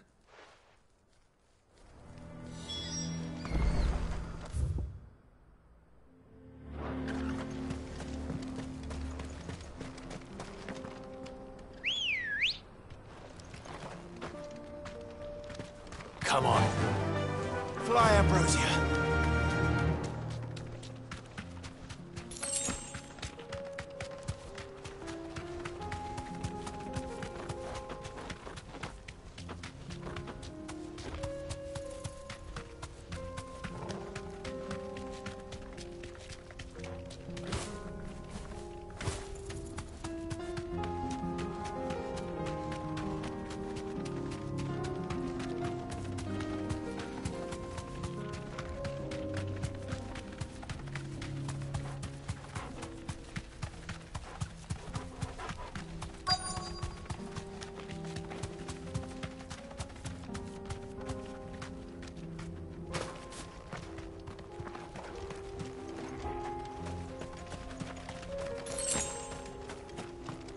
Let's make this quick, shall we?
dare say that would be enough for a decent set of bellows.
What's this all about, then?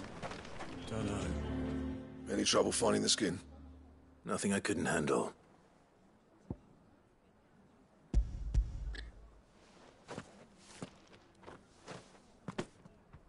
This should be plenty.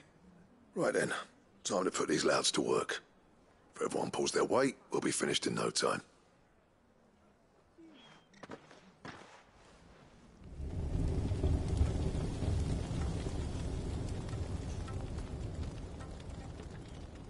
Well, I'll be damned. I honestly didn't think it'd work. But it's hot enough, all right. And without a single crystal in sight. You know what this means, don't you? I do, yeah. Dravost is saved.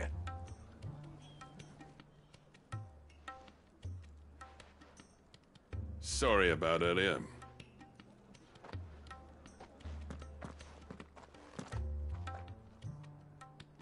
I take back everything I said. That thing you built us is an honest-to-God's marvel. You saved our village. It's Blackthorn you should be thanking. He oversaw the construction. Give this to him, would you? What is it? Pit Cole's cinders. After he left, I spent years trying to eke the most out of our forges. That there was my answer. Chuck it in the fire, and your forge will burn hotter for longer, which will do wonders for your steel. Our secret for yours. Only fair. I've always envied Blackthorn. Since the day I became chief, I spent every spare moment trying to match up to the bastard. No amount of sleepless nights at the Anvil will ever bridge that gap, though. He's a genius. Plain and simple. The man Dravost needed. But he took all his talent and left. Gifted and free. Is it any wonder I hate his guts? The cinders would mean more coming from you. I need to forgive him first. And that's not gonna happen.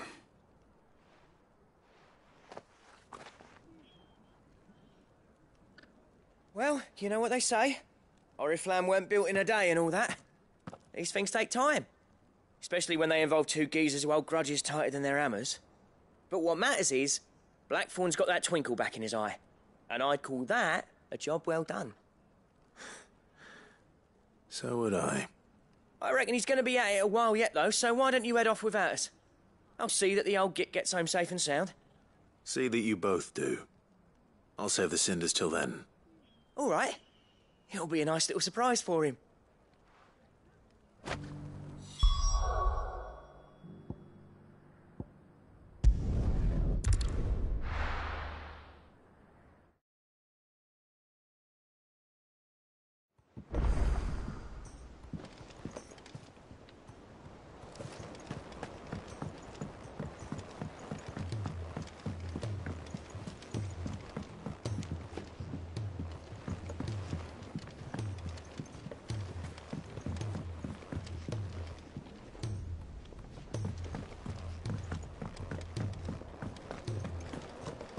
If it's knowledge you seek. Gentlemen, I see you both made it home in one piece. Yeah, well, we didn't want to outstay our welcome. The whole village turned out for a go on the bellows after you left. Everyone except Zoltan, that is. Didn't see hide nor hair of him. Oh, but that reminds me. I have something for you.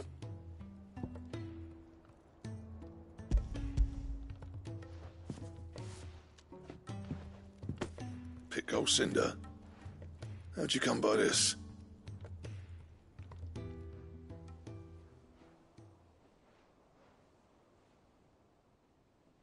And you're sure he wanted me to have it? I'm sure. He didn't say so, but I think he wants to forgive you. Huh. Imagine that. Yeah. You know I could never leave this place, don't you? Every time you put on mail, you and the curse breakers are trusting me with your lives. There's no greater honor for a smith than that. I'm not about to go crawling back to Zoltan for forgiveness, but I will make good use of his cinder. And if that helps save even a single life, then he'll have my gratitude. What was it you said he called me? Huh? A genius? And he spent sleepless night trying to copy me, did he? Sounds like I better get to work. I've got a reputation to uphold. It's good to see you back on. I don't know how you pair put up with me sometimes, but I'm grateful all the same. Now, where was I? Oh yeah, about to put Zoltan back in his place.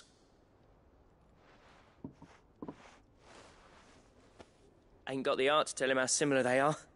Stubborn bastards. A little healthy competition should be good for him. You're not wrong.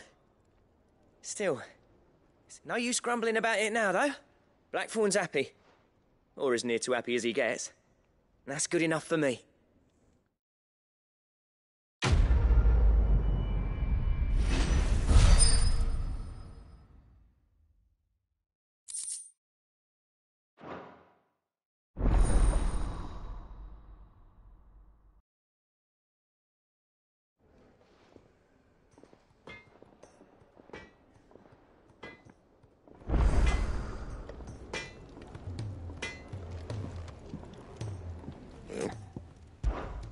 What's that for you, dear?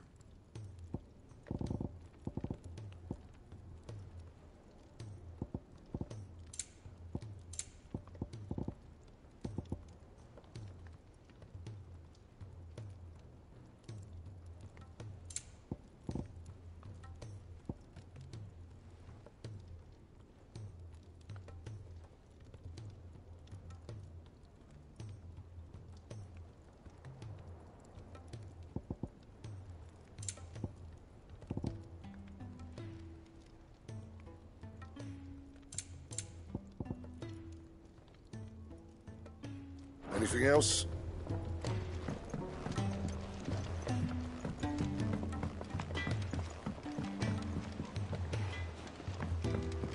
He's a surly soaker.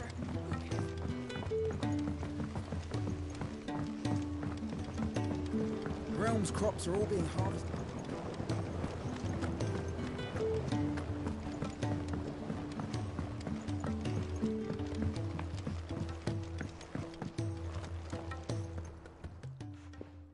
Sid, I can't help but notice that your satchel is twitching in a most violent manner.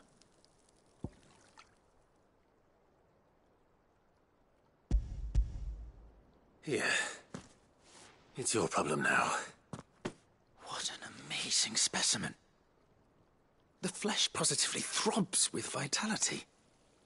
If I can successfully graft this to the Morganbeards...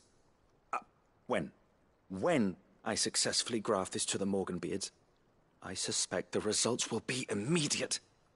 I shall begin at once.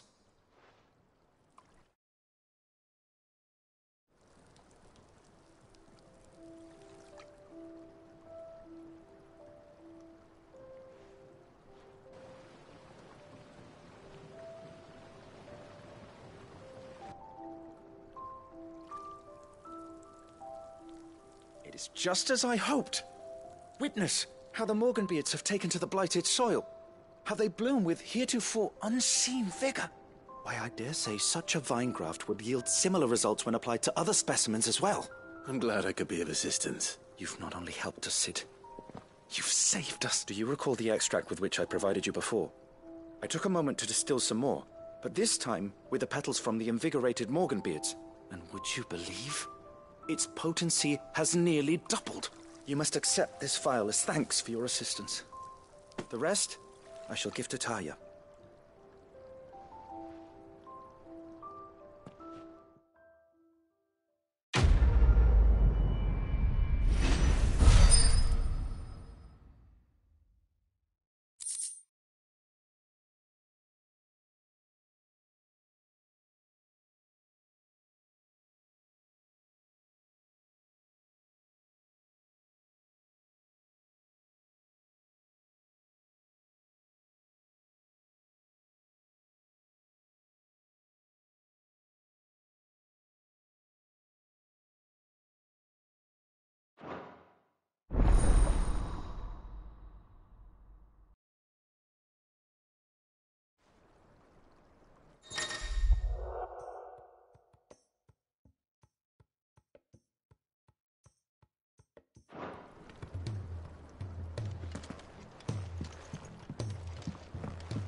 If it's knowledge you seek, we've tomes aplenty.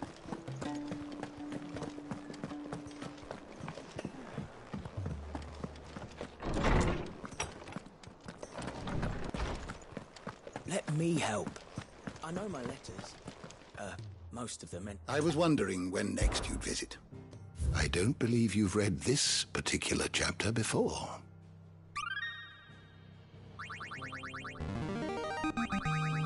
There is a rather fascinating excerpt I've been meaning to show you. You wish to study the tomes? The door to the shelves shall ever be open.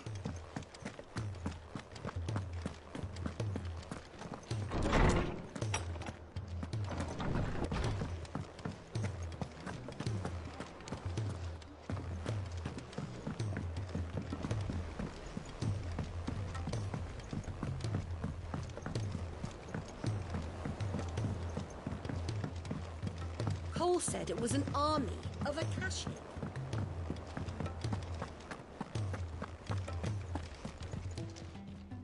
Welcome to the Patron's Whisper. Your benefactors are a generous lot. You earned this.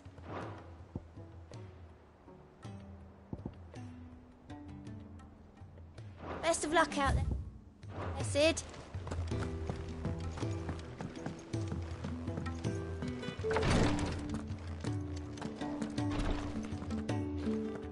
Thank goodness you're back. Taya looks like she's about to collapse. Is this what you needed?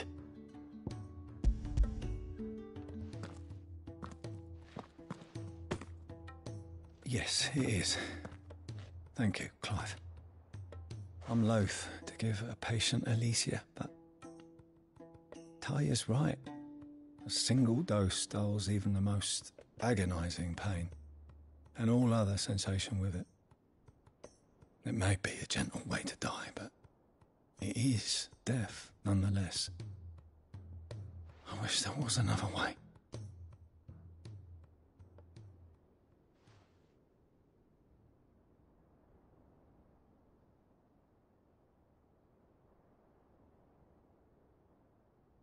How are you feeling? Light, mid-here. Good. Just relax.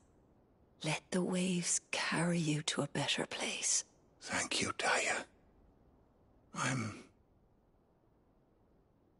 so proud of you.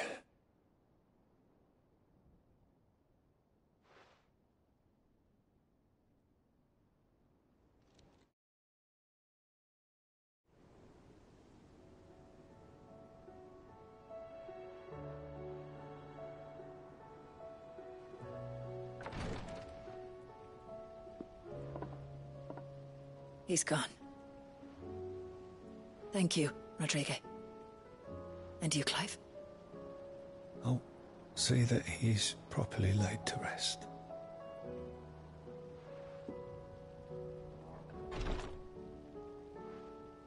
The man you helped today was my mentor, back in the Southern Isles, on the front lines of some meaningless war. I was still a child when they shipped me to their triage tents, to treat the wounded with my gift. But in such blighted lands, I was next to useless. Until he taught me the true physicker's art, that is. An art we would be lost without. Tears of mercy were his gift to the bearers of the world. A respite from the agony of the curse's end. And a kindness Sid would have approved of. You know as well as I what life is like for a bearer soldier. Marched from one battle to the next, never knowing which might be your last. A commander may care nothing for the bearer spent in his service, but my mentor's gift gave the dying one fleeting moment of tranquility before the end. I've no tears left, Clive. I've seen too many of my friends taken. Something needs to change. And we need to be the ones to change it. And we will. I promise. I hope so.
Right, Clive?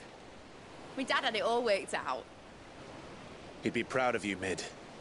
His writings may have helped, but this achievement is all yours. Can we catch them? The Aina is one of the largest, fastest vessels ever built. And it won't help she has the wind at her back. Any other ship would be hard-pressed to keep pace with her, let alone reel her in. But this isn't any other ship. This is the Enterprise! And the world's never seen anything like my dad's engine. It certainly hasn't.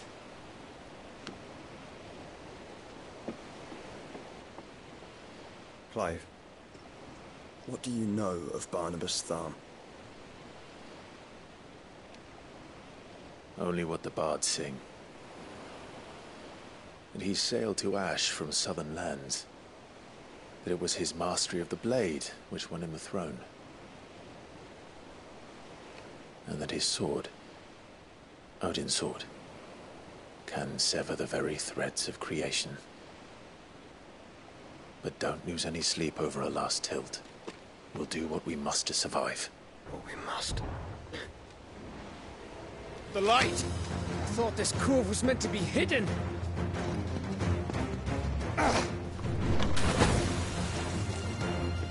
Mid! Company! Hey? We'll hold them off until the ship is ready. But hurry! Bollocks! All hands! Man your stations!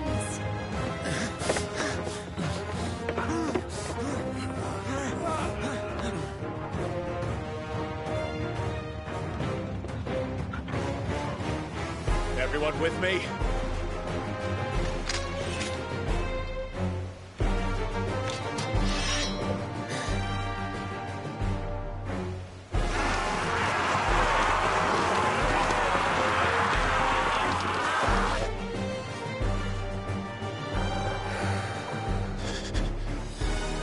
Here they come!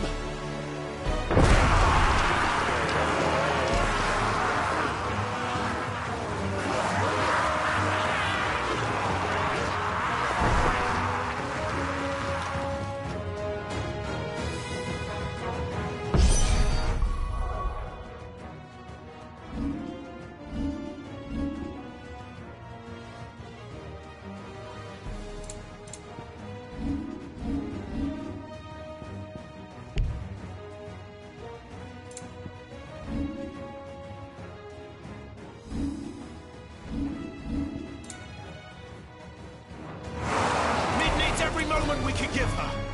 Behind me, Lord Rossfield. I'll take care of these fuckers. About that offer, Gav? How are we doing, Mid? I thought you said that ship was fast! Yes! Once you get going, well, that takes time! Unless you fancy giving us a push. Sounds like the coffin you cared. With Elsa Pay and I'll stand it back first. Sick of it! Oh.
That was easy enough. All right, you lousy lot. Get your asses on board. She's ready to sail. You heard the captain.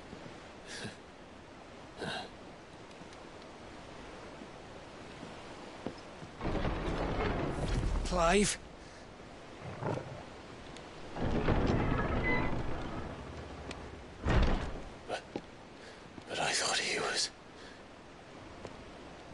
Confound it. Then it is as I feared. Sleipnir is no man, but a creation of Odin.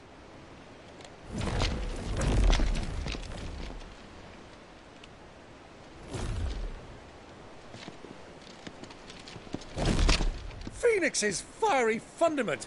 Have you no normal enemies?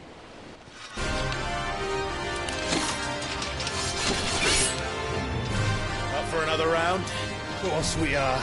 Right, Lord Rosfield? A boy, there was a time people called me the Executioner. Those are my odds. No matter, heads will roll, all the same.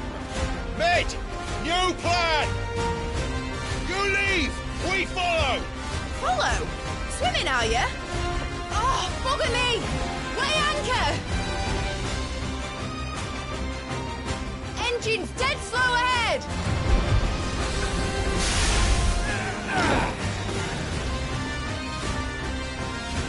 Have care, my friends. 'Twas not blood that runs through a maiden's veins. These foes will not fall. But they will fall. Like oaks before a woodman's axe. Good thing I brought one! How long are we meant to keep this up? As long as it takes. Unless you have a better idea.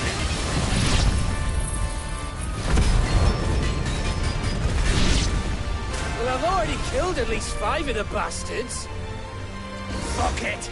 Let's do the lot!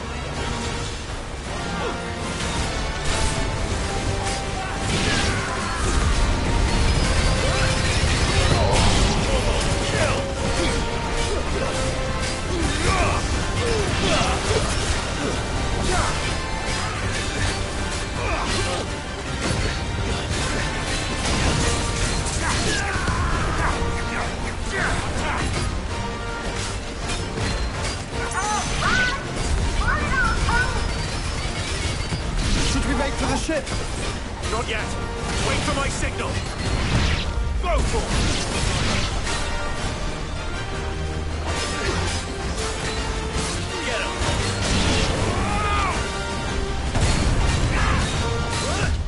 Go for it!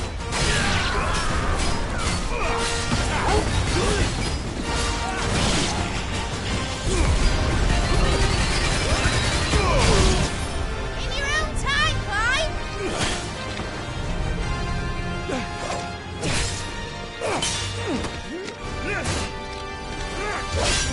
Right, run for it!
Now, mate! All right, engine full ahead! And hold on tight!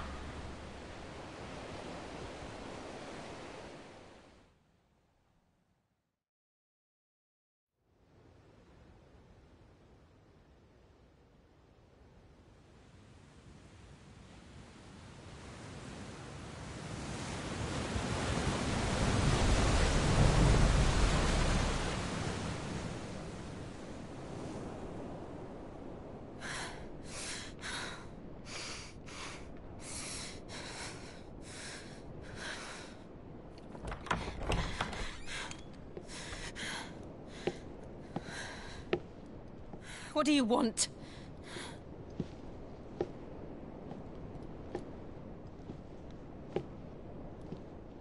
That's quite a mess you've made. And wholly unnecessary.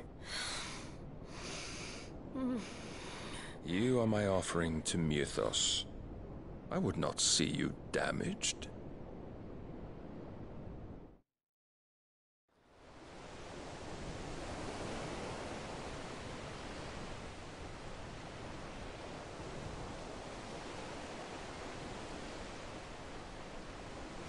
Now back to your stations! Every bell spent treading water puts another league between us and the galleon.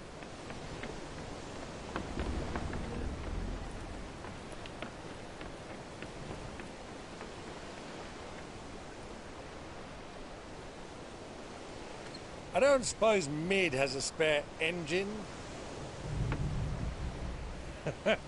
Since you rose from the grave, my fortunes have plummeted.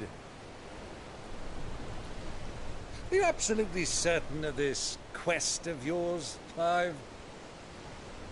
The foes you face are as terrible as they are numerous.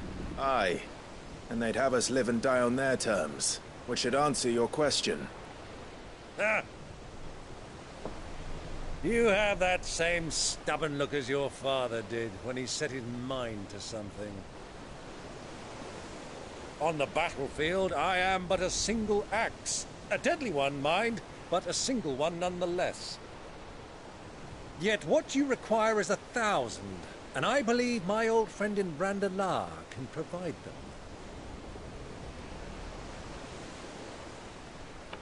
Take care, Clive. I have many more tales of your father's exploits to share. And I cannot very well do that if you're dead.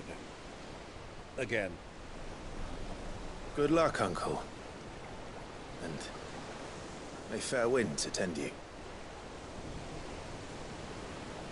As for you, Joshua, take care. I shall do my best, Uncle. Farewell, my nephews. When next you see me, it shall be with an army at my back.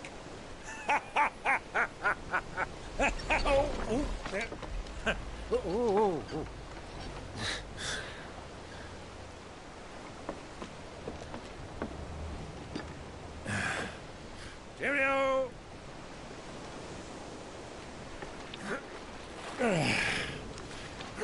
Oh, yeah. Do keep up, my boy.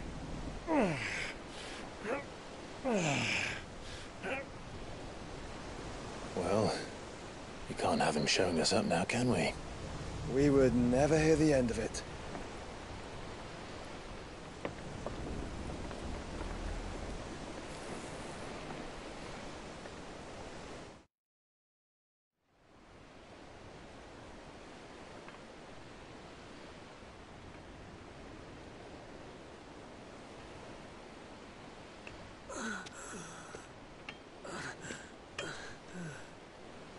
Great God of mercy.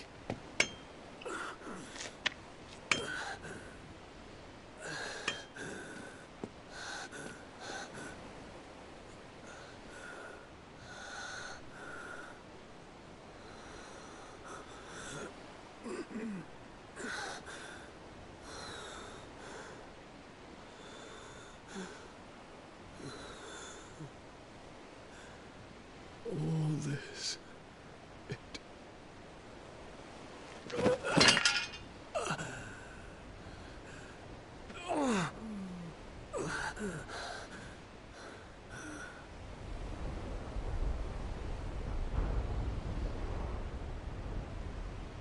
What have I done?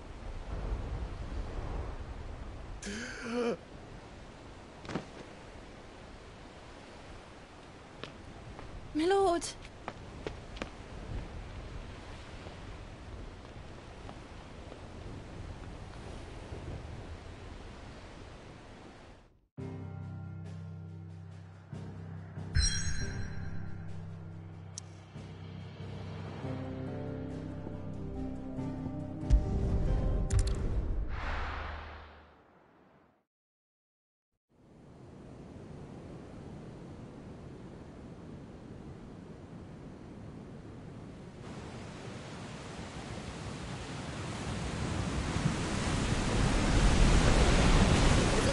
sea between here and Waloed, but any ship heading north has to round Zemeckis and put through the Narrow.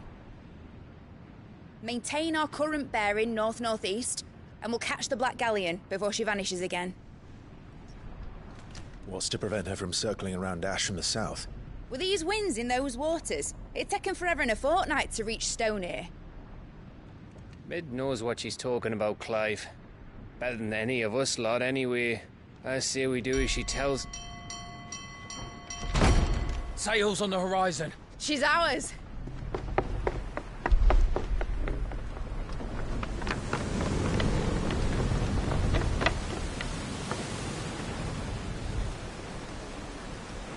Look alive, boys! Pull ahead! And keep those furnaces fed! Aye, aye! Do you feel that? Jill. All hands! Battle stations!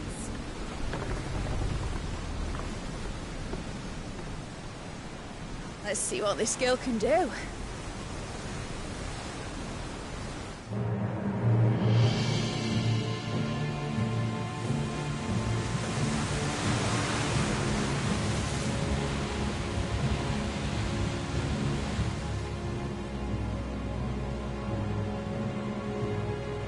Where one leads, so does the other follow.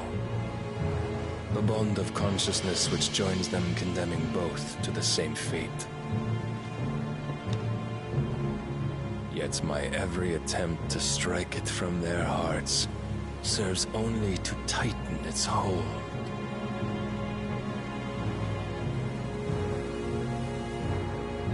Fascinating.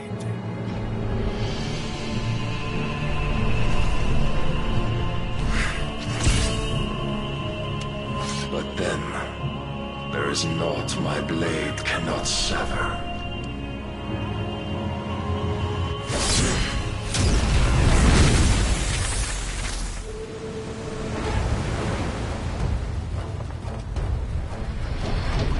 Great Gregor's gosh!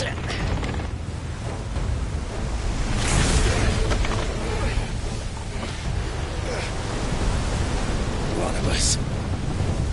Hard a port! Heads down, you brutes! And brace for impact!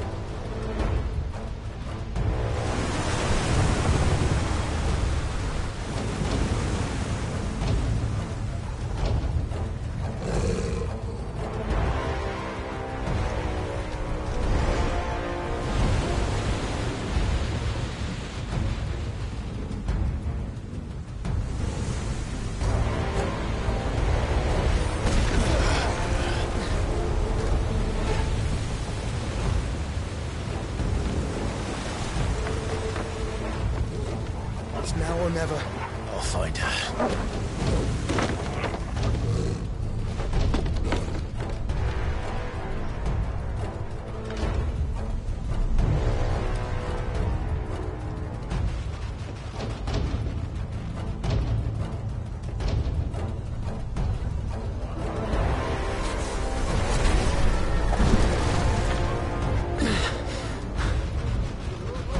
Bloody hell! Hard a starboard!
he is!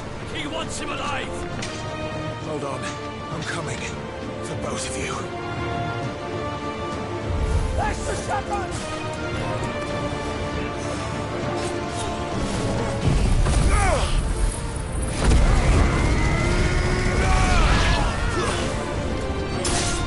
It's over.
This one.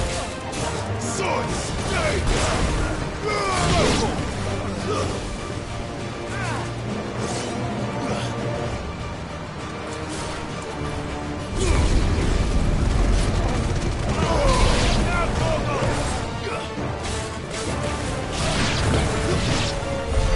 She must be here somewhere.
Jill!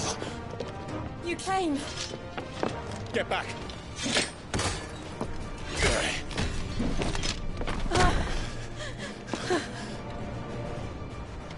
Clive, how did you... I'll explain later. Hands.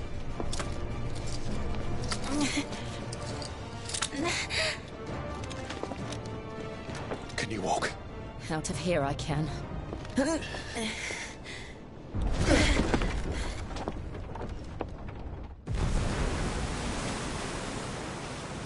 Stand still! Phoenix. Are you not the dominant of fire? I see naught before me but a guttering flame.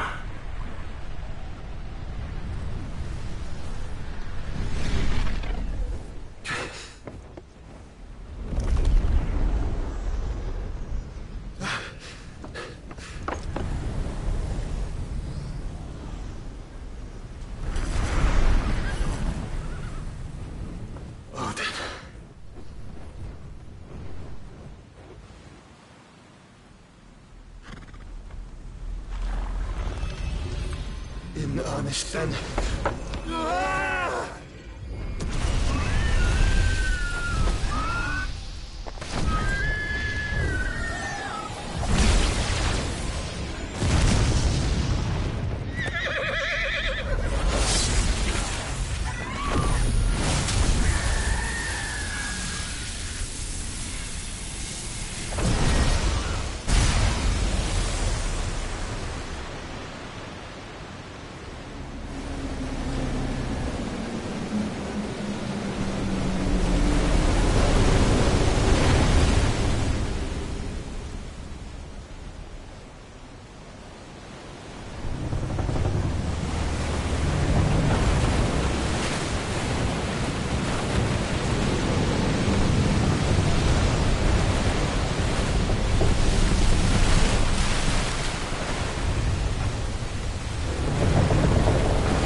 Can you go on? I think so.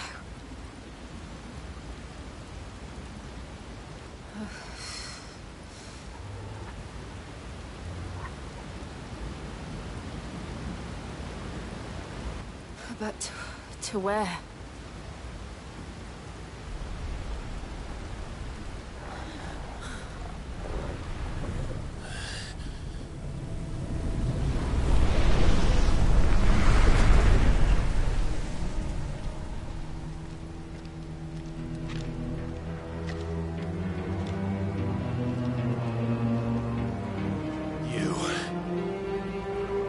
What did you do to Joshua?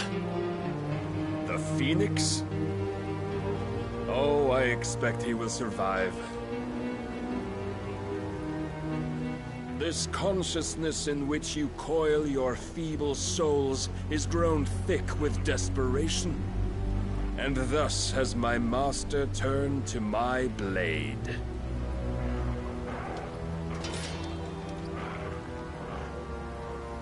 The world will soon be painted in black.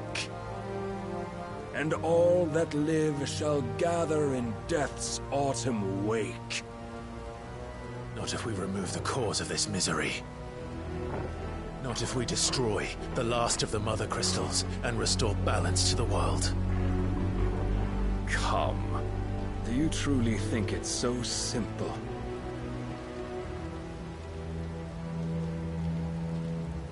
The Blight is inevitable. Not even the Almighty might stop its endless march. Your efforts will avail us naught. Naught, that is, but suffering. You must embrace the truth, Mythos. Accept your place with the Lord. Keep it. As long as there's a chance, there's a choice. Ever led astray by your blind resolve.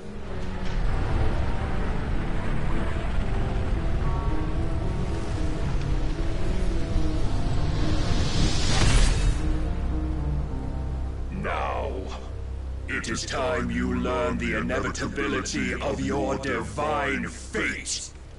However much it may hurt. Get as far away as you can. Clive, no! Trust me, Jill.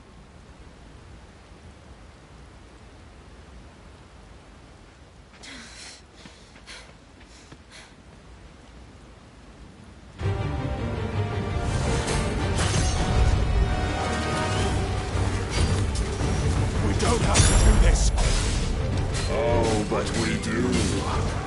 If only to remind you of your duty. Slow.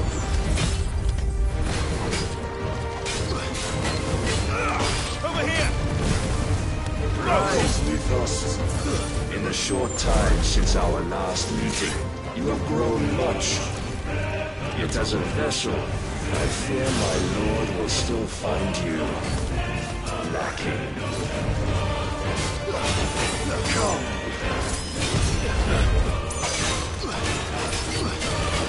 Over here! All this fire and fury, and for what? Stopping the light. A foolish notion fed to you by a foolish man. How dare you? You know naught of this world nor of our place in it. If our fates were so easily rewritten, we would all be gods.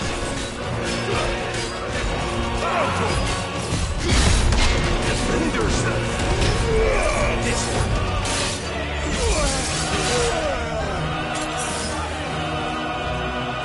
I have seen enough. If reason cannot sway you, there are other means of persuasion that might.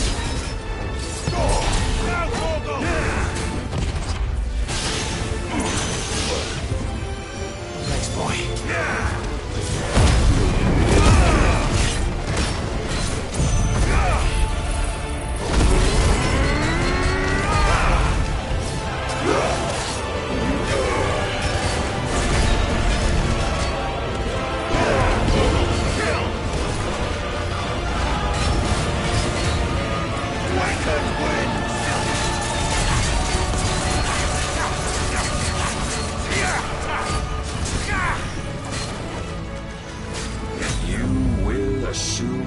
mantle you've been given. And thus is the light of hope severed.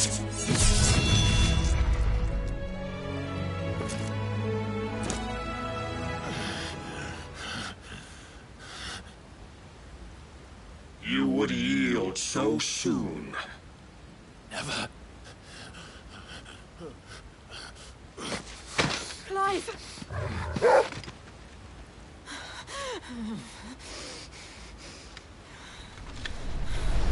Do you not see? Your iron will weighs you down, dragging you ever further from your purpose. And what is my purpose? Mythos. Who are we? What are the dominants? The breath of the Creator still warm on our lips. We carry his light that we might guide the masses in his name. We are but mighty acts of God. We are more than that. You would be nothing without what he has granted you. The power we wield is his, and yet every time we draw upon it, it wears away at our very being. It breaks us. It unmakes us, that its immaculate aspect might reveal itself. The icon. It is too much for even his chosen few. Apart from you, Mythos, you wield the might of many, yet your body does not answer for its avarice. What are you saying? What I am saying is that we dominants are a means to an end. We were created for you, that you might drink deep of our strength and thereby fulfill your divine purpose. Which is? To feed. As you would know, could you only look beyond the walls of your prison of self-regard. As long as you choose to ignore this, you shall never penetrate my defenses. Still, you may take solace in the fact that you are not alone in your plight. The chains of volition shackle all of mankind, but there is yet cause to rejoice. For the Lord, in his mercy, has taken pity on his flawed creations, and shall see them restored to their proper forms. And what exactly would that be? Why, loyal servants to God. No. Manners, Lord Rossfield? They are men, like you and me. Albeit ones unburdened by the wills that drive our kind to madness. They are pure. They are divine. You mean to turn everyone Akashic? Not turn, Mythos. Turn back. For too long has mankind been led astray by their clamorous wills. It is time they return to a world of quiet equality, where they might once more know salvation. Salvation? And abandon everything we hold dear? We don't need your salvation. We'll save ourselves, and we'll do it on our own terms. Not yours. And not your gods. With every defiant expression of your will, the tighter the chains of consciousness become. But perhaps that fact may be put to use.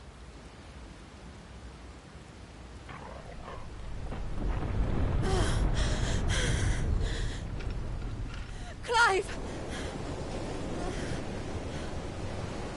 The faster it binds you to the remaining dominance, the stronger your hunger will become. Until it leads you back to the only answer there ever was. Mayhap not by the path my master intended, but back all the same.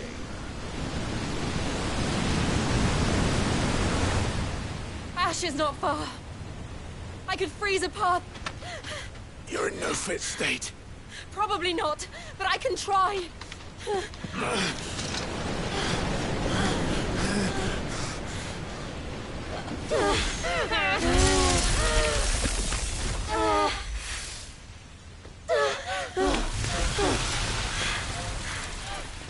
Don't look back!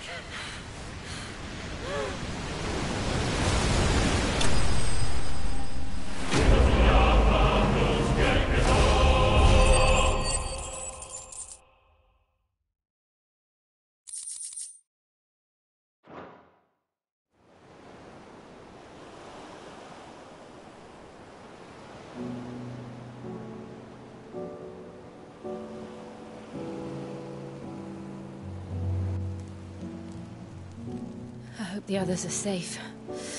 The Enterprise was clear of the gap when we fell. They made it, Jill.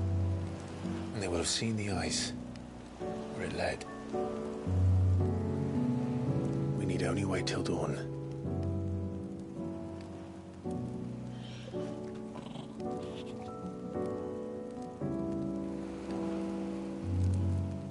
This is the second time Barnabas has bested me. I'm powerless against him. And maybe there really is nothing else for it but to give yourself to his master.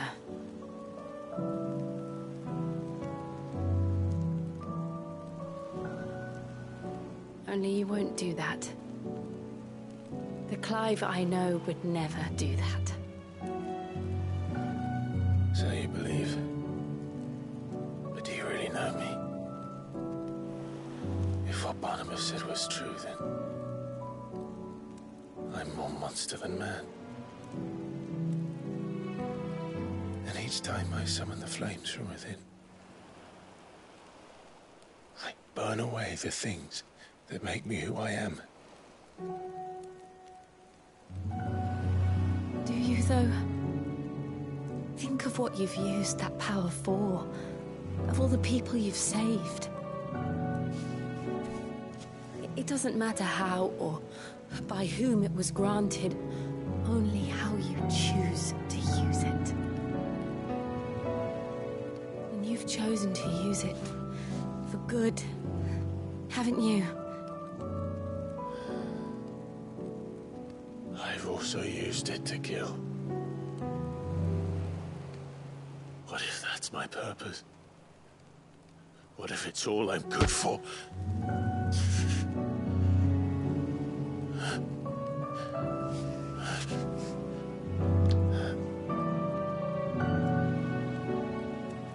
You're still that same boy I grew up with. Always so eager to save everyone around you, and yet always so lone. Because you failed to realize the one thing that needed saving most of all. You, Clive. You. You never once took the time to save yourself.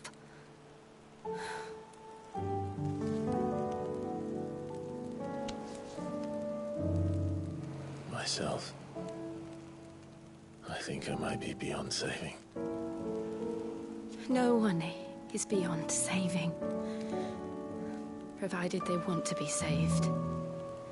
You fight to survive. And you survive so that you may protect those you love. It's what you do.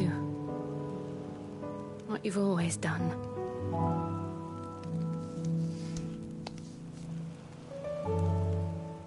And I know you're not about to change. So I'm going to help you. To give you what you need to protect us all.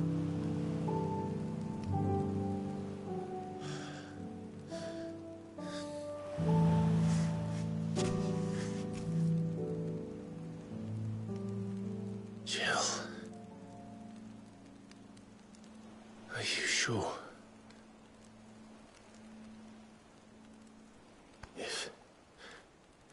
If this is what you want, then...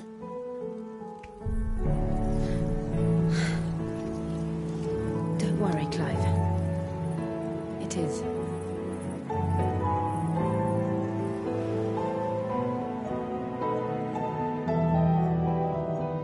This burden, I'll give you the strength to bear it alone. But I'm not alone. These burdens I carry, my sins, my pain, my sorrow, I see now that they are all a part of me.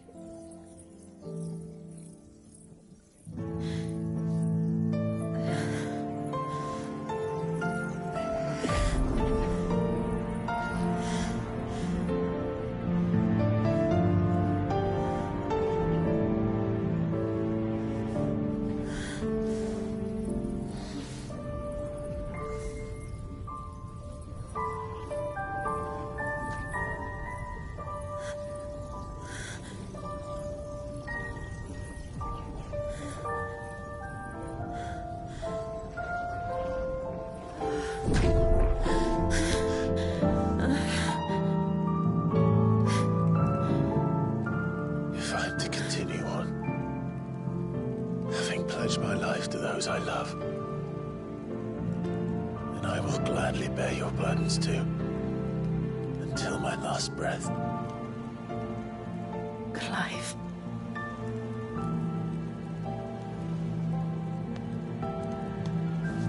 I promise you, Jill, we will find a way to escape this fate. Find a way to save each other.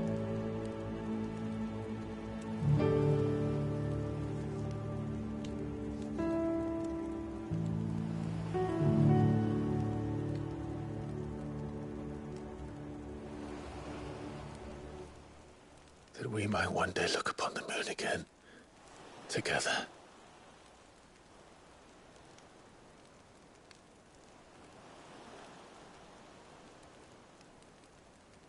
And I promise you, Clive,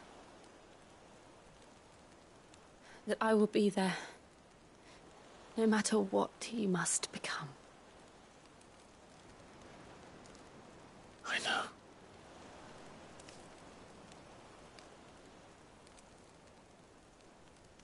I never thought a smile could bring me so much joy.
What of Barnabas?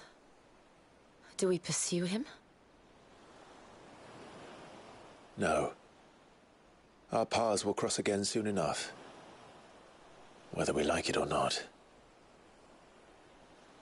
Besides, there is something we must do first.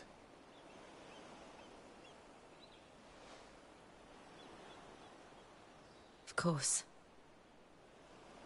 Drake's spine. The lost Mother Crystal. The Einherjar is at the bottom of the sea. Waloed won't dare move on Storm without her. But they know we're coming now. We'll need a plan. And a damn good one at that. Then let's go home and find one. Ash will have to wait.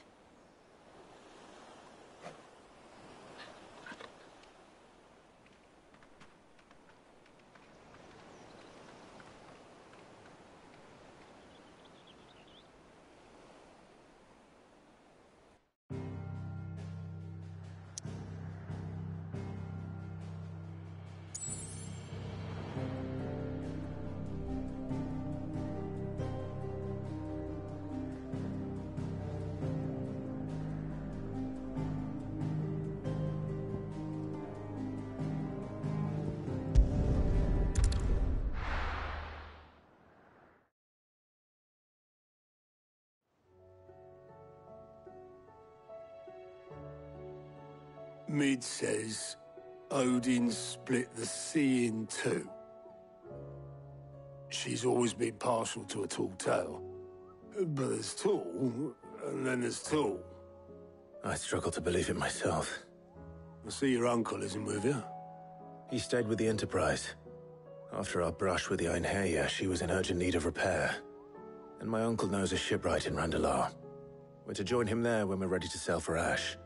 You sure that's wise? Last I heard, the place was still overrun with Akashic. Show me a city where that isn't true. Ultima's plague is spreading. We're running out of time, aren't we? We've done our best to shore up that hideaway. But I doubt a few planks will stop what's coming.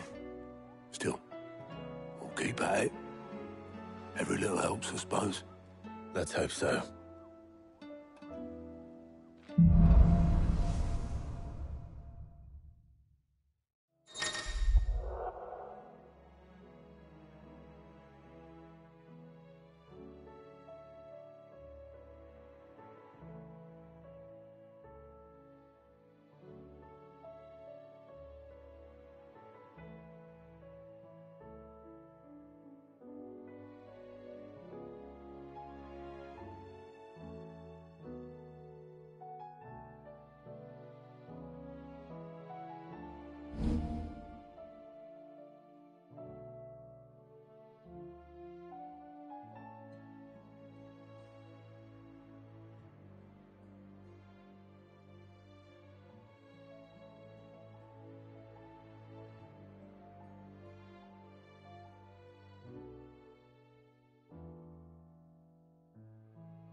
I should visit Joshua, assuming Talia will allow it.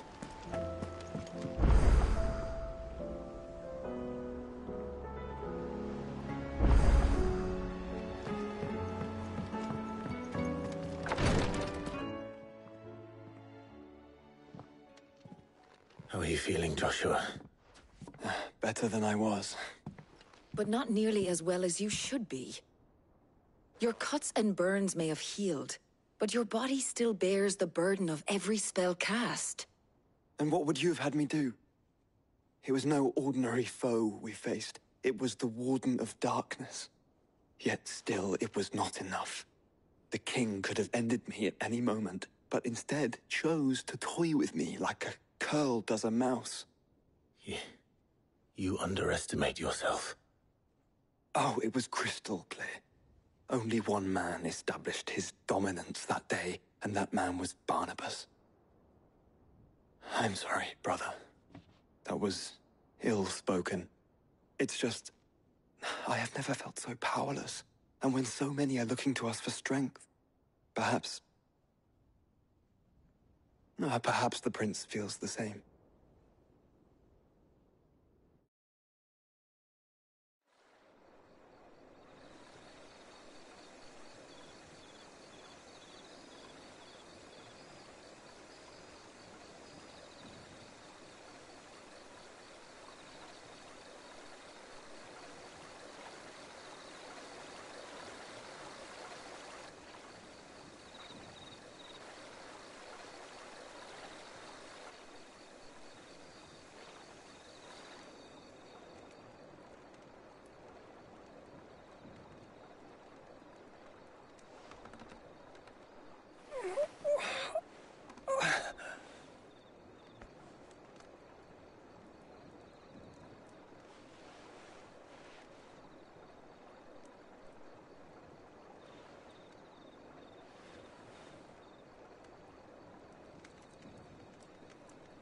What is this place?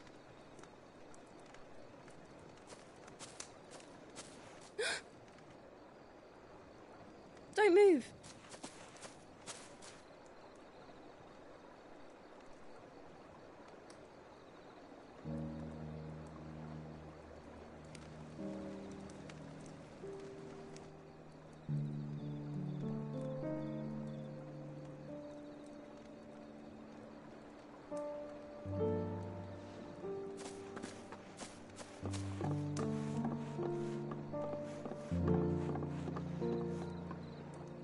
Here, it's fresh from the well.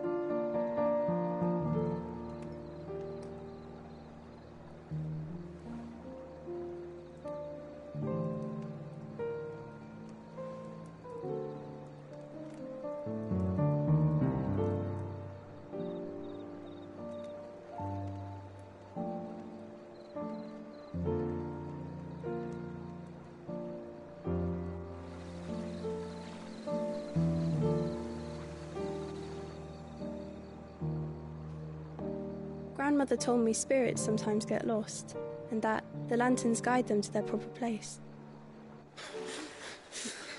I set one on the river for her when she passed away.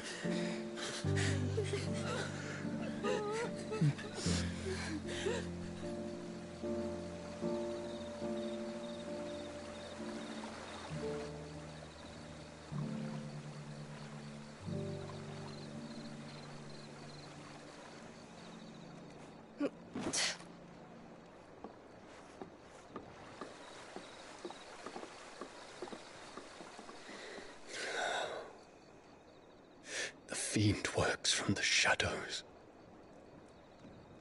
Was it you who guided my hand, then, Ultima? No, not you. This is my doing, my fault, my sin to bear. And for it, I must atone. Your hurts are healing nicely. It was my poultices that saw you well. You make them? And sell them, or try to. Earns me enough for bread, most days. Forgive me. I have nothing to... I know, but I couldn't just leave you lying there.